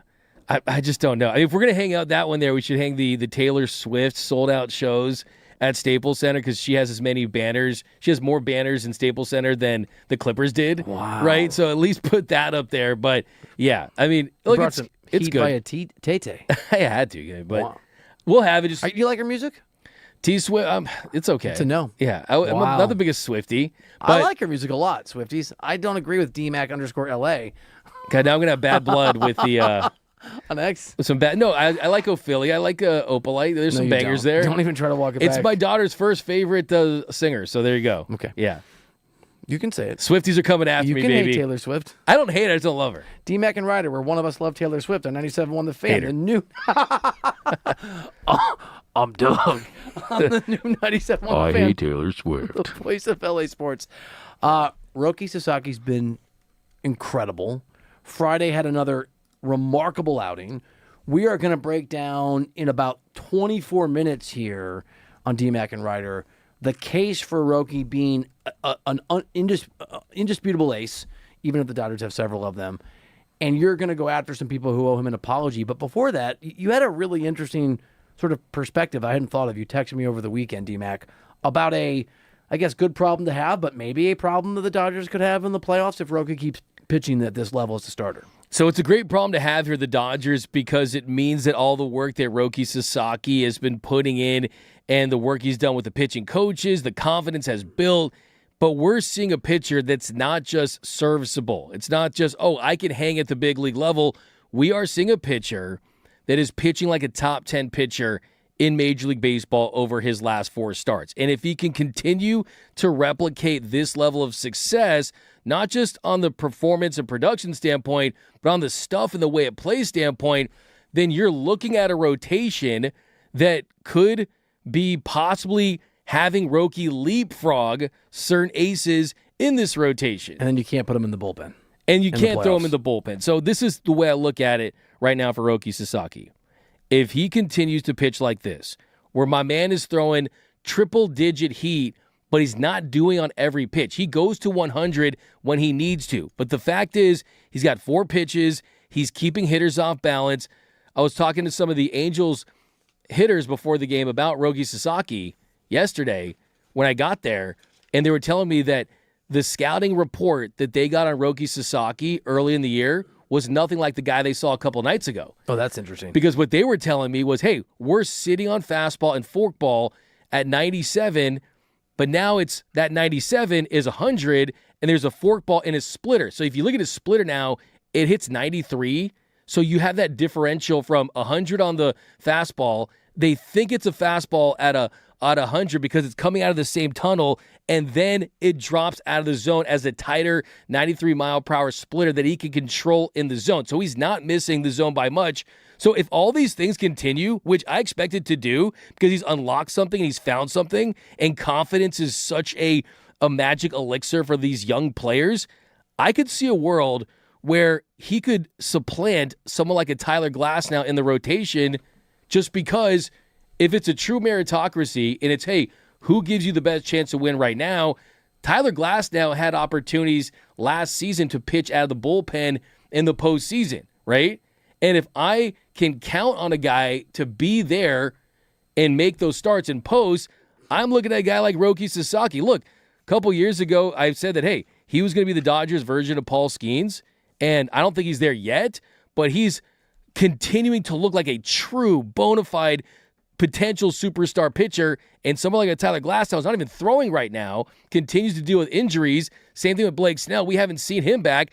I think there's a world where in the postseason, we're seeing 3 Japanese superstar pitchers, 1, 2, 3, Shohei, Yamamoto, and Roki, to start a series, unless those guys can get healthy, unless those guys can produce. And I think that this is something to be excited about, but I think there's some decisions that need to be made ultimately. D-Mac and Reiter 97.1 The Fan, when you were, and you're right, I mean, you laid it out perfectly. When you first said that about Glasnow, I did the head exploding emoji that you send people sometimes. Because that is such what a champagne problem for the Dodgers to have. And let's add to that. I'm really curious your perspective here. Let's say that this is who Roki is, and this is how he pitches, and this is how he performs between now and the trade deadline. To what degree for the Dodgers and what degree for you? Because you've been on the Tarek Skubal bandwagon longer than anybody that I know. Does it change the calculus for the Dodgers? Does it change the calculus for you? So I think it changes the calculus on Tarek Skubal because I think this makes pitchers like Tyler Glasnow, like River Ryan, like Emmett Sheehan more expendable in a potential trade because they're not trading Roki Sasaki. That's one of those calls where, hey, if the GM calls Harris of the Tigers is, hey, is Roki Sasaki available? They're hearing dial tone, right? Andrew Freeman's hanging up the phone. He's cutting the cord, right? I'm not giving up my precious Roki Sasaki. That guy's going nowhere, but it does give you a surplus of starters because here's what the Dodgers like to do. You got 14 pitchers in the postseason because you got Shohei Ohtani with the Shohei Ohtani role. They're going to take the best 14 pitchers. Is Roki Sasaki that right now? Certainly, but every single start that he's putting up zeros and he's having this kind of success, you start to think about this is a phenom in the making. And when you also consider, too, when you go into the postseason, you like to throw guys out there that hitters aren't familiar with. And like I told you what those Angels hitters told me, they were flummoxed. They were flabbergasted. They were like, who is this guy, right? And just imagine how that would play up in the postseason. And to your point a couple minutes ago about the bullpen situation, sure, he could come out of the bullpen, and that would be, I think, the natural progression of a starter that's going through a regular season where maybe they don't want to push him beyond his limits. And sure, a starter, a guy like Roki would love to come out of the bullpen and give you those big innings. But here's the other thing, too. Like, we're at the point where it's time to put on your big boy pants with Roki Sasaki and say, you know what? Let this guy realize the dream. I was in Dallas a couple years ago when Andrew Freeman said to us, hey, we think this guy has the potential to be the best starting pitcher on the planet. I never heard him say that about Tyler Glasnow, and he didn't say he has the potential to be the best reliever on the planet. So I think that if this guy is for real like this, you got to start thinking long-term about, hey, we might have to ruffle some feathers with some of our vets and say Roki is the guy that could get postseason starts. Because remember, you only need 4 starters in the postseason, sometimes 3.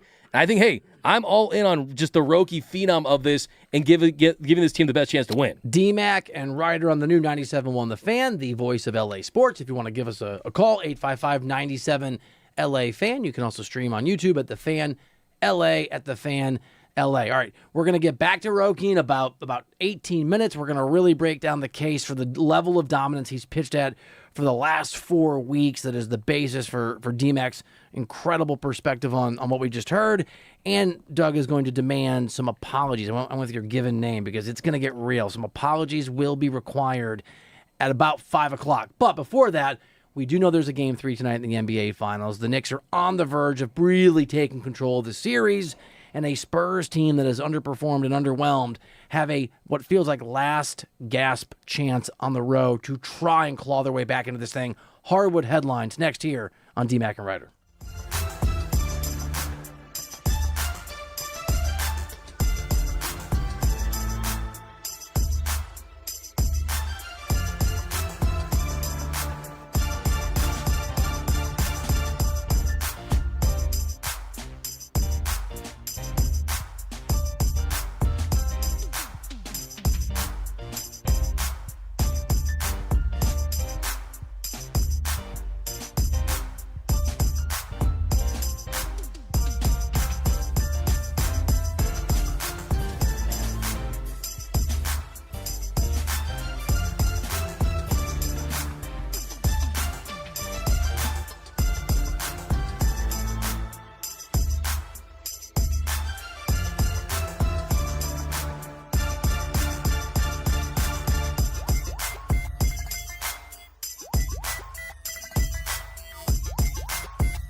Game 2, the new 97.1 The Fan, the voice of LA Sports.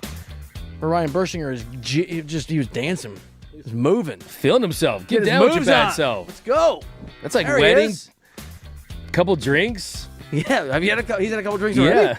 That's like Was the that vibe your- I would say. Okay. All water. I did not Yeah. know. Water. That's better. 855-97 LA Fan. It is time for Bersh, and after his drinks of water, to help us with Hardwood Headlines. Ball don't lie. Time for Hardwood Headlines with D-Mac and Reiter. Yo, Yeah, that was right. cool. fire. Ball don't lie, but D-Mac does sometimes. It's fair. Let's see how much D-Mac does on this edition of Hardwood Headlines, where we're talking all things in and around the NBA. And, of course, we're zeroing in on Game 3 of the NBA Finals, which tips off in about 40 minutes here. But Game 2, let's first take a look at Game 2, which was Friday night. Had a wild ending. To recap some of it, the Spurs went on a 12-0 run to tie it late in the fourth. Jalen Brunson hit a jumper to tie with 40 seconds left. Wemby missed a jumper. Brunson missed a jumper. Then off the rebound, Wemby threw a pass at Stephon Castle's back. Oh, dude. So, okay, I'm going to try not to overreact because I know not everybody wins their first championship, and pressure impacts different players in different ways early on. It's a process, and Wemby's ahead of schedule. That pass by Wemby was one of the most painful things that I've watched for an athlete. I desperately want to win something who I don't have a rooting interest in their team. I will say, in his defense, they had 9 seconds to go. It was a massive blunder. Probably should have called a timeout in that situation, but Castle thought Wemby was going to dribble it up. I will say this. I know that everyone wants to just make Wemby the greatest player of all time. He's better than LeBron, better than Jordan. Let's see him make a big shot in a big moment. I mean, he's got to be a better shot maker. So I want to see that. But, yeah, that was definitely a tough watch. You could see the pain. Saw Kevin Garnett was saying that, hey, maybe he showed too much emotion out of that Western Conference Finals win, so he's got to lock back in. I think he it's wants a real. to win. I think it's a really good point. I'll also say this. I'll just bring up the funny thing that we talked about on X, where somebody said, has anybody let Wemby know that if he doesn't win an NBA championship at whatever 22-23, he can never pass Jordan? I mean, he's so far ahead of schedule. Not that he doesn't want it. He is. Jordan's first was at 28. Yeah, I think LeBron that's right. 27, Kareem 24, so he is ahead of schedule. I didn't know the Kareem one. Yeah, 24 for the Bucks. Dude, Kareem. I mean, we've had this talk. Kareem on Yeah. the same level as LeBron and Mike. And no team has come back after losing the first two at home. So, uphill climb for Wemby. Historic opportunity. That's right. But, of course, yeah, Wemby missed that jumper, and the series heads back to New York with the Knicks up 2-0. So what are we thinking in terms of the fact that the Knicks did take those first two? I mean, I think credit to my partner for calling. He even brought this up at all in the meetings at all or in the social conversations. You took the Knicks, dude. That was gutsy. That was ballsy, bro. I mean, like, credit where it's due. You're on track. Yeah, I got the Knicks in 6, which is weird because that would say that I'm picking the Knicks to lose a couple games this series, but also the Knicks winning the first two on the road. I'm changing it. I'm saying Knicks sweep. Oh, you're changing it. I think that you had them rhyming, and now you got them just Knicks in 4. rolling. Yeah, from Knicks rhyming I think they win to Knicks tonight. rolling. I think they win tonight, man. And honestly, your boy Jalen Brunson and that Knicks team, they've captured something so good, special. Dude. They're ready to win now. It was the perfect matchup for them. They just can't seem to lose in the playoffs. It was the Thunder. It would have been a tough matchup. Spurs, great matchup. Love what I'm seeing from the Knicks. You know what? Somebody really smart said this once an hour ago. They have a magical elixir. Yeah, they really do. You said that on something earlier, and did you see my eyes go like that was so good? Hey, man. As a former writer, I recognize that was like, wow. They have but like, I think you were talking Dodgers. They have a magical elixir, man. There's something about this combination of guys that Leon Rose has put together, the president of basketball operations, used to run CAA's basketball division. It's amazing, Bersh. Well, what else has been amazing has been the fact that the ratings this series have been through the roof. In fact, viewership is up incredibly well. Game 1 of the finals this year drew 90% more viewers, 90% more than last year's Game 1. Can I use this as an opportunity to try to convince you to go back from Knicks Rowland to Knicks Ryman? Knicks in 6, not Knicks in 4. The ratings are so huge, and there's so much money on the line, that I do think there might be a little pressure from the league office on the officials to make sure the Spurs win a game. The black SUVs pulled up, Yes. right? That's what they call it. Look, Men in Black. I would love to see it. I mean, if this is a longer series, I'm absolutely here for it 100%. it just feels like you dropped 2 at home. Like I said, it's never happened. No team has overcome that. But to extend the series, we'll see if they ever throw Foster on there, the series extender, as he's nicknamed in the streets. But it does feel like it would be anticlimactic to have a matchup like this, Wemby and the big market of the Knicks, $10,000 seats, and just how expensive it is to get an MSG, and have it go down in just 4 games. This is a big opportunity for Wemby to put those blunders behind him, get a big win tonight. But I'm telling you, the King of New York, Jalen Brunson, that place is going to be absolutely electric. I know some people think Madison Square Garden is overrated. It is not. That place has an aura to it, a magic to it, and we are going to see peak MSG tonight in the NBA Finals. I will say this in defense of a possible comeback, and I was talking with the guys on D-Fish and Decker this morning. It was early, by the way. 7:30. You're getting up, man. Yeah, I was up for the guy. Anything for D-Fish and Decker. I still think there's a path back for the Spurs, and I know it's unlikely. I will say that. I will say a couple things. Well, 3 things. One, there is, I think, an effect of the NBA league office putting their finger on the scales a little bit. To what degree, I don't know. 2, there is massive, massive pressure on the Knicks. Closing out, and this isn't a closeout game, but that is a different thing. And then 3, the Spurs did win, help me here, 2 games? At least 2 games on the road against the Thunder. I mean, they won game 1 or 2. They won game 7. They can win on the road, and so 1 game, 1 win from San Antonio, 1 sort of miraculous moment tonight, and Jalen Brunson's not shooting well, by the way, in this series, even though he's playing well, and the momentum feels very, very different, and game 4 feels very, very different. So I'm with you. I understand the Knicks are probably going to win this series, but there's a lot of hoops to go. There's just a lot of hoops to go. I like that point because they have been road warriors. They did win Game 7 in a tough environment against the top seed in the entire sport, and they could benefit from this, hey, us against the world mentality. I think the big thing is a big start, right? To try to get that crowd as out of it as you possibly can, but I don't even think anything will. So it's going to be electric, and hey, if there's a comeback, this would be great for Wemby. The Knicks, they can't blow this too. Yeah, dude. I mean, it's like...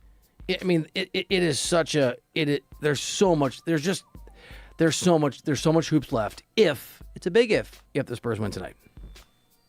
And let's see if the crowd actually will be there. As you mentioned, Doug, it should be a wild house at MSG. Of course, a lot of things going on, though, that are making it a little difficult. Ticket prices, the president in attendance, wild Knicks fans. D-Mac, you were so close to the right prediction. The buzz for Game 3 is crazy. I got to tell you, I don't have many regrets in my life. I've covered so many NBA Finals that I actually didn't want to go to eventually because it just becomes work. I'd rather watch my TV, which is obnoxious. I am very bummed I'm not going to this one. The security and the madness notwithstanding, I would never pay that kind of money to get in, but I'm bummed that a year ago I would have been there. That's a tough pill to swallow. Yeah. I mean, I was thinking about trying to go into this one. I was thinking about maybe starting a GoFundMe, maybe this weekend, see if I could raise $10,000. All the Fangelinos, maybe you could get. I just need $120,000 to get it. I've been following the prices all day, and I think we're down to $7,000 for the get-in price, which is wild because you could fly first class to San Antonio, stay in a 5-star hotel for a week, then still get in and have some money left over. But hey, it's supply and demand, right? And there's a buzz like no other. You got the same feeling, I think, that we saw for the 2017 Dodgers, where people have waited so long to see their team potentially win. Yeah. So it's going to be massive. And I'm actually kind of here for it. Yeah. I like both of these teams. We're going to circle back to Roki Sasaki, someone you and I have supported unequivocally at every step of the way. And we're going to make, I'm serious. Why are you laughing at me? We're going to make the case that he is an ace, and Doug is going to demand apologies from people who didn't see that coming. That is next up here on D-Mac and Reiter.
show, final hour of today's program here on the new 97.1 The Fan, the voice of LA sports. We are going to do another little World Cup conversation. We're going to keep previewing the various groups. We'll do that about 30 minutes, and then we'll reveal at the end of the show the Rooter Hero of the day. There is still time for you to vote for who you think that hero should be over at The Fan LA on YouTube. We've got several, 4 nominees, and one of them is are the Roki Sasaki believers, the true believers, who never gave up, including me and D-Mac. Although you're going to call out some of the people who do not fit that category. Yeah. The people I was taking shots at. Yeah. When I nominated. We'll take those shots out. All right. So you have talked a lot about how good this guy had the potential to be and how much the Dodgers believe there was a world where he could be the best pitcher in baseball. In fact, you just said it last hour. And one of the sort of complications for Roki as he struggled at the start of the year. And for people that have forgotten, have selective amnesia, that don't like to admit as fans, they got a little frustrated with one of the guys that's sparkling now. 5-6 weeks ago, there was talk about, does Roki need to go to the minors? Why did they promise him perhaps the ability to figure it out at this level? Should he go to the bullpen? And Dave Roberts, after that Friday gem, after Roki was incredible and really held the line, allowing Freddie Freeman to have that walk-off home run, had 7 innings pitched, 10 Ks, obviously didn't give up a run, only walked, I think, a couple guys. Dave Roberts talked about how post-game, this was the Roki the Dodgers brass knew was in there somewhere. This is the guy that we saw in video in Japan, and that we hope to get. And I think that we were all guilty of expecting it to be seamless, and certainly unfair to Roki, and not appreciating that there has to be some transition period. And he's went through some tough times and some doubts, but he's gotten to the other side. I mean, there was a stretch in there before he really turned the corner 4 outings ago, D-Mac, where he was walking guys, he was hitting guys, his fastball velocity you've talked about was down. I mean, there were in fairness, there were some flashing warning signs that things were not going well, and there were some understandably legitimate concerns that maybe the process for Roki to get to where he is now was a long ways off. Massive expectations for a guy that people thought could be the best pitcher in the world. Massive expectations, whoever you are, when you're pitching for the Dodgers and you're taking up a spot in this 6-man rotation that's been lights out. Will Smith talked after the game, after the win on Friday, about what he's been seeing from Roki Sasaki. Yeah, he's executing. He's getting ahead of guys. He's putting guys away with 2 strikes.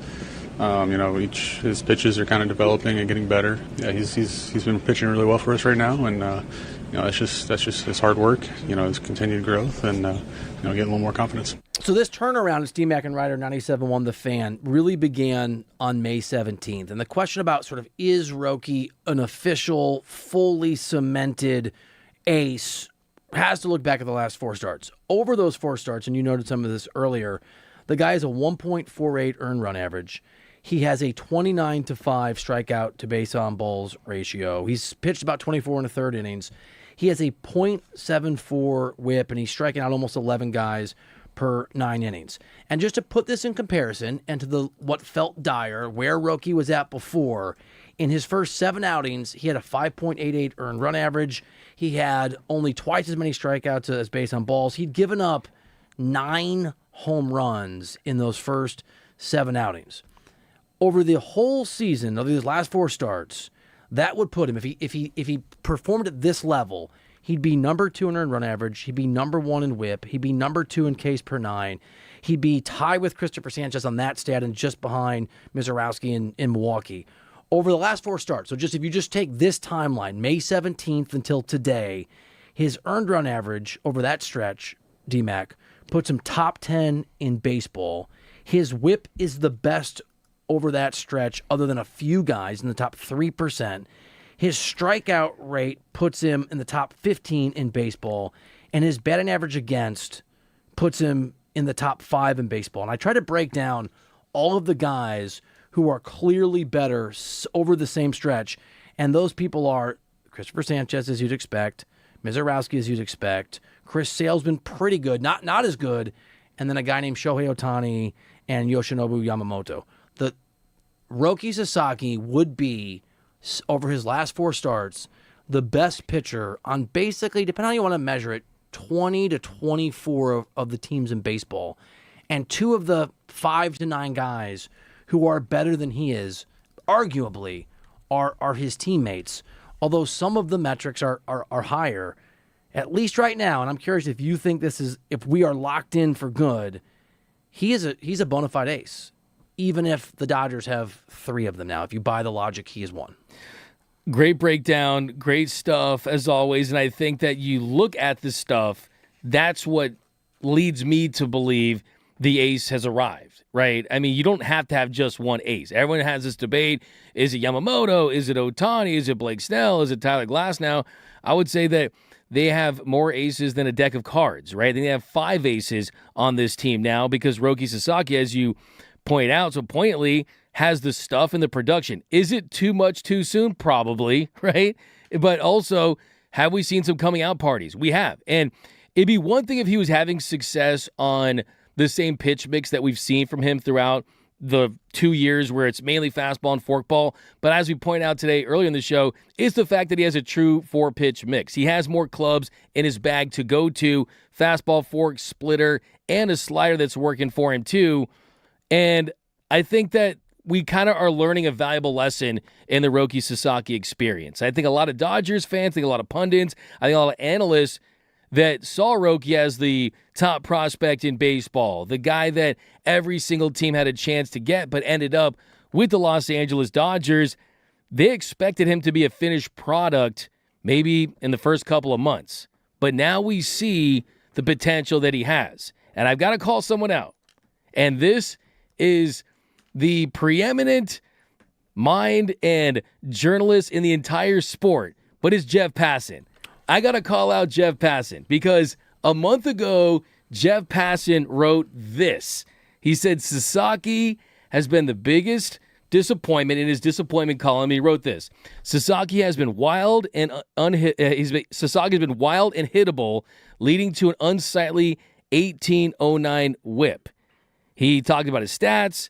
He said that though Sasaki throws plenty hard, averaging 97 miles per hour on his fastball, it's straight and doesn't miss bats. Batters are 17 for 43 with 5 home runs against it. He's in the rotation for now, and he needs the innings to work on his repertoire, but maybe those innings need to come in Triple A. Oh, Jeffrey. Thankfully, the Dodgers did not listen to Jeff Passan and send Roki Sasaki down to Triple A because the way the Dodgers use the major league level with their top prospects and players that are developing, they say the last 10% you got to develop in the show. That's their rule. The last 10% we're developing up here because we think that if you go down there, you're not going to benefit as much. So now we're seeing the dividends that it's paying off. And I think, too, I look at around in social media, and I think that Roki Sasaki is a victim of the modern-day young athlete, where it's always about the negativity on social media. And there was a start last year against the Tigers where Roki Sasaki went out there, one of his first starts of his career. It did not go well. He gets pulled early from the start, and they panned to him in that dugout, and he looked like his dog had just died, right? He looked like he was about to start crying. He was showing that emotion. And all the other fan bases, Roki's soft. Roki's not built for this. For me, they call it blood, sweat, and tears, right? And I think those tears showed me that he cared and he wants to be great. I never saw Anthony Rendon crying for the Angels after he signed that big contract. I don't think he cared, right? I think that is what we know about Roki Sasaki is when you doubt him, when you say, oh, he's not going to get the velocity back. The velocity's back. Oh, he's not going to get a third pitch. Now he has a third and a fourth pitch with the slider, and he also has that splitter. Oh, he's not going to get the command. He's got command on both sides of the plate. And oh, he's not going to get the confidence to be able to get out big league hitters. Well, we're seeing that confidence, and it is a scary sight. He has a better whip than Yamamoto over those 4 starts. And you made the case that Yoshi, at some point, maybe we'll have this talk this week, could push his way or should be included in the Cy Young Award conversation if some other guys falter as much as Ohtani. I'm really curious, and you and I think, had these conversations, D-Mac and Reiter, 97.1 The Fan, the voice of LA Sports. I think we had these conversations as we were getting to know each other and as we were doing some practice shows before the station launched about some of the things that were a challenge for Roki.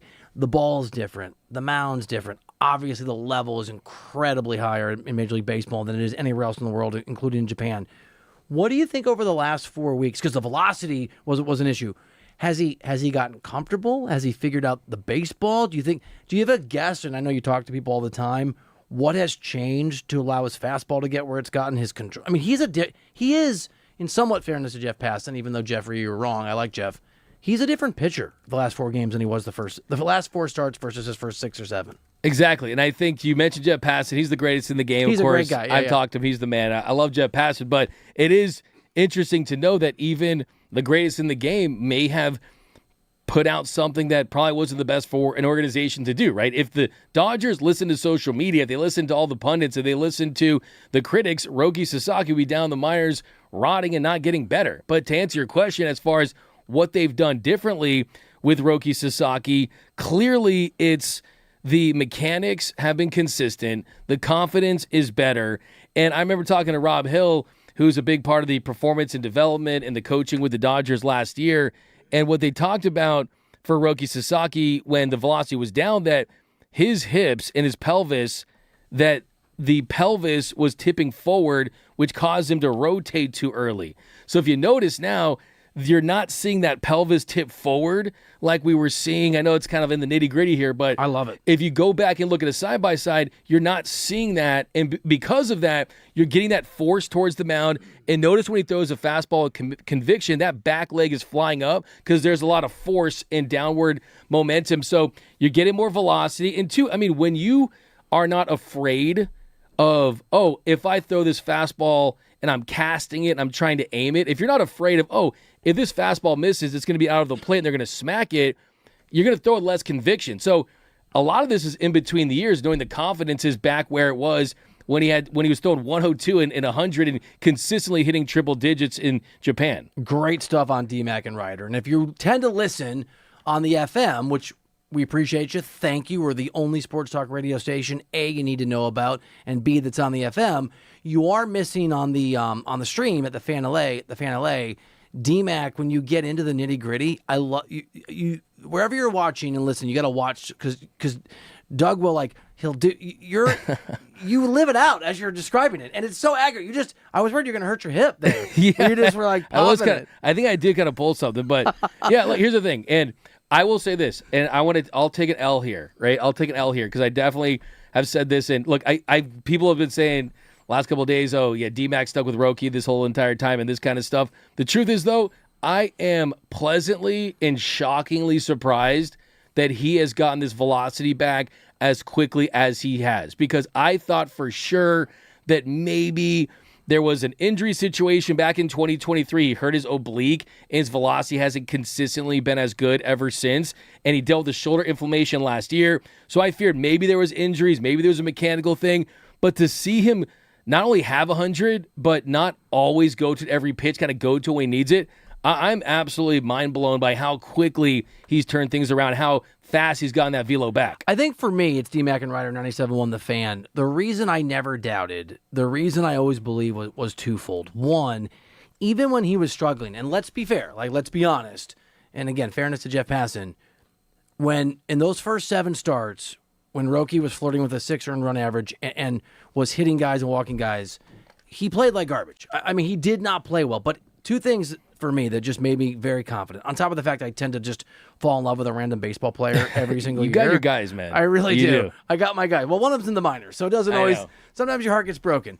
One thing was his stuff was incredible. I mean, his stuff was incredible even when it wasn't. You could see the talent is what I'm trying to say. You could see that it was in there. And 2, the Dodgers' faith in him gave me faith in him, because the Dodgers are not a charity case. And the Dodgers not an organization that have a dearth of opportunity to find people that can either get in the lineup or can pitch, or in Otani's case, do both. And so if they're sticking with a guy when he's struggling, if they're letting him stay out there as part of this 6-man rotation that's been by far the best rotation in baseball, just statistically, with the massive expectations, it's because on top of the talent, as you would say as a football comp, on top of the arm talent, they know that they're going to be able to get it right in the ways you just walked us through. And so it's amazing how quickly it's happened. I'm not surprised that it eventually happened because I trust Andrew Freeman more than any sports person running any front office on the face of the earth. And just watching Roki play, you could just, even when he was struggling, he would throw 2 incredible, nasty pitches, and then he might give up a home run or hit a guy. But you could see it was in there. He just had to figure it out somehow. He did. And to your point, the Dodgers' belief in him has been so strong, and also they've tried some different things, right? This time last year, he wasn't as receptive to the coaching. He just wasn't. It was like, hey. Humility's good sometimes. And he definitely got hit with a big dose of that. And also Travis Smith, one of the Dodgers trainers, they've been working more with him to build that strength. And because of that strength, you see more velocity build up. But you're absolutely right. I mean, this is someone who he's had such an interesting path to Major League Baseball where he's had some downs that no players ever fear. Like, he was vilified in Japan by the media. The media hated him. The media, when he was with the Chibalote Marines, they thought that he wanted to go to the show too early, that he did not deserve it because, I mean, we talked about soccer a little bit. I mean, it's like he didn't win those trophies or the Balloon d'Ors and things like that.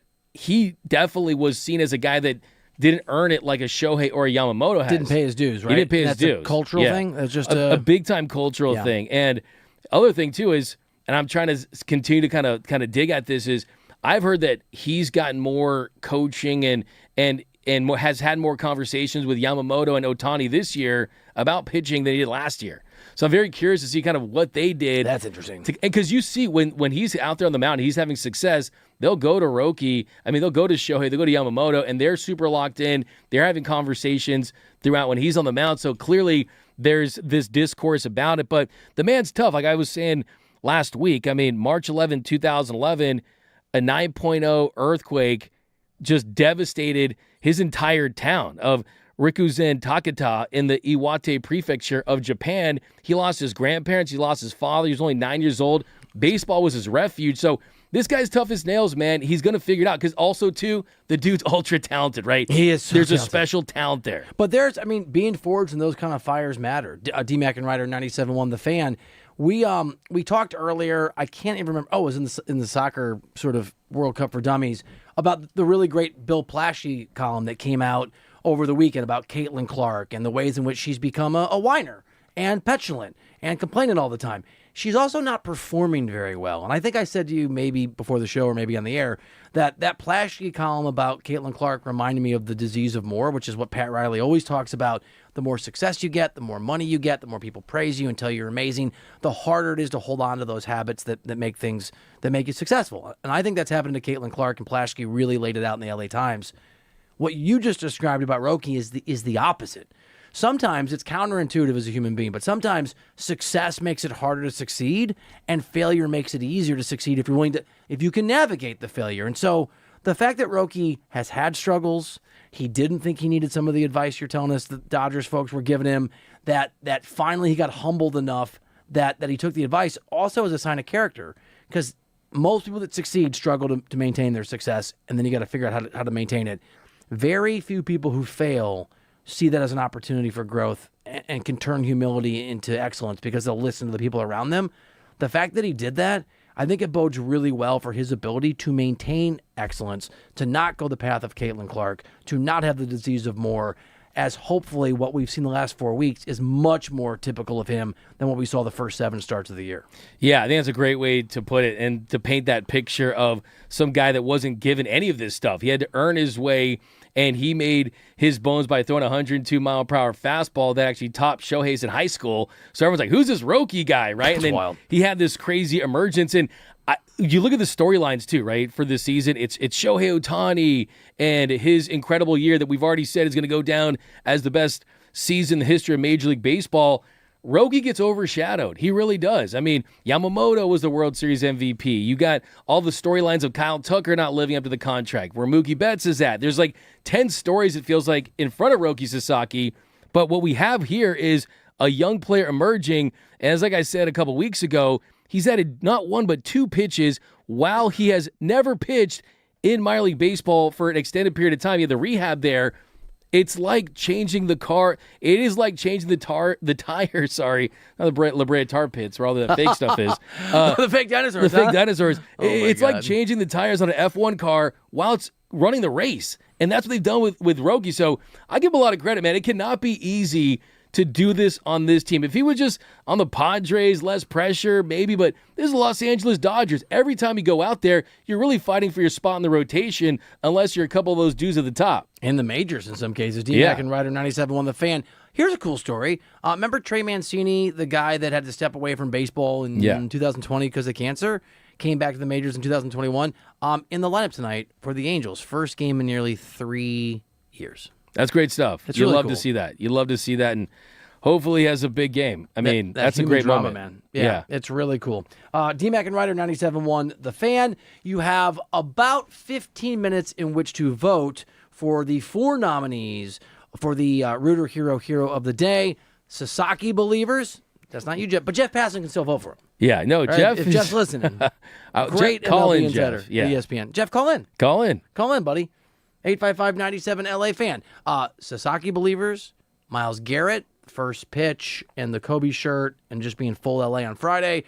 Dodger Dogs, you nominated the puppies, the actual animals, the living creatures that were running around Dodger Stadium, not the hot dogs. And the Washington Nationals, because they gave a little humility to the Diamondbacks. Yeah, yeah.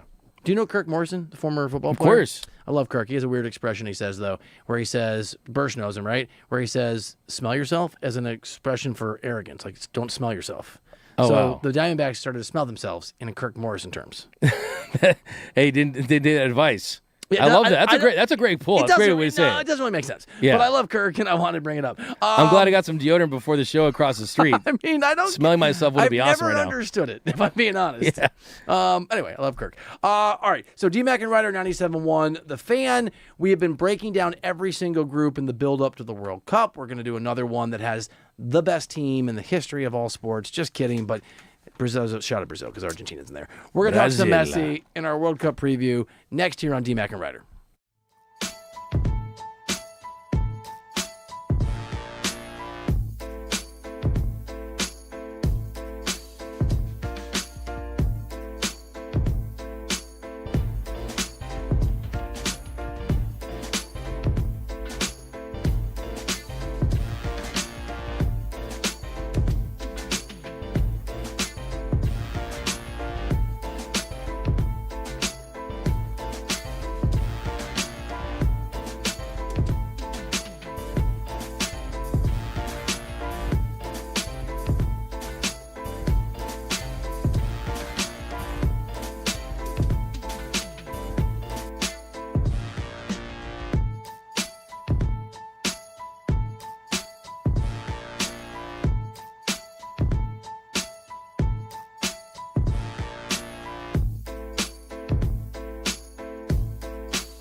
back into the show. He's Doug McCain. I'm Bill Reiter, D-Mac and Reiter.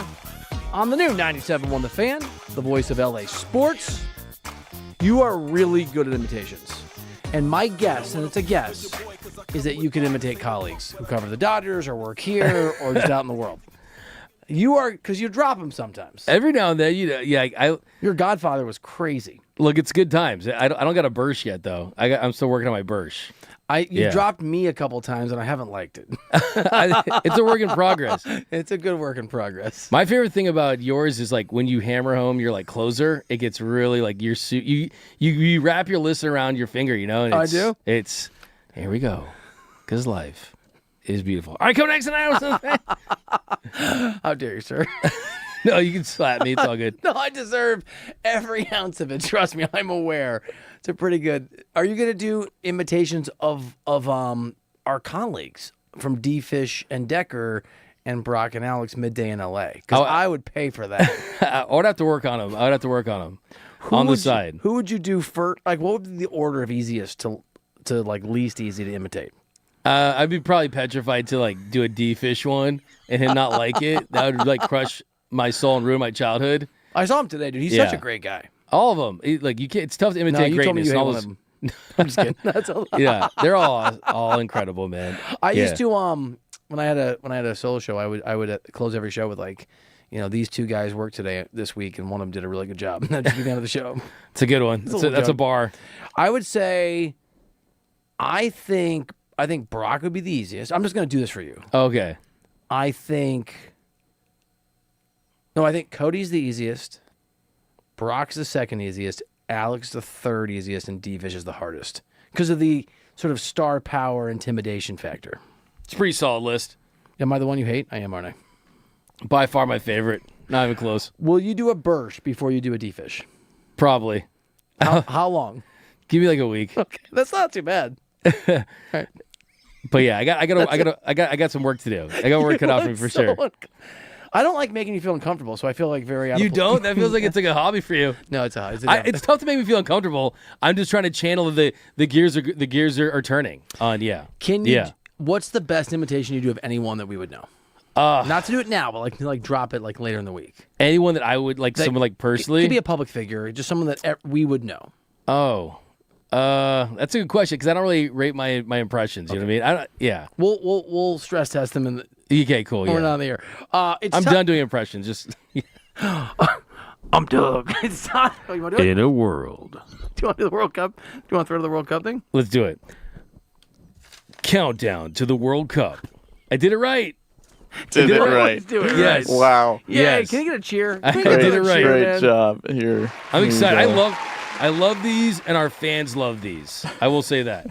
I've gotten a lot of great feedback on these. Yeah. Okay. Good. People love that we talk soccer. I'm not going to lie. Like, they really, really enjoy it. Somebody in the chat just said that we need to do some Galaxy and some LAFC. I just need to get, I watch a lot of soccer. I need to get up on the Galaxy. I watch LAFC a little bit. Yeah. Now I'm a Galaxy guy, but. Are you? I am. Just because they've been around longer? Been around longer. They got the championships. I feel like I have to have a side on everything.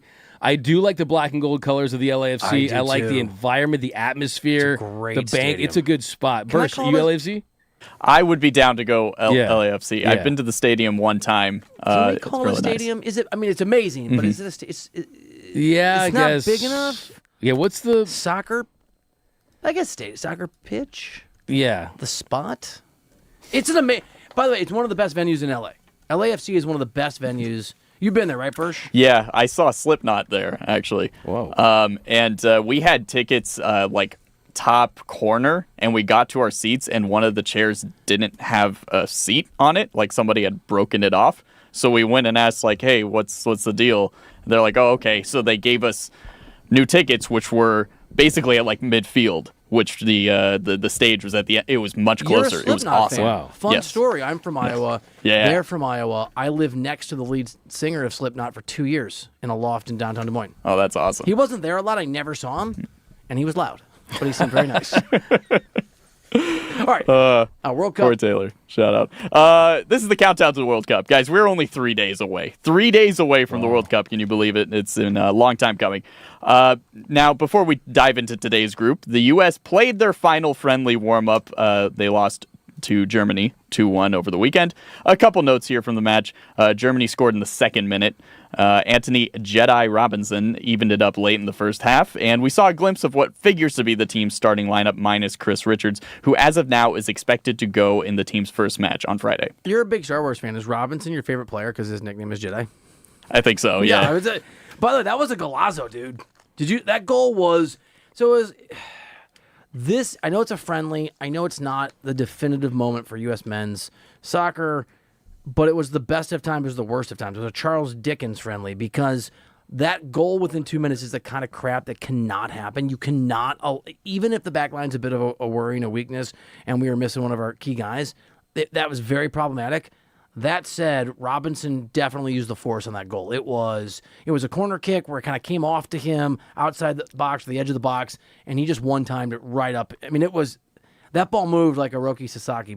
Did it? Fastball. I mean, people were saying that was solid. I was like trying to do too many analogies at once. My it brain stopped working. moves more than a military family. Oh, yeah. That's mean though if you're a military family. No, they move a lot. I thought they do move a lot. Sorry, I'll workshop that. But people were saying the tension was there, that there was some physicality there. I mean, it's a couple days leading up to the World Cup. You don't want to be too physical, right?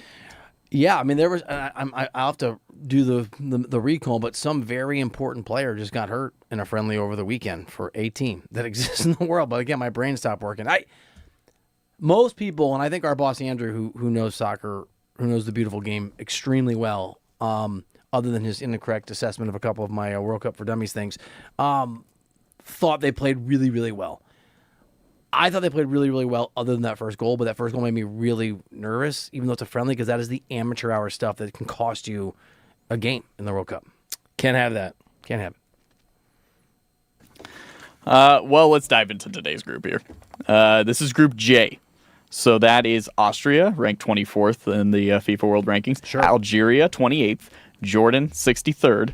And the reigning champion and the number one team ranked by FIFA right now, Argentina, in what figures to be Lionel Messi's final World Cup. So, Messi for me is still must watch, almost on the level of Otani, Wembanyama. I'm trying to think if there's anyone else in the world. I think Lamine Yamal. He is older though. I'm really curious if they'll start him the entirety of all of these games. Or if age catches, because look, no disrespect to all the MLS fans, it's not that MLS is not the same level as the top 5 leagues in Europe. It's just not.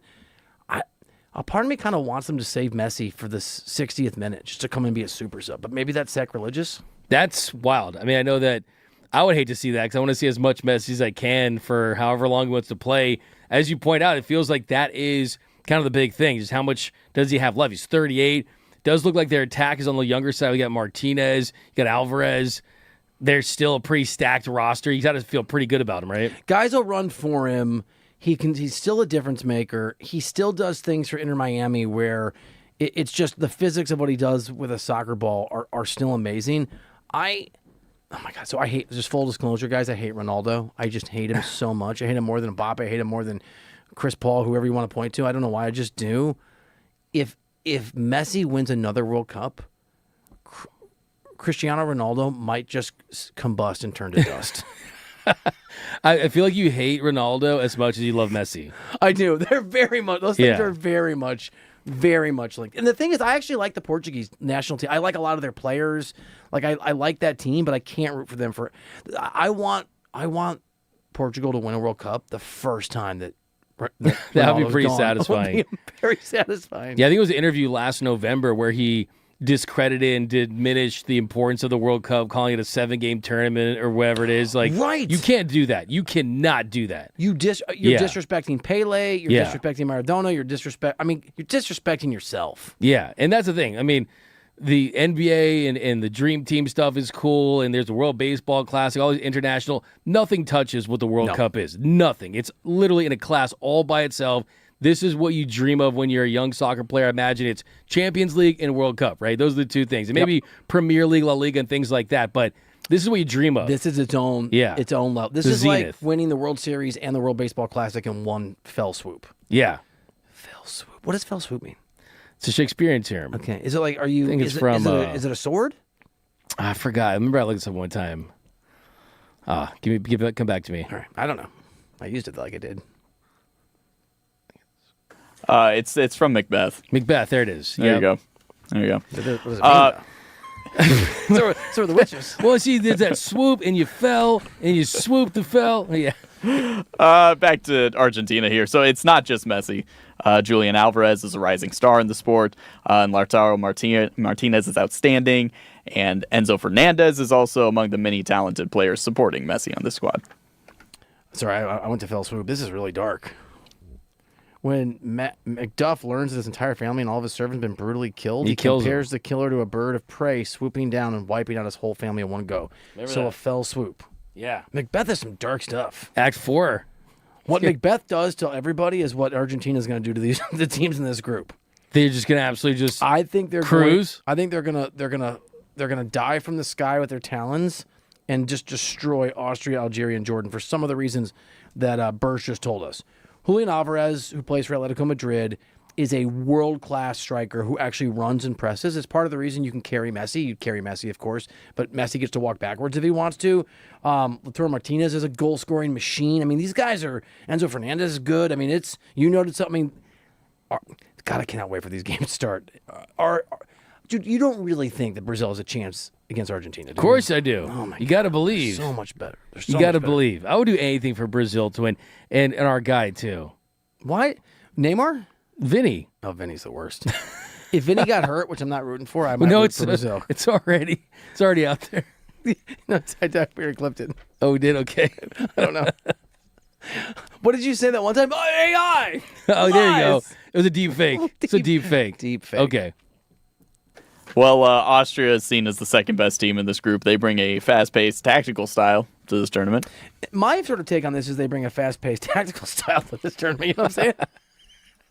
I don't know anything about Austria or Algeria or Jordan. We can skip those guys. Perfect. They're fine. Good luck. Just the last note on this group, and we mentioned this in our preview, Group H. No.